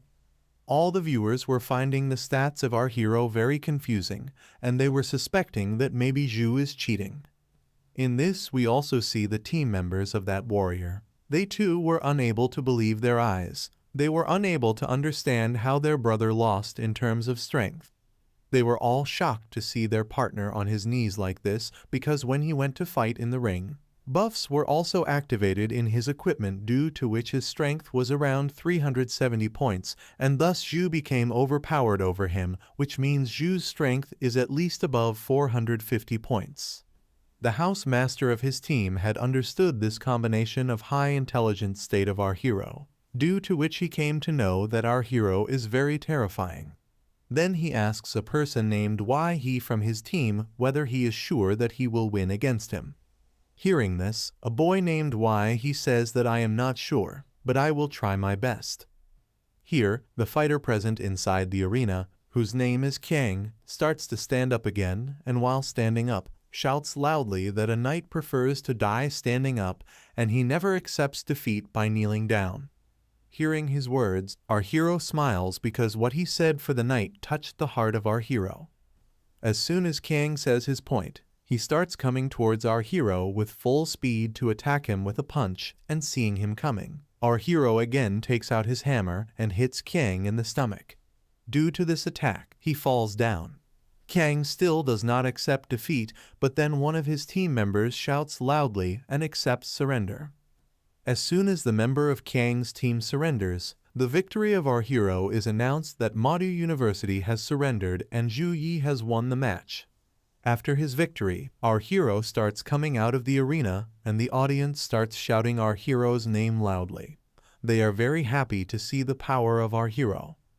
After this, a nurse comes to the arena to heal the injured Kang, and the nurse feels very annoying again after seeing the holy light of our hero, because due to the holy light, the healers were not able to heal anyone properly, and however, they still have to heal this patient quickly, and all of them have come to know that whoever fights with Zhu will have trouble not only in fighting but also during healing.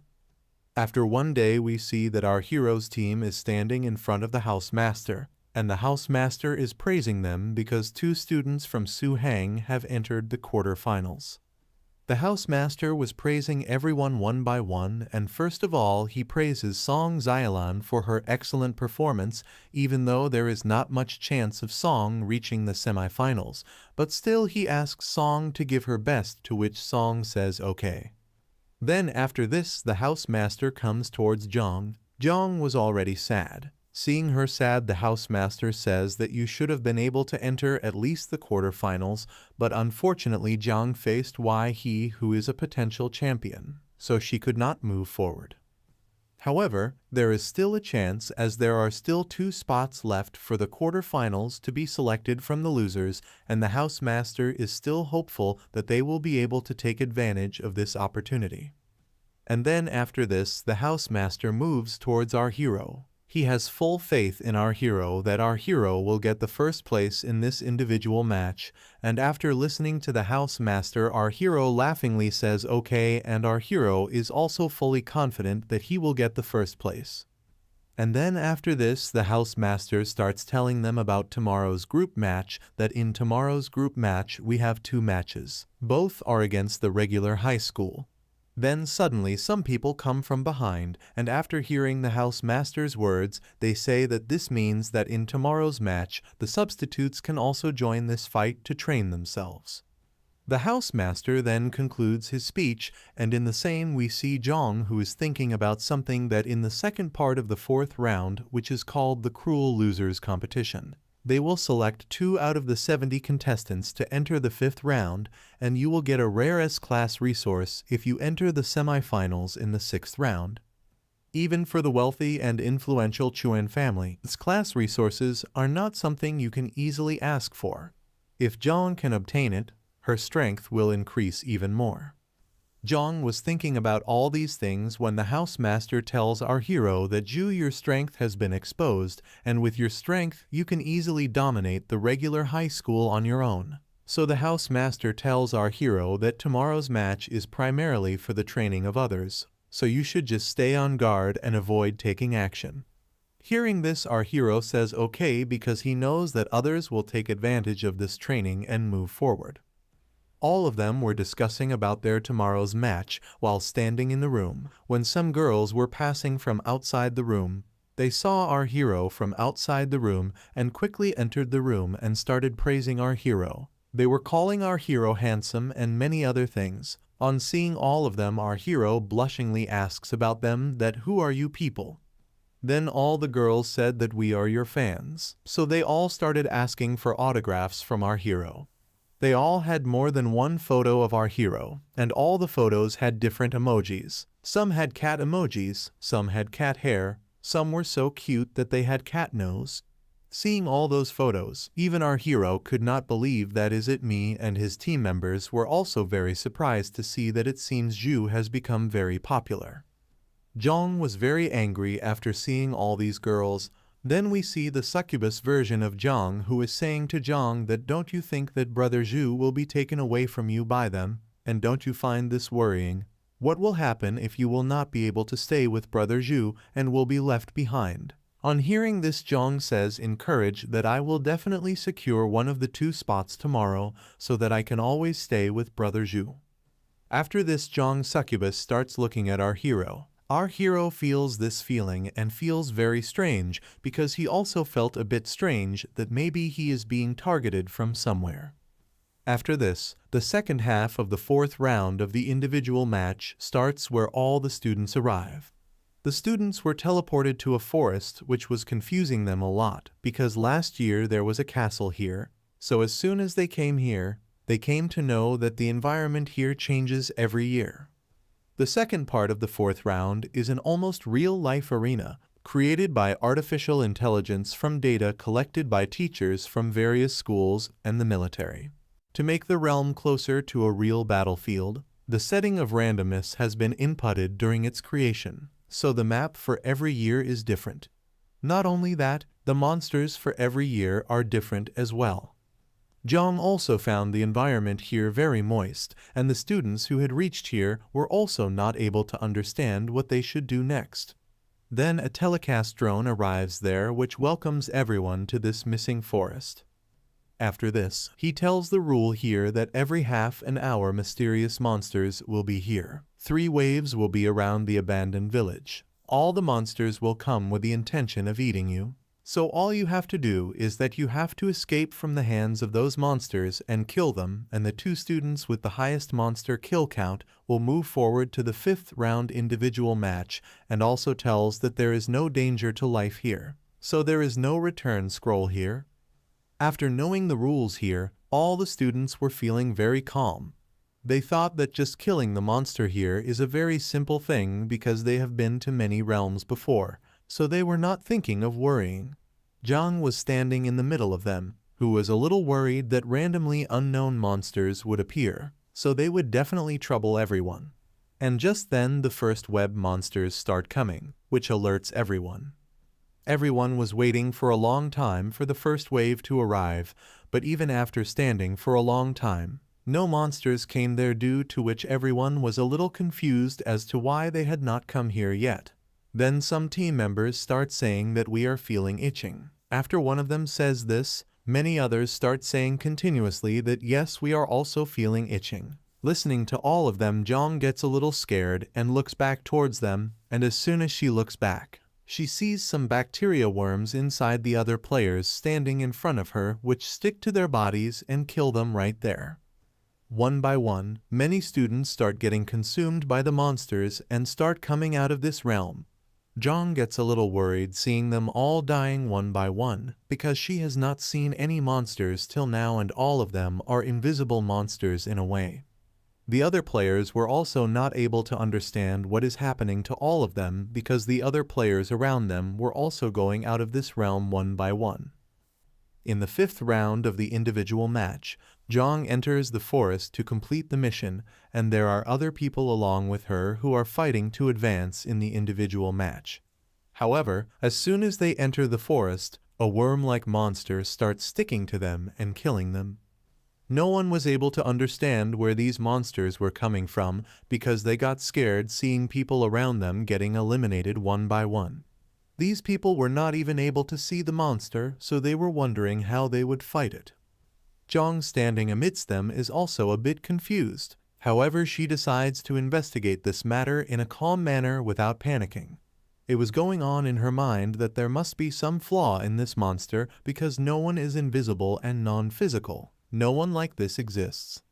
And this is a contagious type of monster affecting so many people at once, and this was the whole thought going on in Zhang's mind, though she was wondering how it was spreading like this. But then she sees a spore mushroom on her body too, and as soon as she sees it on her body, she erases that mushroom with fire, and as soon as she erases it, she understands how to fight it. Zhang, as soon as she finds out the whereabouts of this monster, shouts and tells everyone that these spores are spreading through the air, and once they land on your body, they will keep multiplying and growing. To kill all of them, use fire skill and cover yourself with fire.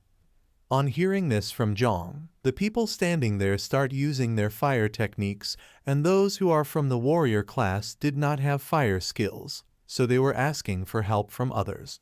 However, all these people are competing right now, so maintaining friendship in this competition can prove fatal for them. So these people do not help each other, and those who do not have fire techniques start getting eliminated one by one. One by one, many university students started getting eliminated. The same scene was going on in the entire forest. Those who had fire skills were saving themselves by using fire techniques, and those who did not have fire techniques were getting eliminated after failing to save themselves.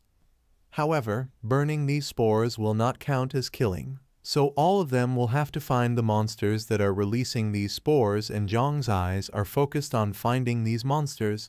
Then she sees those monsters stuck on top of the tree in the middle of the forest, and as soon as her eyes fall on those monsters, she goes towards that tree and attacks that monster with a sword and kills it, and as soon as she kills it, a notification comes in the whole forest that Zhang from Su-Hang University has just killed a monster. As soon as the other monsters see this, they start screaming loudly, and Zhang starts continuously attacking them with her sword. Sometimes she was killing them by attacking with enchanting flame shadow black fire, and sometimes she was killing them with normal attack, and as Zhang was continuously killing them, notifications were coming one after the other in the forest. After this, the story directly shifts to the outside world where the arena is being constructed for the next round of the individual match and the defense area is being activated and both the teams are also instructed to be ready, and this time the match is between Meigao University and Suhang University, and as soon as the defense shield is activated, the instruction to start the match is given. As soon as the match starts, fighters from both sides start attacking. One was attacking with fire, and the other was attacking with water element. Fire and water collide with each other and get erased. All of them fight with each other. Arrows are coming to attack someone from behind. Then suddenly we see Zhu, who saves the player through a protection shield on whom the arrow is about to hit from behind. After this, our MC explains to the fighters fighting from his university one by one. First of all, he explains to the fighter whom he has just saved. His name is Tan Y. Our MC advises him not to lose his senses in excitement and also tells him to take care of his behind during the fight.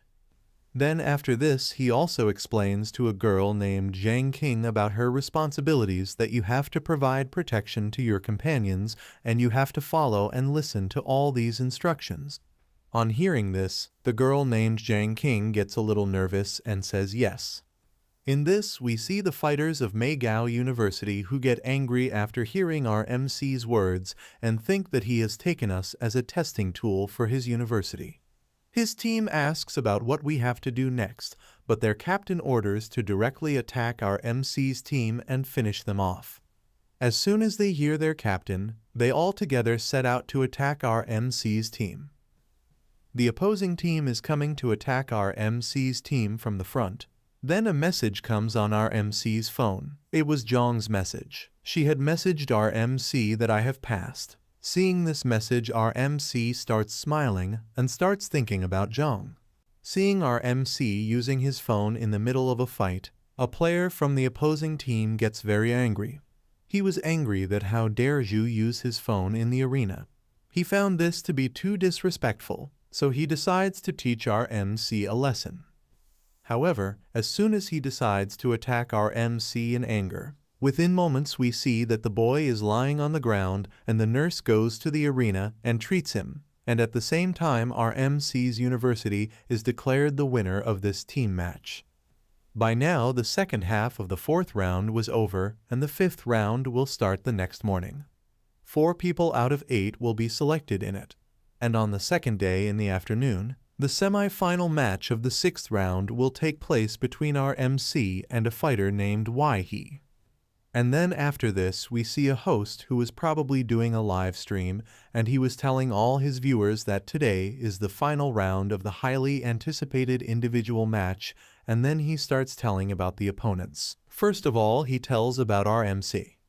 He rose from poverty, lost his parents, and growing stronger on his own. The strongest Saint Knight in history, Zhu Yi. He then goes on to explain Y's background. He is a nobleman from a top family with centuries of heritage, carrying both top-tier talent and a special lineage. The warrior Wai-He.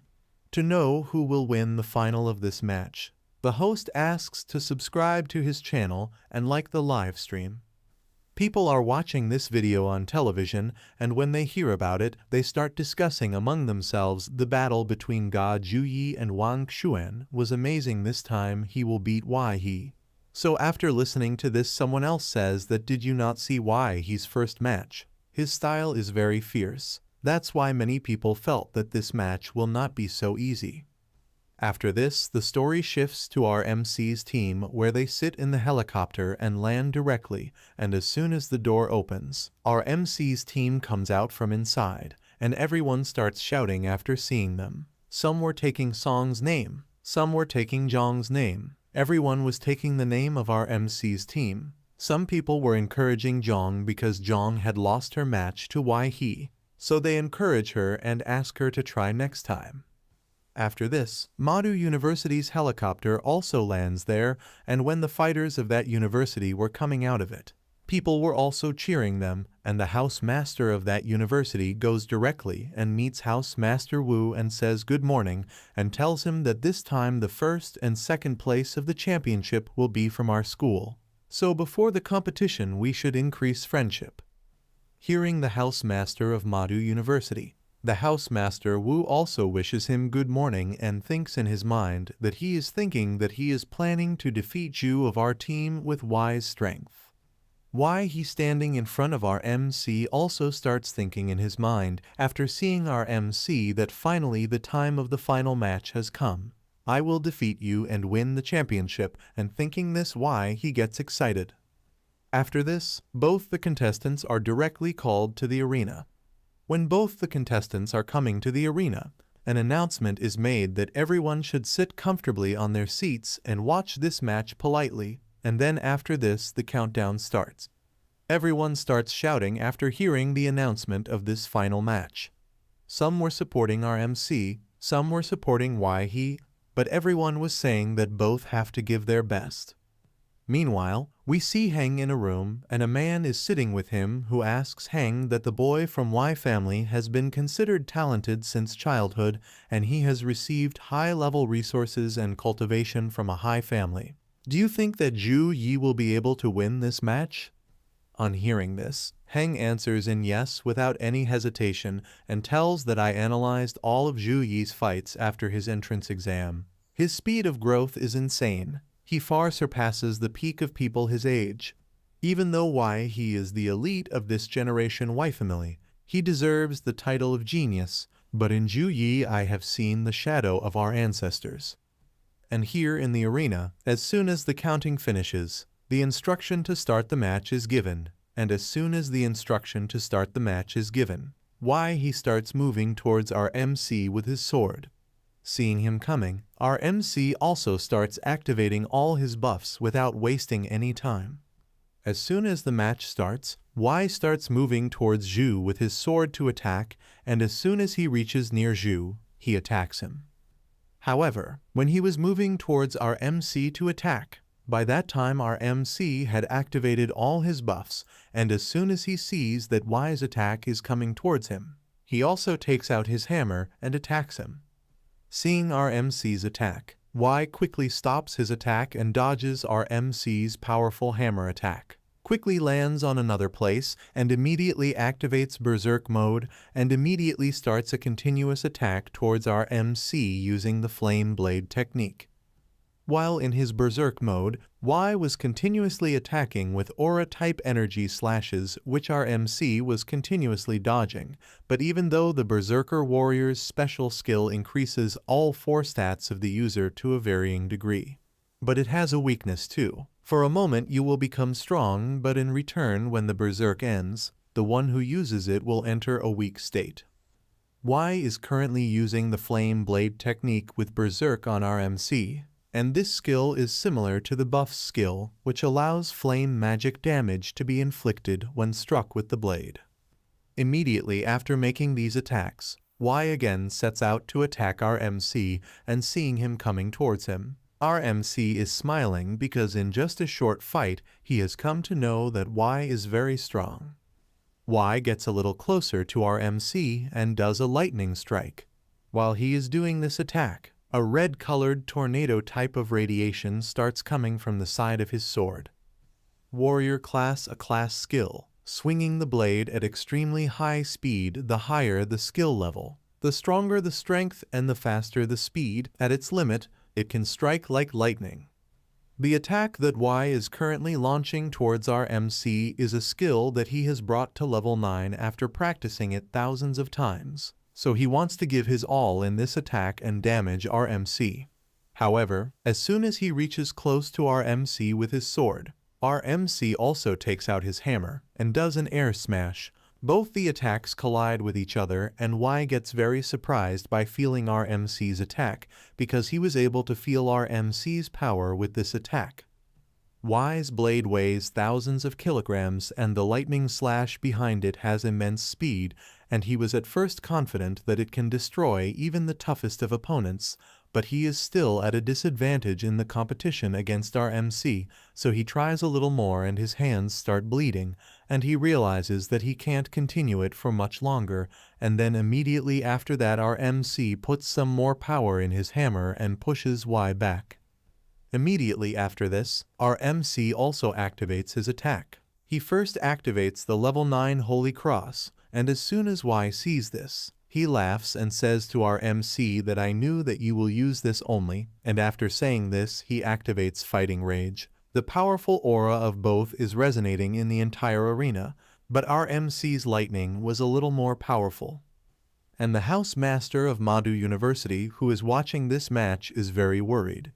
Before the match started, he was thinking that Y will win very easily, but now sweat is coming out of his face due to tension.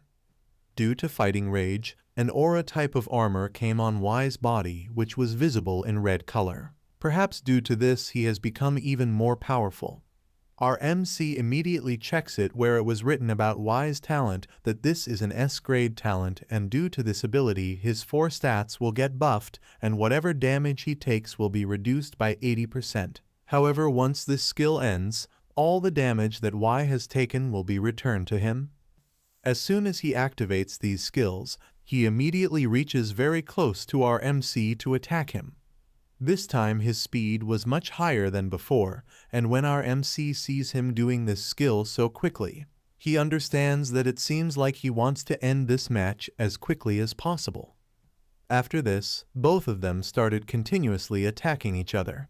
Y was continuously attacking our MC, and our MC was also continuously attacking him. Both of them were continuously doing this to each other. Y's talent can stay active for 2 minutes at most. Dragging it out is the best countermeasure. But even with 80% damage reduction, he can still be defeated. With his overabundance of healing skills, fighting an ammunition war against a Saint Knight is a foolish strategy. This is why Y used Berserk and Fighting Rage to push himself to his limit right from the start. At this time, such a dangerous fight is going on in the arena that the whole arena is shining with bright lights, and whenever the attacks hit, the entire arena is covered in dust.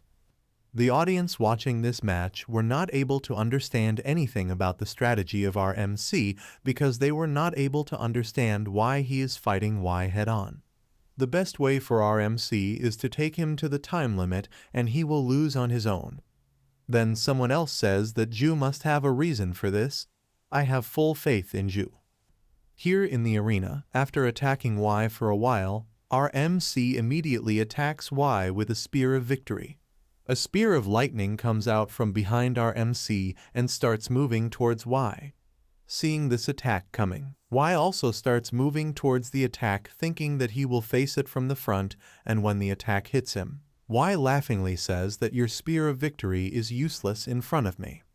Seeing him laughing like this, our MC gets ready for another attack and says that save your laughter for now. There is a lot of time left for your last laugh, and as soon as he says this, the punishment of light starts falling in the entire arena. Lightning starts falling on Y from all sides, and when he is facing this attack, sweat is coming out from his entire face because he had expected this powerful attack earlier that it would be very strong.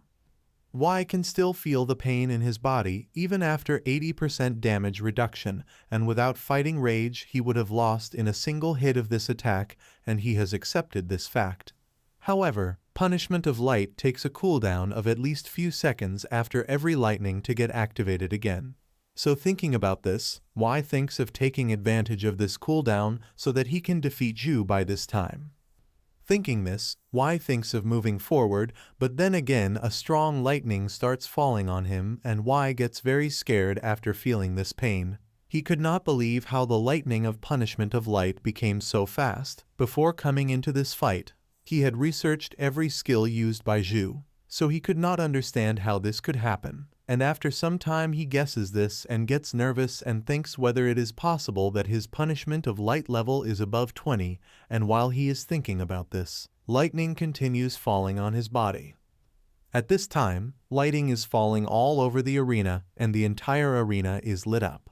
Seeing this, the live drone says, "What a powerful bombardment this is." In fact, it is so terrifying that I have to remind you that you are watching the National High School Freshman Exchange Competition. The spectators who were watching this fighting and were very excited earlier have now closed their eyes out of fear because now it looks very scary and terrifying to them because at this time lightning is continuously falling on Y in the arena and he is screaming in pain. Y, who is suffering from this pain in the arena, thinks in his mind that how can this happen? I am only 10 meters away from him.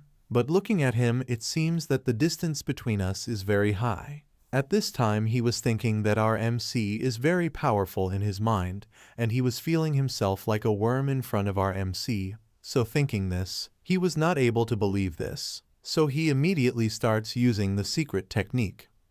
Y gets very angry after seeing all his tricks go waste, and he is now annoyed with our MC. So he thinks of using his secret technique because this is his last chance. He has used all his techniques till now, but he could not harm our MC with all of them. So he uses his secret technique in anger. When Y used his secret technique, a red-colored spiritual type sword was created in the entire arena, and their number was very high, which started falling continuously in the entire arena, and due to this, the arena got covered with dust. Our MC is watching all these swords made of aura falling very calmly. Although he can see the moments of all these swords, where they are falling, his eyes are following all of them. Some were passing by him as well, and at this time there was a line of swords in front of him to attack him. At this moment Y's body has turned into a weapon, and it is said that the ancestors of the Y family gained enlightenment during the war in the demon world, and merged their souls with magical power, and refined it into 10,000 swords that can kill demons in a city in an instant. This is the power his ancestors have. Although Y he has not yet reached the level of the ancestors of the Y family, the prototype of this physical incarnation is still eye-opening. And our MC knows this whole story, and at this time he can see the swords made of aura above him. No trace of fear can be seen in his heart and eyes. But now it has been a long time since he has been doing this fight. Now our MC is thinking that the time has come to end it. There is no point in waiting for longer. And then Y's swords start coming towards our MC to attack. Seeing those attacks coming, our MC raises his hand smilingly, but this time no shining light came out of his hands. Instead, the power of the ice element was visible, because he does not want to disappoint the audience by using the same moves again and again. So this time he has decided to show his own creation in a small form. And as soon as the swords reach near our MC, he uses the fusion skill created by himself, due to which all the swords that moved forward start falling away with a gust, and at this time the power of the ice element was moving in the whole arena like a tornado, and the whole arena had also frozen. If there was no protection shield around the arena, then perhaps the audience would have been able to feel this cold storm and how powerful this power is, and then the drone flies and reaches the arena and starts looking at the inside view, but it was not able to see anything inside, due to which it tells everyone that the entire stage has been covered by Zhu's skill and no one knows what is going on inside. Due to not being able to see anything inside the arena, all the audience started getting very angry. They were not able to understand what was going on inside. They are also unable to know what kind of ultimate move it is and how ice magic was used there. Seeing this move, the elder of the Zhu clan sitting in the VIP room gets surprised and stands up from his place. Seeing this, Heng asks in surprise, "What happened, elder?" Then the elder gets flustered and shouts, "Heng, did you see that this is the force of a powerful ice element?" Here inside the arena, our MC has frozen all of Y's swords, and then he catches all these swords using a string-type ability and starts destroying them all at once. All these swords were made from Y's body, so as all these swords break, Y also gets damaged and falls down. And soon after this, there is an announcement that Y has lost his consciousness and the winner of this match is Zhu. As soon as the audience hears this, they start jumping with joy, and the name of our MC was echoing in the entire arena. Someone was saying that Zhu Yi is first, while someone was saying that our senior is very strong. Then after this, there is another announcement where our MC is congratulated for winning this match, and Y is also thanked for this because he presented a wonderful pick battle for the audience. This is definitely the most exciting battle in the exchange competition in the last 10 years. Therefore, everyone is requested to encourage the top talents of the young generation of this country of Jiangxia. And now with this, the individual match competition ends, and after this, the survival competition of the team competition will start, so it will be seen who is stronger.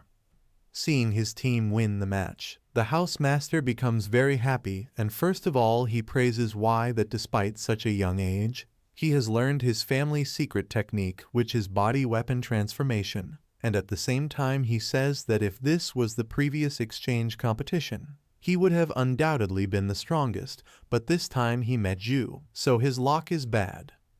And then when he saw our MC, he thinks that according to my imagination, if Zhu wanted to defeat Y, then he would have to use his angel form.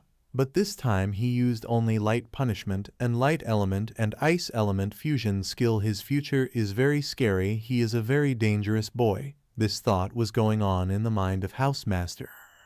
And by now our MC had reached close to the housemaster.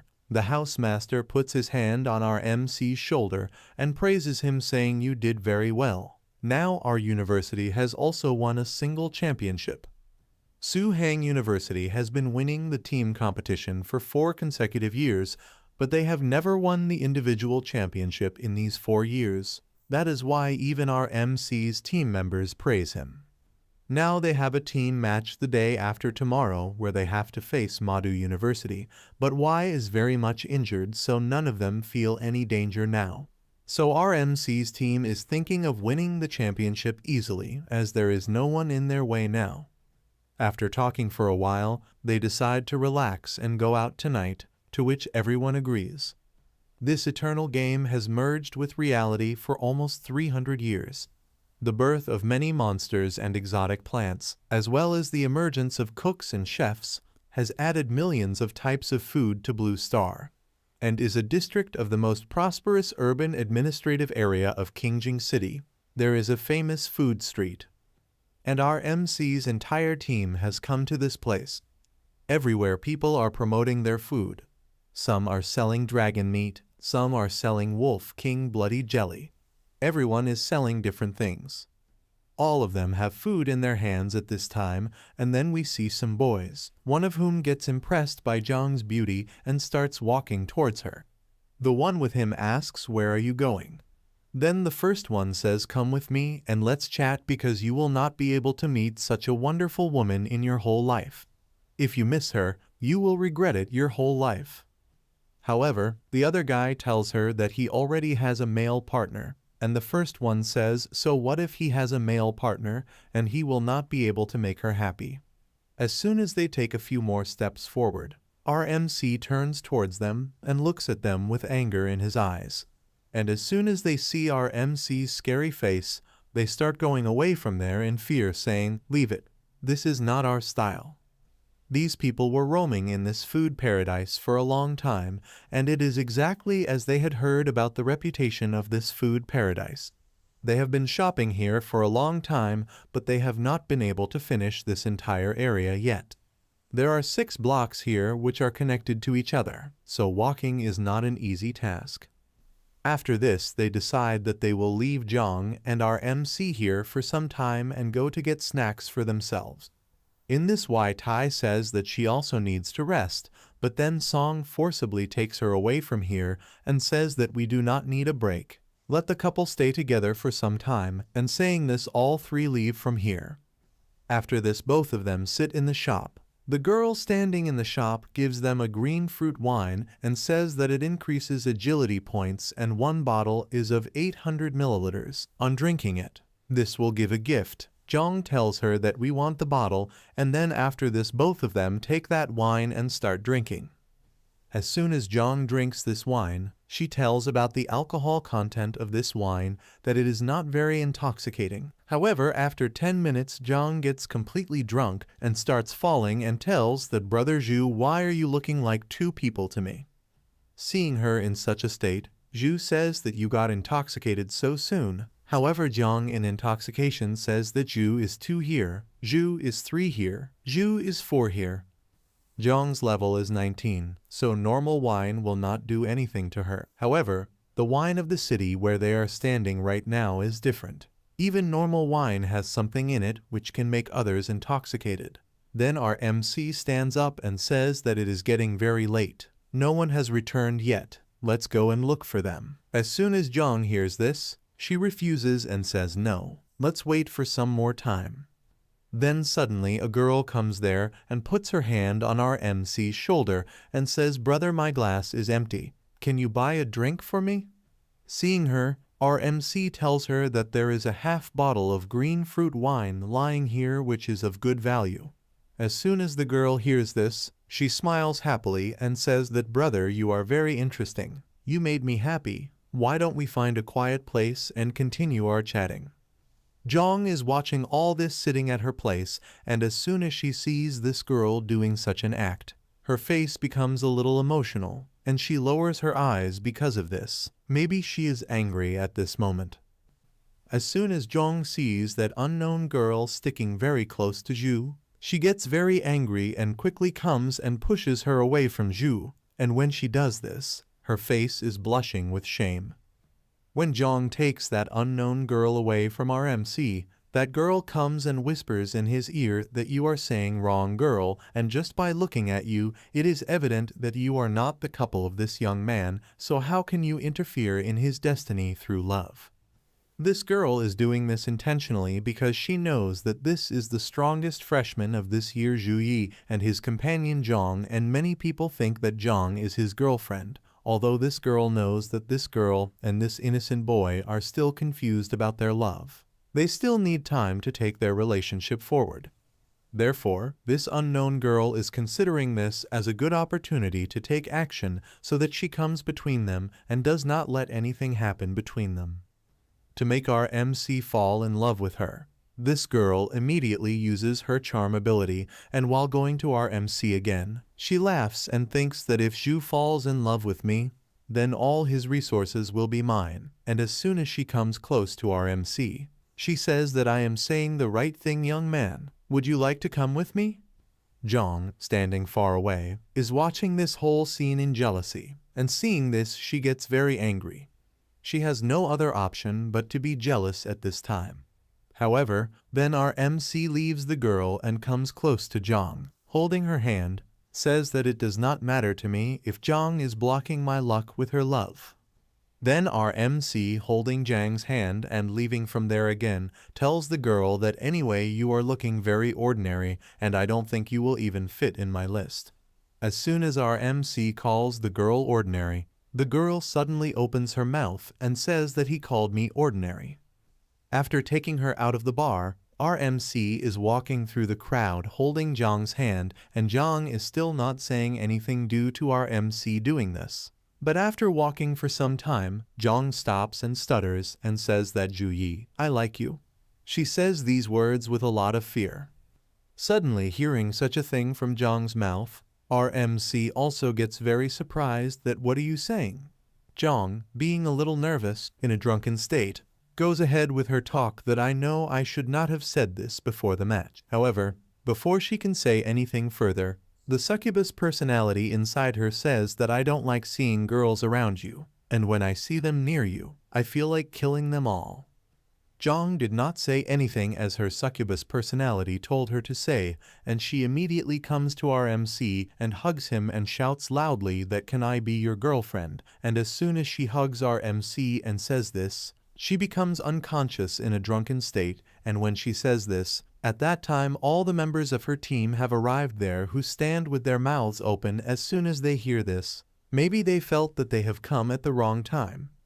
The night passes and the next morning comes and we see Jiang sleeping on the bed, who immediately wakes up when the alarm goes off, and she remembers everything that happened last night and feels embarrassed.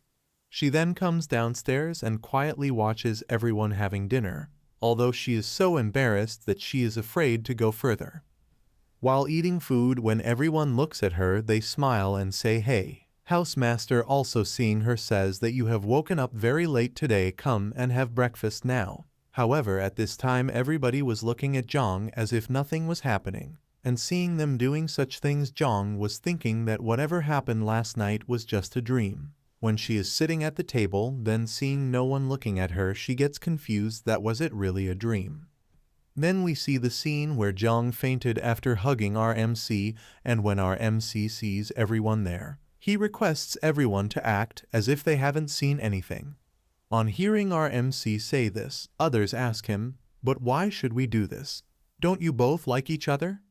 To all their questions, our MC answers them that Zhang family, which lives in Chuan district, is an ancient family that existed before the Eternal Game existed, and with the Eternal Game, they became one of the top families in the country over the centuries. Even though our MC has some fame now, and he is Wang Hui's direct disciple, it looks good on the surface, but this is not enough for the Zhang family, and he does not want to trouble Zhang Chu Ran with this. When he will have absolute power, and when no authority and family will be an issue for him, then everything will matter to him. When everybody is eating food sitting at the table, Song comes and whispers in our MC's ear that Brother Zhu, God of Love, I will always support you, and I will be the captain of your ship on which Zhang and you will live from now on. Then the housemaster tells everyone while eating there are 10 high schools that will participate in the finals of the National Freshman Exchange Competition. Each high school needs to fight the other 9, with 45 matches in total, and the top 3 places are determined by the number of victories. Today is our team's 9th match. As long as we win this fight, the champion will be ours. I hope you can remain humble and defeat Madhu University. After this, the housemasters in excitement encourage everyone for today's match, listening to which everyone says okay in excitement.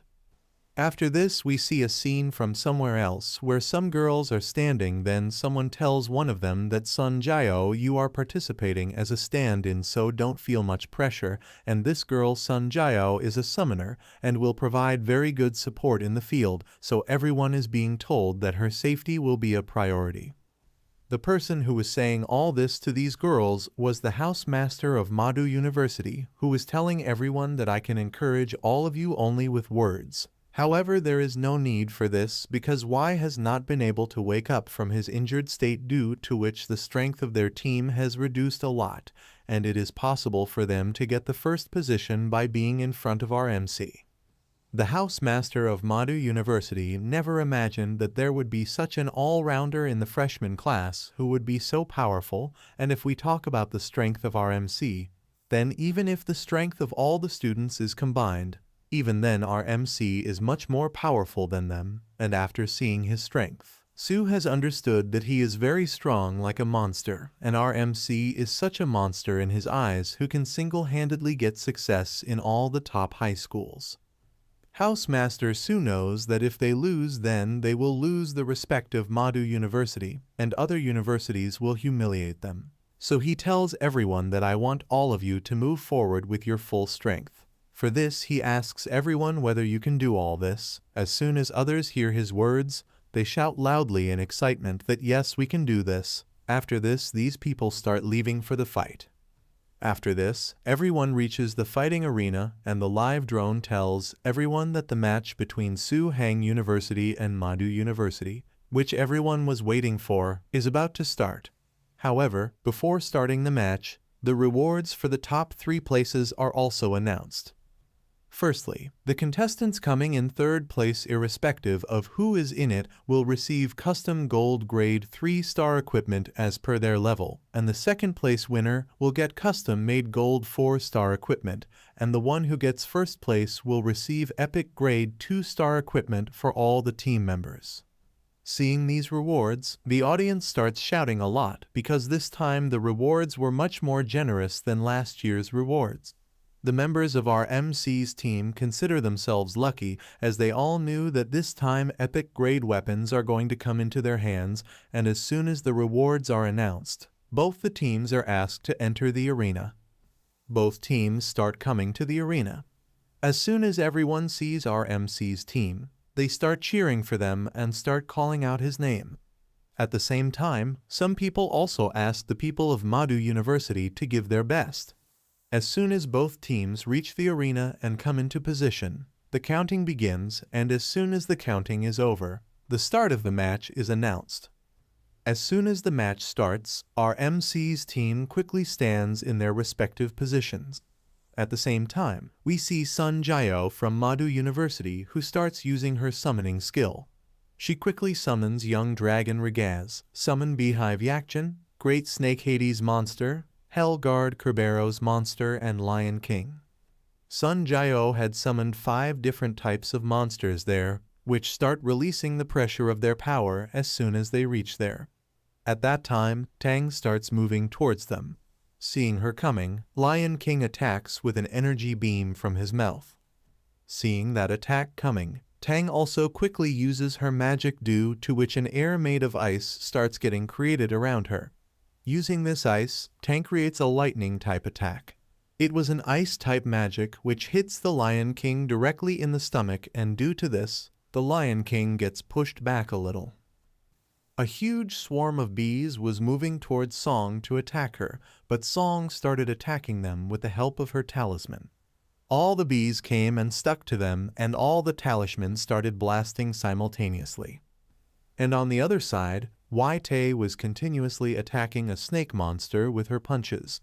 With all her punches, she had damaged the upper layer of the snake to a great extent, and thin streams of blood were coming out from inside it. Everyone was fighting in the whole field. Zhang was continuously cutting a monster. It was a dog-type monster, which is Hades. Zhang was continuously attacking it with her sword and causing damage to it. On the other hand, some fighters from Madhu University attack our MC, but he keeps moving forward while dodging their attacks, and during this time he is watching the fight of his entire team, because these people are improving due to the real war, and there has been a 30% improvement in the coordination of all of them as compared to before. Seeing our MC like this, some fighters of Madhu University who were protecting Sun Jiao get very surprised. However, our MC comes to them so fast and attacks them with his hammer and throws them away and turns his hammer to attack Sun Jiao. However, as soon as our MC's hammer reaches very close to Sun Jiao and is about to hit her, Sun Jiao's eyes open, although this time her eyes were different. A beast type of energy was felt in them, and at this time a big hand comes and stops our MC's hammer. That hand was so big that our MC's hammer was just as big as the nails of his fingers. At that very moment, a black-colored portal opens right in front of Sun Jiao. However, as soon as the portal opens, Sun Jiao moves from her place due to pain. It seems as if the portal is opening automatically and Sun Jiao has no control over it. A baboon-type monster is seen in it which, as soon as it comes out of the portal, catches hold of our MC's hammer and starts applying pressure on it. He starts crushing our MC under his punches, but our MC tries to stop his powerful pressure with the help of his hammer. Immediately after this, the baboon screams in anger. The sound of his scream was clearly visible in the entire arena, and Sun Jiao also looked very scared after seeing him, as if this monster was not under her control. That baboon angrily starts looking at Sun Jiao, and as soon as she sees him like this, Sun Jiao quickly calls one of her summoned monsters there. However, that baboon immediately catches the neck of that snake monster and crushes it and kills it right there. When he did this, the whole head of that monster got crushed right there, and that baboon comes very close to Sun Jiao and shouts angrily and asks her not to play such a small trick with me and tell me why have you summoned me here. Hearing such words, Sun Jiao gets nervous and stutters and says in fear that defeat him. As soon as the monster hears this, he comes closer to Sun Jiao and raising his eyes, looking at our MC, asks I have to defeat him. This monster was very big in appearance, and it is a flame baboon level 24 legendary 1-star grade monster. This monster can control extreme fire from birth, and it is like bad luck and fortune for the one who encounters it. Our MC gets a little scared after seeing this summoned monster of legendary grade, and at the same time the baboon shouts that very good, now face your death. As soon as Sun Jiao hears this, she takes these words upon herself in a state of panic and says, "No, no, listen to me, not me. You have to kill him." Immediately at that moment, the baboon jumps from there and moves towards our MC's team to attack them. As soon as everyone sees him coming towards them, they also get scared. The baboon was moving towards Song to attack her. At that very moment, Tang, seeing this legendary grade summon monster coming towards her, activates the water shield. However, as soon as the baboon comes, it shatters the water shield with its nails.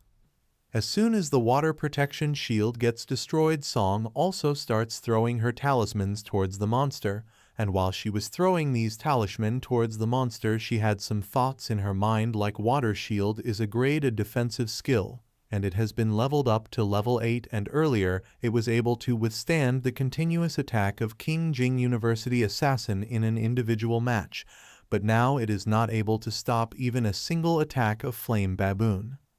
All those talismans were also not able to harm that baboon because they were colliding with his body and were also blasting, but they were not able to leave even a single mark on his skin.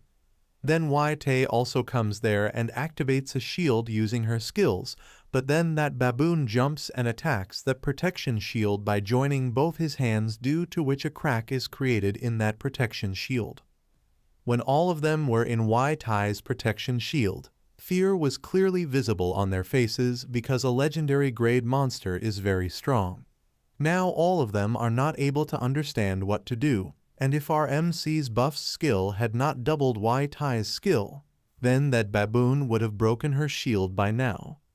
Our MC had also seen this whole incident from a distance because he had noticed that these people are nothing in front of that monster, so to save all of them, he immediately activates the Holy Light Shield and attacks the monster. As soon as the attack goes, there is a blast on hitting, but he could not do any harm to that monster. After the monster's attention is diverted a bit, our MC asks all the team members to leave this match and the ring. Hearing this, those people get a little confused and ask, "But why so?" Then after this, Wai Tai comes to our MC and asks him, "Are you joking? In this fight, there is no student of Madu University left.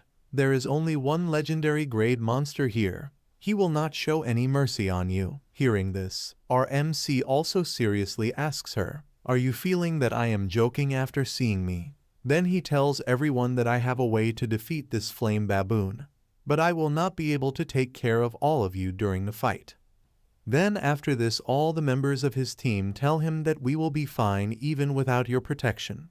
They explain to him that even though our power seems weak, but we hope that we can help you. At this time, the monster is still continuously attacking with its punches and breaking their shield.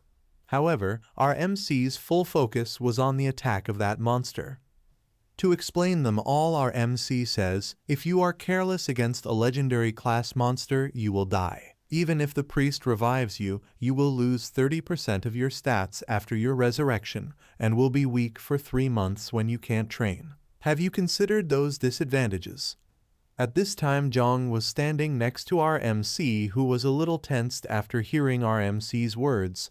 Then our MC puts his hand on her head and rubs it, and says that I know you all are scared that I will not be able to defeat him, but your presence here will distract me, and anyway this monster is a legendary grade master who will not be able to do any harm to our MC. Our MC explains this to all of them. The spectators watching the match also get very excited. One of them says that it is incredible that a 7-year-old legend can be repeated again. The reason for all of them thinking this is because Sun Jiao from Madu University has summoned a legendary beast there who can turn the tables. At the same time, a reporter is also shouting and informing his live audience whether Zhu Yi can turn the tide and who will take home the championship this time. In the middle of this, Shen Lingfeng is also standing, who is watching the entire fight. At this moment, there is a smile on Shen's face because he wants to see our MC defeated. He feels that Zhu will lose against a legendary monster, and the reason for his thinking this is very simple. Because similar to equipment, monster grades are divided into bronze, silver, gold, epic, and legendary. The same level but different grades will have different strength. For example, take the charge skill. In the hands of a bronze grade monster, it will only have similar effect of an E or F class human using it. But in the hands of a legendary grade monster, a charge skill will have the might of a or evens class. Not only that, legendary grade monsters have powerful resistance and are very hard to kill. Even in Su Hong's Abyss level realm, the Goblin King is just epic grade. It's unbelievable that a legendary grade monster appeared in the exchange competition, so Shen has a feeling that our MC's undefeated journey will end here. All these thoughts are going on in Shen's mind when he hears the voices of some people around him shouting that they are all forfeiting together.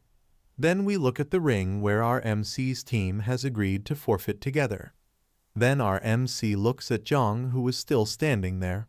When our MC saw her, she also got disappointed and started forfeiting the match. On our MC's request, his entire team leaves the arena.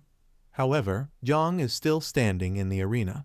Seeing her, our MC asks her to leave as well because he had already made his intentions clear as to why he was doing this. Hearing our MC's words, Zhang gets disappointed and starts leaving the arena. There was a little tension on her face at that time, and while leaving the arena, she asks our MC to end this fight as soon as possible. When all of them were coming out of the arena, the baboon was continuously punching our MC's protection shield. He had punched so many times that our MC's shield finally broke. At that time, there was a lot of anger on his face. As soon as the shield broke, he started coming forward to attack our MC. As soon as that fire baboon reaches our MC and thinks of attacking him, at that time a bright golden light falls in the arena, due to which the arena gets completely destroyed and some drops of blood are seen dripping inside it, and this blood was of none other than that baboon who had been injured by our MC's attack, in which one of his palms was cut. The baboon is also very surprised to see that he is injured. He could not believe how he could be injured, and at the same time we see our MC, who has come in his angel form, and golden lightning is shining in the air due to his golden wings. Flying in the air, he sees the baboon and says that Zhang has left the ring, so there is nothing to worry about, and now none of his companions are in the ring, so he wants to see how powerful this legendary monster is, and for this he points his hammer at the monster and challenges him in a way. The people of Madu University present in the ring are very surprised to see a legendary monster injured. It seemed like a dream to them because our MC has damaged a legendary monster with just one strike. That's why they are very surprised. Sun Jiao is also surprised because one of her legendary monsters got damaged just with one strike. The legendary monster in the arena was able to sense the supreme bloodline breath within our MC, and he remembered what his mother said, that the Ling's ING clan is an innate legendary level god clan, and they are kings who can dominate a place from birth. And as far as he remembers, his mother had once warned him that there are many races of supreme bloodline who should never be offended, and now for the first time he is feeling the breath of supreme bloodline in this human in front of him.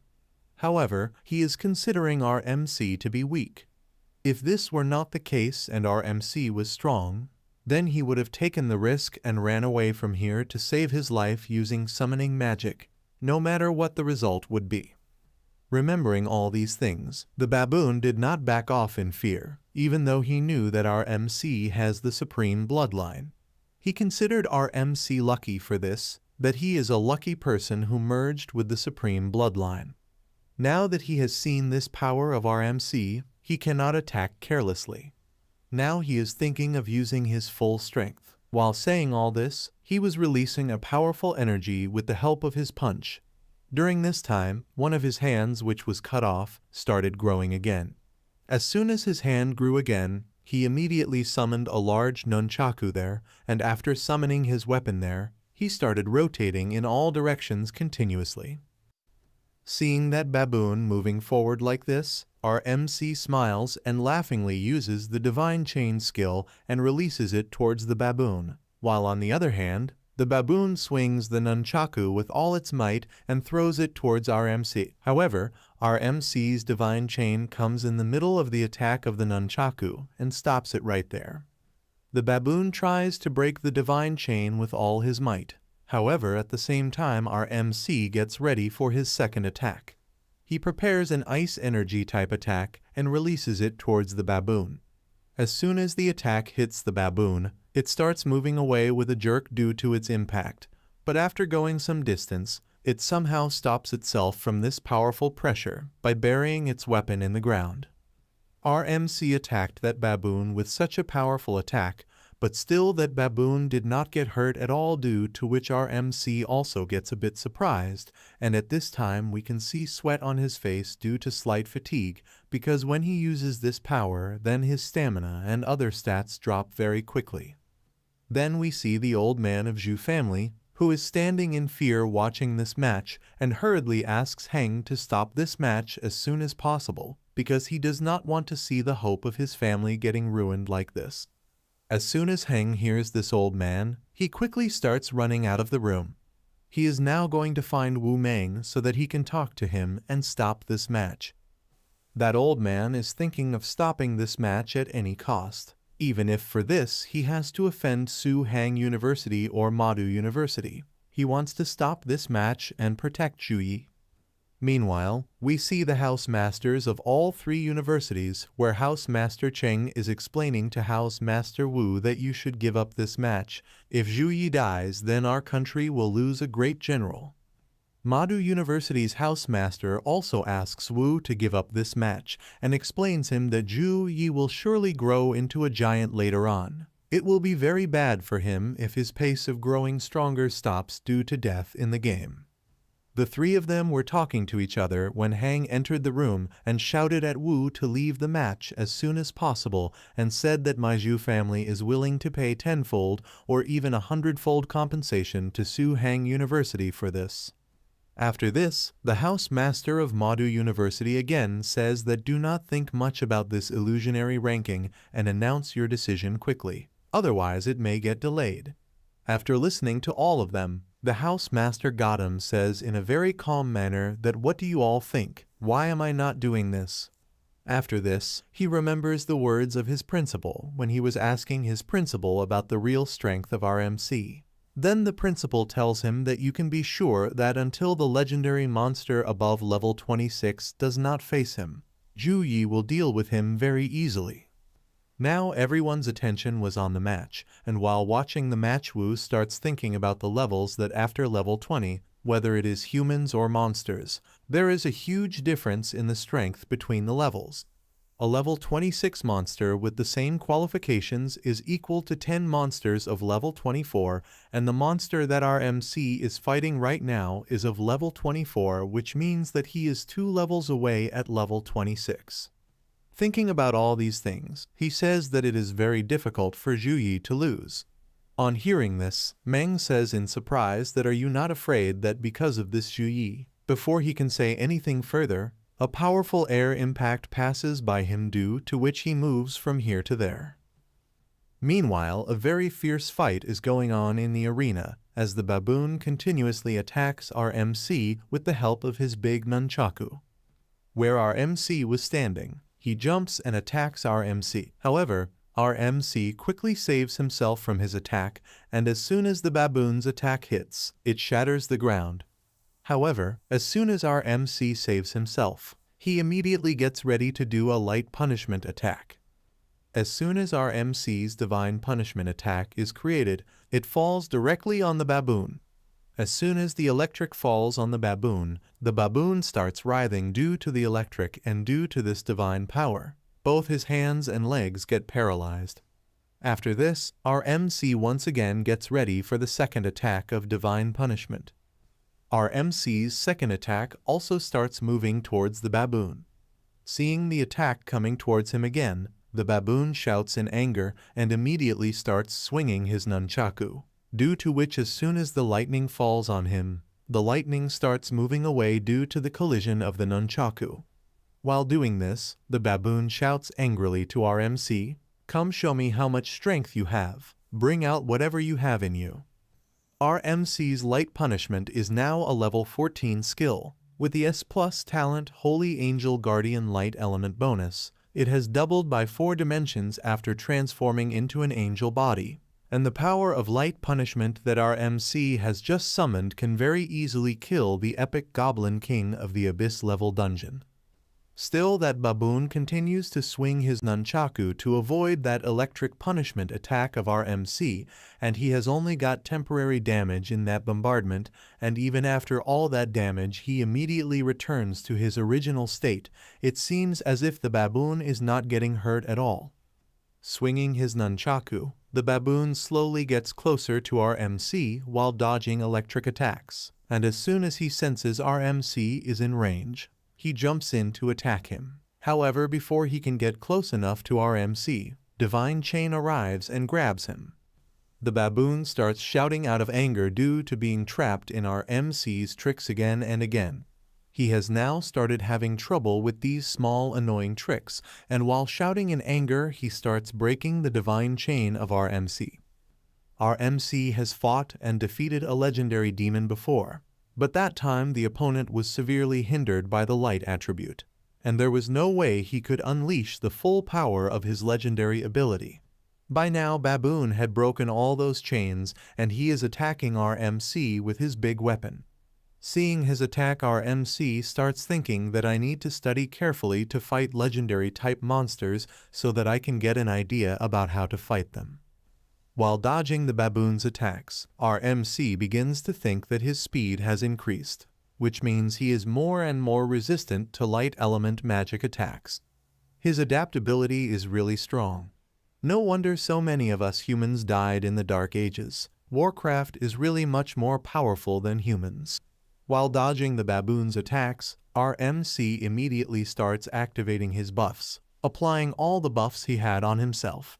Even though the skill enhancement is initially applied before transforming into an angel body, after using the angel body, Zhu Yi used the skill amplification again to reach the actual full 3 stage. At this point, the fight had become very dangerous. None of them was ready to accept defeat, and the baboon, which had so far avoided all the attacks of our MC, jumps to attack him again. And the other fighters of Madu University, who are watching this match from a distance standing in the arena, have considered our MC a strong person in the future after seeing his power, and they all were considering themselves lucky that he did not directly attack Sun Jiao. Otherwise, if the summoner is killed, then his creature also disappears automatically.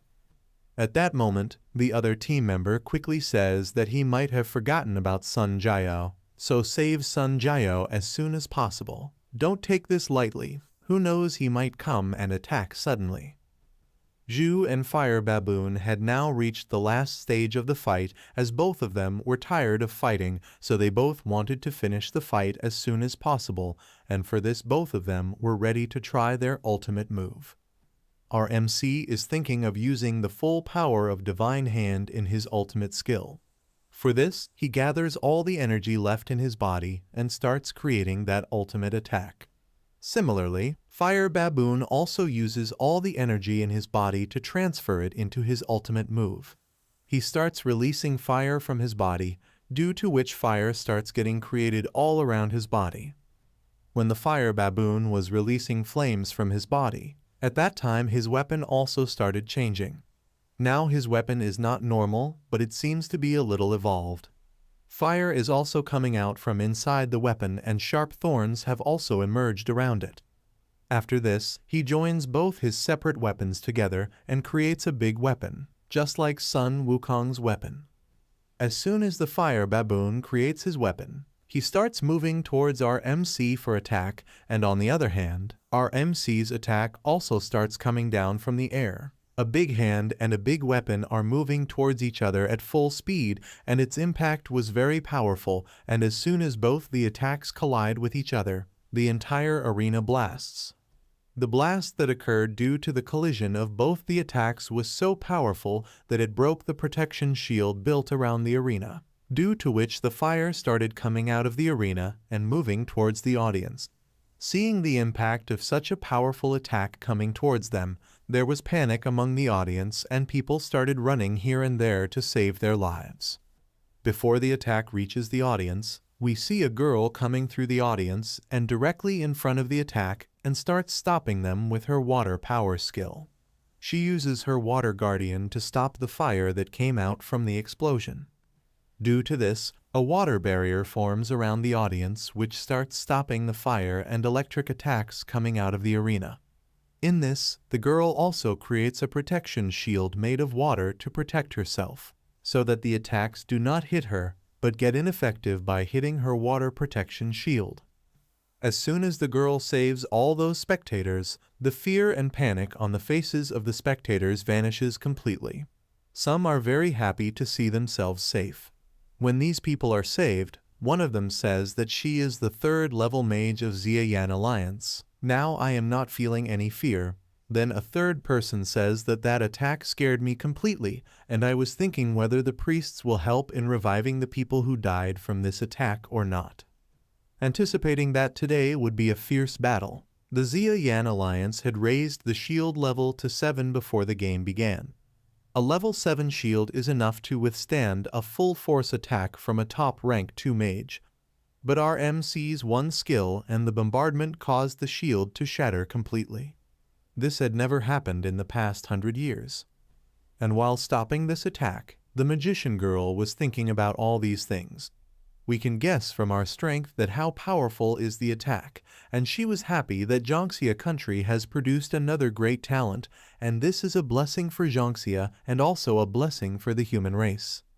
And then after this, as soon as the speed of attacks decreases and everything looks calm in the arena, the girl stands up normally, and the audience standing outside also looked shocked at this time, as if something had happened in the ring, and as soon as we look in the ring, we see that both the hands of the baboon have been cut and his entire body is injured. At this time, the fire baboon was trying his best to recover himself, but he was unable to do so because the light and ice elements of our MC were moving in his flesh and blood, which were continuously destroying his recovery ability, and this thing was irritating the fire baboon a lot, that this man is very evil and his holy light is even more dangerous than this. Seeing himself in such a situation, the fire baboon becomes very angry, and whatever strength is left inside him, he uses it in his recovery ability and quickly recovers his hands and slams them on the ground and shouts that how can I, the great fire baboon, die here? As soon as he shouts this word, our MC comes and punches him hard on his face, due to which the fire baboon starts flying away. Some teeth break due to this punch. However, our MC still doesn't stop. He goes near him again and gets ready for his second attack. He gets ready to attack with his knee and tells the fire baboon that now you die, and as soon as he says this, he attacks him, due to which the fire baboon hits the ground at a very high speed. After beating the fire baboon, our MC immediately uses his divine chain to capture Sun Jiao's other summoned monsters and takes some divine chain towards them and stops them, asking whether they want to fight or give up this match. Sun Jiao's team is very shocked at this time. They could not understand how this happened. After this, Sun Jiao, who has nothing left now and seeing her summoned monster trapped and seeing the chains around her, understands that now she cannot win this match, so she quickly accepts defeat in this match without wasting any more time.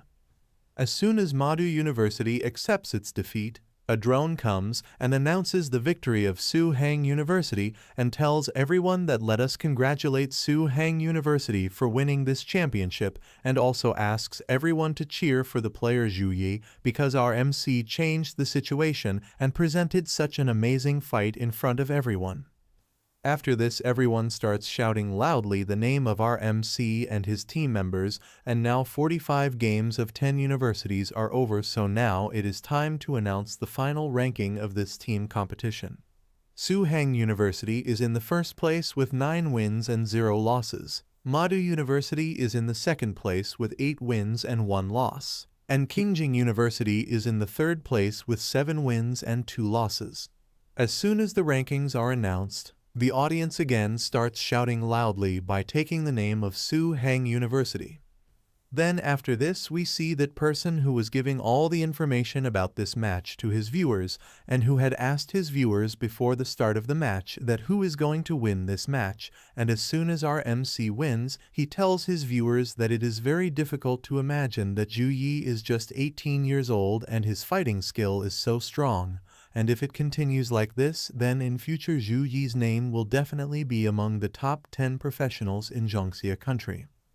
Our MC was very tired due to this fight, and as soon as he comes back to his normal form from his angel body, Zhang comes running towards him and hugs him and asks him, "Brother Ju Yi, you just used your angel body, how are you feeling?" The guy who was doing the live broadcast just now, as soon as he sees this, quickly asks his cameraman to focus his camera on this young couple, because this was such a scene that his traffic will increase, and at this time more than 500,000 people were online in his live broadcast, and they all were watching how our MC puts his hand on Zhang's head and says, "Sorry for worrying you, I am feeling very weak right now, but as soon as my level increases, I will get better." As soon as people see this scene online, they start writing their comments. Someone says that I am sure that these two are a couple. Someone says that please stop showing your love. I am already heartbroken. Someone says that the girl is very beautiful. The boy is showing all this on his camera when the housemaster comes there and grabs his camera and tells him that private live broadcast is not allowed after the game. Don't you understand this rule? Both of them get a little nervous after hearing this. Then the headmaster tells everyone that let's go back to the villa first, and then after this I will tell you about the last event, the survival competition. After listening to the headmaster, everyone returns to the villa where they all stand together in a room, and the headmaster is standing in front of them, who is telling about the last event. The survival competition is the final event of the teen competition. All the contestants from the 10 universities enter the dungeon to explore freely. Unlike the simulated dungeon in the second half of the fourth round of the individual competition, the dungeon in the survival competition is a real open dungeon. Therefore, you will face many unexpected situations in the survival competition. Even people with very strong abilities may be unlucky and be eliminated at the beginning. The rules of the competition are very simple. You can get points by killing monsters of different levels, and if players from other schools are eliminated, half the opponent's points will also be given, and the school that earns the most points within 7 days wins. The scope of the secret area of the dungeon is very large, and players can only explore a certain area each day. As the game progresses, the explorable area will gradually decrease. You must enter the new exploration area within the specified time, otherwise you will be eliminated automatically. Another thing you need to remember is that the location of entering the dungeon's secret area is random. Once you encounter the void area at the border, leave immediately. Then after this, the housemaster tells about this void area, which is filled with countable space cracks, and that area can kill even a third-level professional instantly. After telling this to the whole team, the housemaster asks everyone if everyone understood. Everyone nods their heads together and answers yes. After this, the story directly shifts to the housemaster of Madu University, who is passing through a room and immediately reaches a room where housemasters of 8 other universities are already present, and everyone is sitting there in tension. Seeing him there, housemaster Cheng gets happy that finally you have come here. As soon as he enters the room, housemaster Su says that except Su Hang University, university advisors of all other teams have gathered together. So what are you all planning to do? Hearing this, Cheng says that if we do not do anything now, then Su Hang University will also get the first place in the survival competition. So we want to ask you whether you are interested in this discussion. After this, we see the same girl who is using her water element, and there was a live drone above her who was telling the other people present there that the last event of the National College Freshman Exchange Competition, which is the survival competition, is about to start. Since the competition lasts for 7 days and 7 nights, there will be no live audience, and it will be broadcasted live across all platforms without interruption. After this, the drone asks permission from everyone present there to introduce the secret dungeon in which the survival competition will take place. And the dungeon in which this competition will take place is not an ordinary dungeon. According to the reliable information, it is a relic of the orc battlefield known as the Wild Beast Ruins. And at this time, these ruins are being activated by that magician girl, and drone is showing it live and telling people that it is impossible to determine when and where this war between beastmen took place, but we can be sure that it was full of unknowns and dangers. The forest is lurking with ferocious monsters of high stature, and their sharp claws and pointed teeth are always ready to meet the challenge of every daring intruder. Every inch of land and every rock may hide forgotten artifacts and buried treasures. Only those who are smart and adventurous enough can discover their secrets. The people present there were very happy to hear this information. Some were very happy, but some people thought it was a lie that which school would be so naive as to release this dungeon for free exploration. It must have been fully explored by the army long ago. How could the treasures remain there? After this, the last announcement of the live drone is made, in which he tells all the contestants to pick up their weapons, strengthen their faith, and face the challenge with their bravery. We are waiting for your legend. As soon as the announcement of starting the survival match is made, everyone starts going inside the ruins. All the people who were participating in this competition start teleporting inside the beast ruins one by one, and in the middle of them stands our MC. Seeing whom all these people were praying inside that as soon as we enter the realm, we should not face him. After this, our MC also gets teleported inside the realm. Everyone was teleported to different places, and Y was also teleported to the place where our MC was teleported. Before coming here, Ju was standing in close contact with Zhong, and both were standing together holding hands, but here he was teleported alone, which clearly means that even if there is physical contact, no one can teleport together here, so it will take some time for our MC to find his people. As our MC looks back, he realizes that Y is standing there, and Y's eyes also fall directly on our MC, and as soon as Y sees our MC, without wasting any time, he starts running away from here at his full speed using his 100-step skill. Seeing him running away like this, our MC says smilingly that he is such a madman. His current score is 0 now, so why would I fight him without any reason? And then he summons his hammer there and smiles and says that to hunt, it is necessary to first make him fat.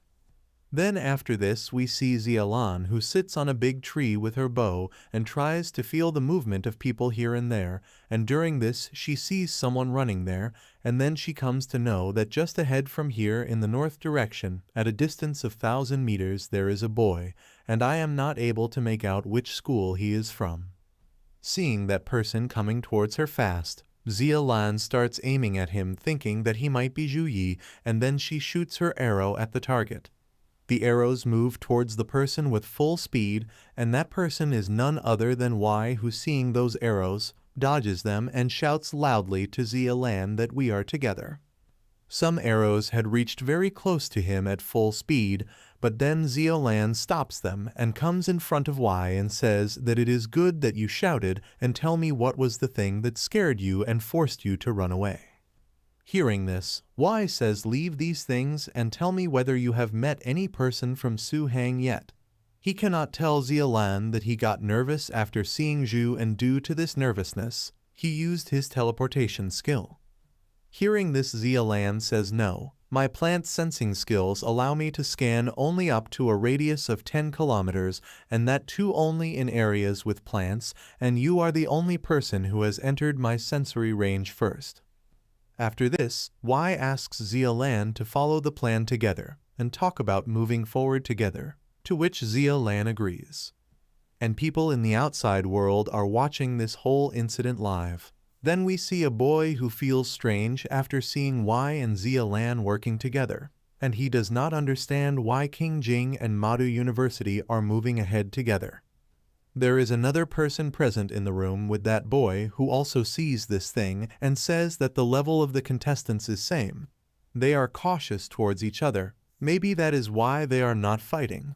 And don't forget that the area is dangerous. Working together is a wise step. As time goes by, the survival matches will get more exciting. Today is just day 1. By day 7, the devices worn by the contestants will reveal everyone's location, and that's when the real climax begins. As soon as the boy hears this, he understands that what is going to happen next is going to be more exciting. After this, we see an area where strong lightning was continuously falling on the monsters from the sky. The one doing this was none other than our MC, who was continuously collecting this score by releasing continuous divine light on the monsters and destroying them. Seeing a human in their area, the monsters present there become very angry that who is trying to trouble us by roaming in our area. All of them move forward together and shout that whoever is here, kill him. Seeing all of them coming together, our MC immediately uses the ice ability and freezes them all there. After freezing all the monsters, he kills them all immediately, so that as soon as those monsters die, he starts getting scores. All the monsters were giving him good scores. Some were 500, some were 600, and in this way he was continuously collecting scores. After this, a huge spider appears in front of him, which he kills with his hammer in one go, and as soon as he kills it, he gets 1200 score points and also feels happy that at last he has killed a challenging opponent. Then after this, he starts checking his score. The score of all the people was visible in the device that they got before coming to this realm. Like our MC was in the first place, Wang Xuan in the second place, and Lai Meng in the third place. Seeing the scores of those below him, our MC starts to think that the mechanists are practically an army themselves, using scout robots to avoid high-level monsters and target low-level ones. They can be discreet and hunt down efficiently. Then he remembers what Housemaster Wu told everyone, that the beginning of the survival competition is the stage where summoners and mechanists shine. Then he starts checking the scores of his teammates. Zhang Chu Ran was at 9th position. Wai Tai-Zin was at 10th position, and Zia Lan from another university was at 11th position, and as our MC had thought, everyone's rank is as per his expectations. Zhu then, while checking the scores, saw Tan Wai's score at 72nd place, where his score currently stands at 540, and was a bit surprised as Zhang Zi, placed slightly below him, had a score of 470. After seeing this score, the thought comes in his mind that the level and strength of Tan Wai and Zhang Zai may not be comparable to others, but they should be in the middle rank throughout the match. He was not able to understand how his scores and rank could be so low.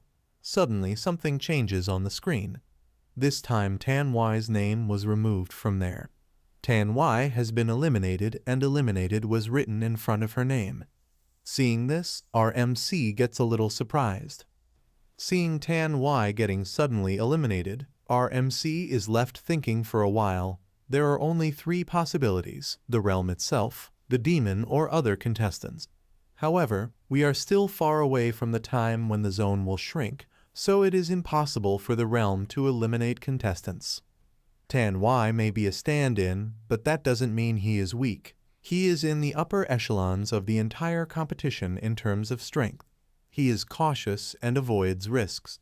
If he was faced with powerful monsters or competitors, he would have definitely escaped. While thinking about all this, another thought arises in our MC's mind: whether the other contestants have teamed up. In the realm, you not only have to be wary of monsters, but also other contestants. In order to maximize their chances, weaker teams will team up to eliminate other teams. The teleportation for all contestants is random, so contestants are unable to team up in isolation. So this usually happens in later stages. Then suddenly a voice starts coming from the device, which tells all the contestants to be careful because the safe zone is about to shrink. So all the people are warned to move towards the safe zone in 3 hours. Otherwise, whoever cannot reach by this time will automatically get eliminated.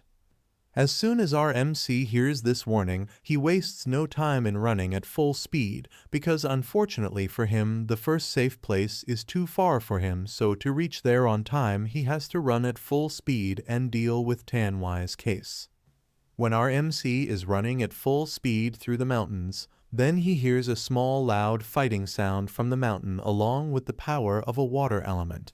Seeing this, our MC immediately stops because as soon as he sees this skill, he realizes that it is Tang, and then he starts running even faster. Here in the middle of the mountains, Tang is fighting with some people who are attacking her together. Tang attacks a girl with a water arrow and pushes her away from herself. At that time, another boy arrives with his big sword to attack Tang. The boy attacks Tang with his sword with all his might, but Tang quickly blocks his attack using a water shield to protect herself, seeing which the boy angrily says that you are as troublesome as a cockroach. However, then Tang uses her second skill stone hammer, due to which a huge stone hammer appears there and falls on the boy, due to which the boy starts screaming loudly right there. After dealing with this boy, Tang says that your constant chatter is annoying. Did your mentor never teach you to never underestimate your opponents? However, then Tang says something else. Do you think my memory is that weak? Tang said this because a girl was coming from behind to attack her, and Tang knew that there was not only one person but two people here. That is why she said this. Before the other girl could reach close to Tang to attack her, Tang quickly uses her stone binding skill on that girl and immediately surrounds her with stones. Then she looks at both of them and asks whether you both surrender or should I eliminate you right now. Before anything happens, we see someone coming there, and he was already watching the whole incident. Then he comes forward and starts clapping. Only hands are visible. We don't know who this person is. Hearing the sound of an unknown person's clap from behind her, Tang turns back and is a little surprised to see that someone has actually been hiding here for a long time. The reason for Tang's surprise was that since she has been fighting, she did not feel this unknown person even once. After this, the unknown person summons his monsters and laughs and says to Tang that I never expected that there would be such an outstanding element mage in Su-Hang University. But it seems that you have been ignored by your teammates. It is such a bad thing. Otherwise, you are very talented. After this, that person sends his summoning creature to attack towards Tang. Seeing some monsters coming towards her together, Tang quickly raises her stick and releases a wind-type attack towards those monsters.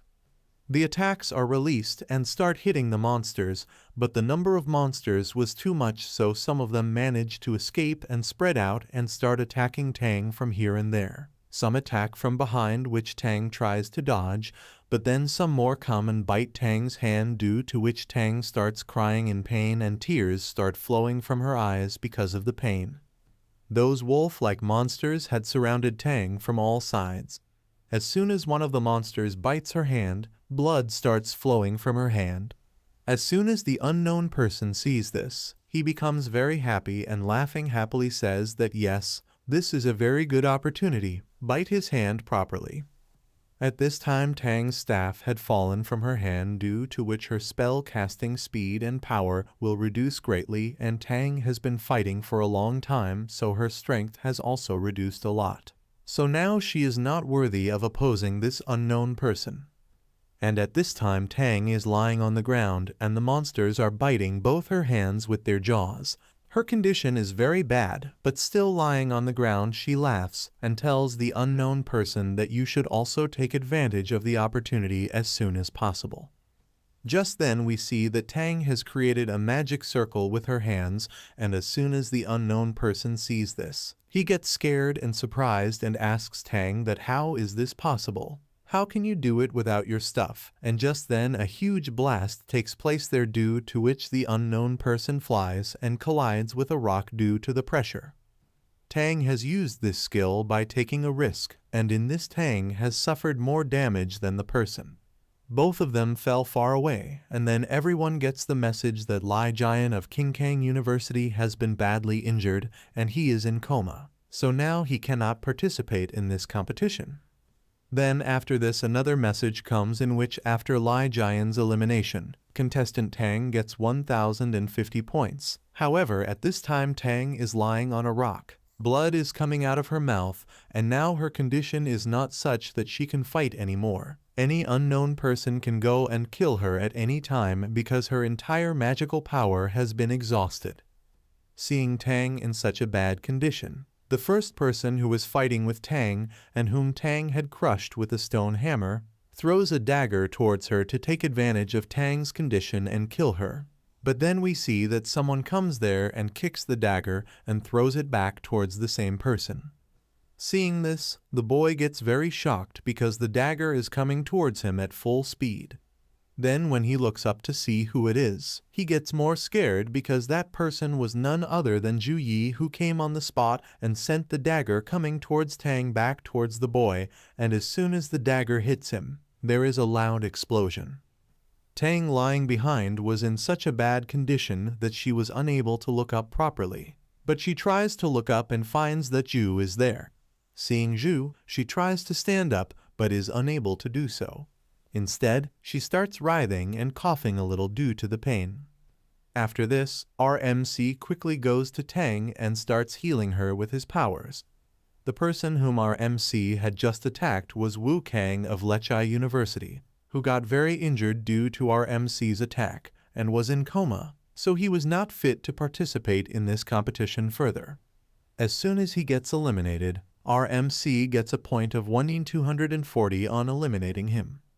When our MC is healing Tang, the girl who was trapped in the stone slowly starts trying to move away from there, but then our MC looks at her angrily, due to which the girl starts trembling with fear. In a while, our MC completely cures Tang, and then both of them get the information from their devices that one more person has been eliminated. Seeing this, Tang shouts in anger and says that surely these despicable people must have surrounded and eliminated him too. Then Tang looks at our MC and says that, "Brother, this matter seems very strange to me from the beginning, because the location of the secret realm is completely random even before entry. No one can tell anyone's exact location. So how are they able to know our location accurately, and how are they attacking us together?" In response to this, Zhu says that I think they are using some special method to detect the location of other people. On hearing this, Tang gets a little angry that this is a kind of cheating. How can they do this in a national event? Then Zhu again says that if it is a certain member who has some special skill, then according to the rules, it is very difficult to consider it as cheating. But if they all are using some kind of suspicious means, then I will completely ruin their reputation. Tang was getting a little disappointed thinking about all these things. She was getting a little worried about her other teammates because they were still scattered, so who knows, they too might be surrounded and attacked. Seeing Tang in tension, our MC comes to her and puts his hand on her head and says that they are planning to weaken my power in the first 6 days, which means that first of all they are weakening you, then in the last days others, and then after that they will surround me. However, any conspiracy or trick is vain in front of absolute strength. So Zhu simply tells Tang that whatever they did today, I will definitely pay them double in 6 days. As soon as Tang hears our MC's words, she gets emotional and her face turns a little red with shyness. Then after this, Zhu stands up and moves forward with his hammer, and looking at Tang, he advises her not to get too angry because your wound is still not completely healed. Drink some magic potion and rest here tonight. Till then I am going to clean the demons around me. We then see the last day of the National College Freshman Exchange Survival Competition, where people in the outside world are enjoying it, and the drone gives information about it to everyone that today, 74 contestants will begin the final battle to determine the final ranking of the survival competition. Each player's location information will be displayed on their smart wrist. Let's wait and see how a strong player is born. All the spectators were very excited about the final day of the survival competition, and the entire stadium was completely full. The sound of the spectators shouting was coming from everywhere. Everyone was shouting the names of their favorite people. In this 6-day battle, only Zhu, Zhang and Tang from Su Hang University are still standing. 71 people from 9 schools are still present there. So everyone thinks that their number is their advantage. So everyone is wondering whether Zhu will be able to withstand their joint attack. After this, the location of all the people starts showing in the device, and then we see that some people are standing on a rock and talking among themselves that Zhu and Tang are coming towards them at full speed. And among these three people are Zia Lan, Y and Wang Xuan, who are finding out the team of our MC in live location, and then Y says that Zhang is in northwest, and she is also very powerful, but not as powerful as Zhu, and the biggest thing is that 18 people are coming to attack him. After this, Y asks Zia Lan to go with 5 people and attack Zhang and defeat her, while he is planning to deal with Zhu along with 47 people. On hearing this, Zia Lan says okay. After this, we see some people standing in attack position and talking among themselves that seeing Zhu Yi's speed, he will reach here in about 1 hour. So everyone should put all their strength into it because this battle is related to the ranking of our final exchange competition. These people, who are now standing in fighting position, were standing around Zhang and are attacking her from all sides. But Zhang is also moving forward while attacking them, and in this we see Zia Lan, who targets Zhang and says that it has been a long time since we did any serious fight. As soon as Zhang hears this voice, she stops and slowly the aura around her starts changing. She comes in her succubus form and laughs and says, "Zia Lan, why did you wait for so many days?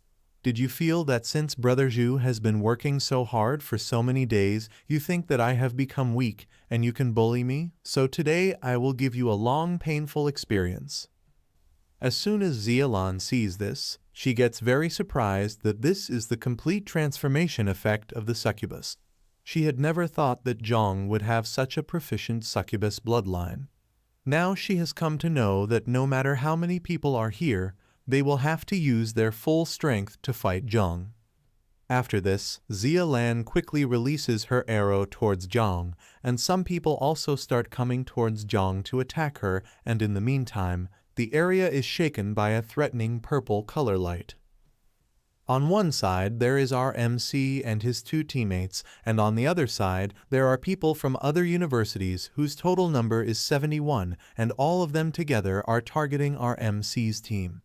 In this, Y gives an order to Zia Lan that she should go with some people and stop Zhang and not let her come here.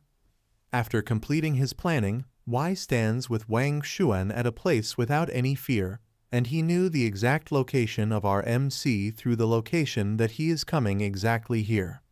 As soon as our MC slowly reaches near them, the ground there starts shaking a little, and seeing this, Y says that Zhu Yi has come here. Then suddenly a big hand comes from below, and then after this a monster made of huge rocks also comes there, on which our MC and Tang were standing. Zhu and Tang made an epic entry. Seeing which other people present there get a little nervous, and seeing our MC there, Y laughs and says that Zhu, you should feel honored because to deal with you, we have gathered 47 top players from various universities here. By now, the other players present there have already taken their fighting positions because they all already consider our MC a big threat, and so they don't want to take any chances. Seeing all of them gathered there and listening to Y, our MC smiles and says that these are 47 top players, but in my eyes all of them are just a mob.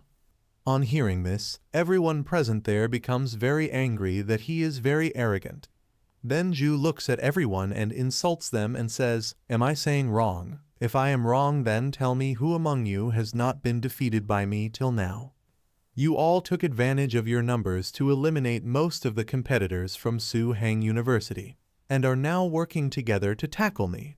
I am afraid that without the advantage of your numbers, you will not even have the courage to stand up to me, so even if all you weaklings unite, you are still useless against me. So come weaklings, I will show you today that no matter how many ants there are, they cannot kill the dragon." On hearing Zhu say such a thing, all the people present there get enraged. After this, they start using their powers one by one, like Wang Xuan quickly activates his mechanical skill and moves forward. Then someone has the power of wind, someone has the power of fire, and someone has the power of summons. All of them together start moving towards our MC. Seeing all of them coming together, Zhu also jumps down from the top of the giant monster to come towards them and asks Tang to stay on top and goes out to fight alone. When he was coming down to the ground, he activated his hammer and all the buffs. As soon as he landed on the ground, he started running fast towards that group, and after reaching them, he started hitting them with his hammer. Many people were getting badly injured due to his attack. Watching this performance of our MC, some people are very surprised that he is very fast, while others say that no matter how strong he is a freshman. How can a freshman defeat 47 people at once? Here in the battlefield, after dealing with some people who had come close to our MC to physically attack him, our MC reached in the middle of some summoning creatures because some summoning creatures had surrounded him from all sides, and some people were also surrounding our MC by sitting on those creatures. Seeing those big creatures, our MC immediately starts going towards them with his hammer to attack them, and while going towards them, he also immediately activates his angel body, and when he does this, a creature also moves its hand forward to attack him. But then a bright light shines and destroys the hand of that creature who had dared to attack our MC.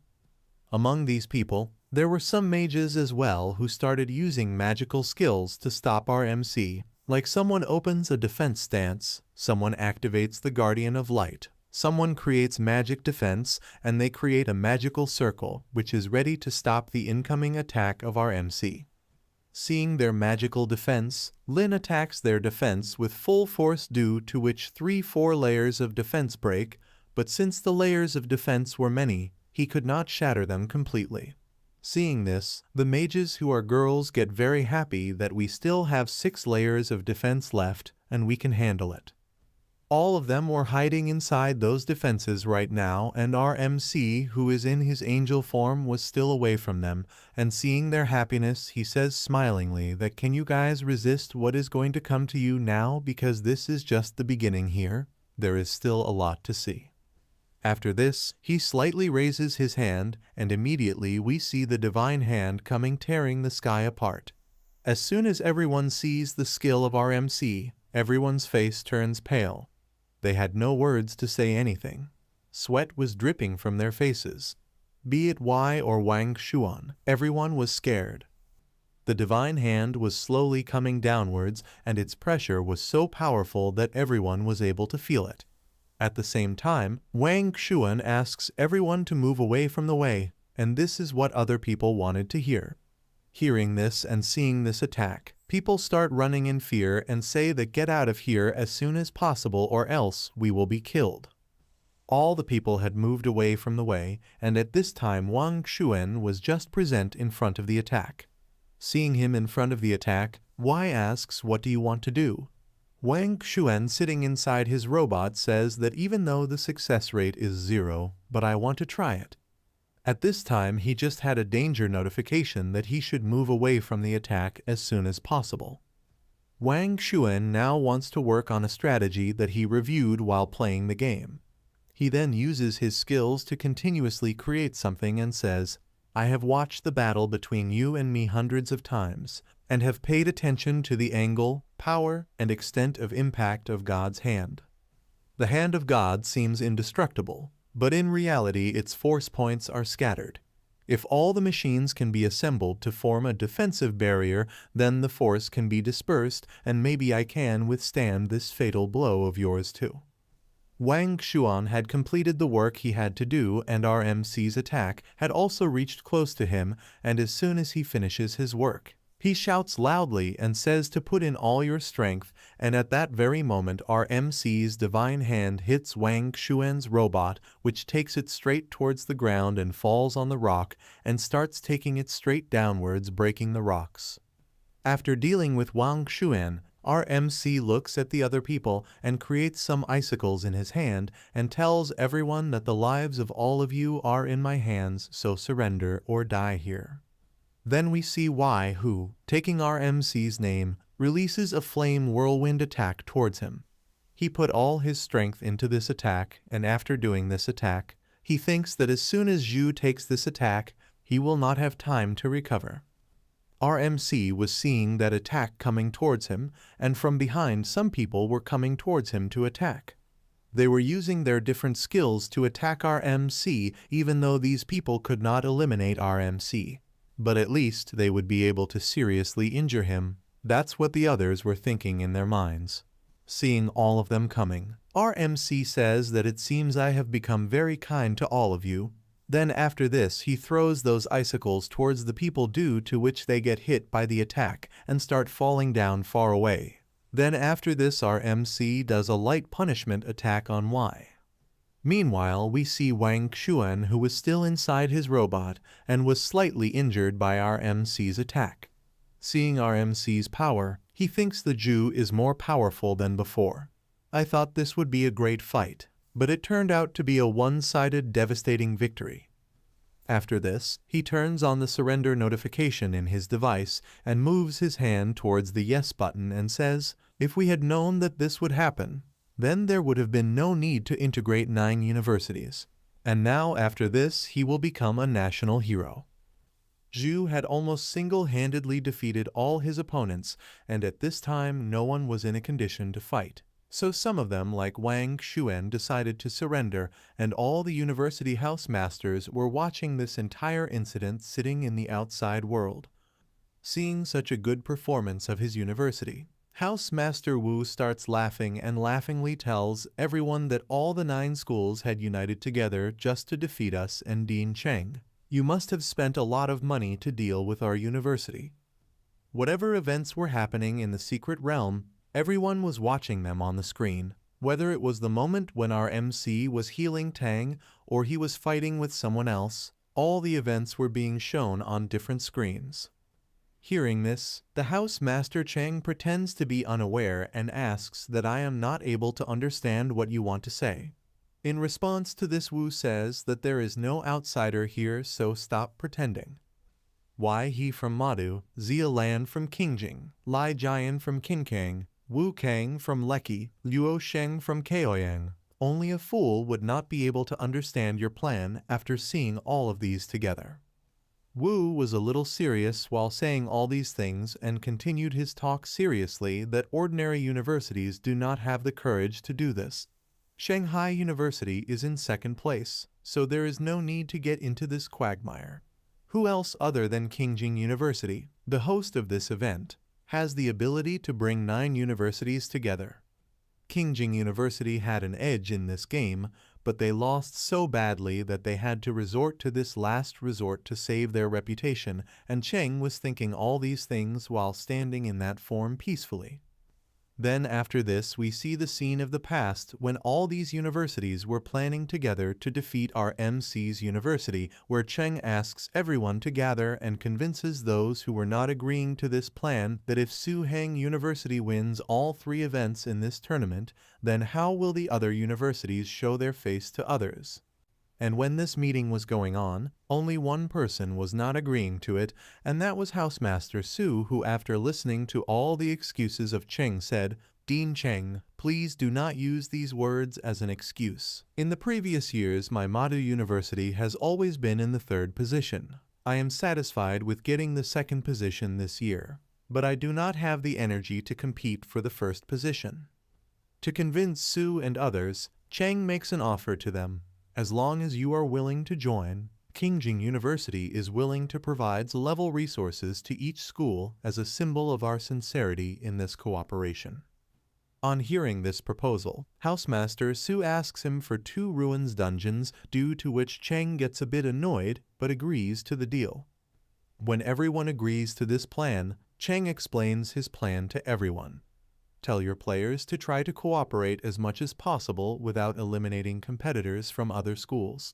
It would be best if you could eliminate all the competitors from Su Heng University, except Zhu Yi in the first 6 days. If you meet Zhu Yi, run away immediately and wait until everyone gathers to deal with him.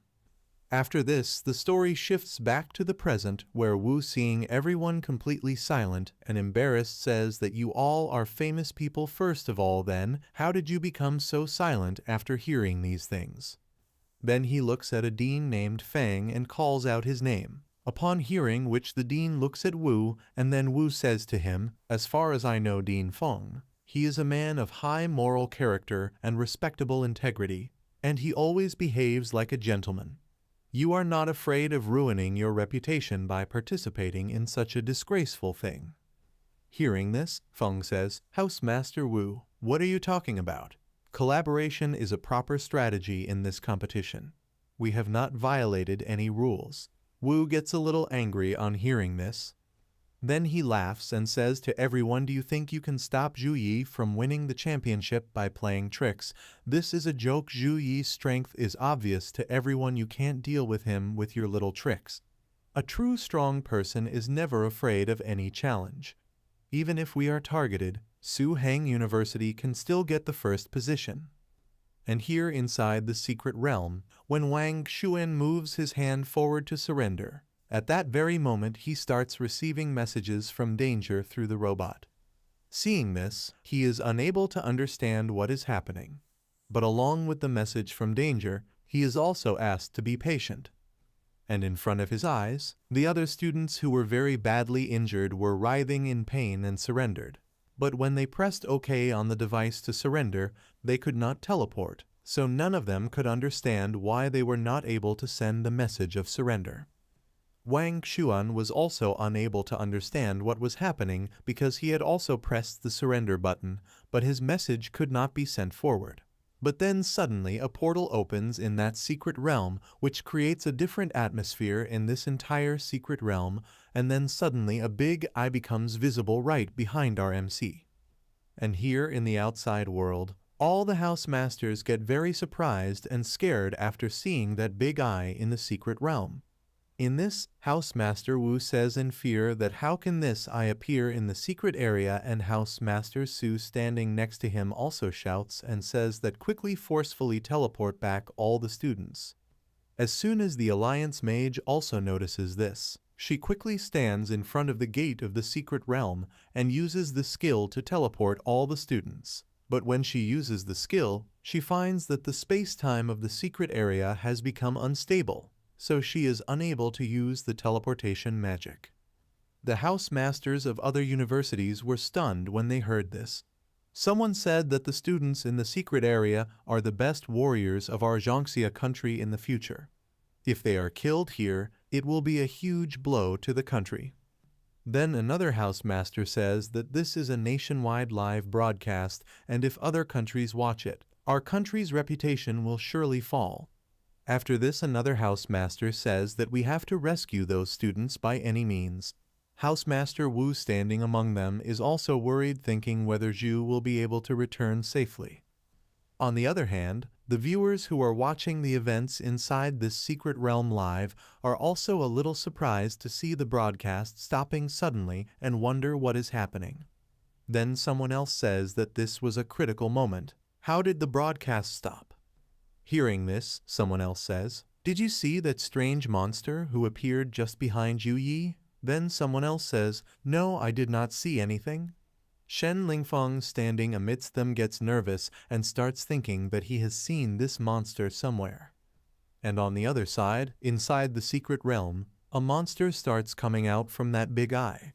Wang Xuan quickly tells Zhu to turn back, and as soon as Zhu looks back, he realizes that there is a monster behind him who is coming to attack him. Seeing that attack coming towards him, Zhu quickly attacks that big monster with his hands, but as soon as his hand hits the monster, the angel power present in his hand gets scattered a little. Seeing this, he quickly takes out his hammer and immediately hits the monster. But before the attack hits the monster, Zhu sees that the monster has disappeared from there. He does not understand how this happened and where did the monster disappear. Wang Xuan, standing right below, quickly deactivates his robot. Then our MC asks him, "What do you know about it?" To get the answer, he came in front of Wang Xuan. Then Wang Xuan tells that it is a void beast. It was locked away in a secret area and hasn't appeared in the world for decades. It is a creature that only exists in the stories of the older generation of professionals. Born in the infinite void, beyond conventional perception, freely passing through the cracks of time and space, varying between reality and illusion. It is extremely elusive and difficult to predict. Its most terrifying ability is that it can rip apart space and create space-time turbulence. Once you get trapped in it, there's no way to escape. Then suddenly the space-time crack starts opening again. Seeing this, our MC quickly asks how he broke through the seal of the secret realm. And when the monster appears again, this time he comes in front of other people, seeing which they get scared. They were unable to understand how to escape from it. In order to save the other people, Zhu quickly uses sacred energy to attack the monster. Before the attack hits the monster looks angrily at Zhu and starts disappearing again. Then, he immediately appears in front of Zhu and attacks him. Zhu somehow manages to avoid the attack, but his leg gets injured in the process. Our MC got slightly injured by this, but he has not been able to attack that monster yet. Then again the portal opens in front of him. Seeing this, he again attacks with sacred energy inside the portal, but the monster disappears again and immediately opens right behind him. Seeing this, Zhu gets a little scared and he starts creating punches to attack that monster from close range.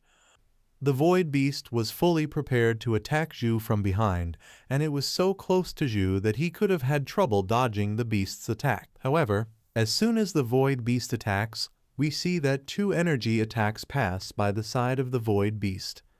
One of these was an arrow-type attack, and the other energy, which is purple in color, passes by the beast and reaches our MC. It was none other than Zhang, who falls away with Zhu as soon as she catches him because her speed was so fast that as soon as she caught Zhu, she fell a little distance away with him. Zialan had also come there with Zhang. The second attack was hers. She had attacked with an arrow. When she saw that both of them were far away from the monster, she shouted and told Y to quickly gather all the people and attack the monster together. Here, a little distance away from the monster, our MC and Zhang are lying on one side. Zhang is on top of our MC right now, and she is still in her succubus form. Seeing her, our MC asks her, "Why did you come here?" Hearing this, Zhang says in a different tone that finally I have found you, and the most important thing is, why did I come here? When I found that other people were unable to exit the secret area, I realized at that very moment that something has happened. That is why I came here as quickly as possible. On the other hand, where Zialan was standing, the Void Beast appears there again, and seeing the beast in front of Zialan, our MC immediately takes action and uses sacred energy directly on the beast. Our MC's attack was very powerful because as soon as the attack hit the beast, there was a huge explosion, due to which Zialan got hit by this blast and flew away and fell. Zhang screamed seriously after seeing her friend in the grip of this attack. However, at the same time our MC catches her and says, "Zhang, I have been poisoned. It will take time to remove the poison. Please protect other students as much as possible till then." Meanwhile, we see that the Void Beast had started teleporting somewhere else. He teleports directly in front of Wang Xuan and is ready to attack him. He attacks Wang Xuan by raising his paw. But then Zhang comes and stops the beast's big paws with her sword and turns back and says to quickly move away from here. However, then the beast suddenly raises its other paw and attacks.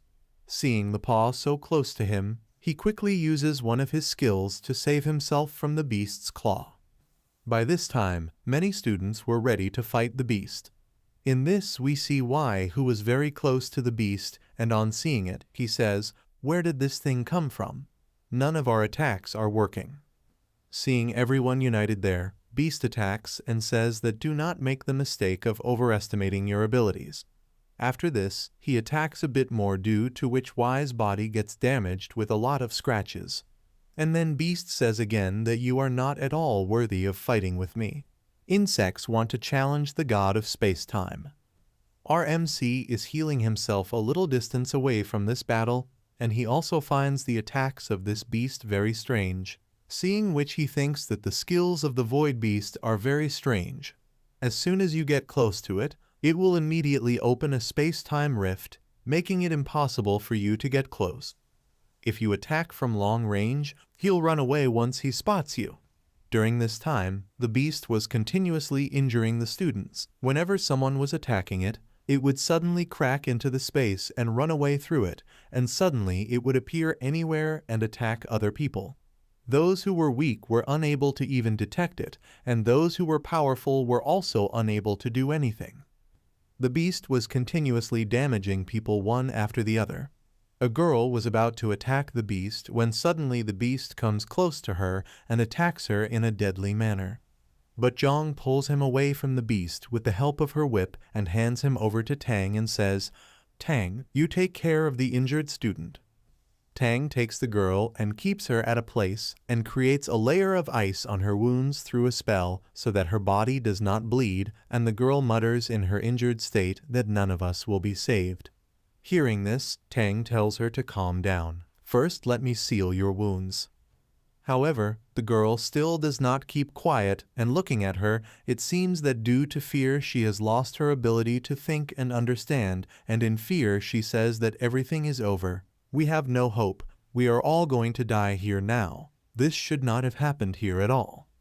Hearing this, Tang tells her to keep quiet. "You should be happy because Zhu is here, who is very powerful. He will save everyone." Then the girl says that this is not at all like what the teacher said. It is completely different. On hearing this, Tang quickly catches the girl's hand and angrily asks her, "What do you know about this?" The girl says in fear, "This is very different. Nothing is like what was told. This should not have happened at all." When Tang tried to force the girl to ask about it, suddenly something happened which shocked everyone because when everyone was attacking the monster, at that time the monster escaped from everyone's attack and suddenly came to Zhang, caught her, and ate her. When the monster did this, our MC stopped healing himself and went straight to attack the monster. He directly attacks him with a sacred energy type, but the monster escapes from it and again starts entering the crack in space-time. Our MC immediately moves forward to enter that portal. Seeing him moving forward, Tang screams, but before our MC could reach near the portal had closed. In front of Zhu's eyes, the monster had disappeared through the portal with Zhang in its jaws, and our MC was just standing there calmly, and right behind him were Tang and Wang Xuan. Seeing our MC standing there so calmly, Tang tells that the dean of Qinkang College laid the eggs of the wind-attracting butterfly on us. In the presence of the queen bug, special methods can be used to locate individuals within thousands of kilometers. And that's why players from 9 universities were able to quickly gather together around us. On hearing this, our MC angrily turned back and looked at Wang Xuan, and as soon as Wang Xuan saw our MC in anger, he got scared and said in fear that I don't know anything about this. I thought it was just a coincidence that we are able to surround you every time. Then after this, Tang tells that as far as I know, Void Guiding Butterfly is the companion beast of Void Beast. That is why we encountered Void Beast in this secret realm. Void the Beast mistakenly thought that we were thieves who stole his companion beast, so he kept attacking us, and as for Zhang, I'm afraid there is very little chance of her being in danger. Seeing Zhu so serious for the first time, Tang wonders why he is doing so. Then our MC tells her that I have been unable to protect Zhang, and as long as I can find her, I will do anything, even if it means I have to travel through secret places and voids. I will do whatever it takes. Let me be the bait. Then suddenly a voice comes saying, "Juyi, I have a way to tame the void beast." The one who said this was none other than Sun Juyo, who revealed that our Sun family has a special sealing secret method. And even when faced with beings of a much higher level than ourselves, we are still able to seal them. However, once the sealing technique is activated, the magician's magical power will be drained instantly. If the magician cannot withstand the impact of the magic power being drained, if you cannot escape the moment of life and death, then you have only one way out, death. Sun Jiao is also very much injured at this time. She tells about this process and also says that I know all the processes, but I cannot do this. On hearing this, Tang shouts in anger and says, "Then why did you talk this nonsense? What do you want to prove by saying this?" Our MC understood why Sun Jiao can't do this, so he comes to her and says, I will come with you, you tell me how to do it. As Zhu had told Tang to collect all the void butterfly insect eggs present here, and Tang does exactly as he told her. She collects the butterfly eggs present in contact with all the people present here and gives them to Zhu. When all the eggs are collected, our MC takes those eggs in his fist and crushes them in one blow. When he does this, the void beast appears in front of our MC again due to anger and right in front of him. Our MC was in full fighting position. And then he sets out to fight the void beast. However, when our MC was planning this, Sun Jiao told him that Zhu Yi, if a professional who is not a summoner wants to use summoning, the only way is to use summoning props. So the summoner itself is the best and most special summon item. That's why Sun Jiao collected all her magical power in an eyeball and made it a summon item and handed it over to our MC so that our MC doesn't face much trouble. And if our MC engages this void beast by continuously fighting it, he can activate Sun Jiao's secret sealing method. And by now Zhu had reached very close to the void beast and was continuously attacking it, and the void beast was getting very irritated seeing the attacks of our MC. He was angry that for how long this man has been fighting, but he still has so much strength that he is able to fight for such a long time. Although the monster was continuously dodging our MC's attacks and was also telling our MC during the fight that whatever you are trying, unfortunately, it is all useless against me. But then our MC attacks him with a powerful sacred energy, which causes a lot of damage to the beast as soon as it hits it, and the beast gets scared after seeing this that how are you still able to do this? Now a magic type spell was coming out from Zhu's side, on seeing which the beast got scared, and at this time Zhu was present right above the beast ready to attack. On seeing this, the beast angrily says that you are mad. Have you not figured out yet that you can never catch me? As soon as the void beast says his point, it again starts going into it through a time-space crack, and slowly the crack starts closing. However, at that time our MC also immediately enters that crack and makes a powerful attack on the beast, due to which it gets damaged. Seeing himself injured, the beast becomes angry and in anger says that this has happened to me once, so do you think that you can feel proud by injuring me like this? After this, he also attacks our MC with a strong attack and says again that you are an arrogant human, so give me, the god of space-time, a chance to show my full power. The beast had done some void-type attacks on our MC from which our MC was not able to save himself, and wherever the attacks hit, they had given very strong scratches on our MC's body, and the attacks were so powerful that our MC was facing a lot of trouble in facing them. Then he remembers Sun Jiao's words when Sun Jiao was telling him all the ways to fight this beast. The summoner's magical power enables him to travel through the turmoil of time and space and summon powerful demons. So, if you capture it, you can not only open the seal. Sun Jiao could come to protect our MC through the cracks in time and space, but her magical power was limited, so even if she came here, she couldn't keep our MC safe. So she told our MC the trick. After entering the space-time disturbance, you have to race against time to attack the void beast, leaving it weak and vulnerable. Thinking about all these things, Zhu was continuously attacking the beast like sometimes Holy Light Hurricane, sometimes Punishment of Light, and sometimes Holy Fist combo attack. However, during this, he was also getting a lot of damage, and now his condition was not such that he could fight much. But he was trying his best to find the right time to start the secret technique.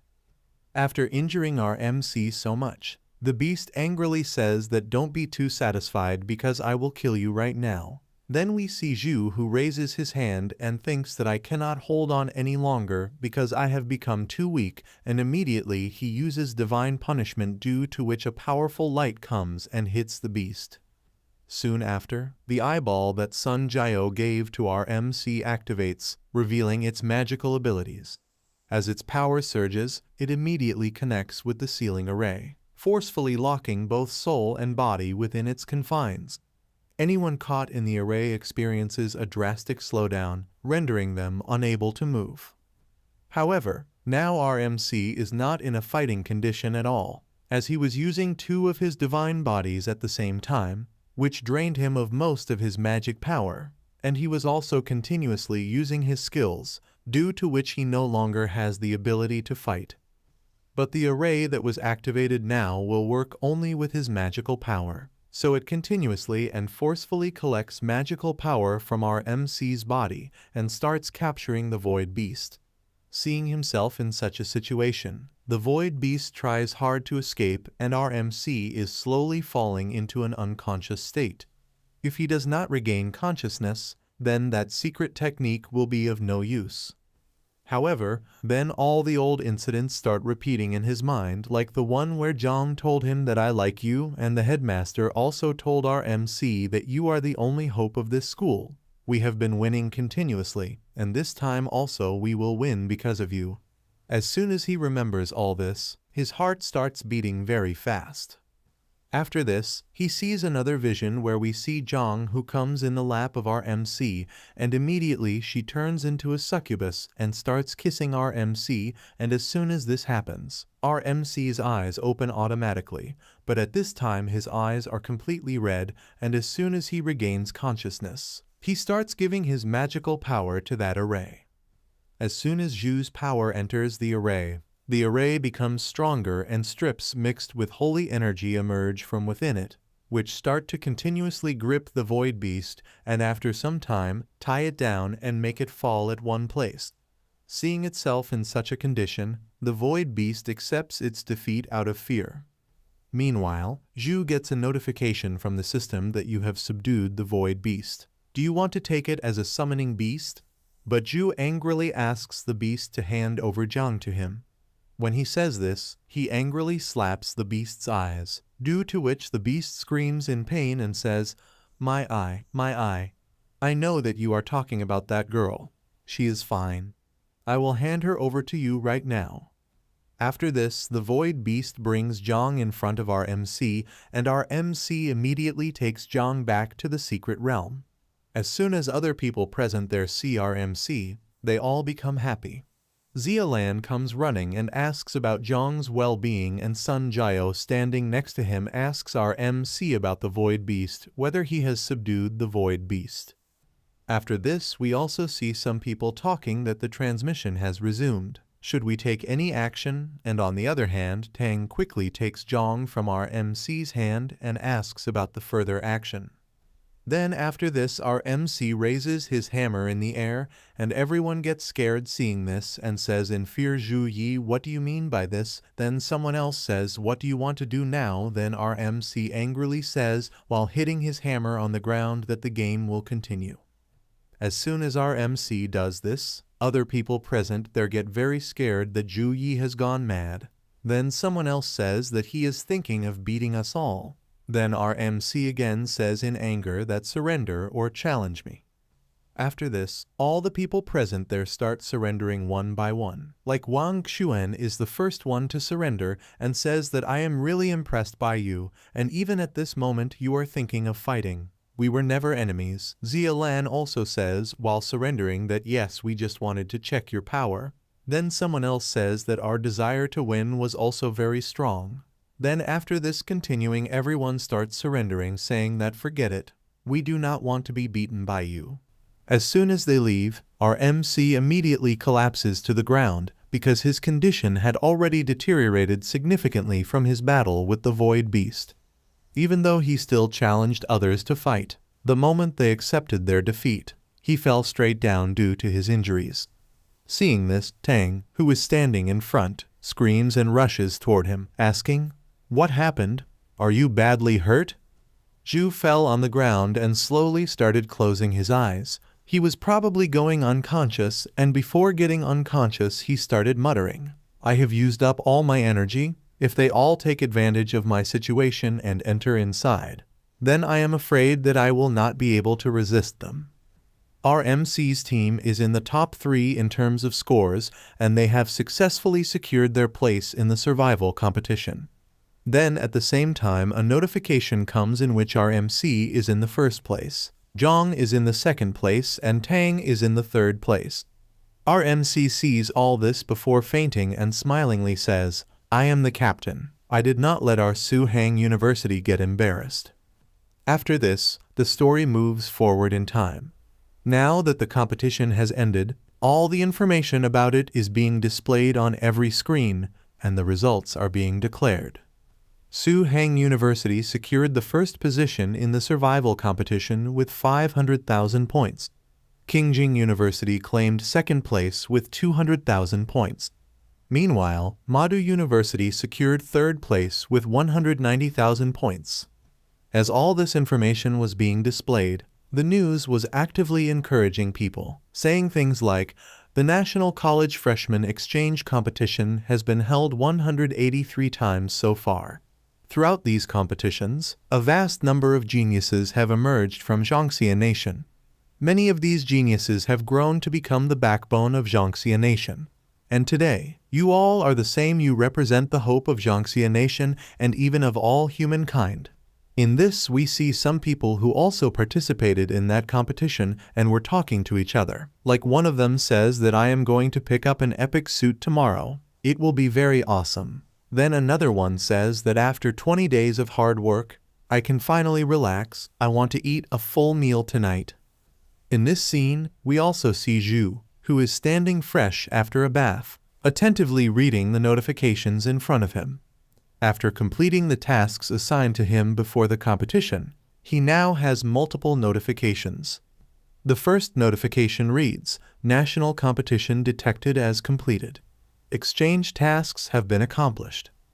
The next notification states, "Congratulations! You have secured first place in 3 events and achieved the final first place ranking in this exchange competition. Now, the task rewards will be distributed according to your first place results. Congratulations! You have obtained the Divine Level Talent, Sacred Sword Hearts Plus, pending collection. Congratulations! You have obtained the Divine Level Skill, Sword Flash Level S, pending collection." Then, Zhu proceeds to open more system panels, where he discovers additional rewards. The notifications display. Congratulations! You have obtained the God-level treasure, Primordial Earth Essence Do S Plus level. Congratulations! You have received 50 free attribute points. Congratulations! You have received 50 energy points. As you read through all these notifications, a smile appeared on his face because every single reward he received was God level. Whether it was a God level talent, a God level skill, or even a God level treasure that contained the power of heaven and earth. The exchange competition lasts for 20 days, and to complete the tasks and earn such rewards, one must secure first place in every event. This challenge was far more difficult than any major exam or even the task of slaying a demon. Our MC continued scrolling through the notifications on the screen, reading each one carefully. He had never expected that the rewards for his mission would be so generous. He had received an S+ level talent, an S level skill, and a nature's treasure, all of which would undoubtedly bring immeasurable improvements to his strength. After carefully reading all the notifications, he proceeds to receive all the rewards. The moment he does, his power begins to surge, and a holy energy starts emanating from his body. He immediately utilizes every skill he received as a reward.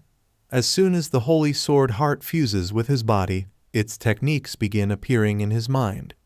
The continuous release of sacred energy from his body soon manifests a holy sword above his head. One by one, each skill starts integrating into his body. After everything is completed, he suddenly returns to normal, but inside, his strength has transformed drastically. Every reward he received has now been fully utilized, bringing incredible enhancements to his body. After this, the story shifts directly to the training ground where Zhu is training to check his power. As he has a sword in his hand, he creates a simple wave of his hand and a terrible destructive power is created which causes a lot of damage to the ground. When he uses it, he realizes that this power is very incredible and Holy Sword Heart has also provided him with other abilities. The sword in our MC's hand is sizzling with immense holy energy, and the weapon blessing he received is faster than light, and it is a special attack effect that will appear naturally when a person reaches a certain level of proficiency in swordsmanship. Our MC was deep in thought about sword energy, realizing that the sacred energy emanating from his sword was, in fact, sword energy. This kind of energy could usually only be awakened through daily practice by professional swordsmen, yet now he possessed it effortlessly. This meant that his connection to the sword had reached an extraordinary level, giving him an advantage that only true masters could achieve after years of dedication. Our MC launches the attack with the energy of his sword and thinks that earlier I knew how to use a sword with great difficulty, but now I have become an expert in swordsmanship. If I learn the skill of swordsmanship, then I will become invincible. For example, our MC has been awarded Sword Flash by the system. Its normal attack itself gives 1% damage, but when he uses it with Sword Flash, then the damage will increase by 18%, and this is only a level 1 bonus. Further, its levels will increase more. Zhu's Sword Flash attack, unleashed from his blade, shot straight toward the training grounds wall.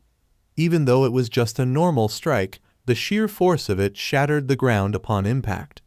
This was only a level 1 attack. Once its level increases, it will become even more powerful, capable of causing even greater destruction with just a single swing. However, Zhu is still in training, so he isn't completely convinced about the true extent of his power. He knows that only by facing a real master in battle will he be able to truly gauge the improvements within him.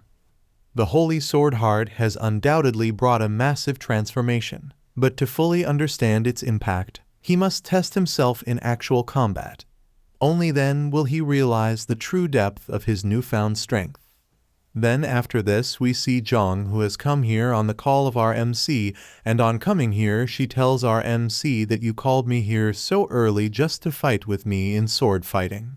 Zhang's face is a little red at this time. Maybe before coming here she was thinking about something else on the way. Why is Zhu Yi calling her? Zhu had only one reason for calling Zhang here. As the direct descendant of the Zhang family, Zhang Churen began to practice swordsmanship under the guidance of a swordsmanship master at the age of 3. This continued for 10 years, and she came to be known as a talented girl in swordsmanship. Looking at our MC, Zhang thinks that in terms of overall strength, of course brother Zhu Yi is the strongest, but in terms of swordsmanship alone, I have full confidence in myself. After this, our MC raises his sword forward and says to Zhang, "Give it your all." Hearing this, Zhang responds, "Be careful." Without hesitation, their battle begins immediately. Zhang is the first to attack. She swiftly advances and strikes at our MC with her sword. However, he effortlessly blocks her attack. What's even more astonishing is that he hasn't even drawn his sword yet. He is blocking all of Zhang's attacks using only his sword sheath. Blocking Zhang's attack, our MC moves away from her and immediately attacks with Sword Flash. As soon as Zhang sees this attack of our MC, she gets very surprised that am I seeing correctly? This is sword energy. Is Zhu Yi's swordsmanship so good? Zhang escapes from Zhu's attack and moves a little away. However, as soon as she tries to control herself by moving away, our MC's attack comes towards her again, which Zhang saves herself from with the help of her sword. Then she also immediately uses the Shadow Demon sword skill on our MC. Both of them continuously keep attacking each other using their skills. Then we see Housemaster Wu there, who came to the training room and saw the fight between these two and wondered, am I dreaming? Since when did you become so skilled in wielding a long sword? Every move of Zhu's swordsmanship is becoming wider and wider, and in every attack people are getting a feeling of cleanliness and purity, whereas Zhang's swordsmanship is a bit strange as it is fast. Similarly, House Master Wu keeps watching the fight of both of them, and while watching the fight he said that Zhang earlier seemed capable of easily competing with Zhu in swordsmanship, and if Zhang Churen did not have the skill and high level of swordsmanship, then Zhu Yi would have deliberately suppressed his strength and agility to the same level as Zhang Churen. And here our MC attacks Zhang and knocks down the sword from her hand. Our MC is using his strength along with sword fighting. Seeing this, House Master Wu says that the shock generated by the collision of his sword was enough to cripple Zhang's arms. Our MC catches the sword that fell from Zhang's hand and puts it on his shoulder. Zhang, standing in front of him, says in a tired voice that Brother Zhu, I cannot fight anymore. I accept defeat.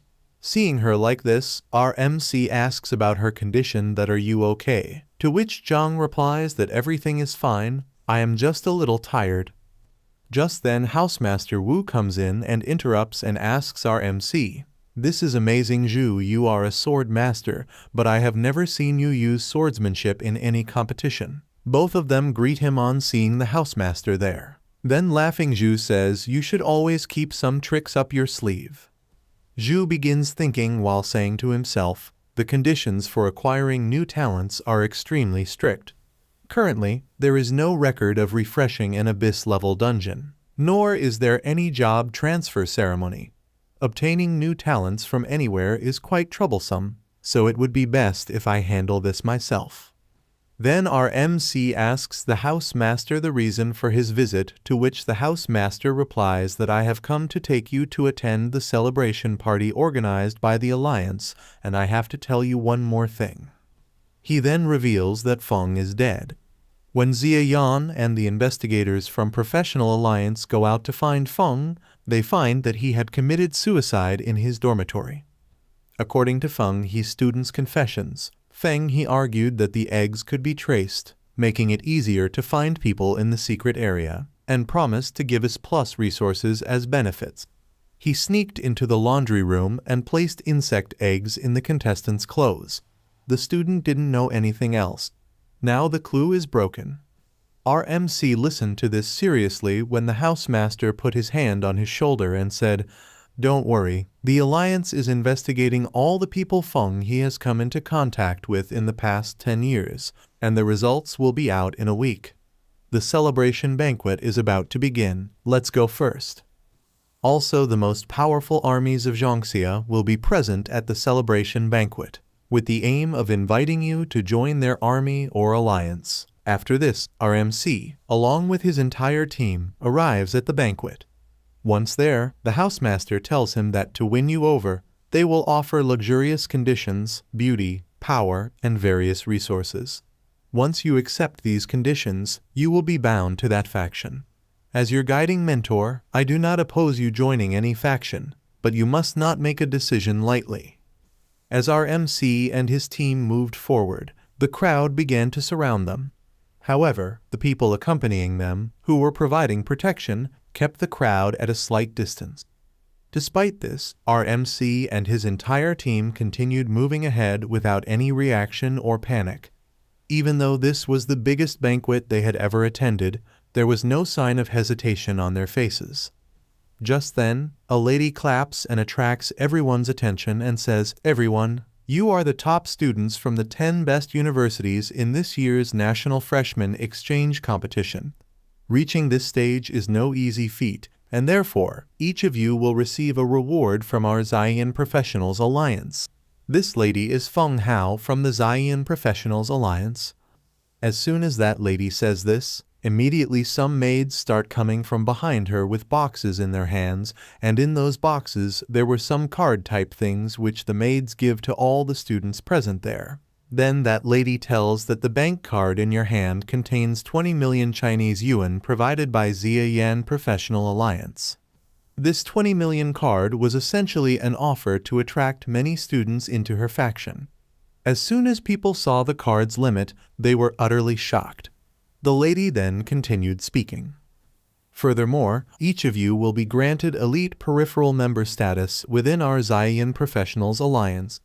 Elite peripheral members hold the highest authority within our alliance, second only to core members. With this status, you will receive a 20% discount on purchasing equipment and potions at any supply base across Jiangxia. Of course, if any of you wish to become a core member of the Xian Alliance, you can contact me directly. Among these students, our MC was also standing, and upon hearing these offers, He thought to himself, 20 million per person, 100 participants. That's a total of 2 billion. The Zion Professionals Alliance is truly extravagant. Meanwhile, the lady's words kept echoing in the minds of the students present. Hearing such an offer, they became extremely excited and started discussing it in various ways.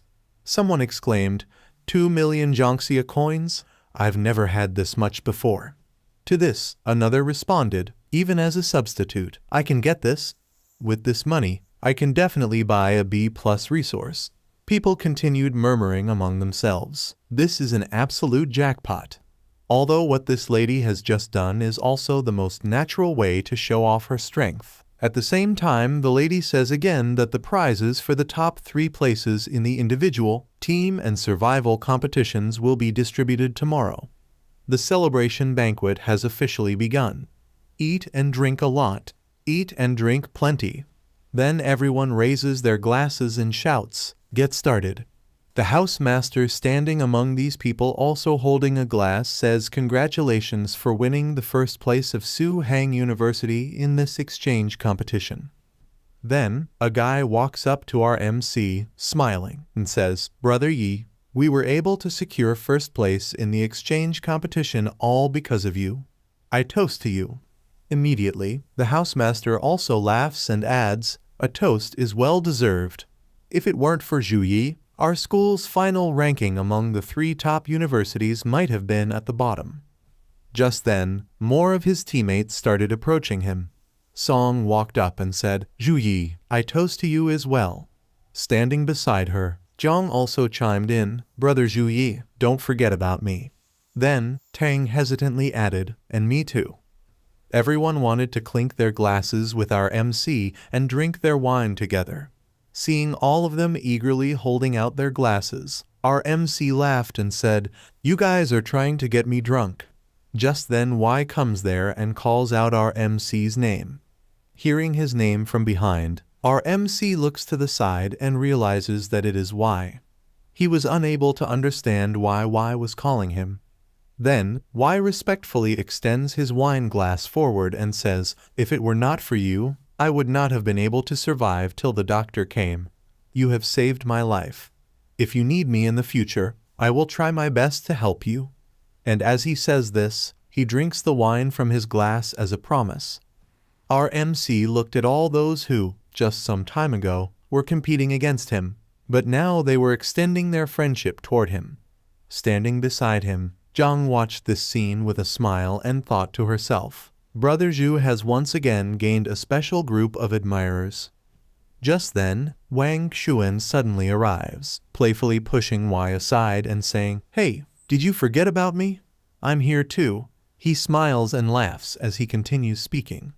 Amidst the crowd, Heng stands with his daughter, quietly observing the entire scene.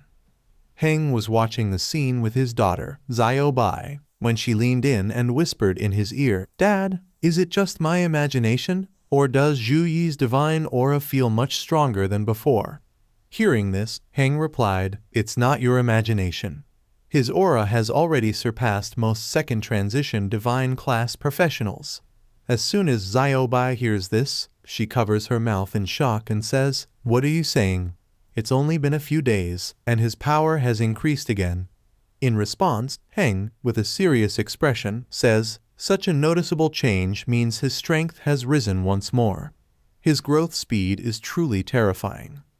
The next day, a massive fighter jet arrives and lands precisely where the top students of the competition were gathered. As soon as the jet's door opens, a girl, sitting inside, casually speaks to everyone, Get on board. You need to go to the Zion Professionals Alliance headquarters to claim your rewards. The headquarters is located in Dingshan district of Qingjing City, and only a specialized combat aircraft can take you there. Everyone boards the fighter jet, and the boy sitting next to our MC says, This is the latest model of the Phantom X-1000 fighter. Meanwhile, Zhang, sitting right in front of our MC, looks at him and explains, The Phantom X-1000 is the latest model launched by Phantom, the largest fighter jet manufacturing company in Jiangxia. It takes only 10 seconds to accelerate from startup to its maximum speed 3 times the speed of sound. The pilot girl was watching the passengers inside through the screen when the boy next to our MC said, "Yes, and this single jet alone costs billions." Right then, the pilot girl announced to everyone, "Everyone, sit tight. We're about to take off." As soon as she said this, the fighter jet roared to life and took off at such an incredible speed that the passengers inside were thrown around. The boy sitting next to our MC flipped over and tumbled to the back, while Zhang was flung straight onto our MC. It was an awkward and embarrassing moment, especially for Zhang. The moment she saw this, she quickly returned to her seat, her expression slightly flustered.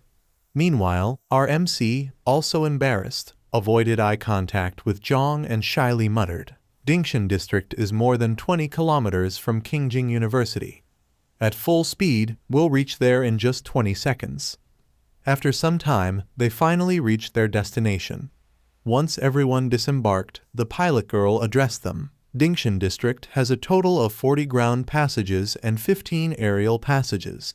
Any external aircraft entering the district must undergo a full scan, so everyone has to queue up. At this moment, drones were patrolling the entire area, continuously announcing in a mechanical voice, "Registration complete. Ziyin Professional Alliance aircraft with special access privileges." After that, they all underwent a full body scan for entry into the district. Once their registration was complete, they passed through a portal passage and entered a floating island. The island was massive and suspended in the air, with grand buildings spread across it. Seeing the island, Zhang exclaimed, "Huh? That looks like Qingjing University's flag." In response, the pilot girl explained, "Yes, that's Qingjing University's floating island." Apart from universities, many legions and guilds have also established bases in Dingshan District. Hearing all this, our MC started thinking, the magical energy fluctuations from Ziyin Professional Alliance's mechanical floating island are even stronger. It seems like every mechanical island has been reinforced with additional defensive mechanisms. After that, everyone arrived at the headquarters. As they disembarked from the jet and moved forward, Wang Xuan suddenly turned his head upon hearing a voice. To his astonishment, a massive dragon stood nearby, its gaze fixed downward. The sheer presence of the creature sent a shiver down his spine. Just then, someone remarked, "Anyone who can keep a level 60 mythical race creature as a magical pet must be an incredibly powerful third transition professional." After that, the pilot girl informed everyone, "You will each receive your rewards at the headquarters office. The staff will guide you there."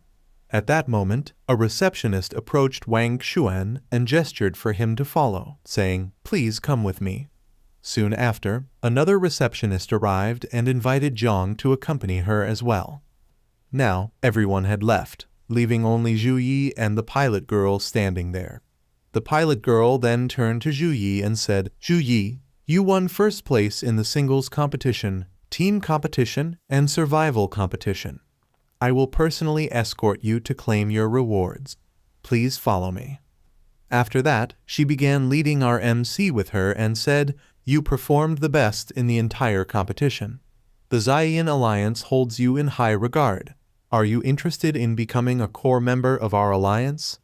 Hearing this, our MC responded, "Apologies. But for now, I have no intention of joining any faction." The pilot girl then replied with a smile, "Wouldn't you like to at least hear our offer?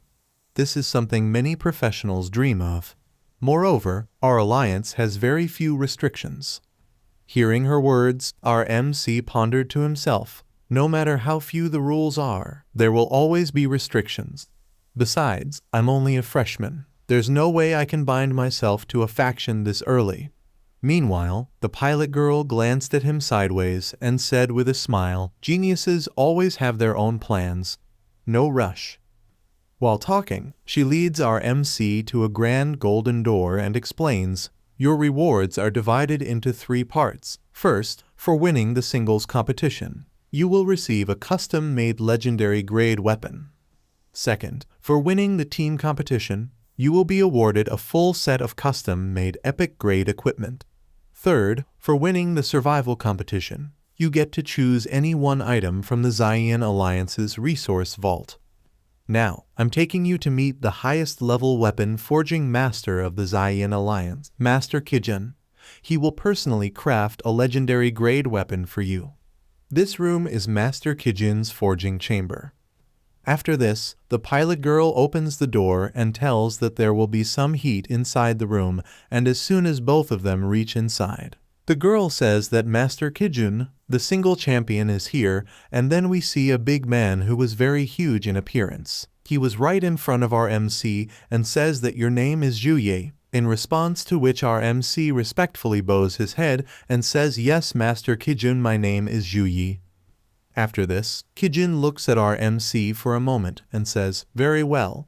Your current level is 23, based on the equipment tiering system, which upgrades every 5 levels. I will forge a level 25 legendary grade weapon for you. Tell me, what type of weapon do you want? Do you have any specific requirements for attributes or special effects?" Hearing this, our MC responds, "I want a longsword type weapon, with attribute bonuses focused on strength and intelligence." Master Kijun, who is a famous blacksmith, proposes to create a weapon for our MC. Upon hearing this, our MC asks him to make a long sword that focuses more on strength and intelligence bonus attributes. The pilot girl standing beside him starts thinking with a bit of confusion upon hearing this. In order to refine equipment better, Master Kijun has learned an extremely special pupil technique. Ordinary professionals, when suddenly confronted with such a gaze, would be so stunned that they couldn't speak. At this moment, our MC was extremely calm in front of Master Kijun, and this fact made the pilot girl even more surprised. As expected of this year's all-around champion, he remains unfazed even when facing Master Kijun. Right in front, our MC calmly looks at Master Kijun and, with complete composure, explains the details of his weapon. As for the special effects of the equipment, I don't have any major requirements. It just needs to be compatible with my paladin class and possess sufficient lethality. After saying this, he begins to ponder. Gold tier weapons provide bonuses to 2 of the 4 primary attributes, whereas legendary tier weapons enhance all 4 attributes. But since I am a paladin who must balance both melee combat and spellcasting, strength and intelligence are the most crucial attributes for me. Then, Master Kijun bows slightly before our MC, looks at him intently, and says with a serious tone, "I've watched your battle videos. Your style is bold, aggressive, and razor-sharp. A longsword is the perfect choice for you." However, at that moment, an idea strikes Master Kijun. He suddenly summons a sunlight holy stone right there. The moment it lands in his hands, it begins to shine brightly. This sunlight holy stone is of epic quality, and its origin is as follows. Origin: a fragment of divine essence formed when the angelic race fell, imbued with pure holy power, and found only in the ruins of the sacred domain.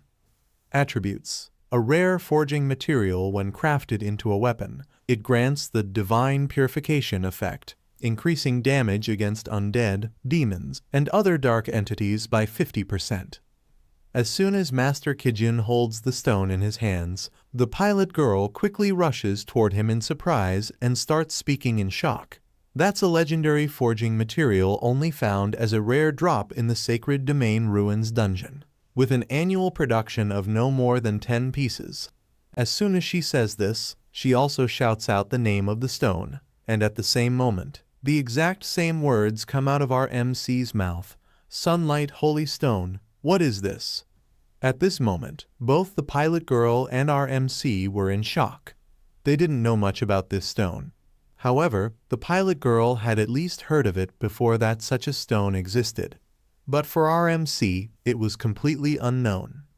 At that moment, Master Kijun starts walking toward a massive lava bridge and begins explaining the stone's true nature. The radiant sunlight holy stone is a treasure nurtured from the very core of the sun. Once a weapon is forged using this stone, it becomes immensely powerful. When wielded against undead, demons, or any dark creatures, they become completely engulfed in divine light. It is as if they are purified, causing their dark powers to collapse instantly.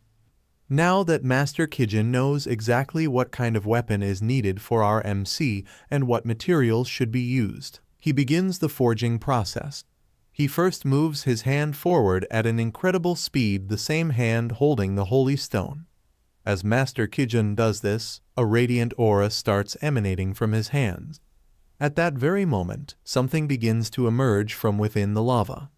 Some materials emerged from inside the lava, which were as follows. First, meteoric iron, silver, steel, quality, gold grade, source, divine meteoric iron, a meteorite that fell from the heavens.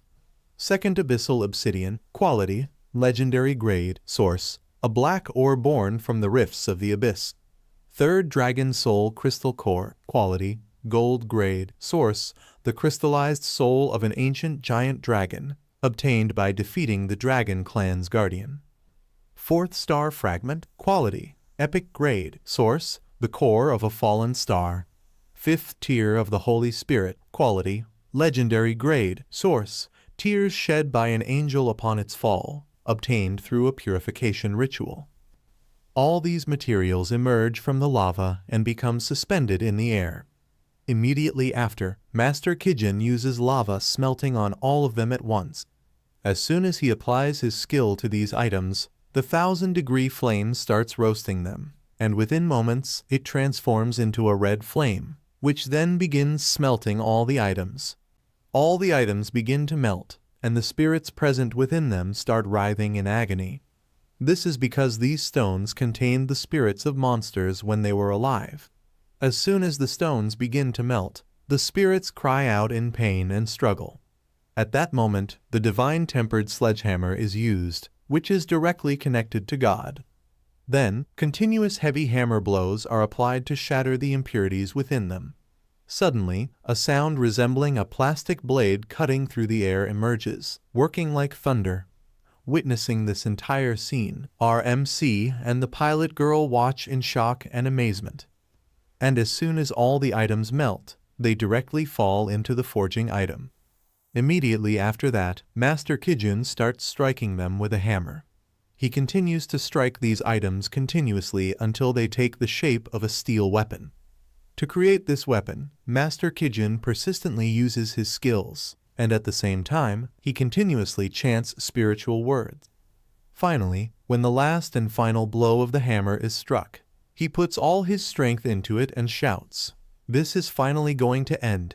The pilot girl, who was standing at a distance with our MC, as soon as she sees that Master Kijin is about to put all his strength into his final strike, she immediately creates a protection shield around herself, within which she and our MC are present.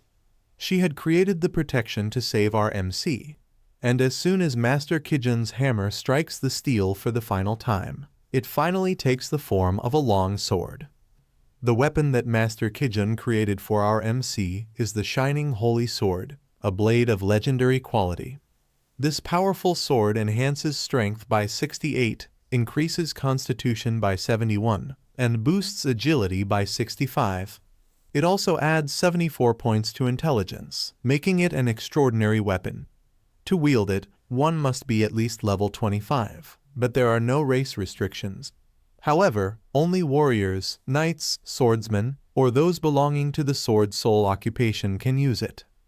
As for its effects, the sword grants an incredible 80% increase in attack speed. It possesses the Radiance ability, consuming mana to unleash light-based splash damage. Additionally, its divine power significantly amplifies damage against creatures of darkness, making it a truly formidable weapon in battle. As soon as Master Kijin creates the weapon, he immediately uses his skill to throw it toward our MC. The weapon rushes toward him at full speed, and the moment it reaches his hands, he feels something strange at first. But soon, that feeling turns into something incredible, a sense of power flowing through him. Then, Master Kijin tells him, "A legendary weapon must recognize you as its master. Release your energy and suppress it." The moment our MC hears this, he begins to release his power, and instantly, his special seraph bloodline activates, radiating an intense glow. The pilot girl, who was standing behind him, takes a slight step back upon witnessing the brilliant light. Right after that, the sword also starts to shine, and suddenly, it pulses with energy in his hands. After a few moments, it finally stabilizes, settling into his grip as if it was meant to be his all along. As soon as the sword chooses our MC as its owner, its stat points immediately become visible to him. All the stats were exactly the same as before, but they significantly boosted each of his attribute points. Holding the sword in his hand, our MC smiles and thinks to himself. Enhancements to all 4 major attributes, 3 special effects. This truly is a legendary weapon. Especially the first attack speed boost. This means that in actual combat, when my opponent strikes once, I can unleash 3 or 4 slashes. At that moment, the pilot girl speaks up. It looks like you're satisfied with this weapon. She then turns to Master Kijin, noticing something off about him, and asks, "What are you doing? What happened to you?" After that, everyone's eyes turn toward Master Kijin, and at this moment, his condition appears drastically different from before. Once a tall, broad, and energetic man, he now looks frail and thin, as if all his strength has been drained. Creating the weapon had consumed every bit of his energy, leaving him looking completely exhausted, like a withered fruit. Struggling to stay upright, he weakly says, "Forging a high-tier weapon requires an immense amount of magic power. Ending up like this is nothing unusual." Hearing this, the pilot girl leans in and quietly whispers into our MC's ear, "The birth of a legendary weapon requires multiple complex processes. Only a master like Kijin, with his special talent, can complete it in such a short time. Normally, an average weapon craftsman would take at least 2 to 3 months." Right in front of them, Master Kijun removes everything from his body and says, "You should leave now. I need to rest." Most of the materials used in the Radiant Holy Sword are of divine nature. If you ever wish to upgrade its star level in the future, it's best to use divine materials, otherwise its power will be compromised. Hearing this, our MC bows his head respectfully, expressing his gratitude to Master Kijin for everything. Just then, the pilot girl steps forward, tilts his head slightly, and starts leading him away, saying, "Let's go now. Your next competition reward is still waiting." As the two walk away, at that very moment, Master Kijun, now completely bare, dives straight into the lava pool. The pilot girl leads our MC out of the forging room and brings him into a clothing room. Inside, a group of girls immediately surrounds him, carefully taking his body measurements. These girls are responsible for creating a full set of equipment tailored specifically for him, so they ensure every measurement is precise. However, as they continue, our MC starts feeling a bit embarrassed, uncomfortable with the situation. Some of the girls come even closer to our MC and ask, "What are your requirements for this equipment set?" In response, our MC confidently says, "I need a set of light armor with attribute bonuses biased towards strength and wisdom." Hearing this, one of the girls nods and replies, "Understood. Your equipment will be forged within a month, and when it's ready, someone from the school will escort it to you." After taking our MC's measurements, all the girls start leaving while chatting among themselves. One of them remarks, "His waist is really slim." Another one giggles, "I touched his stomach, his abs are quite impressive." Someone else adds with a smirk, "He still looks so innocent."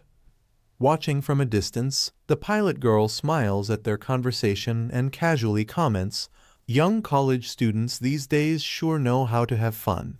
Then, turning to our MC, she calls him over and says, "Now it's time for your survival competition rewards. Come here and choose them." After that, the pilot girl brings up a holographic display in front of our MC, showcasing several skills as potential rewards. Pointing toward them, she says, "You can choose any one of these based on your preference." Our MC carefully examines each skill reward, going through them one by one.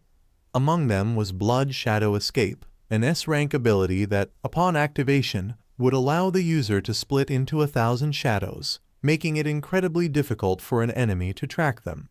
Another skill was Red Cloud Wings, a powerful ability granting enhanced mobility in battle.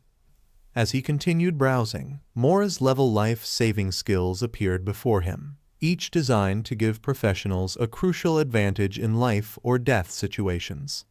After carefully examining all the rewards, our MC finally selects an S-level space jumpstone. This special item, upon activation, allows the user to jump 10 kilometers in a specified direction. However, it can only be used 3 times.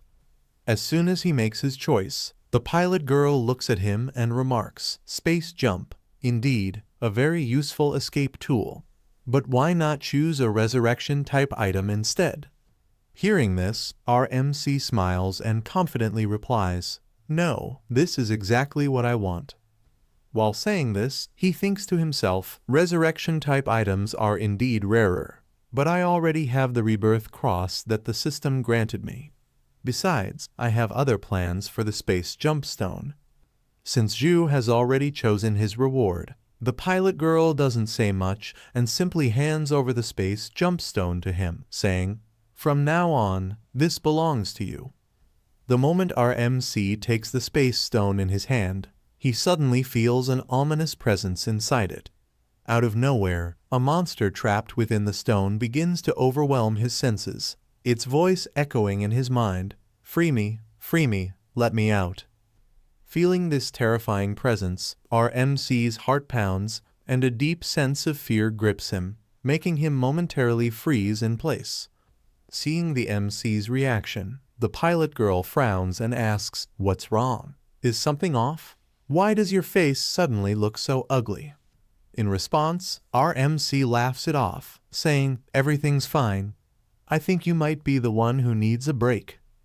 Hearing this, the pilot girl smirks slightly, then hands him a card and says, "All right, your rewards have been collected. My task here is now complete. Of course, if you have any dissatisfaction with your legendary weapon or epic equipment, feel free to contact me. The other students are probably already waiting for us in the hall. Let's go." Then, suddenly, our MC hears a voice from behind. When he turns around, he sees Heng and his 2 daughters approaching him. So friends, chapter ends here. Now what will happen next, we will know in the next chapter. And don't forget to give number out of 10 to the chapter, and we will meet in another video. Till then, goodbye. Now what will happen next? You can tell your opinion by commenting. And don't forget to subscribe the channel and like the video too. Our MC, carrying the rewards from the competition, was moving forward with the pilot girl when suddenly, Heng arrived with his 2 daughters. Seeing him there, our MC directly asked, "If there's anything to discuss, we can go to a room and talk privately." However, upon hearing this, Heng replied, "No need, we are here to say goodbye." This afternoon, all the teachers and students who participated in the exchange competition will return through the teleportation magic circle of Qingjing University, and I will also take Donger back to our clan. Heng was taking our MC's sister with him and, at the same time, said, "If you have time, I hope you can take Zioyan to visit Tianlin province. You and Zioyan are both children of the Zhu family, and the Zhu family will spare no effort in nurturing you." Hearing this, our MC replied, "After Zioyan graduates in 6 months, I will take her there. Wishing you all a safe journey." As soon as Heng said goodbye and started leaving with his 2 daughters, our MC was watching him go. However, at that very moment, he suddenly felt something exactly the same feeling as if someone was spying on him. As soon as he sensed it, he started looking around and noticed a small beetle on a tree. The moment he saw it, he quickly rushed toward the tree and killed the tiny beetle. However, after destroying it, he wondered was the feeling of being watched just an illusion. Just then, Wai Te arrived and, from a distance, shouted to our MC, "Zhu Yi, we are going to the city to buy some local specialty items. Would you like to join us?" In response, our MC said, "No, I can't go." Immediately after that, he returned to his room. closing the door behind him, he thought to himself, could it be that my previous injury hasn't healed yet, and my mental stress has become too much? Is that why I'm imagining all these things? Just then, a dark-colored purple energy surrounded our MC from all sides. This energy was exactly the same as what he had felt a while ago when he was receiving the Space Jump Stone rewards. A voice directly spoke to him, "Human, release me." As soon as our MC felt this, he clutched his head in pain. Immediately after, a circle formed beneath him, and from within it, a creature emerged. This creature was the Void Beast. Seeing it, our MC immediately asked, "You have already taken my appointment, so why do you keep bothering me again and again?" At this moment, the Void Beast had slightly reduced its size so that it wouldn't attract attention. After hearing our MC's words, it responded, "What a joke! Do you even know that I have lived for thousands of years? Obeying a mere brat like you is nothing but wishful thinking. If it weren't for the strange technique you used at the end, you wouldn't have been my opponent at all." Hearing this, our MC seriously said, "Inside the secret realm, you injured a total of 63 people, and 10 of them died. The Zia Yan Professionals Alliance had no choice but to spend a huge amount of resources to revive, heal the students, and repair the secret realm. If they find out that the true culprit is still alive, can you imagine what your fate will be?"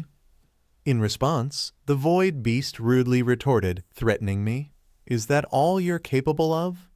Hearing this, our MC said, "It is said that the Alliance's third-tier mages all master a technique called the Spirit-Shedding Art, which can erase the intelligence of high-level magical beasts, making them completely obedient.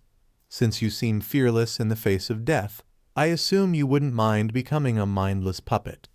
But even if you die, I believe your bones, blood, and skin would fetch a good price."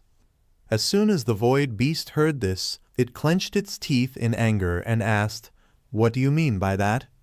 Without saying anything, our MC summoned the Space Jump Stone and presented it before the Void Beast, then explained, "You fought me and suffered severe injuries. I can't take you to a healer, so you need to replenish your energy." The Space Jump Stone was right in front of the Void Beast, and upon seeing it, it was completely captivated. Its expression made it clear that it was eager to devour it as soon as possible. The look in its eyes reflected pure desire, and it couldn't take its gaze off the stone for even a second. At that moment, our MC spoke, "Only 1 year. Your abilities are very useful to me. Assist me sincerely for 1 year, and after that, I will dissolve the contract and grant you your freedom." Hearing this, the Void Beast asked, "But why should I trust you?" In response, our MC said, "You don't have any other choice. Either trust me or die." Immediately after, our MC summoned the Void Butterfly as well and handed it over to the Void Beast, saying, "I have returned your companion to you." After handing over both things, our MC turned to leave. The Void Beast stood there, holding the Space Jump Stone and the Void Butterfly, watching as our MC walked away. As our MC was walking away, a voice called out from behind, all right, but there are some things you need to know." Hearing this, our MC turned around and saw that the Void Beast was speaking while eating the Space Jump Stone. "My companion told me that this was the first time she was captured in such a manner, and it wasn't by a human, it was by an unknown creature." The moment our MC heard this, his expression turned serious. After this, the story shifts to the city's market, where the 3 girls had come for shopping. The vendors were actively selling their goods, calling out to attract customers. One vendor shouted, "Blazing Fury Blade." The blade is embedded with fire elemental crystals, creating a fiery effect when swung, cutting through monsters like slicing vegetables. Only 998. From another stall, a voice called out, "Honorable customer, don't hesitate. Special offer today, buy a set of battle armor and get a nail clipper for free." Meanwhile, another vendor enthusiastically advertised, "Genuine goods, fair prices, no tricks, no scams." In the midst of this, we see Zhang, who is selecting some equipment and jewelry from a stall. She carefully inspects the items, while the seller girl beside her proudly praises her merchandise, saying, "Miss, this hairpin is embedded with an ice crystal. Not only does it enhance your elegance, but it also has defensive properties." After this, the seller girl enthusiastically shows Zhong more items and explains their details. This gemstone has been infused with the magic of a wood element mage. It accelerates wound healing, making it perfect for a beautiful and powerful professional like you. However, at that very moment, a hand reaches out and directly picks up a piece of equipment. The hand moves toward the mirror where Zhong was standing, inspecting the items she was selecting. That unknown hand belonged to none other than our MC. With a slight smile, he picked up a piece of jewelry and said, "This one would suit you better." The moment Zhong saw our MC standing there, her face flushed red with a mix of embarrassment and happiness as she asked, "What are you doing here?" Seeing our MC there, Zhong immediately asked, "But you said you weren't coming here." To this, our MC casually replied, "After finishing my work, I came to check out and buy some local delicacies." Standing nearby, the seller girl watched this sweet exchange with a smile. As she observed the handsome man and the beautiful girl, she couldn't help but think, such a stunning pair, this scene is so heartwarming that I feel emotional just looking at them. However, at that very moment, a voice called out, calling Zhong's name. As soon as our MC, Zhong, and the seller girl heard the voice, they turned to look in its direction. They saw a young man in the distance, shouting excitedly, "I never expected to meet you here. This must be fate." Without hesitation, he ran straight toward Zhong and stopped in front of her. Seeing him, Zhong's expression turned completely blank, and with a puzzled look, she asked, "Who are you?" The young man immediately bowed respectfully before Zhong and said, "Miss Zhong, it seems that noble people often forget things. I am Wang Hao, the nephew of Wang Beishan from the third generation of the Thunder Prison Wang family, ranked second among the new generation Thunder Element geniuses of the Wang family this year." Hearing this, the seller girl couldn't help but think to herself, "This is the first time I've heard someone openly declare themselves as the second best genius, not the first." After that, Wang Hao spoke again. "A year ago, I gifted you a soul sword on your birthday." The moment Zhong heard this, her expression darkened. She thought to herself, "The Wang family again. They just won't stop bothering me." At that moment, our MC placed his hand on Zhong's shoulder and casually said, "On the way here, I saw a snack shop in the street. Why don't we go check it out?" With that, he gently began to lead Zhong away. But before leaving, he glanced at Wang Hao with a mocking smirk and said, "We have other things to do, so we'll be taking our leave now." Seeing our MC's nonchalant attitude, Wang Hao's face twisted in anger. His fury boiled over as he summoned an energy-based attack and roared, "How dare you? How dare a lowly insect touch the precious jewel of an ancient family?" With those words, he launched his energy attack straight at our MC. The attack hurtled toward him at full speed, crackling with power. However, the moment it collided with our MC's protection shield, it dispersed into nothingness, leaving Wang Hao stunned and furious. Seeing his energy attack fail miserably, Wang Hao quickly activated his detection skill to analyze our MC's profession. The moment he saw the result, he laughed mockingly and said, "So, you're a paladin. Just a coward hiding inside his little shell." His eyes gleamed with arrogance as he sneered, "A lowly, worthless warrior like you, an untouchable of the lowest rank. Defeating you will be child's play for me." As soon as Zhong heard those words, anger flared in her eyes, and she stepped forward aggressively. However, before she could do anything, our MC calmly moved in front of her and said, "I'll play with him." Then, turning his gaze toward Wang Hao, he spoke with a confident smirk. "3 moves. If you can even touch the corner of my clothes, I'll apologize to you. But if you fail..." His sharp eyes gleamed as he continued, "Then you will kneel before me and apologize." He added with a sly smile, "Let's set the terms first. If anything gets broken, you're the one paying for it."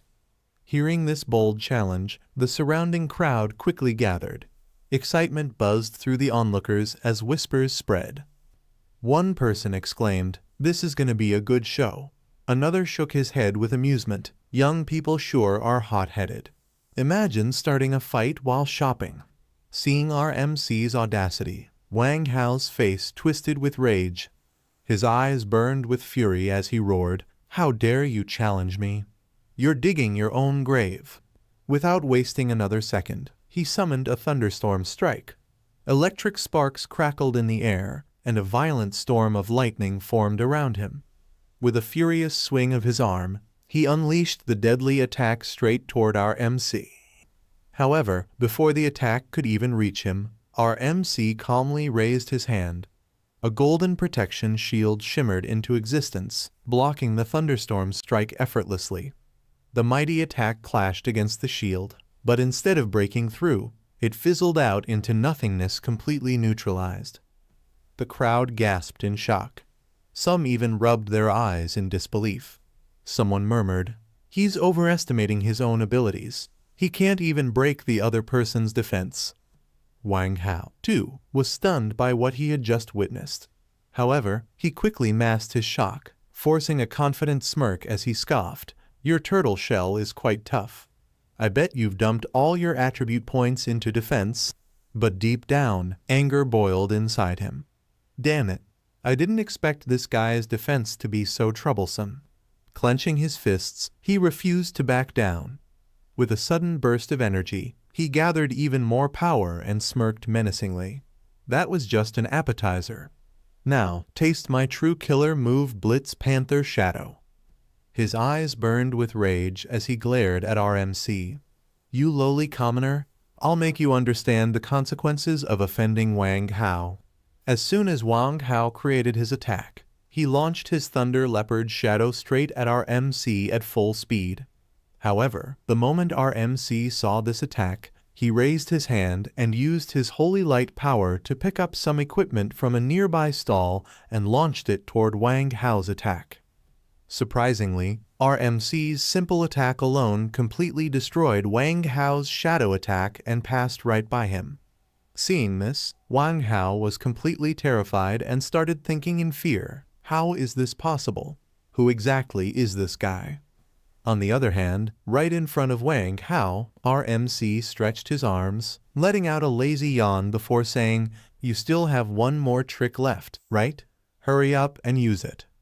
Standing right across from him, Wang Hao stared at our MC, his face filled with fear as he thought to himself, "Impossible. I've never seen this guy among the geniuses of any noble family. He's just a useless paladin. There's no way his strength surpasses mine." Our hero had brought Wang Hao to his knees with just a few attacks, and seeing our hero's power, Wang Hao couldn't believe how it was possible that a low-ranked person could bring him down to this extent. Not believing this, Wang began to draw his sword for an attack, thinking, "I don't believe this. He cannot dodge this attack of mine." Using his thunder power, he infused it into his sword and suddenly reached near our hero, getting ready to launch a thunder slash attack. Seeing him charge in for the attack, our hero doesn't react much.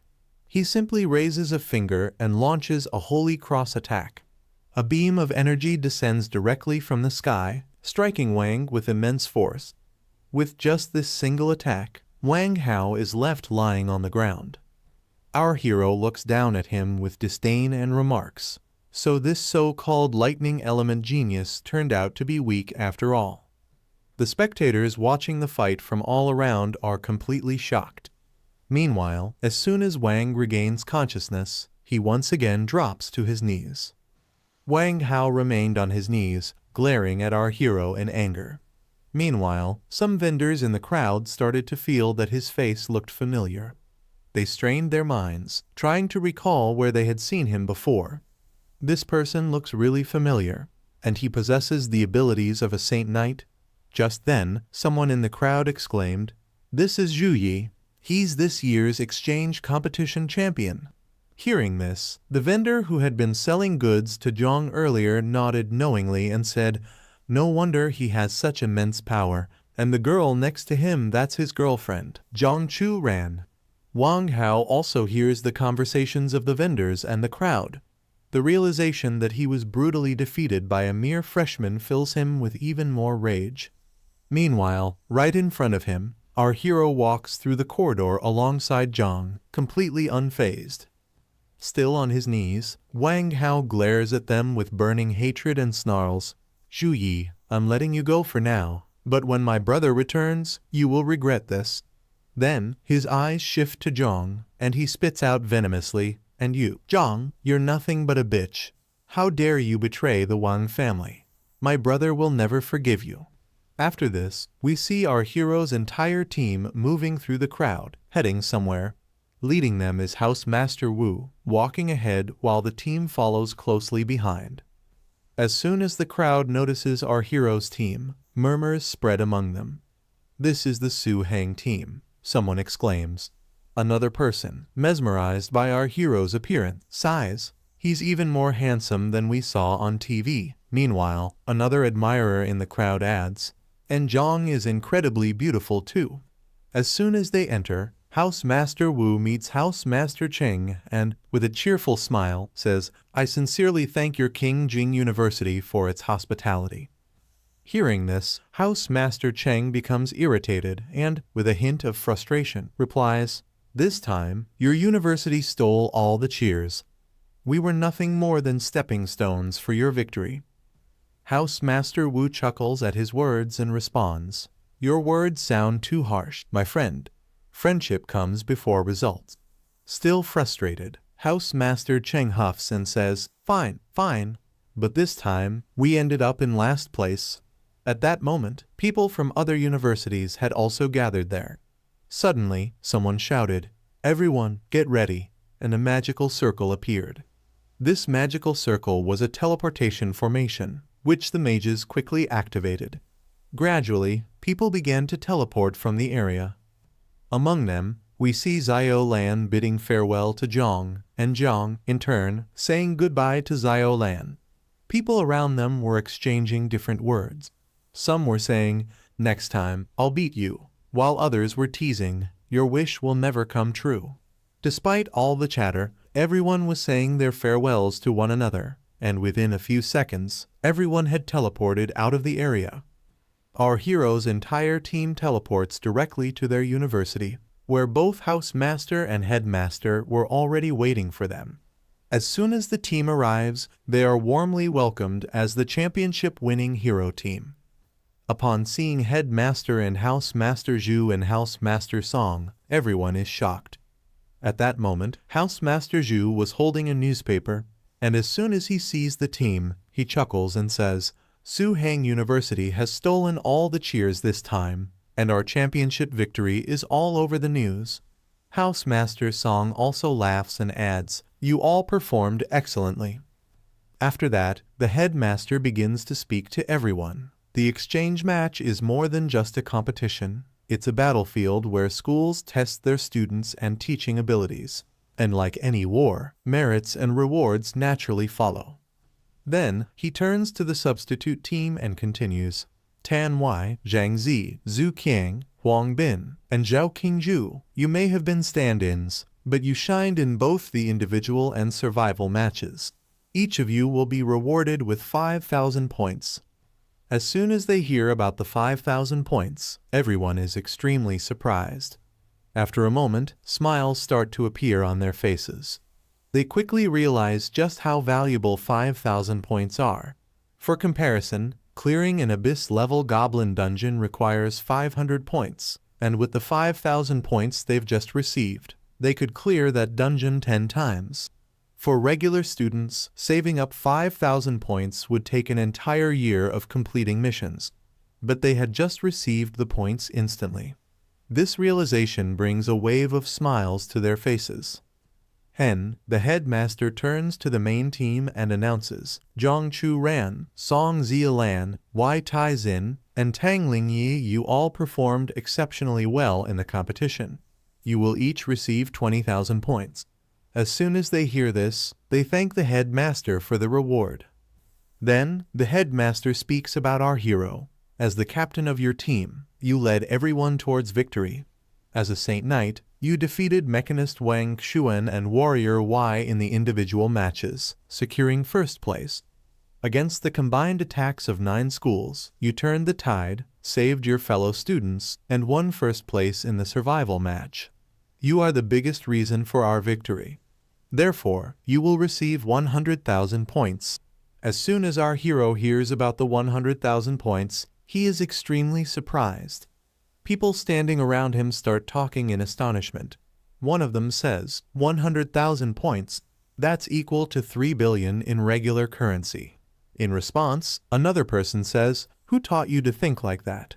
100,000 points can be exchanged for S-class techniques from the school's resource bank. You can't buy that with money. A third person adds, with 100,000 points, even a pig can be raised into a top-tier beast. Hearing this, the first person becomes angry and punches the third person on the head, saying, why are you comparing Zhu Yi to a pig? After receiving the punch, the third person quickly says, I didn't mean it like that. I was trying to say something else. The others then acknowledge, that's really a lot of points, but honestly, Zhu Yi completely deserves it. After that, the headmaster addresses everyone, saying, Su Heng is never stingy toward those who deserve it.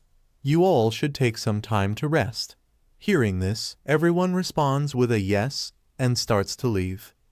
At that moment, our hero approaches the headmaster. As soon as the headmaster sees him, he asks, what's the matter? What do you want to ask? In response, our hero says, Master, I want to ask you something. The headmaster already has a guess about what our hero wants to know. Without waiting for a direct question, he says, you want to ask about King University's house master Feng, don't you? Our hero nods and says, yes. The headmaster takes a deep breath and replies, this incident has affected many people. Not even someone at House Master Wu's level knows much about it. It's best if you stay out of it. Hearing this, our hero looks straight into the headmaster's eyes and says, what if I'm already affected by it? At that moment, our hero raises his hand and opens a space crack. As soon as the headmaster senses it, he turns around in shock. Our hero then speaks. The companion beast of the void beast told me that it wasn't captured by humans. Could this have something to do with Feng He? Seeing the space crack before him, the headmaster narrows his eyes and says, I thought you had driven the void beast away, but have you actually tamed it? Now, the headmaster has no other choice. Without hesitation, he summons a book and begins to explain. Feng was an inhuman. Hearing this, our hero is stunned and asks, what is an inhuman? The headmaster starts to explain. Inhumans are demi-human monsters created by the evil god, Master of Chaos. They wear the appearance of humans but possess the heart of a demon. They exist only to serve evil gods.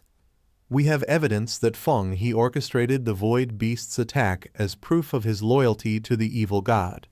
Death and chaos, these are what the evil gods crave the most. So, he killed himself. That's the official statement.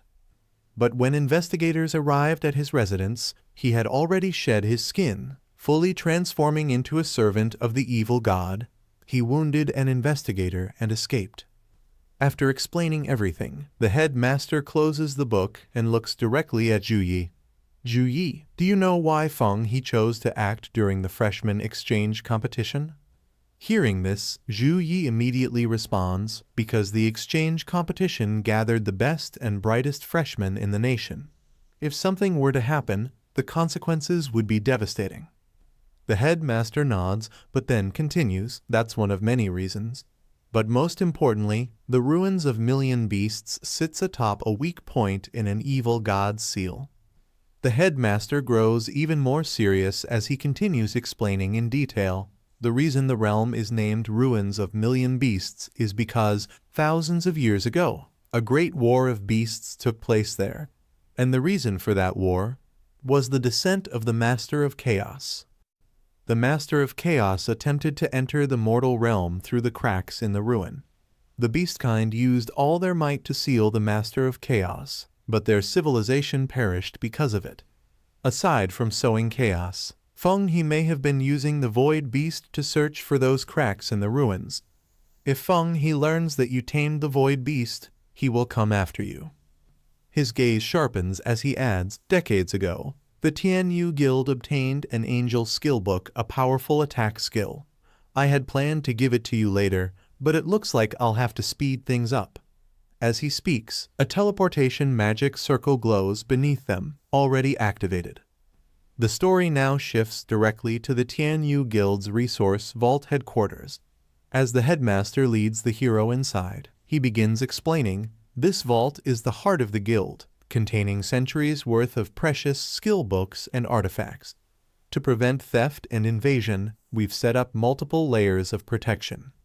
There are 2 level 60 monsters, flame earth lions, guarding the entrance. The vault door is carved with anti-mana spells. Any unauthorized mana will be absorbed and reflected. Even tertiary awakened classes can't break through by force.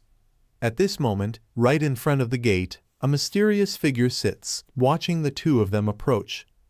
The man sitting in front of the gate was someone the headmaster recognized.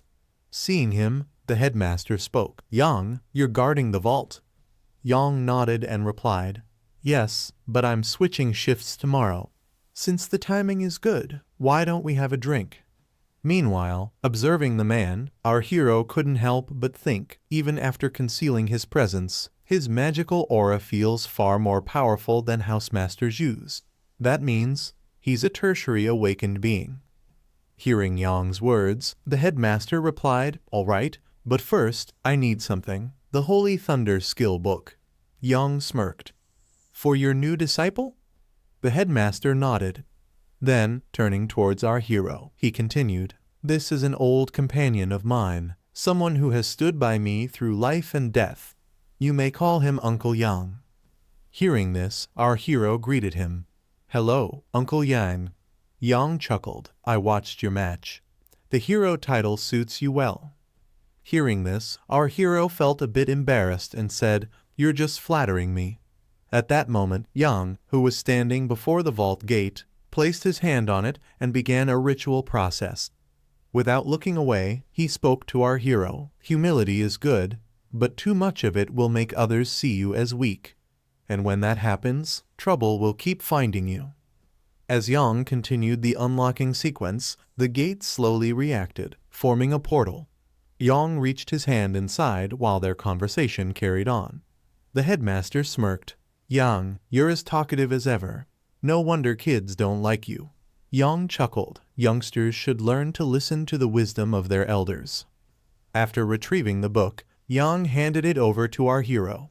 The headmaster spoke, you should have enough skill points. Use them to absorb the skill book. Our hero nodded, and as soon as he took the book in his hands, a window popped up in front of him. You have 319 skill points. These skill points were earned through daily missions and achievement missions. Then, another notification appeared, stating, System has detected the Holy Thunder skill book. Do you wish to consume it?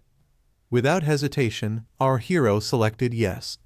In the next moment, the pages of the book began to glow with lightning, and the energy started flowing into his mind. Our MC needed skill points to learn the Holy Thunder skill, and as soon as the system consumed 100 skill points, the entire knowledge of the skill book started flooding into his mind. This was Holy Thunder, form of Apocalypse, an S-rank technique. With this power, he could enter the form of Apocalypse, where his anomaly status resistance and thunder resistance both increased by 50%, lasting for 14 seconds. But this was only the beginning. The system consumed another 100 skill points, unlocking a new S-rank skill Blade of Punishment. Now, he could summon Holy Thunder to enchant his weapon, making his blade radiate with electric energy. With this power, he could strike down at extreme speed, delivering devastating thunder element damage to his enemies. Yet, the system wasn't done. More skill points were consumed, and this time, he unlocked Chain of Heaven, another S-rank ability. This technique gave him complete control over Holy Thunder, transforming it into chains that could bind his enemies in place, leaving them completely immobilized. As soon as our MC learns all these skills, a powerful holy-colored energy begins to surge from his body. The energy was so intense that his body could barely contain it, as if it was desperate to release it all at once. And the moment our MC let out that energy with a loud roar, his voice echoed like the roar of a lion, unleashing a thunderous blast. The sheer force of it shook the surroundings. Just one skill book had granted him 3 divine grade abilities, which filled him with immense joy, and the Holy Thunder skill book, now activated at level 1, didn't just end there, it directly merged with our MC's divine sword heart, becoming one with it. As soon as our MC calms down, the headmaster approaches with a smile and tells him that he is truly fortunate. He explains that, as a divine race, all the skills once mastered by the angels are at least a plus grade or higher. Hearing this, our MC begins to reflect having a powerful body, strong elemental affinity, and so many high-level elemental skills. It's no wonder the divine race is so incredibly strong. After that, Yang, while pouring wine into the headmaster's glass, looks toward our MC and says that a plus skills are considered low tier. In fact, the divine race even possesses skill books that are S+ or beyond. Hearing this, our MC can't help but ask, "Beyond's plus? I always thought S+ was the highest grade." Yang replies, S+ is the highest grade a human class can obtain.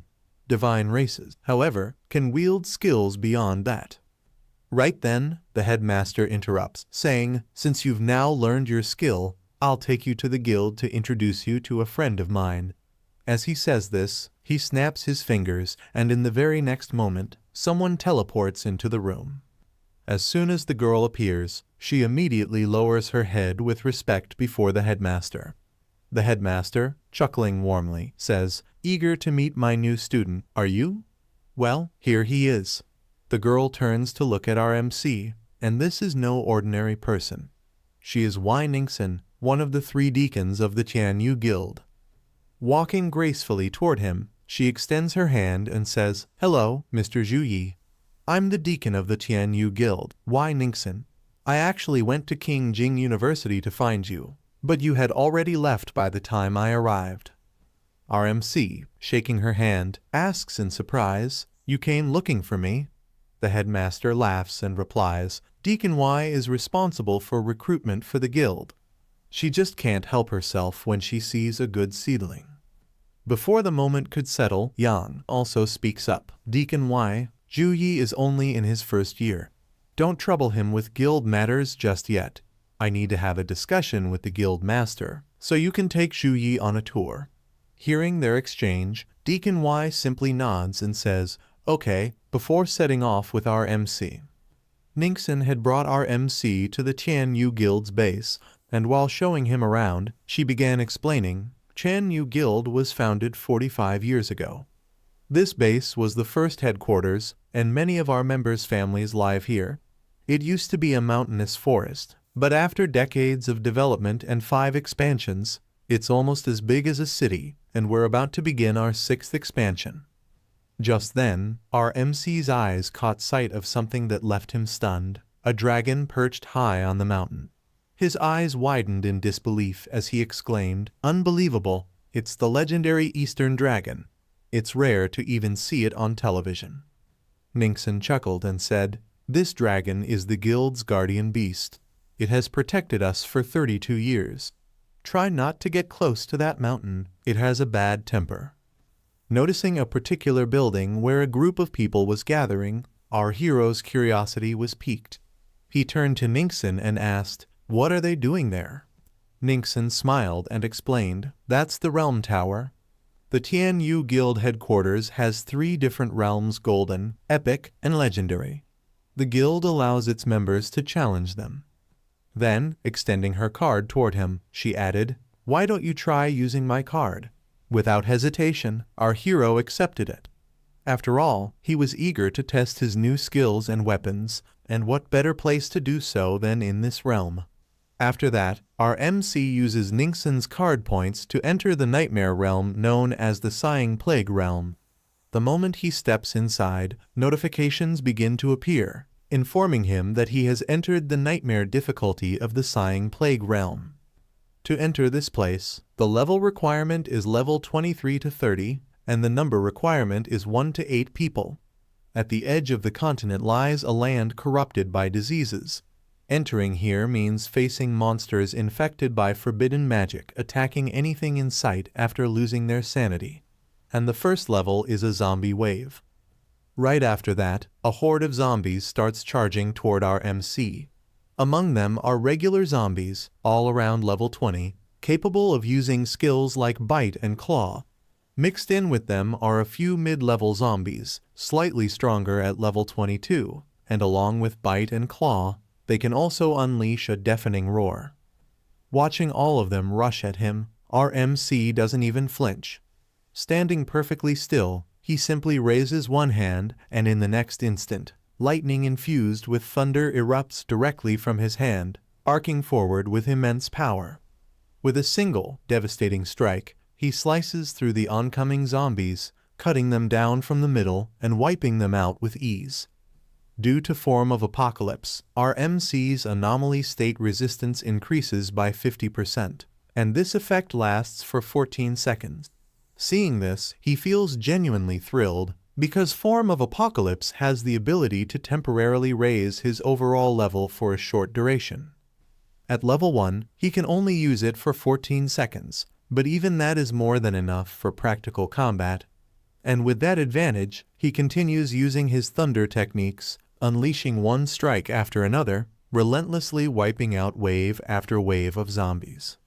As soon as the first level zombies are defeated, a congratulatory message appears before our MC, informing him that he has successfully cleared level 1, having eliminated 200 zombies in total. The system also shows that he completed the task in just 35 seconds. Right after this, the path to the second level, called Mutant Village, is unlocked. As the portal opens, our MC steps through without hesitation. But the moment he enters the second level, a wave of discomfort washes over him. The fog in this area is thick and foul, reeking like rotting corpses, far worse than anything he had experienced, even more unbearable than the mist in Tempest Valley. The air itself feels corrupted, and the heavy fog begins to impair his vision. Realizing how dangerous this place could be, our MC immediately decides to move forward with extra caution. The radiant glow emanating from our MC's body seemed to agitate the monsters lurking in the fog. Their irritated voices echoed around him, some snarling, "Get out of here immediately," while others hissed, "This human stinks."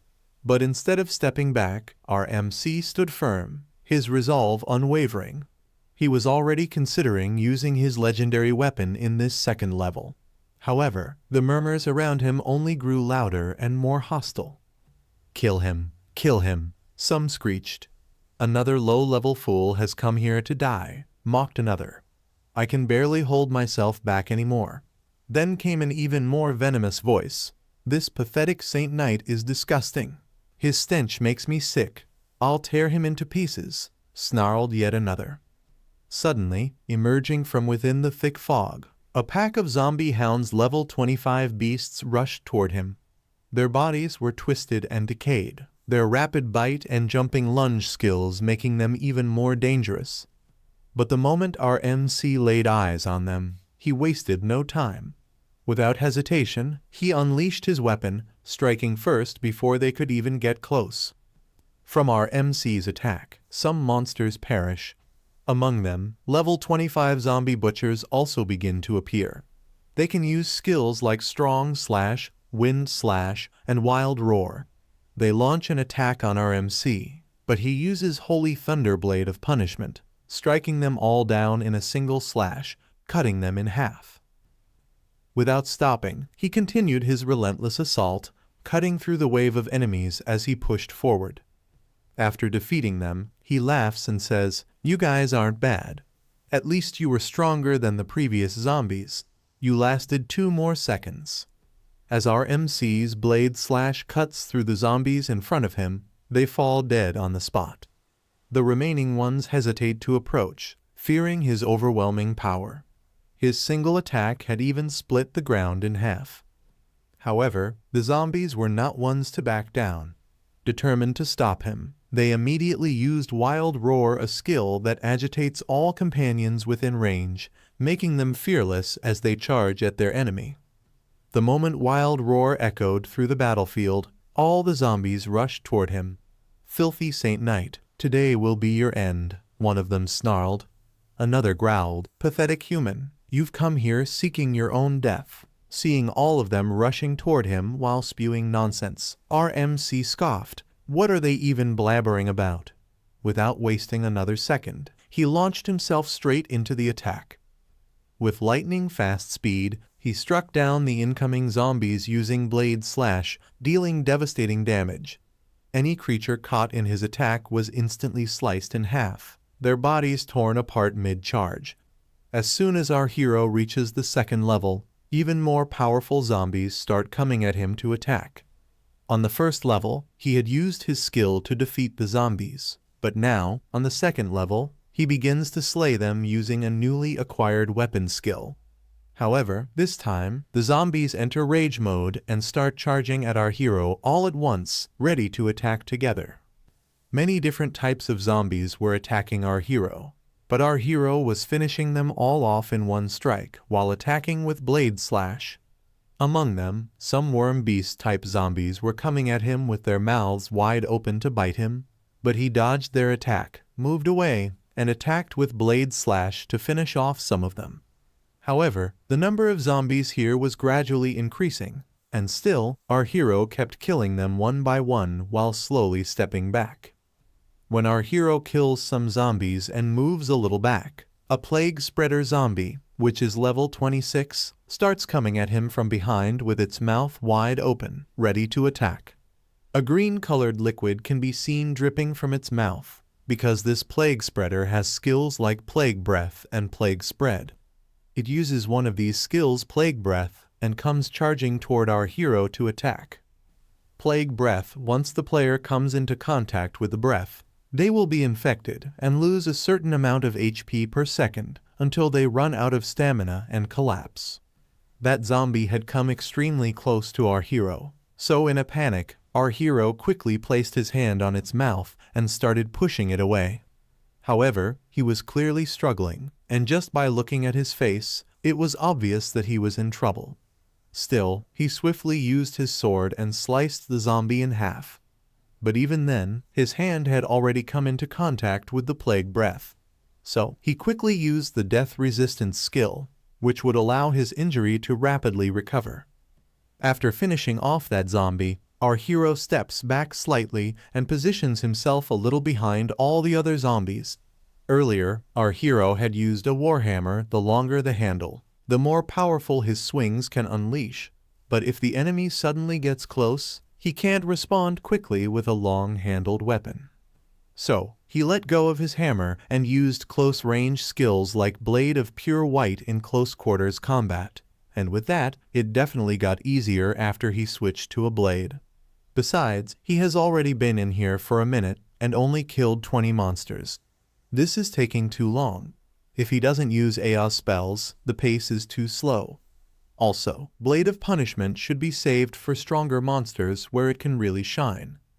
At this moment, the number of zombies here was continuously increasing, slowly but steadily.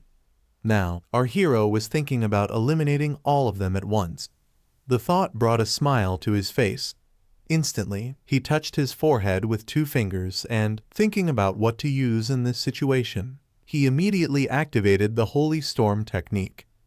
As a result, a massive whirlwind infused with holy energy began swirling through the area. It spun violently and headed straight into the middle of the zombie wave. As soon as the whirlwind clashed with the zombies, continuous messages started popping up. "You have killed Zombie Butcher. You have killed Plague Spreader." One after another, our hero kept receiving messages of zombies being eliminated. The Holy Storm wiped out every zombie present in the area. And just as all the zombies were destroyed, our hero received a congratulatory message for clearing the second level. The message read, "You have killed 100 zombies. Time taken, 1 minute 50 seconds. Right after that, the portal to the third level opened the forbidden church, and our hero was instructed to proceed. Without any hesitation, he stepped into the portal and set foot directly into the forbidden church. This time, there weren't any strange or bizarre monsters. Instead, right in front of our hero stood a person who appeared to be somewhat infected, and around him stood a few nuns. The moment they saw our hero, that unknown person who was actually a zombie bishop with a level of 45 spoke directly to him like a priest. This zombie bishop possessed skills such as Dark Ball, Zombie Summoning, Dark Skill, and Death Curse. He looked at our hero and said, "I know you have many questions, because you have stepped into the realm of life. That's why you carry so many questions within you. However, it doesn't matter. God welcomes all those who are lost." Hearing his words, our hero, in a voice full of questions, asks, "If God always helps, then why?" The zombie bishop laughs and responds to our hero, "Yes, my faith lies with the ancient God who governs the cycles of life and death. Under their guidance, we have finally uncovered the truth of existence. Life is short and fragile. Follow our God, and you shall be free from the shackles of mortality, receive an endless lifespan, witness the turning of eras. Imagine while others struggle between life and death, you stand eternal, watching as the ages pass. What glory that would be." While speaking, he extends his hand toward our hero and says, "Come with me. Let go of your short-sighted sword of justice and join us in embracing immortality and experiencing its bliss." Hearing his words, our hero begins repeating them, moving toward immortality. At that moment, his eyes begin to turn red, as though the zombie bishop is hypnotizing him. Our hero continues to echo his words. Thinking he has completely taken control, the zombie bishop says, "Yes, young man, this is the kind of opportunity everyone longs for, and you are the one being granted it." Hearing this, our hero responds, "But I have a few words for you." The zombie bishop asks, "Yes, speak, young man. The Lord is eager to hear you." He doesn't even get to finish his sentence. At that very moment, our hero suddenly strikes with a blade slash, using his sword and shouts, "To hell with you!" The force of our hero's attack slices the zombie bishop's head halfway through, and he falls far away, crashing to the ground. Then, our hero says, "This kind of immortality is a curse upon life. Death is a far better ending." One entire side of the zombie bishop's face had been sliced off, leaving only half of it remaining. Watching such an act from our hero, the zombie bishop laughs and says, "You fool, you'll regret this." Then he commands the nuns standing nearby to eliminate our hero. Destroy him. Show him the consequences of insulting the Lord. As soon as the zombie bishop's words echo through the hall, the nuns instantly shift into combat mode. One by one, sharp spears begin to extend from their hands.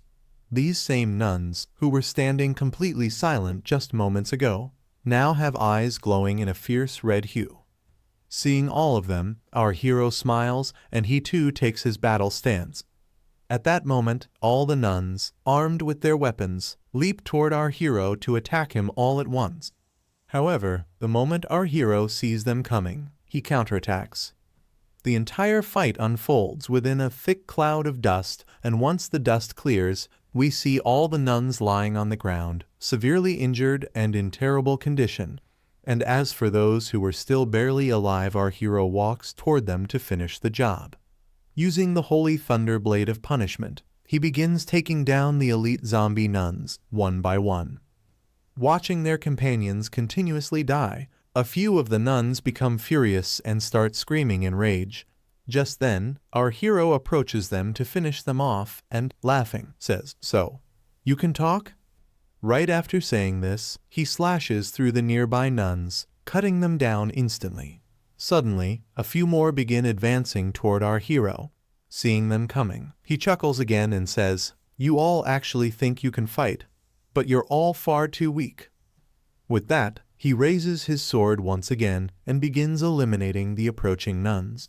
He continues spinning his sword with such intensity and for so long that the energy generated from the blade forms a sharp storm in the air.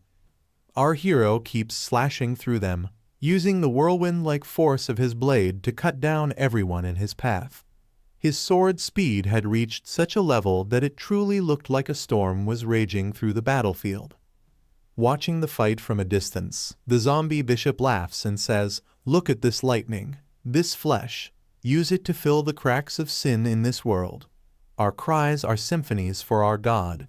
The louder we sing, the deeper the ritual roots into the magma of hell." At that very moment, our hero starts moving toward him and says, "Now it's your turn." Hearing those words, the zombie bishop lets out a slight chuckle and says, "You think you can kill me alone?" And suddenly, a dark red-colored energy begins to emerge. That energy rushes forward and stops right where our hero is standing.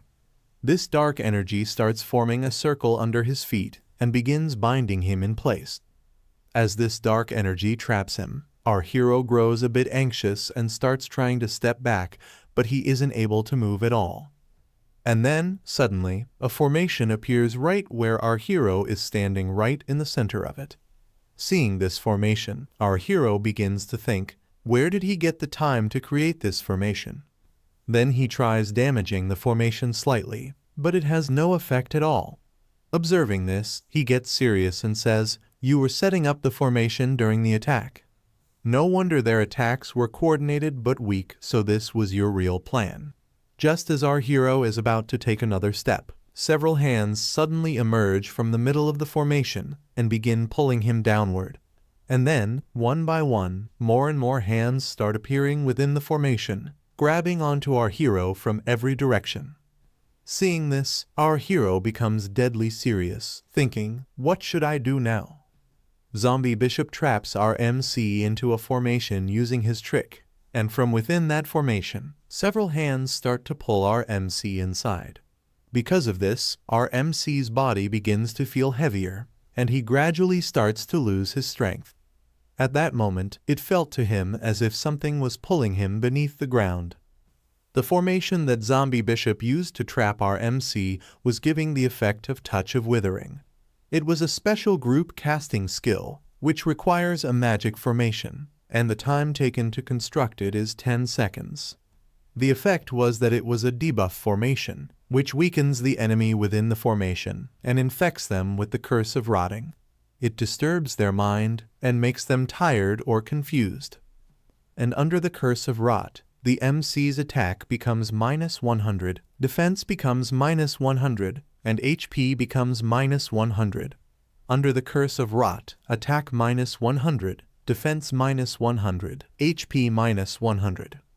Although all of Zombie Bishop's skills were affecting our MC, luckily, our MC possessed death resistance and magic immunity, which allowed him to negate most of the curses, and by continuously using these skills, our MC was able to protect himself from Zombie Bishop's curse. However, Zombie Bishop began to use even darker powers in order to fully trap our MC. Laughing, he said to our MC, "Accept this blessing, young man. Once you accept it, you shall be granted an exceptionally beautiful form." By now, our MC had already been pulled more than halfway into the formation. Yet, there was no sign of fear on his face. The formation was still dragging him deeper inside, and still, he laughed and said, "You're repeating the same thing over and over. Are you some kind of machine?" And just as he says this, our MC uses Holy Flame Halo. Holy Flame Halo forms a halo of sacred flames, increasing flame element manipulation and boosting the damage of all light and flame element skills by 40%. As soon as our MC activates it, a powerful wave of fire crashes down on the formation, instantly destroying it. Everything inside the formation that was trying to pull our MC in starts to burn and roast, writhing in pain. Within just a few seconds, they are all burned and fall apart, scattered all around. As soon as our MC is freed, he immediately launches an attack toward Zombie Bishop with his sword, the Spear of Victory. Seeing our MC's attack coming toward him, Zombie Bishop quickly activates his Dark Shield. Dark Shield absorbs damage and negates a significant amount of both physical and magical attacks. It also has a chance to reflect the attack back to the attacker, causing them to fall to the corruption of the dark. Zombie Bishop tries to defend himself from our MC's attack using this very shield. As soon as our MC sees that a single strike isn't enough to break Zombie Bishop's dark shield, he immediately unleashes a blade/attack toward the shield. As the attack collides with the shield, cracks begin to form across its surface. Seeing this, a slight expression of fear appears on Zombie Bishop's face. Then, shouting in rage, he says, "Great Exia, show your wrath and punish this insect." As soon as our MC hears the name Exia, something starts to click in his mind. He focuses, trying to remember, and then it hits him the bear demon had also mentioned the name Exia. And now it's being repeated here. How is that possible? At this very moment, our MC had almost broken through Zombie Bishop's dark shield, and from within the shield, dark, black bubble-like orbs began to emerge from Zombie Bishop's body, slowly surrounding him. Our MC prepares for another attack, and in his mind, he thinks, "I don't know what's going on, or who is connected to what, but I can't let this continue." To end it in one blow, he prepares to fuse the Divine Sword Heart with his next strike. Because Zombie Bishop's shield can absorb a huge amount of damage and reflect it, our MC knows he has to destroy it in a single hit. And with that thought, he unleashes the Holy Thunder form of Apocalypse together with the Holy Thunder Blade of Punishment, both attacking the shield at the same time. As the attack crashes into the shield shatters instantly, and the MC's attack lands directly on Zombie Bishop's neck, causing his head to separate from his body and fly off into the distance. Now, even though Zombie Bishop's head was separated from his body, he still wasn't dead. His body and his head had split apart, but from within him, a black-colored liquid substance began to flow out.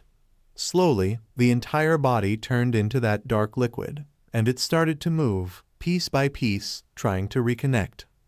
Zombie Bishop's head, still filled with rage, shouted, "You insolent brat! If you're not willing to surrender, then I will devour you in place of Exia." By this time, our MC had already entered his angel physics state. Hearing Zombie Bishop's words, he laughed and replied, "You actually look much better this way." And now, countless eyes and teeth had begun to appear across Zombie Bishop's entire transformed body. That dark liquid form started attacking our MC, launching wave after wave toward him.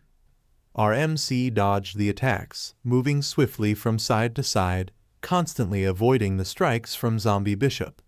But when too many of the dark attacks started closing in on him, he instantly activated the Holy Light Shield directly on Zombie Bishop's liquid form.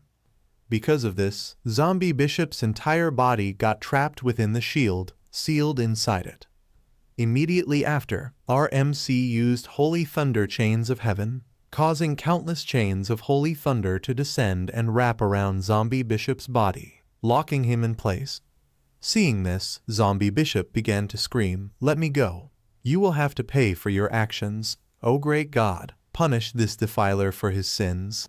Seeing Zombie Bishop writhe and cry out in pain, our MC calmly says, "Don't deceive yourself with hopes of salvation. Accept the light of judgment." And then, without hesitation, our MC uses his final skill Chain of Heaven. Instantly, massive chains infused with sacred energy pierce through Zombie Bishop's body, locking him in place. Screaming in unbearable pain, Zombie Bishop shouts, "Let me go, or the radiance will turn you into ashes." The Holy Thunder Chain of Heaven used by our MC is an S-level skill. It consumes holy thunder within the chains to lock the enemy completely in one place. Watching this take effect, our MC begins to think, all class skills can be categorized into attack, defense, buffs, debuffs, and limitation skills. There might also be rarer summoning or creation type skills, but among the 5, limitation skills are the rarest category. And among those, control skills are the strongest type. They usually perform best in combat. With a good control skill, you don't even need to worry about accuracy when using high-power attacks. Bound tightly within the holy chains, Zombie Bishop writhed in pain and in furious rage shouted, "Exia's wrath will reduce your soul to ashes." You will suffer for eternity. Hearing the same name over and over again, our MC calmly asks, "Who is this Exia you keep mentioning again and again?" At this, Zombie Bishop replies with pride and madness in his voice, "Exia is the great unrivaled god, the one above all, the ruler of everything. Exia's power is limitless. With just a single thought, they can reduce their enemies to ashes. All who resist Exia shall burn in hellfire, and all who follow Exia shall receive immortality." Hearing him boast about immortality, our MC places his foot right over Zombie Bishop's chest, presses him down, and says with a cold smirk, "Immortal? A mutant monster like you calls that immortality." Hearing this, Zombie Bishop growls and spits out, "Foolish mortal." And just then, we are taken into Zombie Bishop's past as he begins to remember the dark history from where it all began. Recalling his past, Zombie Bishop begins to speak to our MC, his voice heavy with memories. "Once, I was a nameless priest living in a peaceful village. The people there, they were kind. They treated me like family. I did everything I could to heal their sickness. But then came a terrible plague. Pain and helplessness spread like wildfire.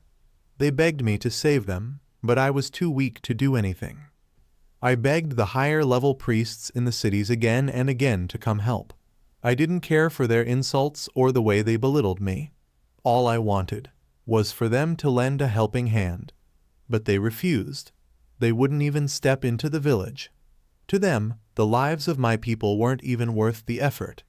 And amid all this suffering, we see Zombie Bishop, heartbroken and exhausted, return to the villagers. He walks into the center of the devastated village and cries out, "I've returned. I've come back to save you all." And seeing him, the villagers, still clinging to hope, begin to smile. Their faces light up with relief. "He's back. We're going to be okay now." After that, he hears a dying person in the village whose body had dried up due to the illness, and because of the disease, pimples had also appeared all over his body. To heal him, Zombie Bishop shows a cross in front of his body. However, the moment he uses the holy power on the man's body, that villager's body explodes. Seeing this, he falls into depression and, in that state, says, "This is all fake." And just like that, people in the village continue to die one after another from the disease, and the entire village becomes filled with graves. The villagers were growing weaker day by day, and their screams echoed in Zombie Bishop's ears. They were crying out to him, begging for help, shouting, "Priest, please save us." Some wailed in agony, saying, "We are in unbearable pain." Hearing their painful cries, Zombie Bishop began to hate his own powerlessness. He started to despise those other priests who, even after witnessing such suffering, refused to help. Watching all of this unfold, Zombie Bishop fell into deep depression and murmured, "Forgive me, I won't be able to save any of you." But in the depths of this despair, a mysterious power answered him. He used the power granted by that mysterious force, and the disease vanished. The villagers were freed from their pain. Even the dead returned to life. The faces once twisted by torment were now smiling again. No one would ever suffer from the disease again. And with that thought, Zombie Bishop said, "I knew it. What I chose was the right choice. This appearance of the villagers, this illusion, it's a small price to pay. It was all worth it." Screaming as he reveals his past, Zombie Bishop shouts, "I was chosen by Exia. I must spread Exia's light far and wide so that more people may receive Exia's blessings." Even while bound in the holy chains of our MC, he continues to cry out in pain, calling the name of his God. Seeing him like this, our MC seriously thinks he cannot be saved, and I don't think I'll get any more useful information from him either. With that thought, our MC gently pushes his sword into Zombie Bishop's body. Writhing in pain, Zombie Bishop shouts in anger, "Exia, show your power, save your loyal servant, and destroy this enemy." Hearing his words, our MC laughs and says, "You're still praying to your wicked God. I'm afraid he abandoned you long ago. Today is your end." Hearing the insulting words about his God from the mouth of our MC, Zombie Bishop filled with rage, shouts, "You dared to insult the great Exia? Fine then, I will take you to hell with me." Saying this, he begins to activate self-destruct. His body, which had already taken on a liquid form and was spreading throughout the area, starts turning bright red. Seeing this, RMC says, "You want to self-destruct, but you're not fast enough." With those words, he lifts Zombie Bishop's body into the air using his chains and immediately uses his cross skill. From the sky, a holy cross descends and, in a single strike, ends Zombie Bishop's game right there. Even as he was dying, Zombie Bishop was crying out to Exia to save him. But he received no response. And just like that, in one swift moment Zombie Bishop was gone. As soon as the dungeon is cleared, our MC receives a few rewards. A chest appears before him, and inside it were high-grade life potions, mana recovery potions, a chest armor of protection, and boots of protection. Along with that, our MC receives 12,323 experience points. These rewards weren't too bad, but the experience he just received still wasn't enough for him to level up. Then, our MC turns around and looks behind him, where the statue of the evil god stood. Zombie Bishop's liquefied remains were splattered over it. Our MC picks up a random iron rod from the ground and throws it directly at the statue. The rod hits the statue with force, shattering it into pieces. The moment he destroys the statue, messages begin to appear. "Congratulations for destroying the evil god statue. Extra rewards received."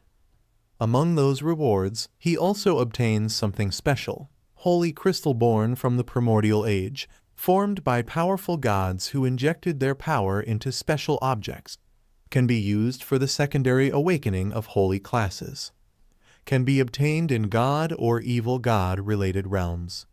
This was the first time our MC had ever acquired a secondary awakening item. Seeing this, he makes a decision he must farm this realm even more. With that thought, he walks out of the dungeon. As soon as our MC stepped out of the realm, he was greeted by Deacon Y. Nixon.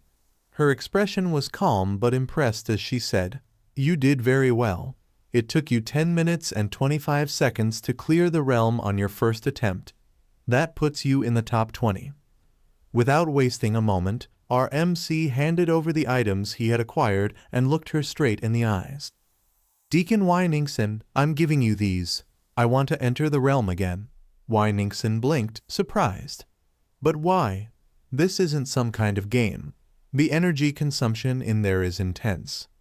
Just then, the giant ranking screen flickered to life behind them. The top clear records of the Sighing Plague realm appeared in glowing letters. At the very top, a name shone brightly: first place Y. Kai Xuan, level 30 clear time, 2 minutes 40 seconds.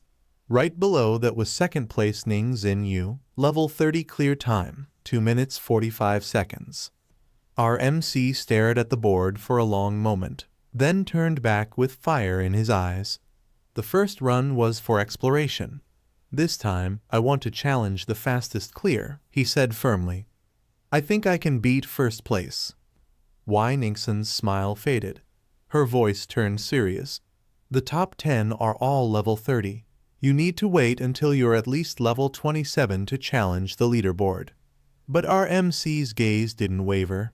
The challenge had already taken root in his heart. Seeing our MC's firm determination, Y. Nixon nods in agreement and advises him to be cautious. She also refuses to take the items from him. Just then, someone approaches from a distance and calls out to her, "You're here?" As soon as Y. Nixon sees the person, she says, "Y. Ming, when did you get here?" The person, named Y. Ming, replies, "It took me 2 months to finish off those disgusting otherworld creatures. I'm exhausted." Y. Ming is a level 24 berserker, and he's also Y. Nixon's nephew, a second-year student at Su Hang University. As they are conversing, our MC, on his way out, is deep in thought, clearing creatures from other worlds through dimensional gaps. When I was in Tempest Valley, I discovered that lower-level otherworld creatures can pass through medium-sized dimensional rifts. Thinking about this, he heads toward the portal, Remembering his master's words, according to Master, not only did the country enter level 3 wartime status, but they also sent legions to sweep for any possible otherworld creatures near the gaps.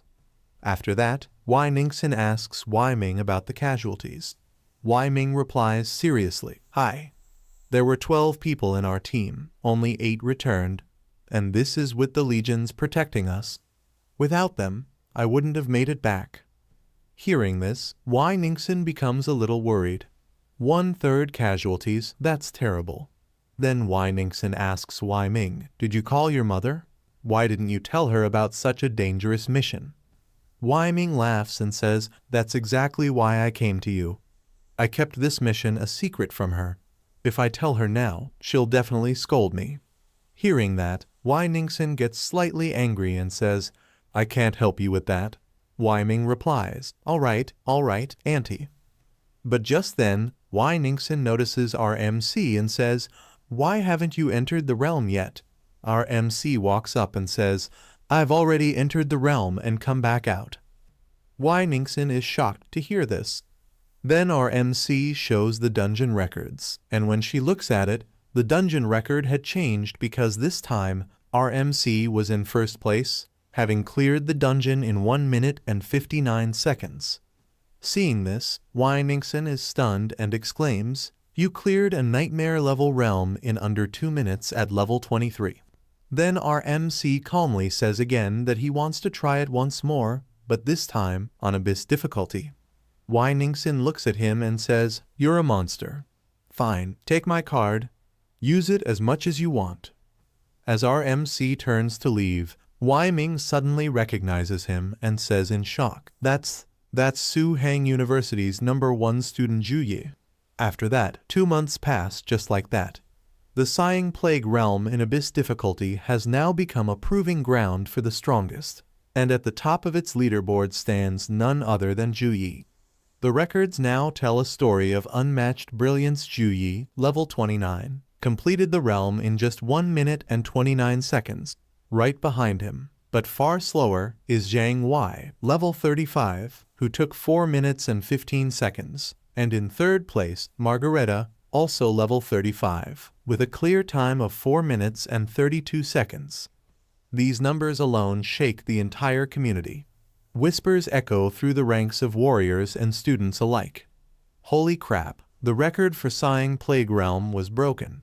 1 minute 29 seconds? That's insane. Someone murmurs in disbelief. 1 minute 29 seconds. I'm still at the first stage. Another voice, almost in awe, says, "Incredible. So this is the power of Guild Master Wang's direct disciple." As Zhu Yi emerged from the realm, he overheard several students talking in awe about his extraordinary feat. Their voices echoed through the halls, filled with disbelief and admiration. "Have you seen the record for the nightmare difficulty? It took 59 seconds. I'm shocked senseless," one student exclaimed in astonishment. Another voice, a girl's, responded in disbelief. "Not even second Ari Awaken classes are as fast as him." Meanwhile, Zhu Yi's name appeared on the leaderboard again, this time with another astonishing achievement. Sighing Plague Realm Nightmare Difficulty. First place, Zhu Yi level, 26 time taken, 59 seconds. Second place, Wai Kai Xuan level, 30 time taken, 2 minutes 40 seconds. Third place, Ning Xin Yu level, 30 time taken, 2 minutes 45 seconds. Zhu Yi couldn't help but reflect on his journey. As he walked out of the realm, his mind replayed the past 2 months, which had been incredibly fruitful. These past 2 months have been incredibly fruitful.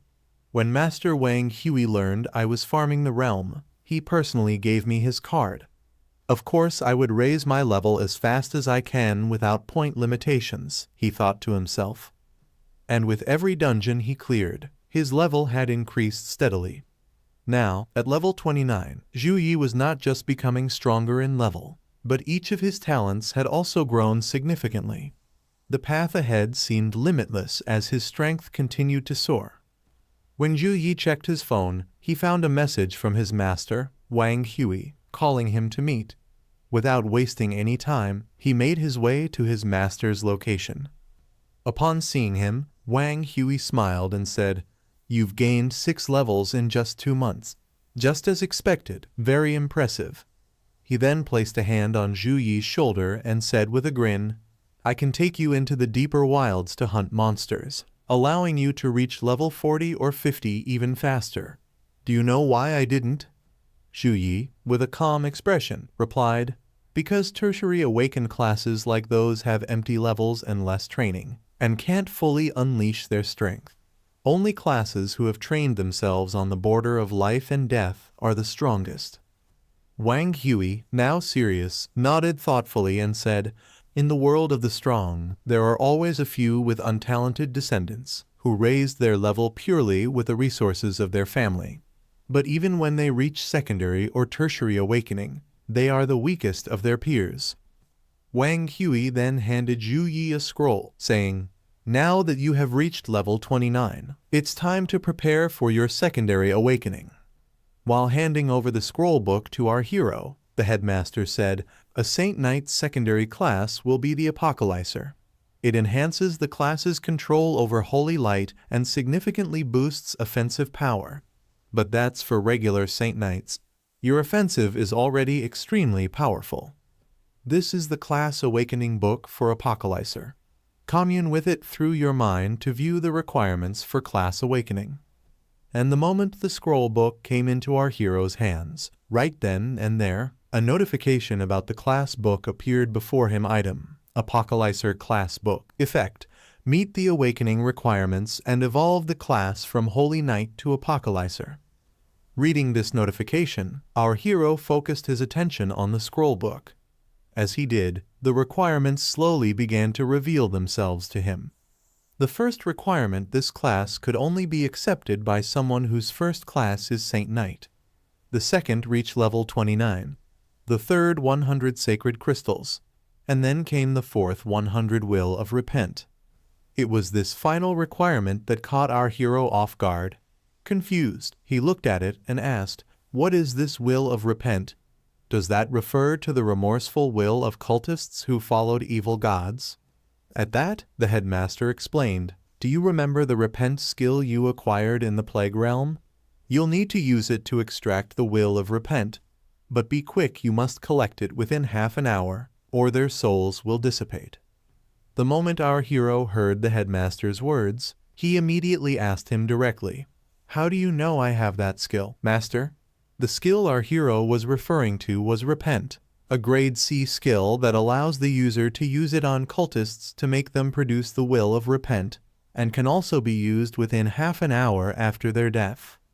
In response to his question, the headmaster calmly replied, "I knew you would receive this skill when I heard you were farming the Sighing Plague Realm. It was a must-try realm for holy classes. And knowing you, you've probably already collected more than enough sacred crystals." Saying this, the headmaster began to walk away. Watching him leave, our hero began to reflect silently. So master had already prepared for my second awakening. Just then, the headmaster added, "You only need to complete the 4th mission for your secondary awakening." To that, our hero simply responded with a "yes." The headmaster let out a small laugh and said, "There's a mission with cultists on the school network. You might be able to receive the will of repent from them. Go check it out."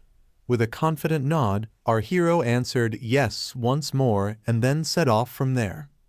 Following the headmaster's advice, our hero begins searching through the school network, scanning the entire website in search of any information about the cultists. As he clicks through the various links, he notices something. Out of the 3 major schools, Suhang has fewer students than expected. With only about 5,000 students across all 4 years, it doesn't even come close to matching the student populations of the other schools. While continuing his search, he reflects, this is because Suhang invests more in their students, so they recruit less. Despite the small student population, there are still plenty of missions. Most are point-based, but I need one involving cultists right now. Since the first mission was useless, he shifts his focus to Longfeng City, and as he looks at the map on the website, he murmurs, "It doesn't look like a developed city, but with a specialty like Bao Yuan fruit, it must be more developed than Lijiang City." And with cultist activity, there's a huge chance to receive the will of repent. As soon as he clicks on the mission for Long Feng, a warning message pops up: mission identified as highly dangerous. 2 contract agents have lost contact. Do you wish to proceed? Reading the message, our hero thinks to himself, it's a high-risk mission, just like realm difficulties.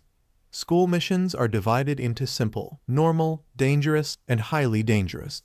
The casualty rate for high-risk missions exceeds 70%. A brief moment of tension flickers across his face as he thinks it over, but without hesitation, he clicks to accept the mission. After accepting the mission, our hero smiled to himself, knowing well that any mission involving cultists would not be an easy one. He realized that proper preparation was essential, so without wasting a moment, he stood up from his desk and summoned the Void Butterfly. As soon as the Void Butterfly appeared, it asked, "Master, what do you wish to ask of me?"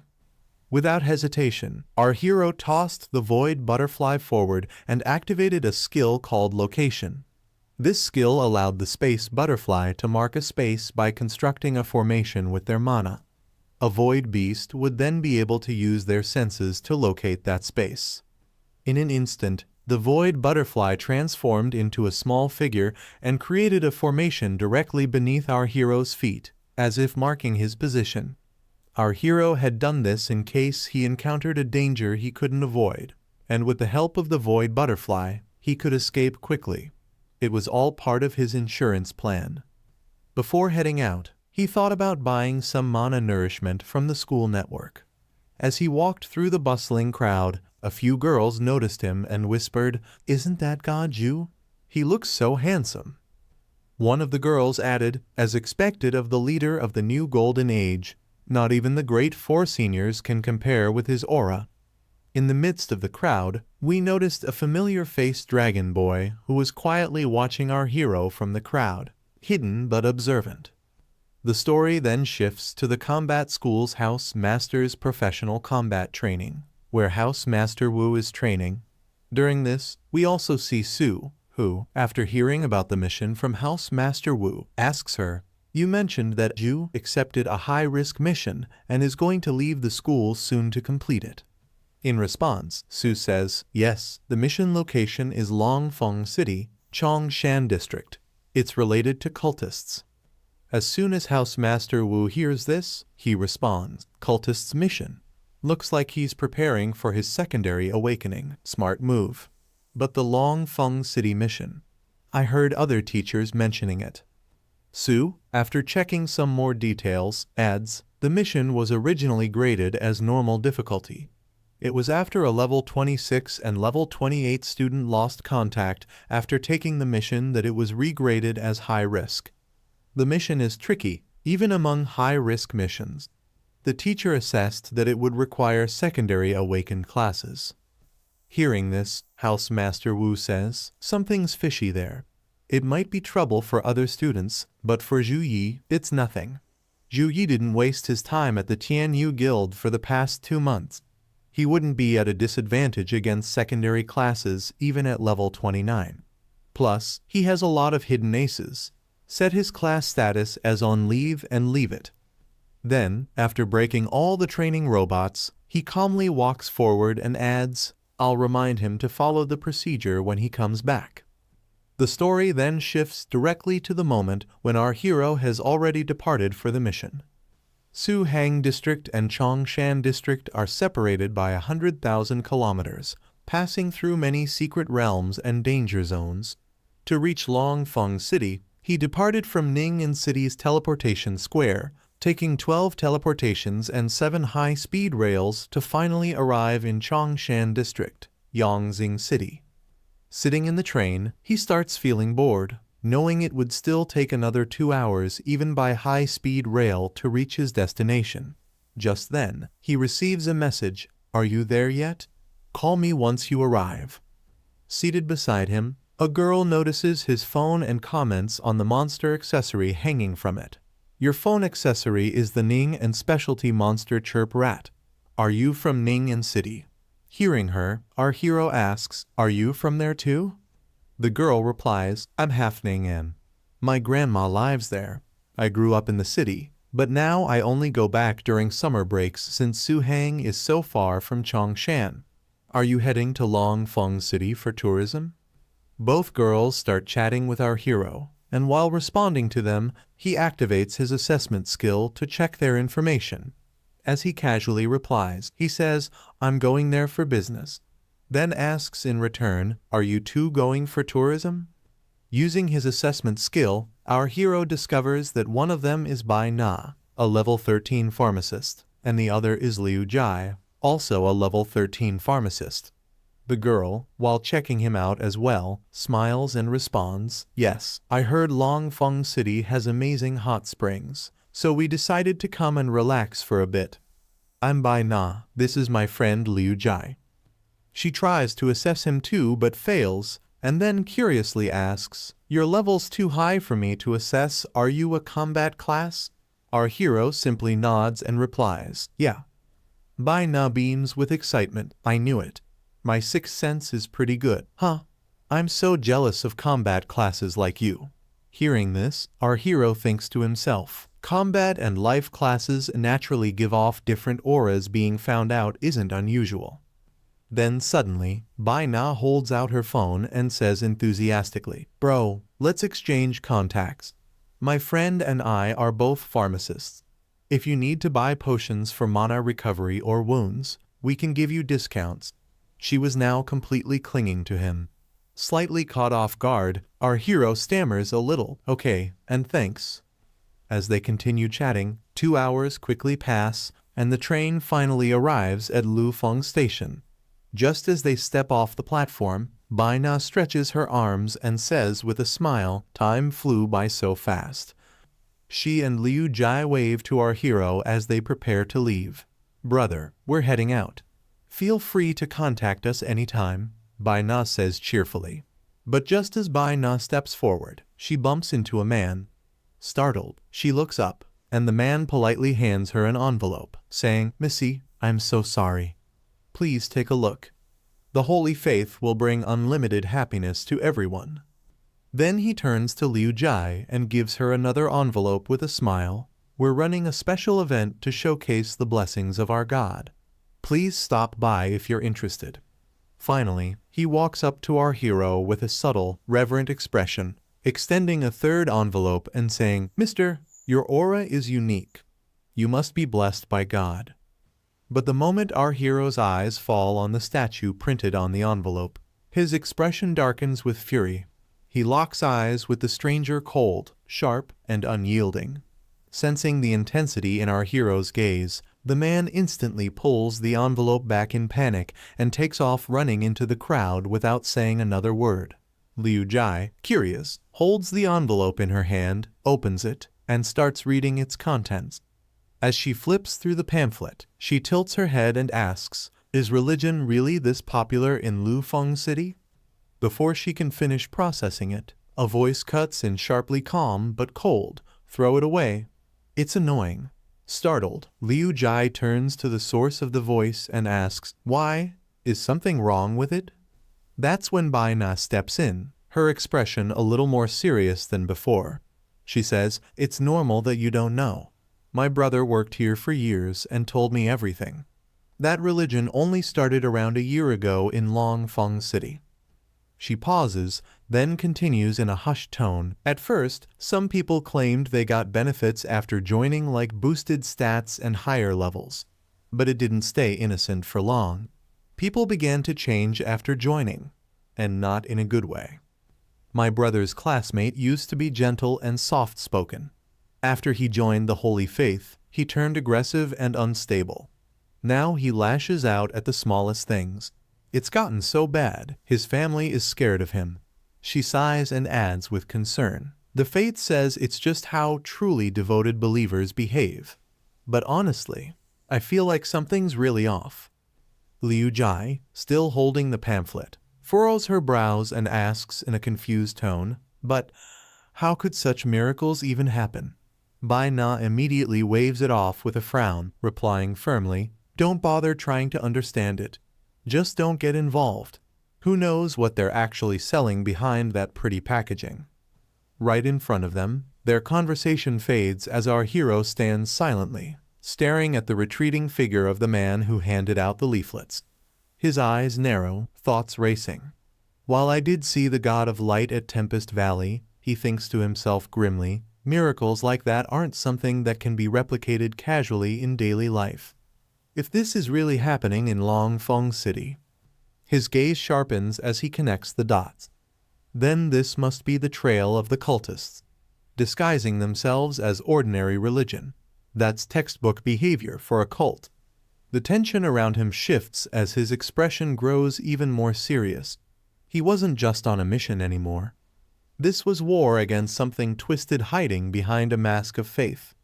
After saying goodbye to the two girls, our hero arrived at the Hengyang shopping mall, where the time was 8:30 p.m. On the 9th floor of the mall, we see a crowd gathered at a place that looked like a church. In the crowd, people were discussing all sorts of things. One person said, "Can we really witness a miracle today?" Another replied, "I don't know. I also came here hoping to see a miracle." Someone else said, "My neighbor said that after witnessing a miracle once, all his 4 attributes directly increased by 20 points, and his strength grew tremendously." People continued chatting like this. Among them, we notice a certain group who were looking around carefully. It seemed they had come here to investigate something. One person from the group, hearing the conversations around him, said, "Using miracles as a gimmick and being able to attract so many people to gather. There's definitely something to it." Hearing him, the boy standing next to him replied, "Of course. This Holy Spirit cult has developed into a massive religion with tens of thousands of followers in just 1 year. Could they have done that without real tricks?" Then the first man said, "Exactly. In a little while, we have to record the entire process of how the Holy Spirit cult fakes their miracles." In this group, there was also a girl named Zhao Ling, a level 19 fighter. She said, "Gu Man, it's enough to collect clues about the miracle fraud. Don't dig too deep. The Holy Spirit cult mission is rated a plus level. A single mistake could cost us our lives." The man who had been talking earlier, named Gu Man, a level 19 warrior, heard Zhao Ling's words and smiled as he said, all right, we'll do as you say. We will only gather clues and definitely not engage them directly." Then Zhao Ling walked over to another person, a level 18 mechanic named Zhang Kang, and asked, "Zhang Kang, have you placed all the micro-robots properly?" Hearing this, Zhang Kang laughed and replied, "Relax. The entire room is already within surveillance range. We won't miss even a single detail." Among their group was another girl who was using her detection skill to observe people's levels and abilities. Her name was Liu Yuhan, and she was a level 18 mage. While scanning everyone, she suddenly said, Why can't I see that person's level and profession information?" The person Liu Yuhan was trying to detect was none other than our hero himself. As Liu Yuhan tried to detect him, she was shocked to find that she couldn't detect anything at all. As soon as the members of Liu Yuhan's group heard what she said, all 3 of them also started using their detection skills on our hero. While scanning, Zhao Ling said in surprise, I can't see his level either. Gu Man, can you detect it?" Gu Man, while using his detection skill, also said, "I can't see it. If none of us can detect him, it means his level must be at least level 20. Zhang Kang, while trying to detect, said, "In a city like Longfeng, even an 18-level professional is considered strong. How could a simple gathering of the Holy Spirit cult attract someone above level 20? Then Liu Yuhan, while still detecting and feeling a little scared, said, "He has a sacred aura around him. Could he be a member of the Holy Spirit cult?" While they were all trying to detect our hero, at that moment, our hero sharply looked toward them. And as soon as he looked at them, all 4 of them were instantly gripped by fear. Zhao Ling, trembling with fear, said, "Just one look from him fills me with terror. He must already be a second transition expert. From now on, during our operation, we must make sure not to draw his attention." Her teammates all agreed with her. They were all terrified just from seeing the sharp gaze of our hero. Meanwhile, our hero, looking at them, was thinking to himself, "These 4 people don't seem like ordinary citizens. But that has nothing to do with me. My target is the Holy Spirit cult." Just then, the bell of the temple rang, and the door opened. A few people dressed in priest uniforms started walking in from the doorway, drawing everyone's attention toward them. As they walked straight to the main stage, one of them, clearly the leading figure, smiled and said, "Everyone, welcome to the gathering organized by our Holy Spirit cult. Those of you who have stepped into this place are people fated to meet the Holy Spirit Lord. I am Priest Lysiaoan. It is my honor to guide you on the path toward divine grace." Our hero was listening carefully to this man's words while also observing the people around him, thinking to himself, 1 is level 18, 2 are level 17. Their levels aren't that high. Let's see what tricks they plan to pull. Meanwhile, the priest continued speaking, explaining to everyone, "Our Holy Spirit cult worships the Holy Spirit Lord. Our doctrine is to guide us toward the path of light and redemption. In the eyes of the Holy Spirit Lord, all living beings are equal." As he spoke, some items were also displayed at the front, sparking greed in the hearts of the people present. Seeing these things, the crowd grew increasingly attracted. The priest then continued introducing each item one by one. "As long as your heart is filled with devotion, the Holy Spirit Lord will bestow upon you endless blessings. The church has set up special training dungeons, free for members to access. In addition, the church will regularly provide its members with precious cultivation resources. From magic potions that enhance mana, to heavenly treasures that strengthen the body, everything you could possibly need. As long as you remain devout, all these gifts shall be granted to you by the Holy Spirit Lord. Also, every month, the church will provide each member with 8,000 mid-tier Zia currency as an activity fund." When the crowd heard this, they began whispering among themselves, "So much. I work myself to death every month and only earn 4,000. If I join the Holy Spirit cult, I can get 8,000 without lifting a finger." Others chimed in, "Being able to receive cultivation resources without any price, maybe it could really change my destiny. With these resources, maybe I too can become a powerful expert." Hearing the excitement in the crowd, the main priest laughed and said, "This is the Holy Spirit Lord's love for you, allowing you to live free from worldly worries so that you can dedicate yourselves wholeheartedly to the faith." Immediately afterward, the 2 people standing behind him walked toward a statue covered with a cloth. They started pulling the cloth away. The priest then addressed everyone, "Everyone, the Holy Spirit Lord's divine power is infinite. Next, as a priest, I will personally demonstrate the mighty power of the Holy Spirit Lord to you." As soon as he finished speaking, the 2 companions uncovered the cloth, revealing an unknown statue item beneath it. It looked extremely grand, but its qualifications and effects were completely unknown. Walking toward the statue, the priest announced to everyone, "This is a rare opportunity granted to us by the Holy Spirit Lord to personally witness His glory and to feel the vastness of His divine grace." Our hero tried to identify the statue, but he couldn't. However, the statue was releasing a strong magical aura, which our hero could clearly sense. Because of this, he suspected it might be a magic prompt as well. Interestingly, the group opposite him was thinking the exact same thing. "Holy Spirit statue. They're about to fake a divine miracle. We must gather evidence this time." At that moment, Priest Lysiaoan turned toward the statue and shouted, "Holy Spirit Lord, reveal your power. Let these devout believers witness your great miracle." Hearing his words, everyone became excited. Then Priest Lysiaoan rang a bell, and immediately afterward, a light appeared above the statue. As the light manifested, a golden-colored visible figure began to emerge, and it started pulling everyone's attention toward it. Everyone was stunned at the sight of the golden figure. Some people even shouted loudly, "It's a miracle!" The golden light emanating from the statue started to affect the bodies of some people, empowering them. And then, the golden figure began to chant spiritual words. These spiritual words entered the ears of the people, making them feel increasingly strange. They started asking each other if they were hearing voices, believing that a real miracle was speaking to them. Gradually, the people began falling under the hypnotic influence of these spiritual words, losing their clear-mindedness. Even the group that had been trying to detect our hero was not spared. They, too, started falling into the trance. However, the girl named Liu Yuhan managed to protect herself.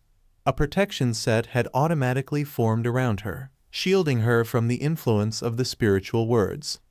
At that moment, her companion Zhao Ling suddenly shouted excitedly, "I've become a second-level professional."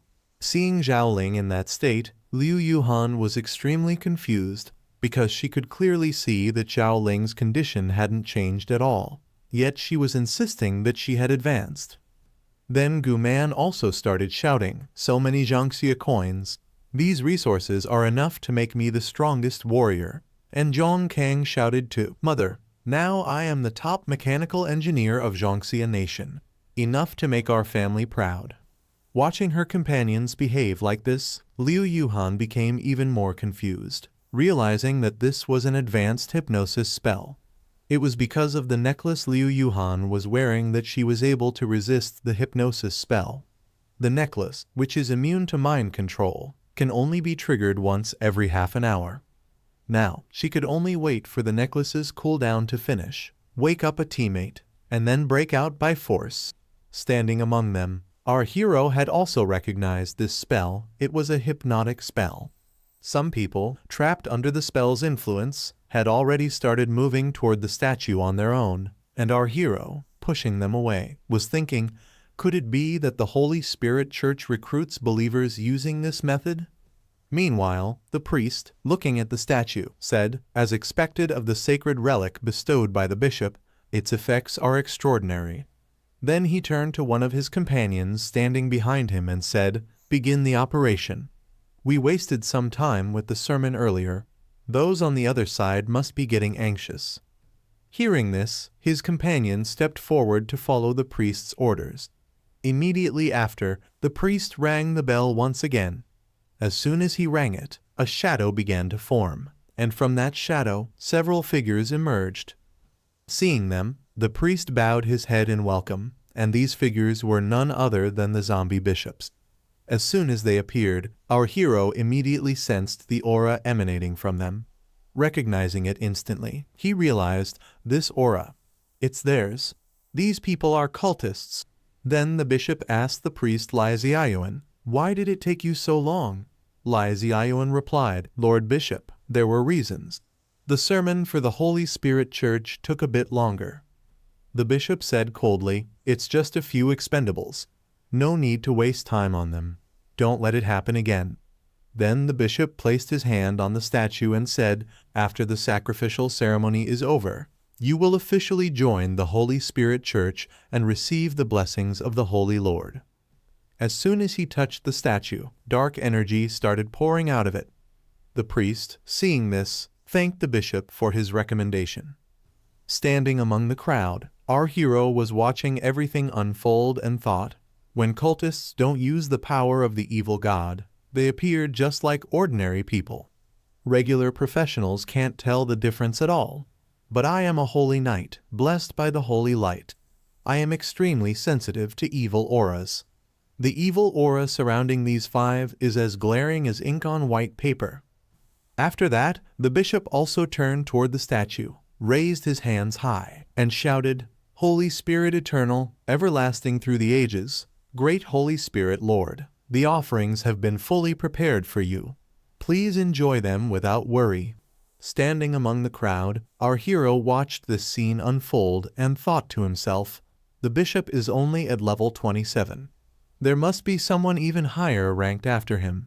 I should wait a bit longer and gather more information. After all, just 5 cultists aren't enough. Meanwhile, at the statue, the bishop kept shouting, "Holy Spirit eternal, everlasting through the ages. Holy Spirit eternal, everlasting through the ages." And his followers standing behind him were also loudly chanting the same words. As their chants echoed through the temple, a strange light suddenly appeared around the statue. the statue began to take on a terrifying form. Its mouth opened wide, and it started pulling the soul power out from the people around it. However, the crowd, under the illusion, believed that the statue was granting them power. In truth, the statue was greedily absorbing their soul essence. And yet, oblivious to the danger, everyone continued to celebrate ecstatically. Seeing this, our hero thought grimly, is it slowly extracting their souls? Meanwhile, the crowd continued to shout madly, Holy Spirit eternal, everlasting through the ages. Holy Spirit eternal, everlasting through the ages. Watching the horrifying scene, our hero's thoughts raced. Ordinary humans have such weak soul forces that they are almost negligible. After death, their souls usually don't even manifest. But the soul is crucial. For example, it's essential for priests to perform resurrection magic. Some superpowerful beings can even cast resurrection spells on themselves while in a soul state. Whether strong or weak, the soul is undoubtedly an incredibly vital thing. Yet this apparition is actually extracting their soul power. That explains why people who join this religion seem unchanged on the outside but undergo drastic changes in personality afterward. The change must be connected to the loss of their souls after joining the Holy Spirit Church.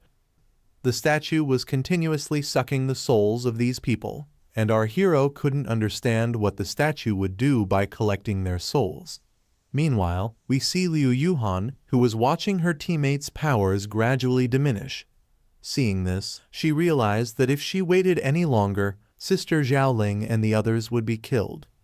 Therefore, she couldn't just sit and wait for death.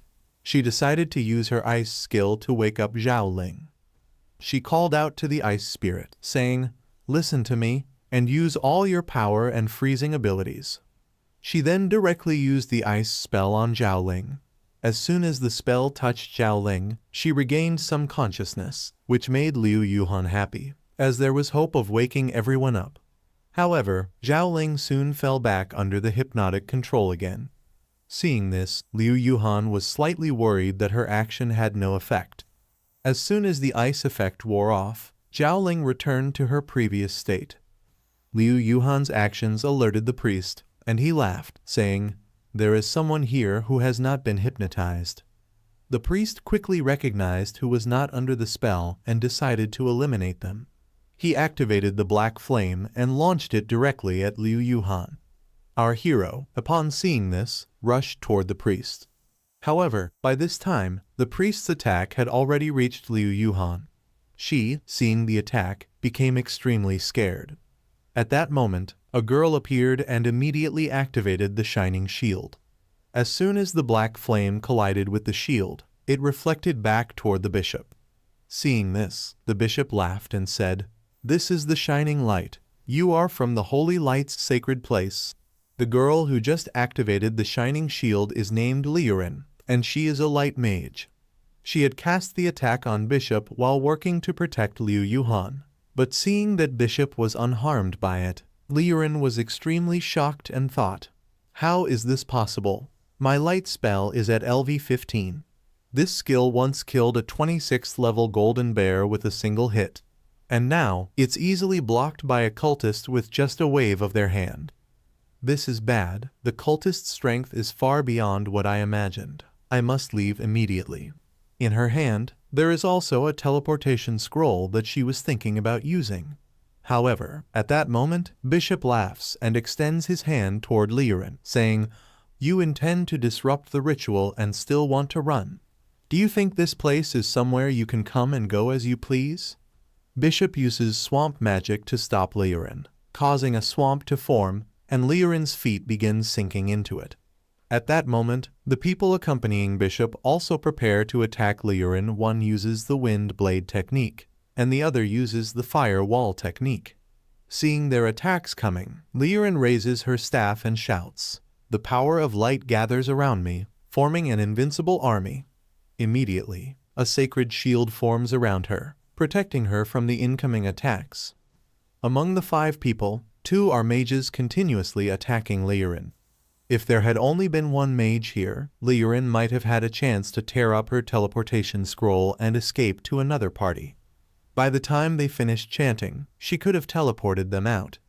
Liurin also uses divine power to counterattack, repeatedly chanting these words as she launches her attacks at the enemies in front of her. The situation is even worse. Another close combat fighter is rushing over. If he gets near me, I'm doomed. When I transitioned to the hidden class of Light Mage at the age of 18, I was directly absorbed into the Light Church for training. The enemies continue to attack Liurin, and to avoid her attacks, they repeatedly create shields. Seeing this, Liurin thinks, the 4-year training period has ended, and it's my first time going out for practical training. I thought I could destroy this fake cult with my power. Is this the price I'll have to pay for my life? Our hero had been standing and observing the fight for a while, and when things went beyond what he could tolerate, he immediately summons his warhammer. With a single strike of the hammer, he strikes the entire building, shaking it violently. The force of his hammer causes some of the cultists to die, and everyone's attention immediately shifts toward him. Liurin, who was carrying her injured companions on her shoulders and was preparing to leave, sees our hero and says, he ended it with just one blow.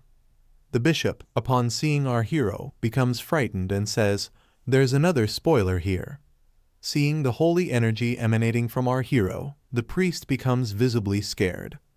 As our hero approaches, Bishop asks, you seem to be a high knight of the Holy Throne of Light. To this, our hero replies, there are so many cultists gathered here, you all have to die.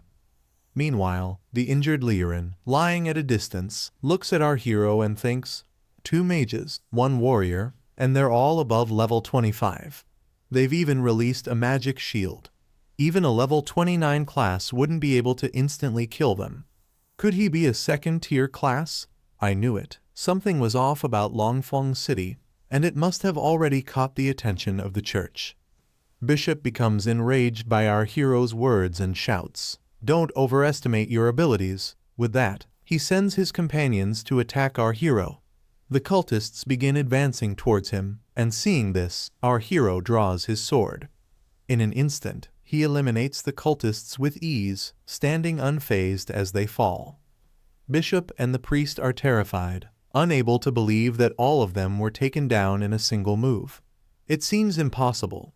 Panicking, Bishop thinks of fleeing and swiftly kicks the priest from behind, sending him towards our hero like a living shield.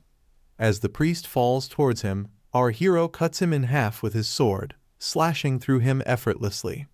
Turning the priest into a lifeless body, Bishop attempts to teleport away. However, our hero immediately summons the Void Butterfly and orders it to chase after Bishop.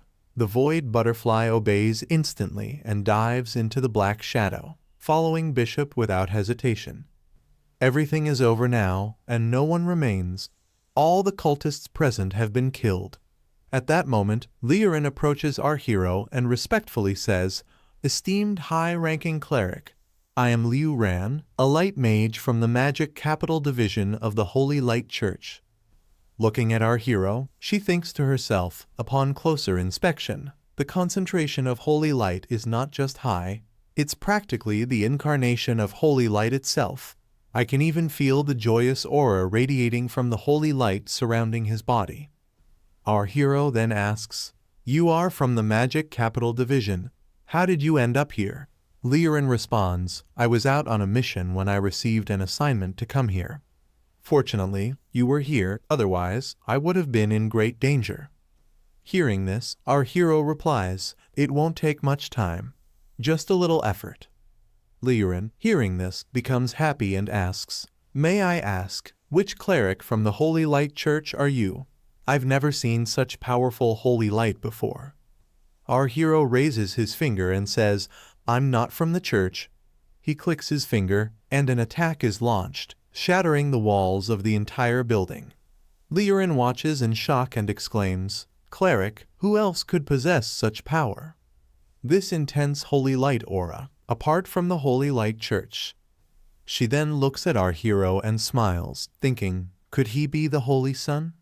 She continues to ponder about the Holy Son and Holy Daughter. The Holy Son and Holy Daughter are titles given to the top geniuses within the Holy Light Church. They also come with immense privileges. They receive the best training within the church. Of course, their strength must match such training. Each one is invincible within their rank, even possessing the power to kill enemies several levels above them. To prevent targeting by cults or demons, the identity of the Holy Son or Holy Daughter is hidden before their birth. Only senior clerics of the Holy Light Church are aware of their true identity. After that, Liurin asks our hero, "Lord, should we wake these people up?" Our hero replies, "No need, the chaos has already been caused. Let the security forces handle it when they arrive. They have experience in dealing with such anomalies and can calm the crowd better. The situation is complicated, and waking them up hastily will only cause unnecessary panic." While saying this, he walks towards the cultists and priests. Upon hearing our hero's words, Liurin follows his command, thinking, "Whatever you say is best." Our hero reaches a cultist and uses a skill called Repent. He chants some ritual, saying, "In the name of purity, awaken the soul's conscience." Immediately, holy energy surrounds the dead cultist, and his soul begins to float in the air. Dark energy pours out from his body, while the holy energy purifies the darkness. The soul feels guilty for its wrongdoings and begins to confess, saying, "I confess all my sins." Zhu purified a few of the souls lingering there. As he did, a thought crossed his mind. So many people must have fallen victim to them. Just 4? That's too little. I intentionally let the bishop get away and had the space butterfly track him. That way, I could uncover more cultists. Now's the perfect time to give chase. Behind him, the mage girl stared at Zhu, thoughts swirling in her mind.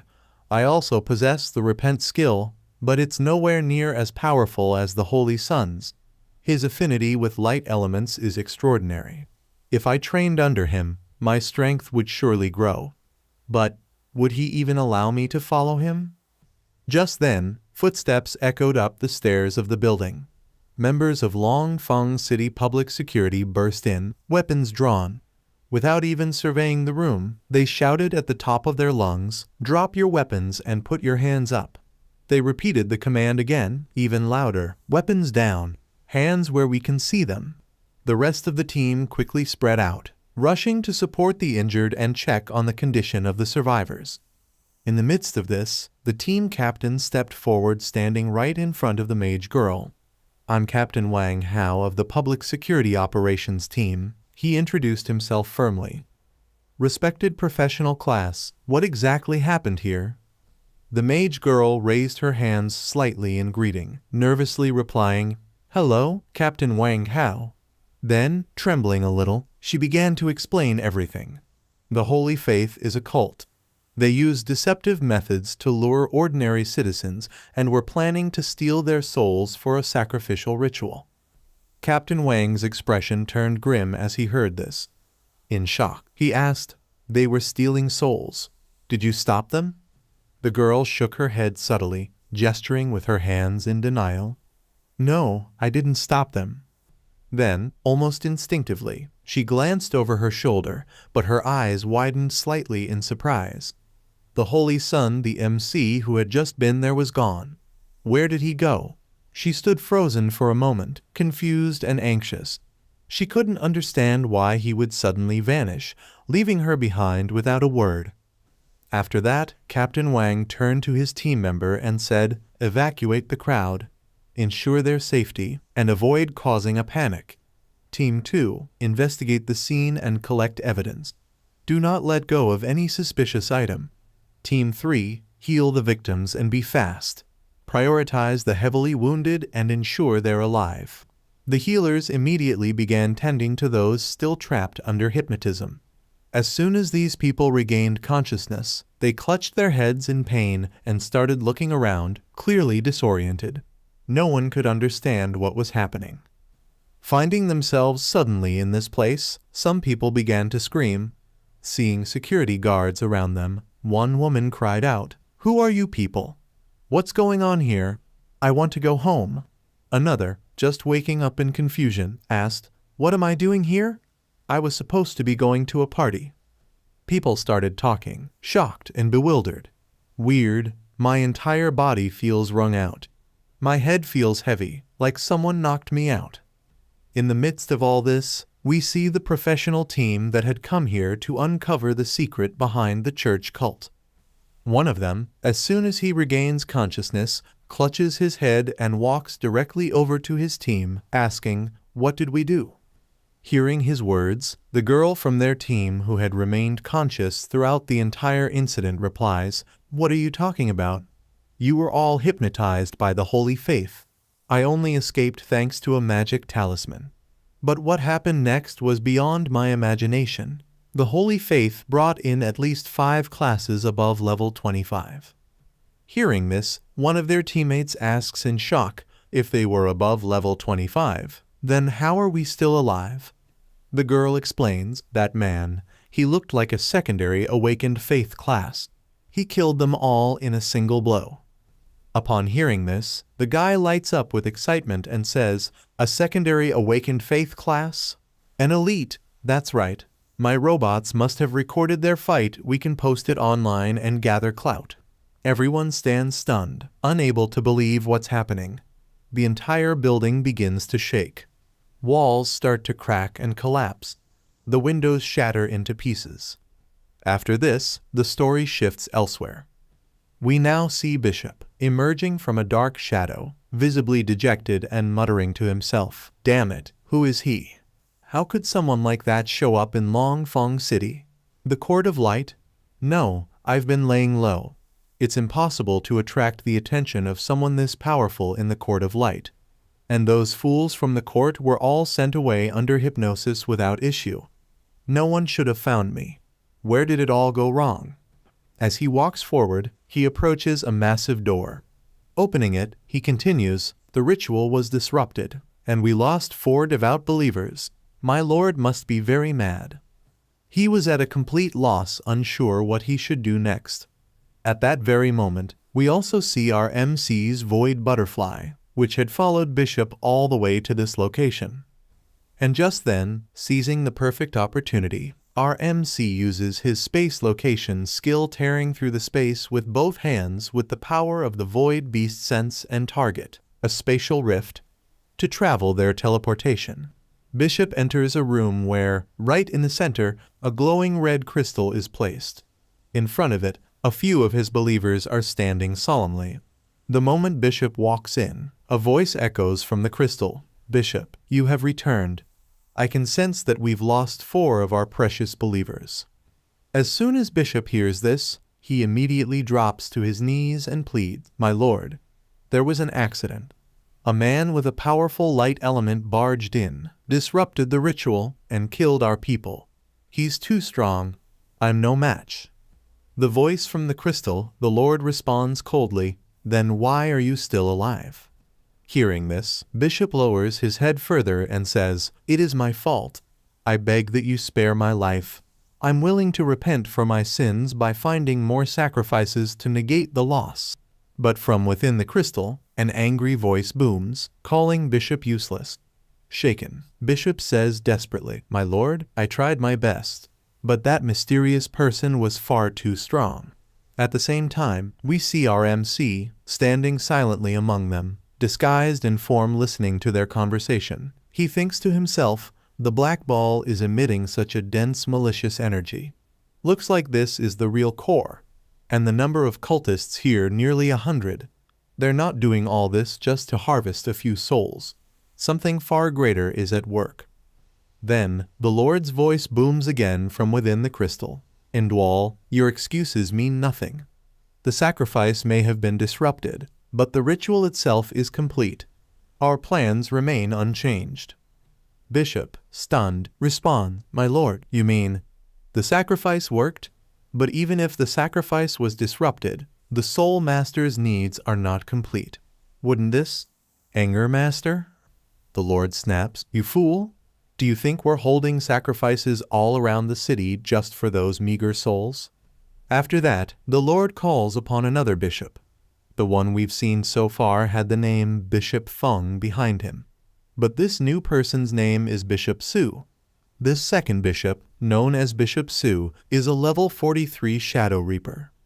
The angry voice of the Lord echoes from within the crystal. Explain the entire situation to this fool.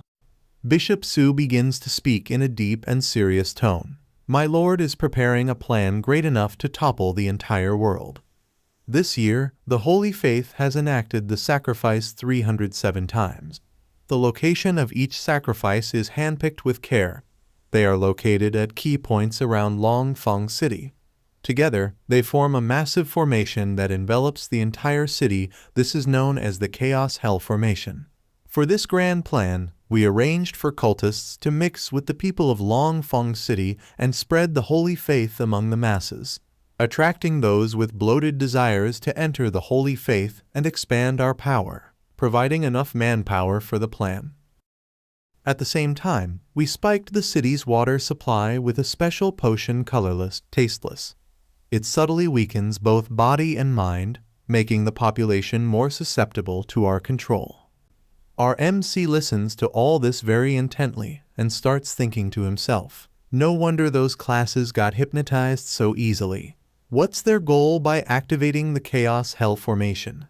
Meanwhile, Bishop Su continues his explanation.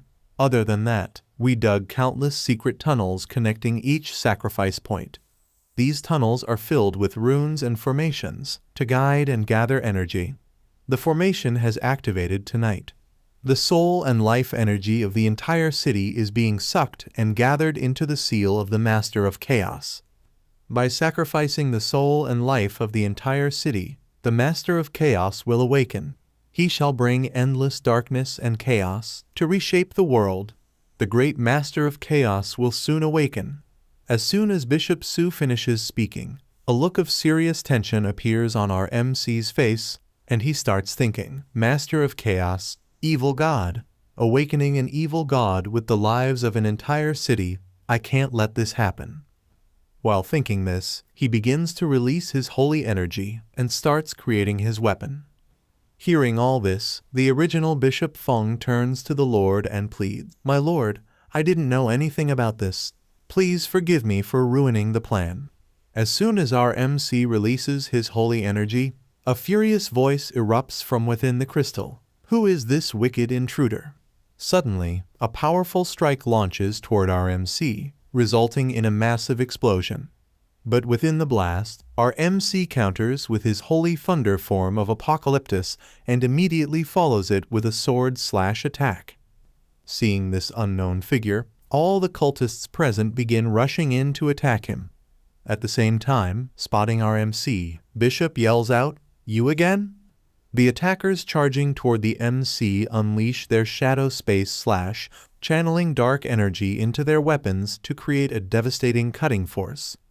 To dodge this onslaught, our MC retaliates with the holy thunder blade of punishment, lighting up the battlefield with divine fury. As the Lord gazes upon our MC, his voice roars from the crystal, Zhu Yi, so it's you. How fitting enemies are always bound to meet again, sooner or later. Bishop, screaming with rage, shouts, Master, he's the one who disrupted the ritual at Hengyang Shopping Mall. He dared to come to our headquarters, and now he shall never return. Suddenly, a massive hand bursts out from the crystal and slaps Bishop across the face. To be so careless and let yourself be followed. I could take your life right now. You dare boast, despite being so stupid. Do you think you'd be a bishop if not for your pathetic bloodline? Look at you born lowly. If not for my mercy, you'd still be crawling like an insect beneath my feet.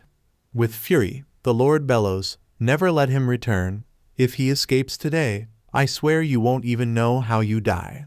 On the other side, our MC is locked in a fierce battle with the second bishop, Bishop Su, and this time, things aren't going in his favor. The enemy is clearly overpowering him. Trying to gain an advantage, our MC quickly activates his appraisable skill to analyze Bishop Su's stats, but it fails. The reason? This bishop is far stronger than the previous one. In fact, he's a secondary awakened class. That explains the struggle. Our MC is having a hard time keeping up with this level of power. Suddenly, Bishop Su launches an attack with his phantom scythe. A surge of dark energy streaks toward the MC, striking his direction with tremendous force, causing a massive explosion that shakes the battlefield. Bishop Su laughs coldly as the smoke clears and says, "A mere level 29 Saint Knight takes 3 hits from me. How amusing. But this ends here?" As he speaks, he begins summoning a terrifying force, gathering dark elements all around him. Gather the dark elements with yourself as a center to form a dark cyclone, with powerful suction, and cause continuous darkness corruption to all surrounding life forms.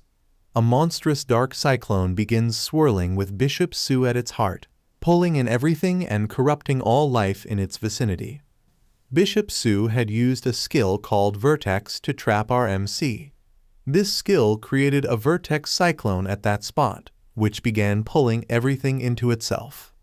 To survive the effects of this vertex skill, our MC used holy protection, causing a glowing shield to surround him from all sides. However, seeing our MC use this skill, Bishop Su laughed and said mockingly, "My dark vortex can even suck in light. Every struggle of yours is pointless. Holy Knight, you're impressive for a first awakened class, but a first awakening and secondary awakening are as different as heaven and earth. Not to mention, there's a 14-level difference between you and me." Inside the protection barrier, our MC was holding on, thinking intensely. The protection of the sacred angel might be able to negate most of the darkness corruption. But this dark vortex is draining both my mana and stamina. I'll be sucked dry if this keeps up. And just then, Bishop Su shouted in excitement, "How long can this candlelight protect you from absolute strength?" To this, our MC also shouted back fiercely, "This holy light is more than enough to crush tricks like yours." However, by now, the dark energy had spread so much that it was causing some trouble for our MC because in terms of mana and endurance, Bishop Su was clearly superior. That's why our MC was now thinking of ending this as quickly as possible. And right at that moment, even Bishop Su, who had been relentlessly attacking, was starting to look a little exhausted. In his mind, thoughts were stirring. The purity of this holy light. It's far beyond that of a regular Saint Knight. Is he the court's secret weapon? But his level is too low. Whatever he is, he's not getting out of here alive. And just then, from behind both of them, inside the crystal, a command came from Bishop Su's lord, Bishop Su. "Stop him.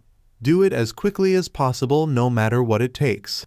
The dark energy had spread far too much, so our MC immediately activated Angel Physics. First, he activated the skill Me Focus, then Sacred Flame, and finally Angel Physics.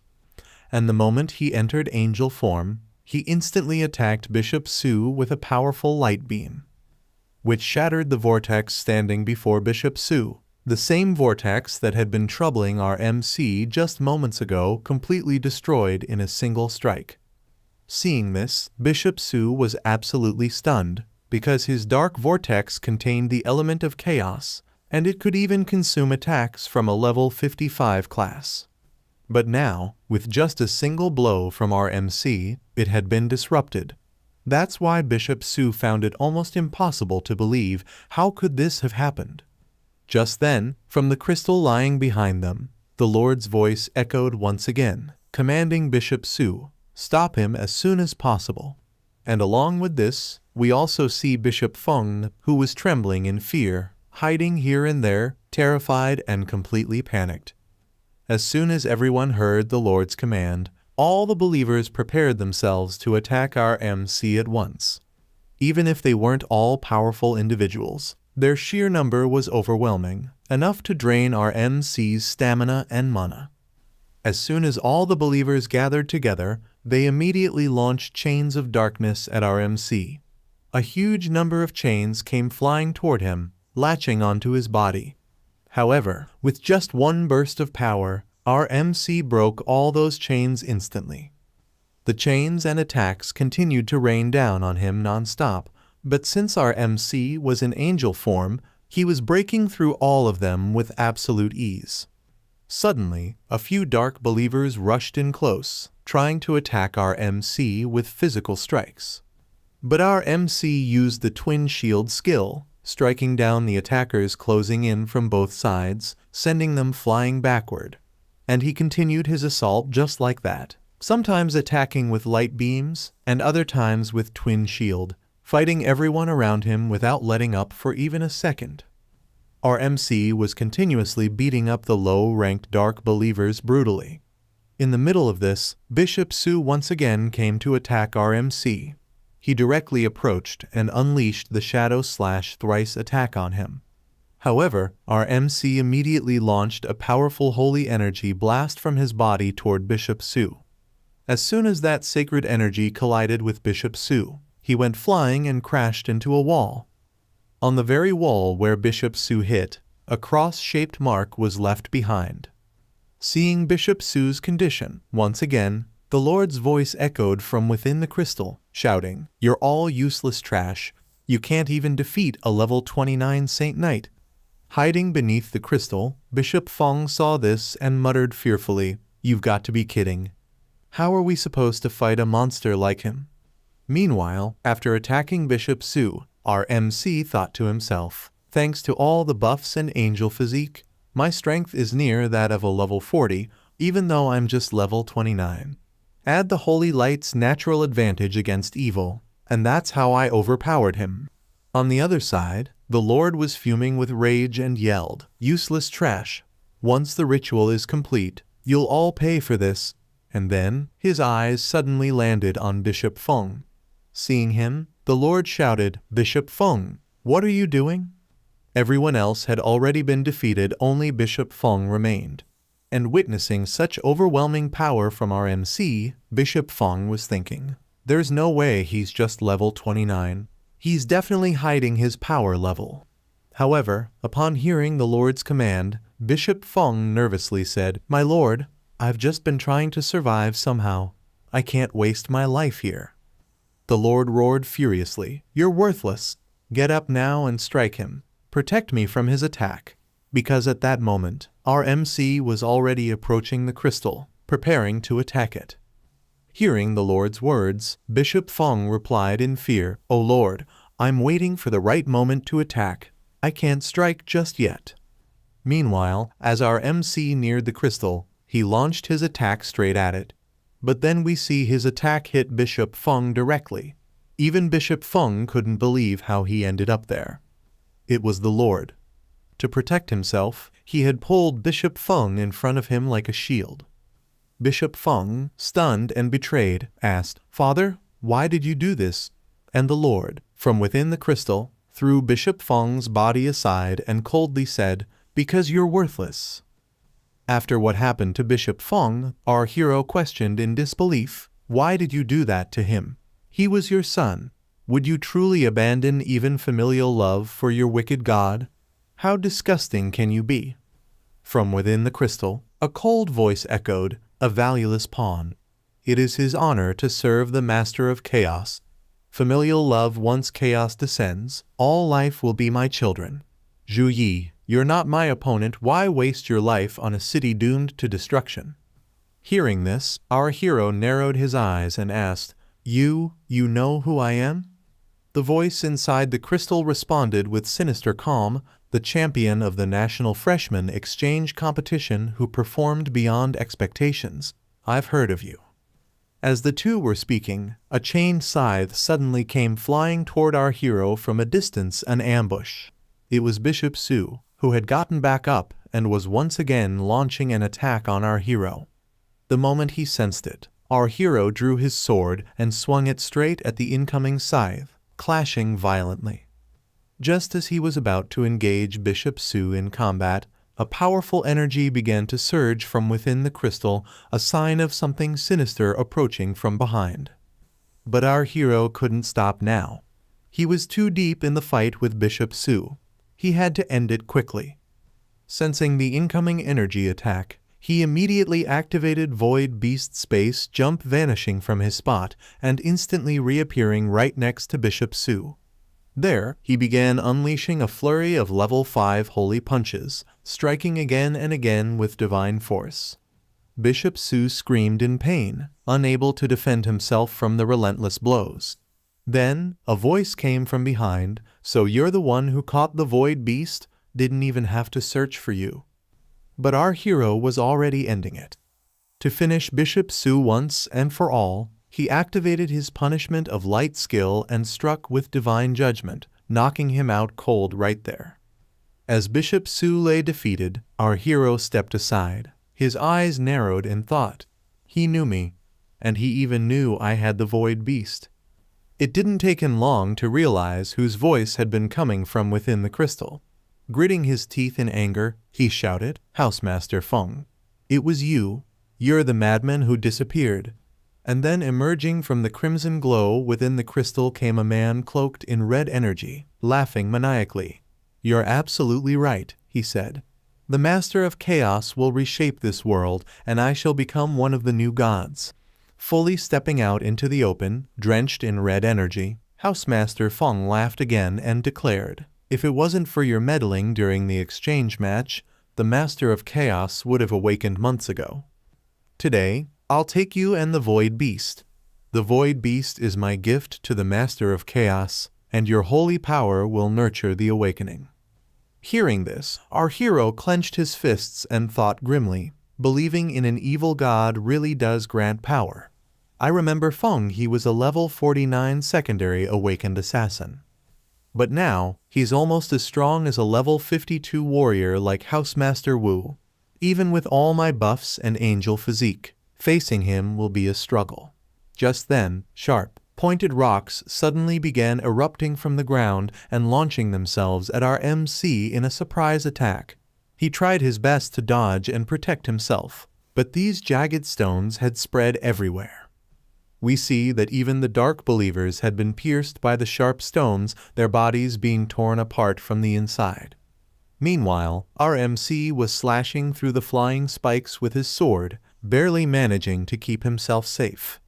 Seeing this, Housemaster Feng smirked and declared coldly, "Struggle all you want. Every minute, 500 souls become nourishment for the Master of Chaos." Then, in the very next moment, Housemaster raised his hand toward the sky and cast a powerful skill, sending another barrage of deadly, spike-like attacks raining down from above. To defend himself, our MC quickly activated Holy Protection, but the force behind Housemaster's attack was so overwhelming that it pierced through the Holy Shield. One of the sharp attacks struck our MC directly on the arm, shattering it open.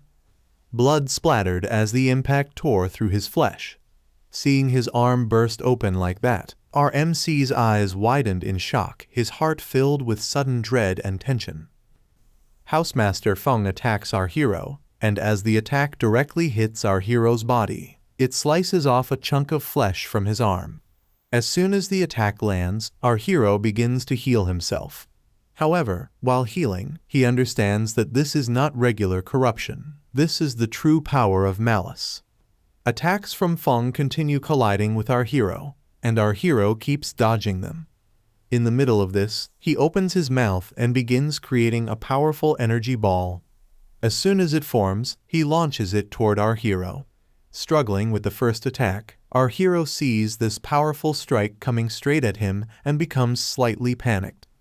Before he can do anything, the attack crashes and passes right in front of him. The attack was so powerful that after hitting our hero, it continued straight into the sky.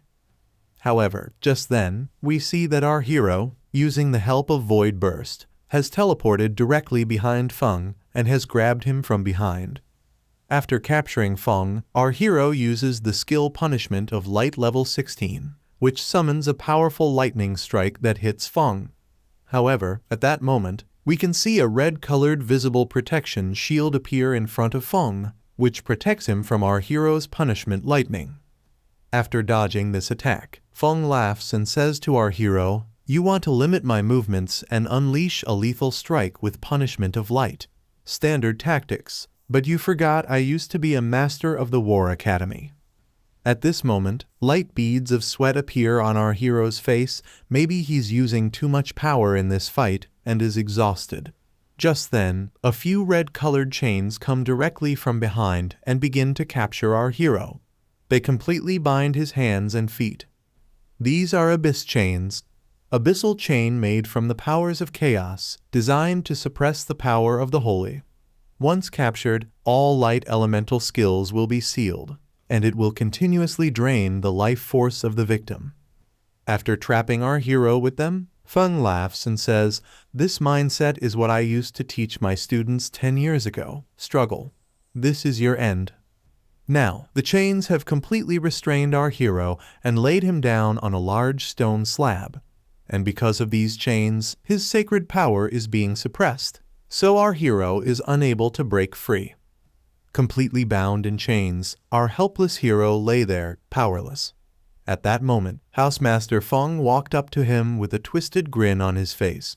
He leaned down, grabbed our hero's face roughly, and began digging his sharp nails into it, scratching and tearing through skin.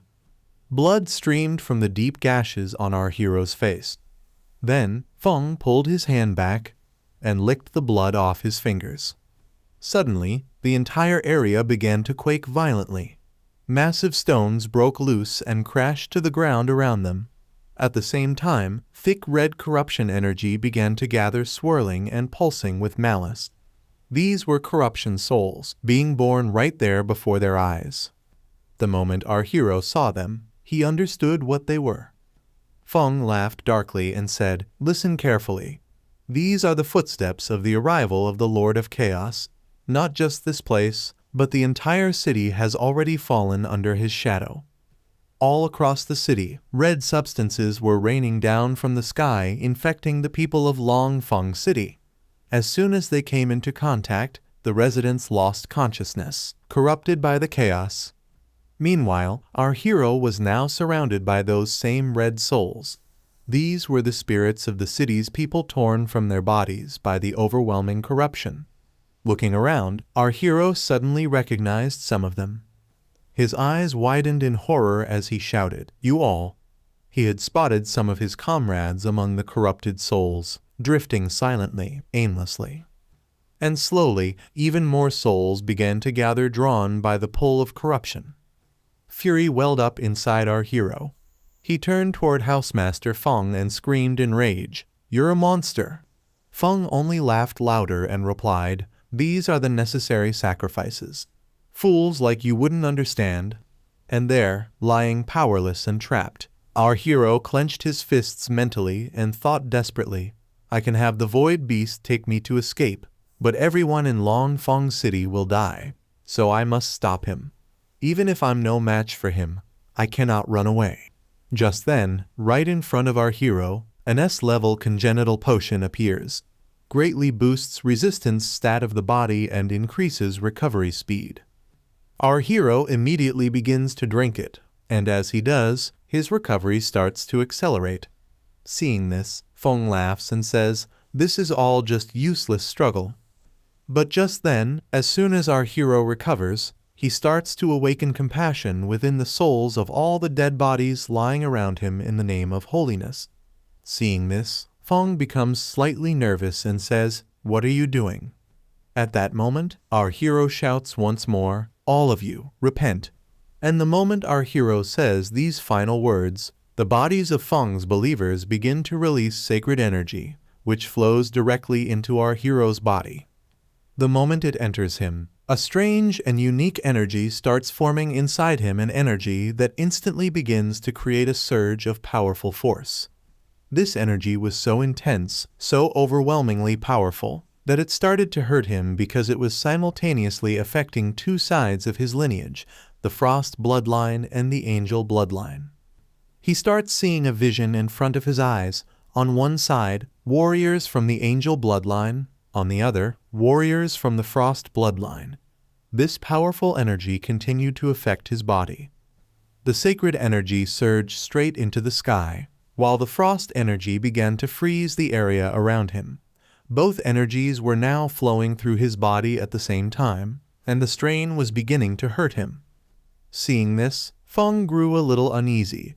This power, it's trying to achieve a breakthrough. Then, his eyes widened in shock as he realized he's preparing for secondary awakening. He suddenly started laughing like a madman and shouted, Forcibly undergoing secondary awakening, you have really opened my eyes. You have already fallen to despair. Normally, secondary awakening requires a huge amount of resources, precious mana stones, pills to stabilize the body and boost power, and experts for protection to prevent disturbance during the breakthrough. You're currently chained by the abyssal chain, which suppresses holy power. You're alone, with no energy supply. The power within your body will run wild, breaking you apart, tearing you to pieces. If you fail, a huge level drop at best, complete annihilation at worst. Saying this, Feng creates a ball of energy in his hand and brings it close to our hero, saying, "But you're a weird child. Even if there's only a fraction of a chance for success, I cannot let it happen."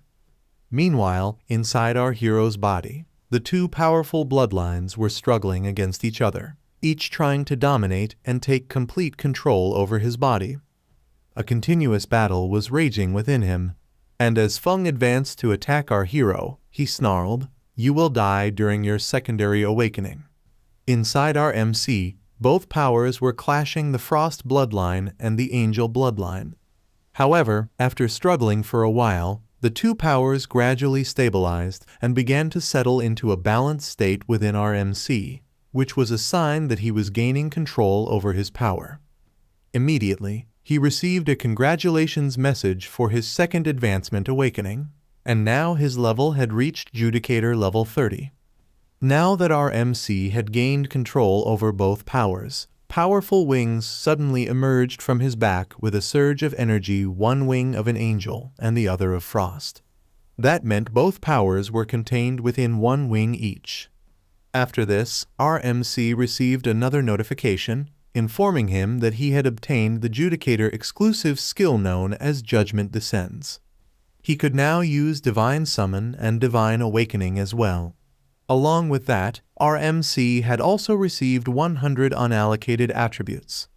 As soon as he saw Feng, our MC shouted in anger, and with just that one scream, Feng was hurled back and slammed into a wall.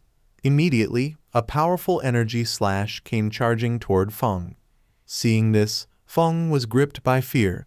Before he could react, the slash struck him right in the stomach. The entire area lit up from the intensity of the attack. After that, we see Feng split into two pieces. His lower half had been completely severed from the waist down. Seeing himself in this condition, Feng started laughing like a madman. Laughing, he said, "This is all useless. Do you really think a second rate like a holy knight can hurt me?" While Feng was saying this, he was absorbing the souls rising from the ground, and through them, his lower body began to fix itself automatically. As his body began to regenerate, he looked at our MC and said, "I've eliminated countless ants like you. You can't even imagine, let alone count them." Right then, standing directly in front of him, our MC raised his hand and said calmly, "There's no need for this. Your screaming words are just noise." And right at that moment, our MC unleashed the S-rank skill Judgment Descends, channel divine wrath through mortal flesh, summoning a holy domain that inflicts massive damage upon dark beings. After the skill ends, enter an overdrawn state. All attributes decrease by 40% for 2 hours. Seeing our MC preparing his attack, Feng immediately charges up an attack of his own. However, as our MC sees him coming, he declares, "Sinner, I sentence you to death." And with those words, he launches his attack.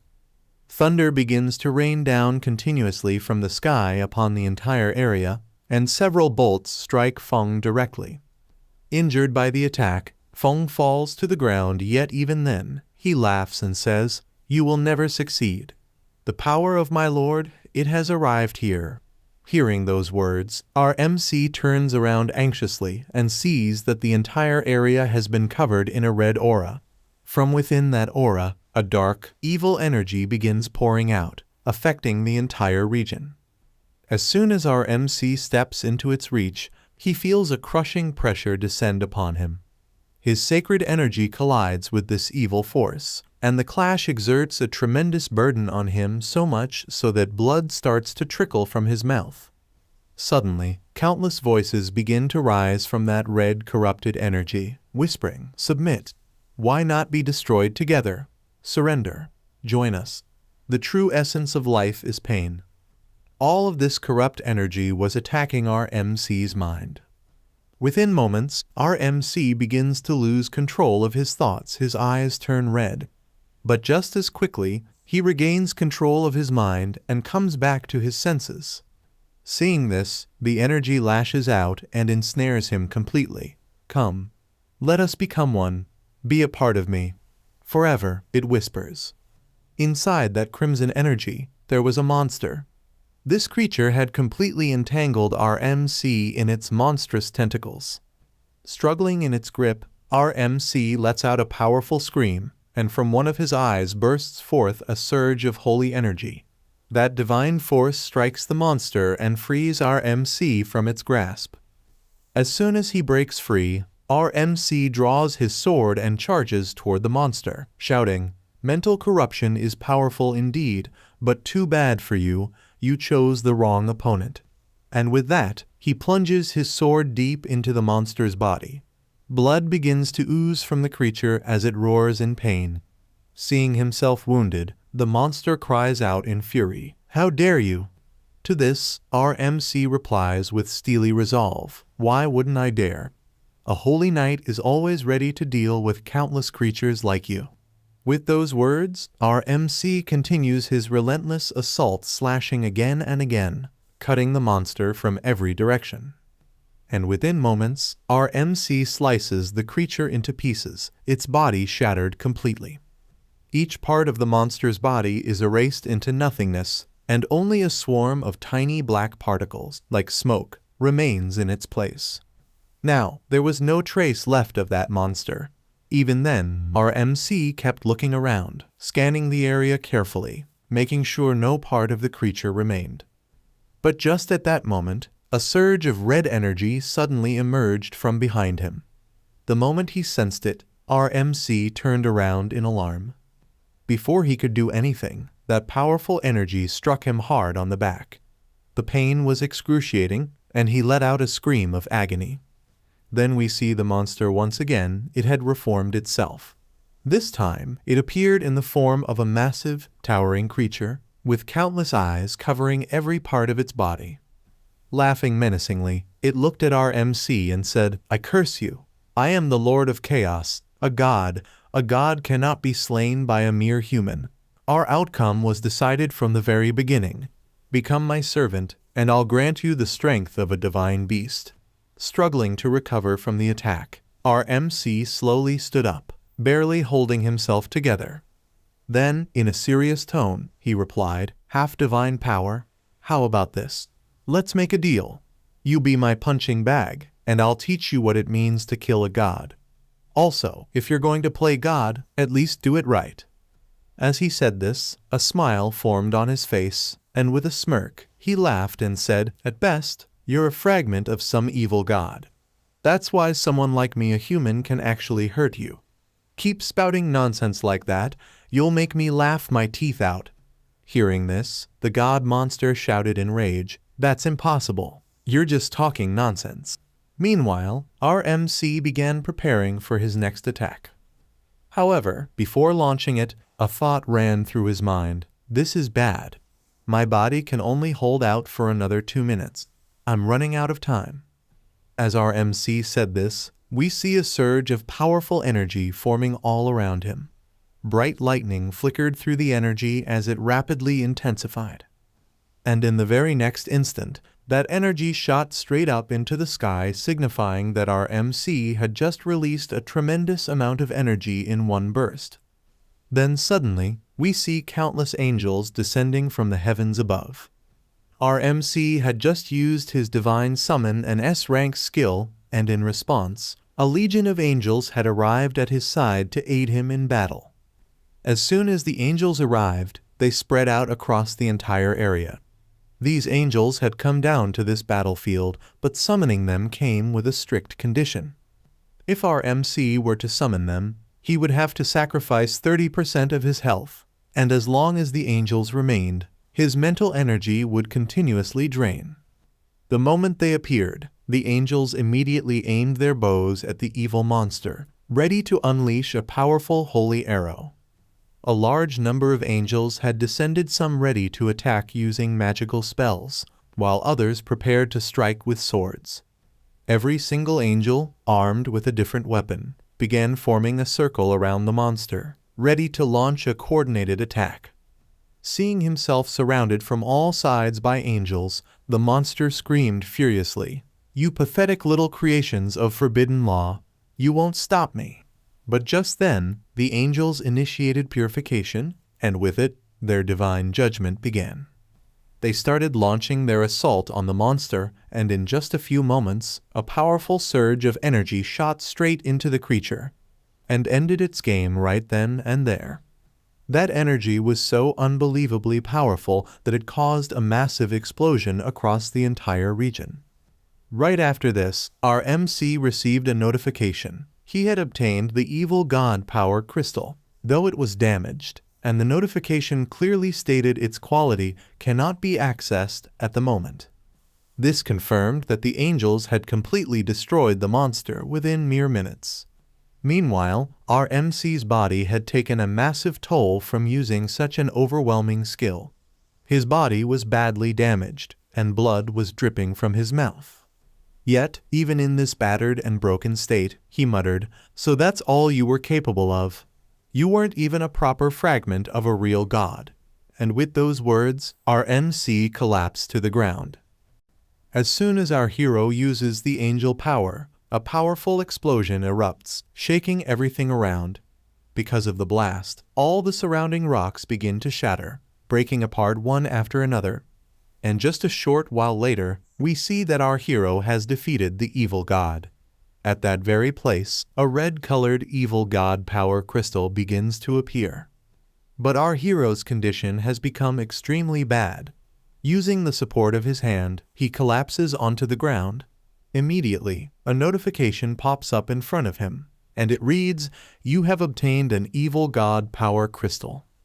Only a few seconds later, blood gushes from his mouth as he vomits heavily, his body trembling in agony. His condition becomes worse and worse. In no time, he falls down flat on the ground, lying motionless. Across his entire body, the effects of the angel power are still visible, glowing faintly yet violently. Our hero then tries to steady himself, struggling to gather even a bit of strength.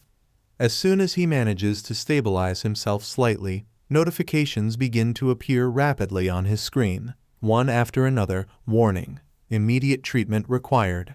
Right after this, more alerts flash continuously, warning, vital signs unstable.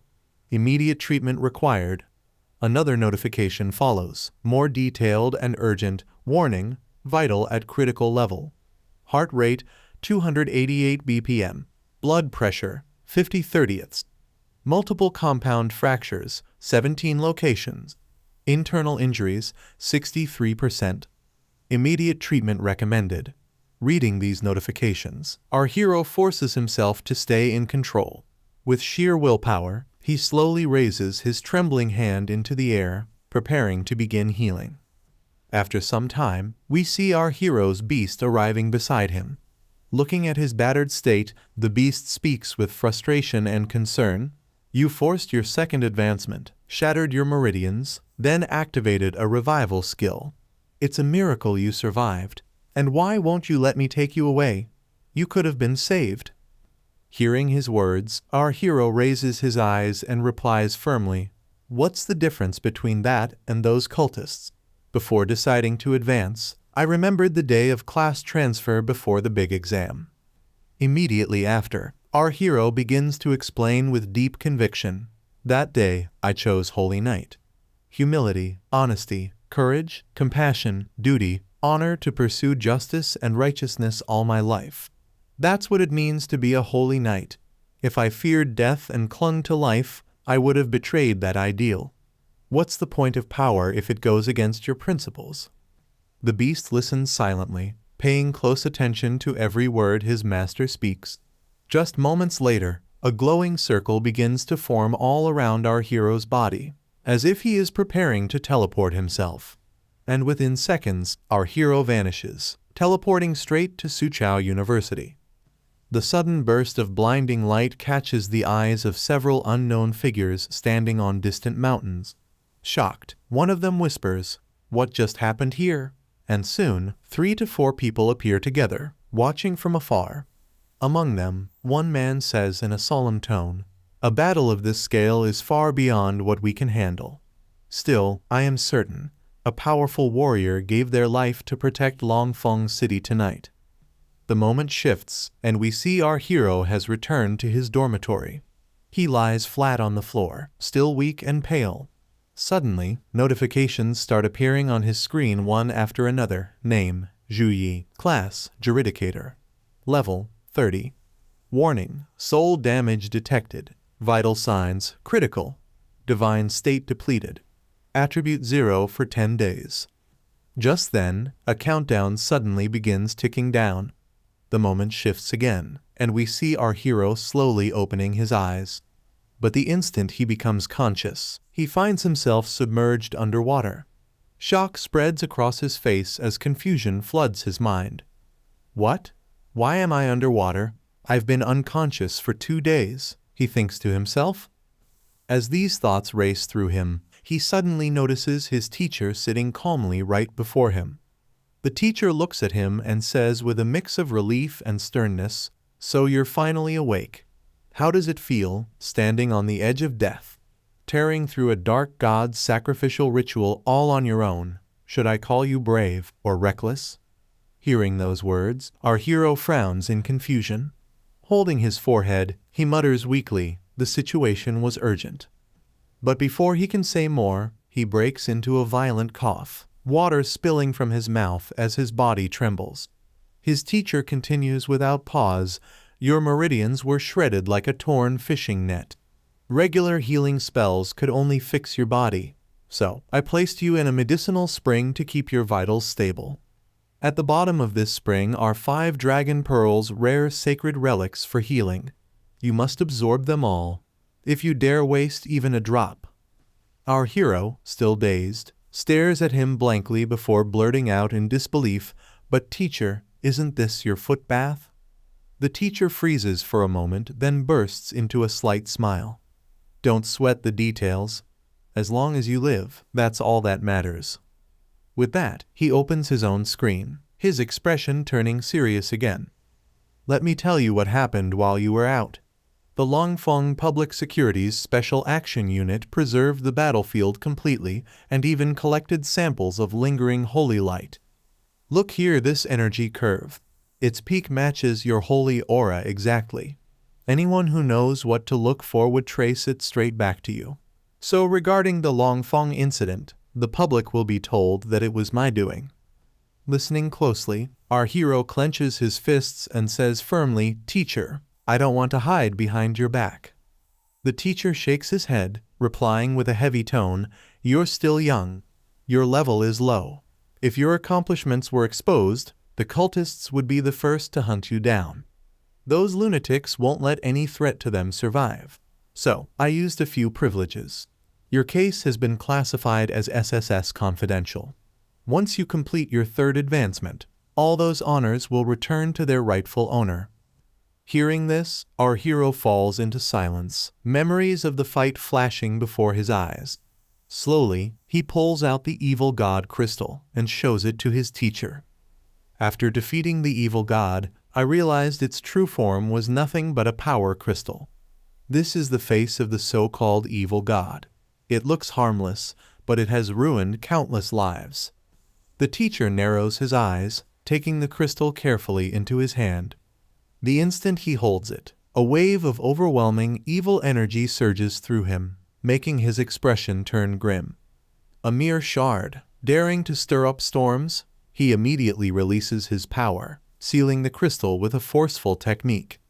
Once the crystal is fully sealed, he looks back at our hero and explains in a serious tone, "This is a condensed core of pure negative energy. It emits a special mental frequency, spreading silently and gradually warping the minds of anyone who comes close. Feng and the others became its puppets the very moment they touched it. This crystal must not remain with you. I'll hand it over to the military for safekeeping." Then his tone softens but remains grave as he continues, "And there's one more thing. You weren't properly prepared for your second advancement. Using that high damage skill damaged your very foundation. If you don't repair it, further advancement will become nearly impossible. There is a secret realm in the Zhu family's ancestral land, the frozen dragon abyss. Within it lies the dormant soul of an ancient ice dragon. You carry Zhu blood. If you can fuse with the ice dragon's soul, you may rebuild your foundation and complete a true second advancement. Once your condition stabilizes, I'll have the Zhu family come retrieve you." Finally, he looks at him and adds, "There's someone who's been calling for you nonstop. You'd better make it up to her." The moment shifts, and we see Zhang Churen walking somewhere quietly. Suddenly, a strange energy begins to rise from her body. Within moments, the succubus queen emerges from inside her, her voice sharp and mocking. "How pathetic. You know you're weak, right? Low level, low skill. What can you possibly use to protect your brother? Zhu Yi, looking at how weak and soft you are, you're basically just a burden. Giving you such a perfect body is really a waste. Why not give it back to me? Only I can make proper use of it. I'll protect brother Zhu in your place." Zhang Churen listens, completely entranced by her words, her expression wavering. Just then, a sudden voice calls out to her, snapping her out of the trance. She turns her head and sees Zhu Yi standing there. Shocked, she blurts out, "Brother Zhu Yi, how did you get out?" Hearing her, Zhu Yi looks straight at her and says coldly, "Do you remember what you just said to me?" His words hit her like thunder. Zhang Churen's eyes widen in panic, her face pale as she stammers, trying to cover it up, "Forgive me, I truly don't remember anything." The moment shifts again. This time, we see two figures speaking in hushed tones. One of them bows his head and reports, "Master, the Longfeng city base has been destroyed, and Feng he is dead." Hearing this, the other man's expression darkens, his voice low and dangerous. "What happened?" Two people were talking, and just then, the one who was lightly chopping the tree said to the man standing in front of him, "Wang Yui, why did he go there?" After hearing his words, that man replied and said, "We got an inside report. His personal disciple, Zhu Yi, was on a mission in Longfeng City. He spotted Feng in action and immediately contacted Wang Yui. That's why he showed up there." Listening to the words of the man standing in front of him, the one chopping the tree thought for a moment, looking a little surprised, and then said, "If Wang Yui's involved, this just got a lot tougher. Inform all branches to go dark. Full deep dive mode. Avoid military entanglements at all costs." Hearing this, the man standing opposite him nodded in agreement. At that moment, the man chopping the tree continued speaking and said, "Zhu Yi, why does this name sound so familiar?" As soon as he said this, the red-haired man said to the one chopping the tree, 2 months ago, during the freshman competition, Zhu Yi ruined Feng's plans. We suspected he had tamed a void beast and kept him under surveillance for a while." Hearing this, the one chopping the tree was utterly shocked. His eyes went wide open, and then he said, "Right, I remember now. That kid's got some skill." And after saying this, he smiled, walked toward a rose, cut it, and said, "Then let's give our little friend a welcome gift he'll never forget." At that moment, the scene shifted, and we saw Shen Lingfeng after many days. Shen Lingfeng was standing outside our hero's house, holding an umbrella while heavy rain poured down. Looking at the house, Shen Lingfeng was thinking, "So this brat lives in a dump like this?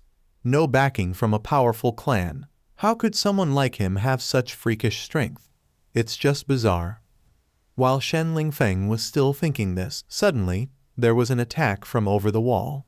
Seeing the attack, Shen Lingfeng was extremely shocked and shouted, "Who's there?" Suddenly, we saw our hero's sister, and behind her stood an evil man, who smiled and said, "I love women and children. Their fear excites me, and I enjoy it very much." And while saying this, that man prepared to launch his next attack and said, "You're both a woman and a child. Lucky me." And as soon as that evil man attacked, There was a loud explosion, dust and dirt flying everywhere. As he laughed after his strike, within just a few seconds, his laughter completely disappeared. We then saw that Shen Lingfeng had blocked the attack and saved our hero's sister. The evil man looked at Shen Lingfeng, utterly shocked, and immediately rushed forward to attack, shouting, "Well, someone's got a death wish." Just then, the moment shifted, and we saw that our hero also sensed his sister was in danger. At once, he said, "Little Gray's life force is dropping. That means Yun is in danger. Cut the chatter, locate her now." Hearing his command, our hero's beast began teleporting him and said, "I'll do my best to protect your body during transport, but I can't promise you'll be in one piece on the other side. Good luck." Within seconds, our hero was teleported at high speed and arrived at the very place where his sister was in danger. At that moment, Shen Lingfeng turned to our hero's sister and asked, "Little girl, can you still stand?"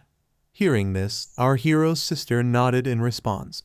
The moment Shen Lingfeng heard her say yes, he told her, "Then quickly go and find your brother." As soon as those words were spoken, the evil man grew furious and shouted, "You little brat really don't value your life, do you? Risking everything for a girl, is it worth it?" Shen Lingfeng glared at him and roared back, "Is it worth it? That's none of your business." With those words, Shen Lingfeng unleashed his attack. The strike was so fast and so powerful that a massive explosion erupted, flames sweeping across the area. Because of that attack, the evil man was also defeated. Just then, our hero arrived on the scene. Seeing her brother, our hero's sister rushed forward and hugged him tightly. Holding him, she said tearfully, "You're finally here. That man was so scary. He hurt little Gray." Hearing her trembling voice and seeing her so frightened, our hero gently placed his hand on her head, caressing her comfortingly, and said with a soft smile, "Don't be afraid.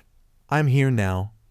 But when his eyes shifted to Shen Lingfeng, his heart grew heavy with suspicion. He thought to himself, "Why would Shen Lingfeng show up here of all places?" While our hero was still lost in thought, Shen Lingfeng suddenly looked at him and sneered, "Oh, so the savior arrives at last. You're one hell of a responsible brother." The moment those words left Shen Lingfeng's mouth, our hero's sister stepped forward, shielding her brother, and shouted at Shen Lingfeng, "Don't you dare talk to my brother like that." Hearing this, Shen Lingfeng chuckled and said, "Little sis, that hurts, you know. I risked my life to save you, after all." But his words only made our hero's sister more determined. She looked at him and said firmly, "You saved me, and I'll definitely repay you. But you're not allowed to badmouth my brother. From the time I was small, no matter how dangerous things got, my brother always stood in front of me. He's the best brother in the world." Hearing such heartfelt words, Shen Lingfeng smirked and turned to our hero.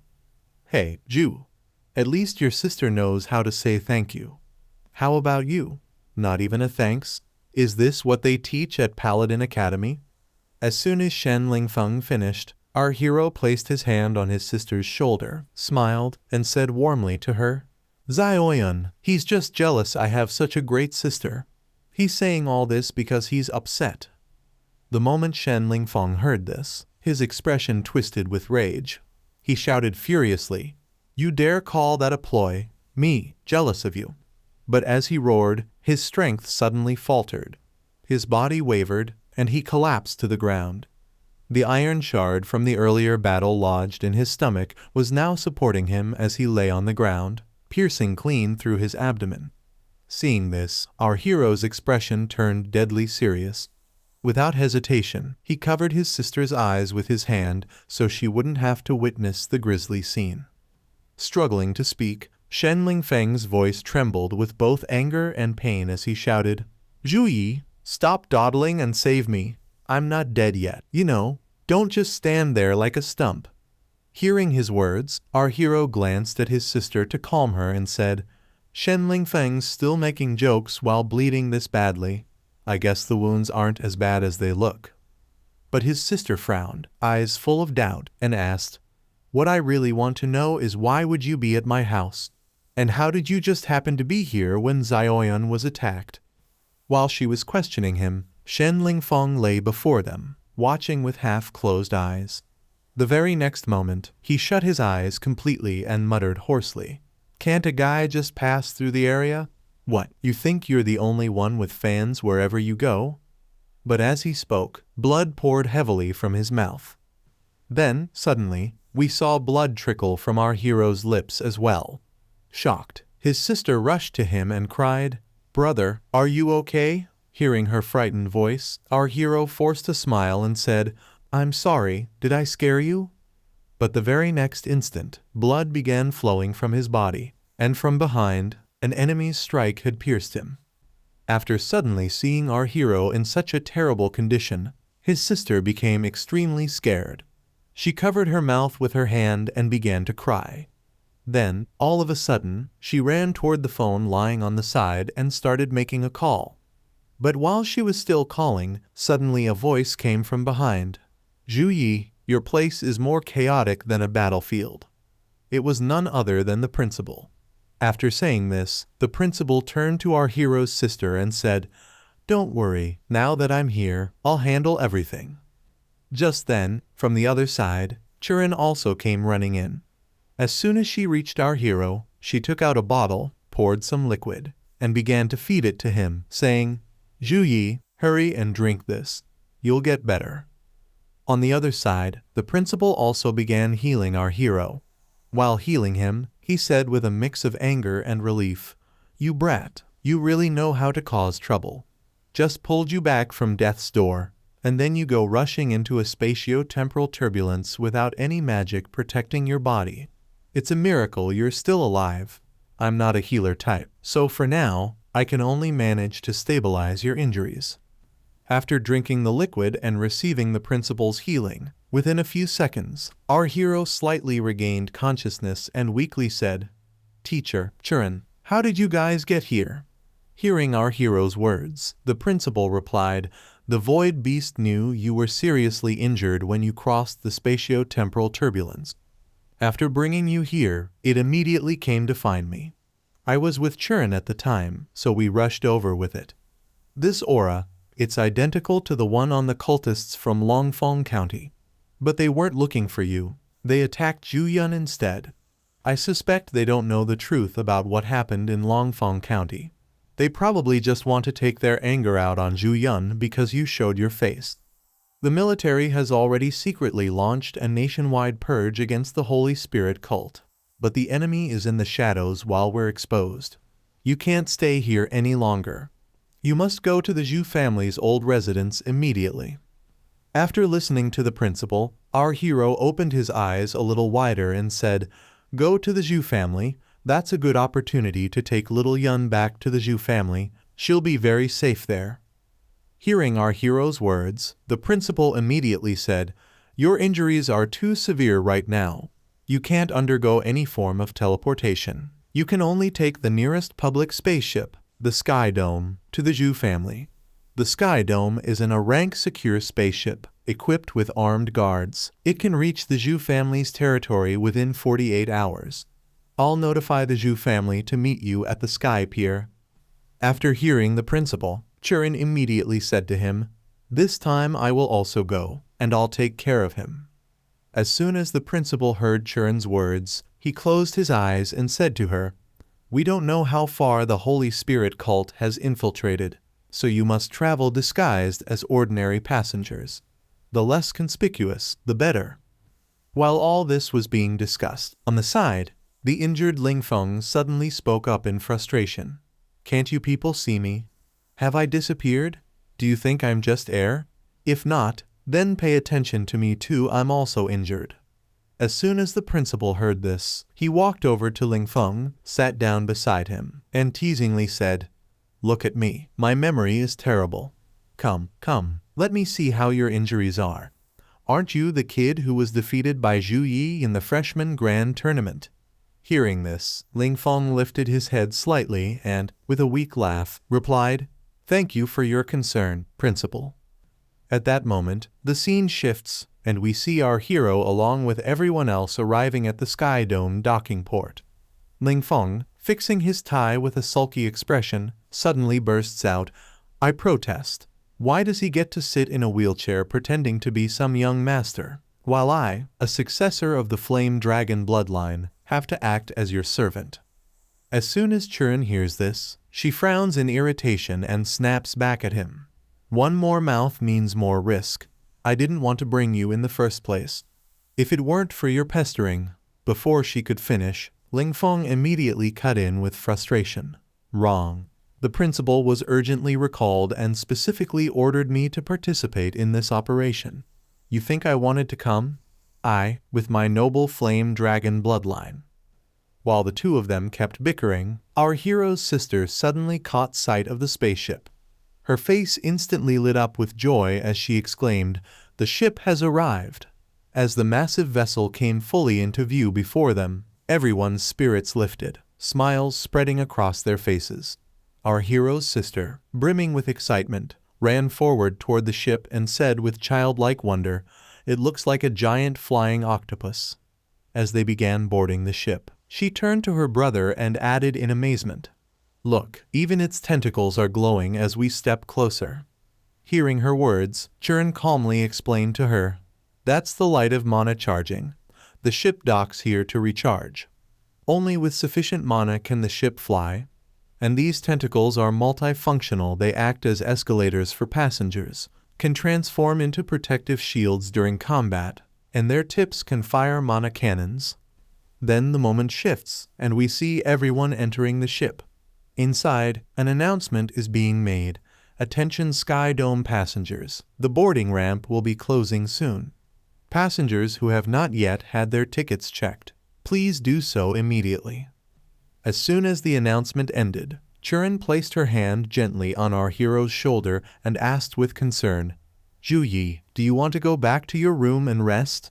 The ship's operation might cause some discomfort.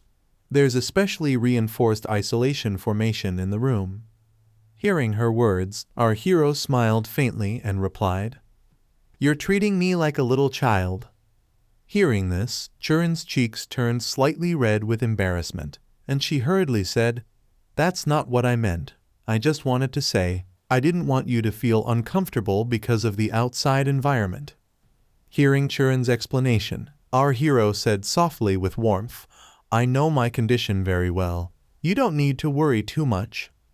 While the two of them were talking, suddenly a lady appeared in front of them.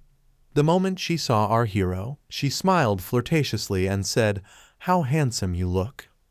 Without hesitation, she walked right up to him, touched him lightly, and continued in a sultry voice, "Look at your skin, it's so beautiful, like a thin layer of ice." Hearing her shameless words, our hero's companions were utterly shocked. Churin, on the other hand, immediately shifted into a fighting stance and launched a powerful attack toward the lady. A loud explosion echoed through the corridor. Churin's eyes burned with fury as she shouted, "Keep your hands away, or I'll slice them off right here and now." The lady, however, only chuckled mockingly. Glancing at her hand, she then raised it to her lips and teased, The little guard is getting serious. I just wanted to invite the young master for a cup of tea, a little chat, a bit of fun. Besides, your master hasn't even spoken yet. What are you in such a hurry for?" "Oh my, young master, could it be she's not a guard, but a lover? No wonder. I barely touched you, and she looked like she wanted to eat me alive. Little sister, if you like a man, just say so. Big sister here knows that feeling all too well." As Churin listened to her mocking words, her anger grew fiercer by the second. But just before she could explode again, our hero reached out, held her hand firmly, and said in a calm voice, "She's provoking you. Don't fall for it. Private combat is forbidden on the Sky Dome. Madam, if you're looking for entertainment, perhaps you should try the third-class cabin. There are more suitable activities for you there. I'm afraid this body of mine can't handle your enthusiasm." Hearing his words, the lady smirked, her interest fading, and turned away. "You're quite the mood killer, young master. You've completely ruined my interest." After the lady left, our hero turned to Churin and said quietly, "The bracelet on her wrist is very distinctive. It has a damp aura. Have you seen it before? The moment he said this, Ling Feng, standing off to the side, began to think seriously. I have. It's the symbol of the Mermaid Chamber of Commerce. Jiang Chuan has been in Chuan province all these years, so she definitely wouldn't know. The Mermaid Chamber of Commerce is a conglomerate that made its fortune in Zhongbei in recent years. On the surface, they operate legitimate businesses, but secretly, they're involved in all sorts of illegal dealings. For example, they target beautiful professionals with special bloodlines, capture them, and sell them as playthings. Those poor souls are either kept captive in the mansions of depraved nobles or tortured to death in various cruel transactions. This woman calling herself Lady Hong is most likely a minor leader in the Chamber of Commerce, and her rank isn't low. I heard the boss of the Mermaid Chamber of Commerce is incredibly well connected, with a complex network of backing. Even my dad warned me not to provoke them lightly to avoid them whenever possible. And the head of the Mermaid Chamber of Commerce in Tianlin province clashed with the Tianlin Zhu family 3 years ago. The Zhu family lost. Should we tell Zhu Yi about this? So Lady Hong's barbs and deliberate provocations towards Chuan were to sound her out, to assess the value of the goods. Among the 4 of us, Zhu Yun is the weakest. If they want to capture us, Zhu Yun would be the easiest target. While Ling Feng was deep in thought, our hero turned to him and said firmly, Shen Ling Feng, for these next 2 days on the ship, can you stay by Zhu Yun's side at all times and ensure her safety? Lady Hong was rebuffed. She'll likely try to get back at us some other way. I'm worried she'll go after Zhu Yun.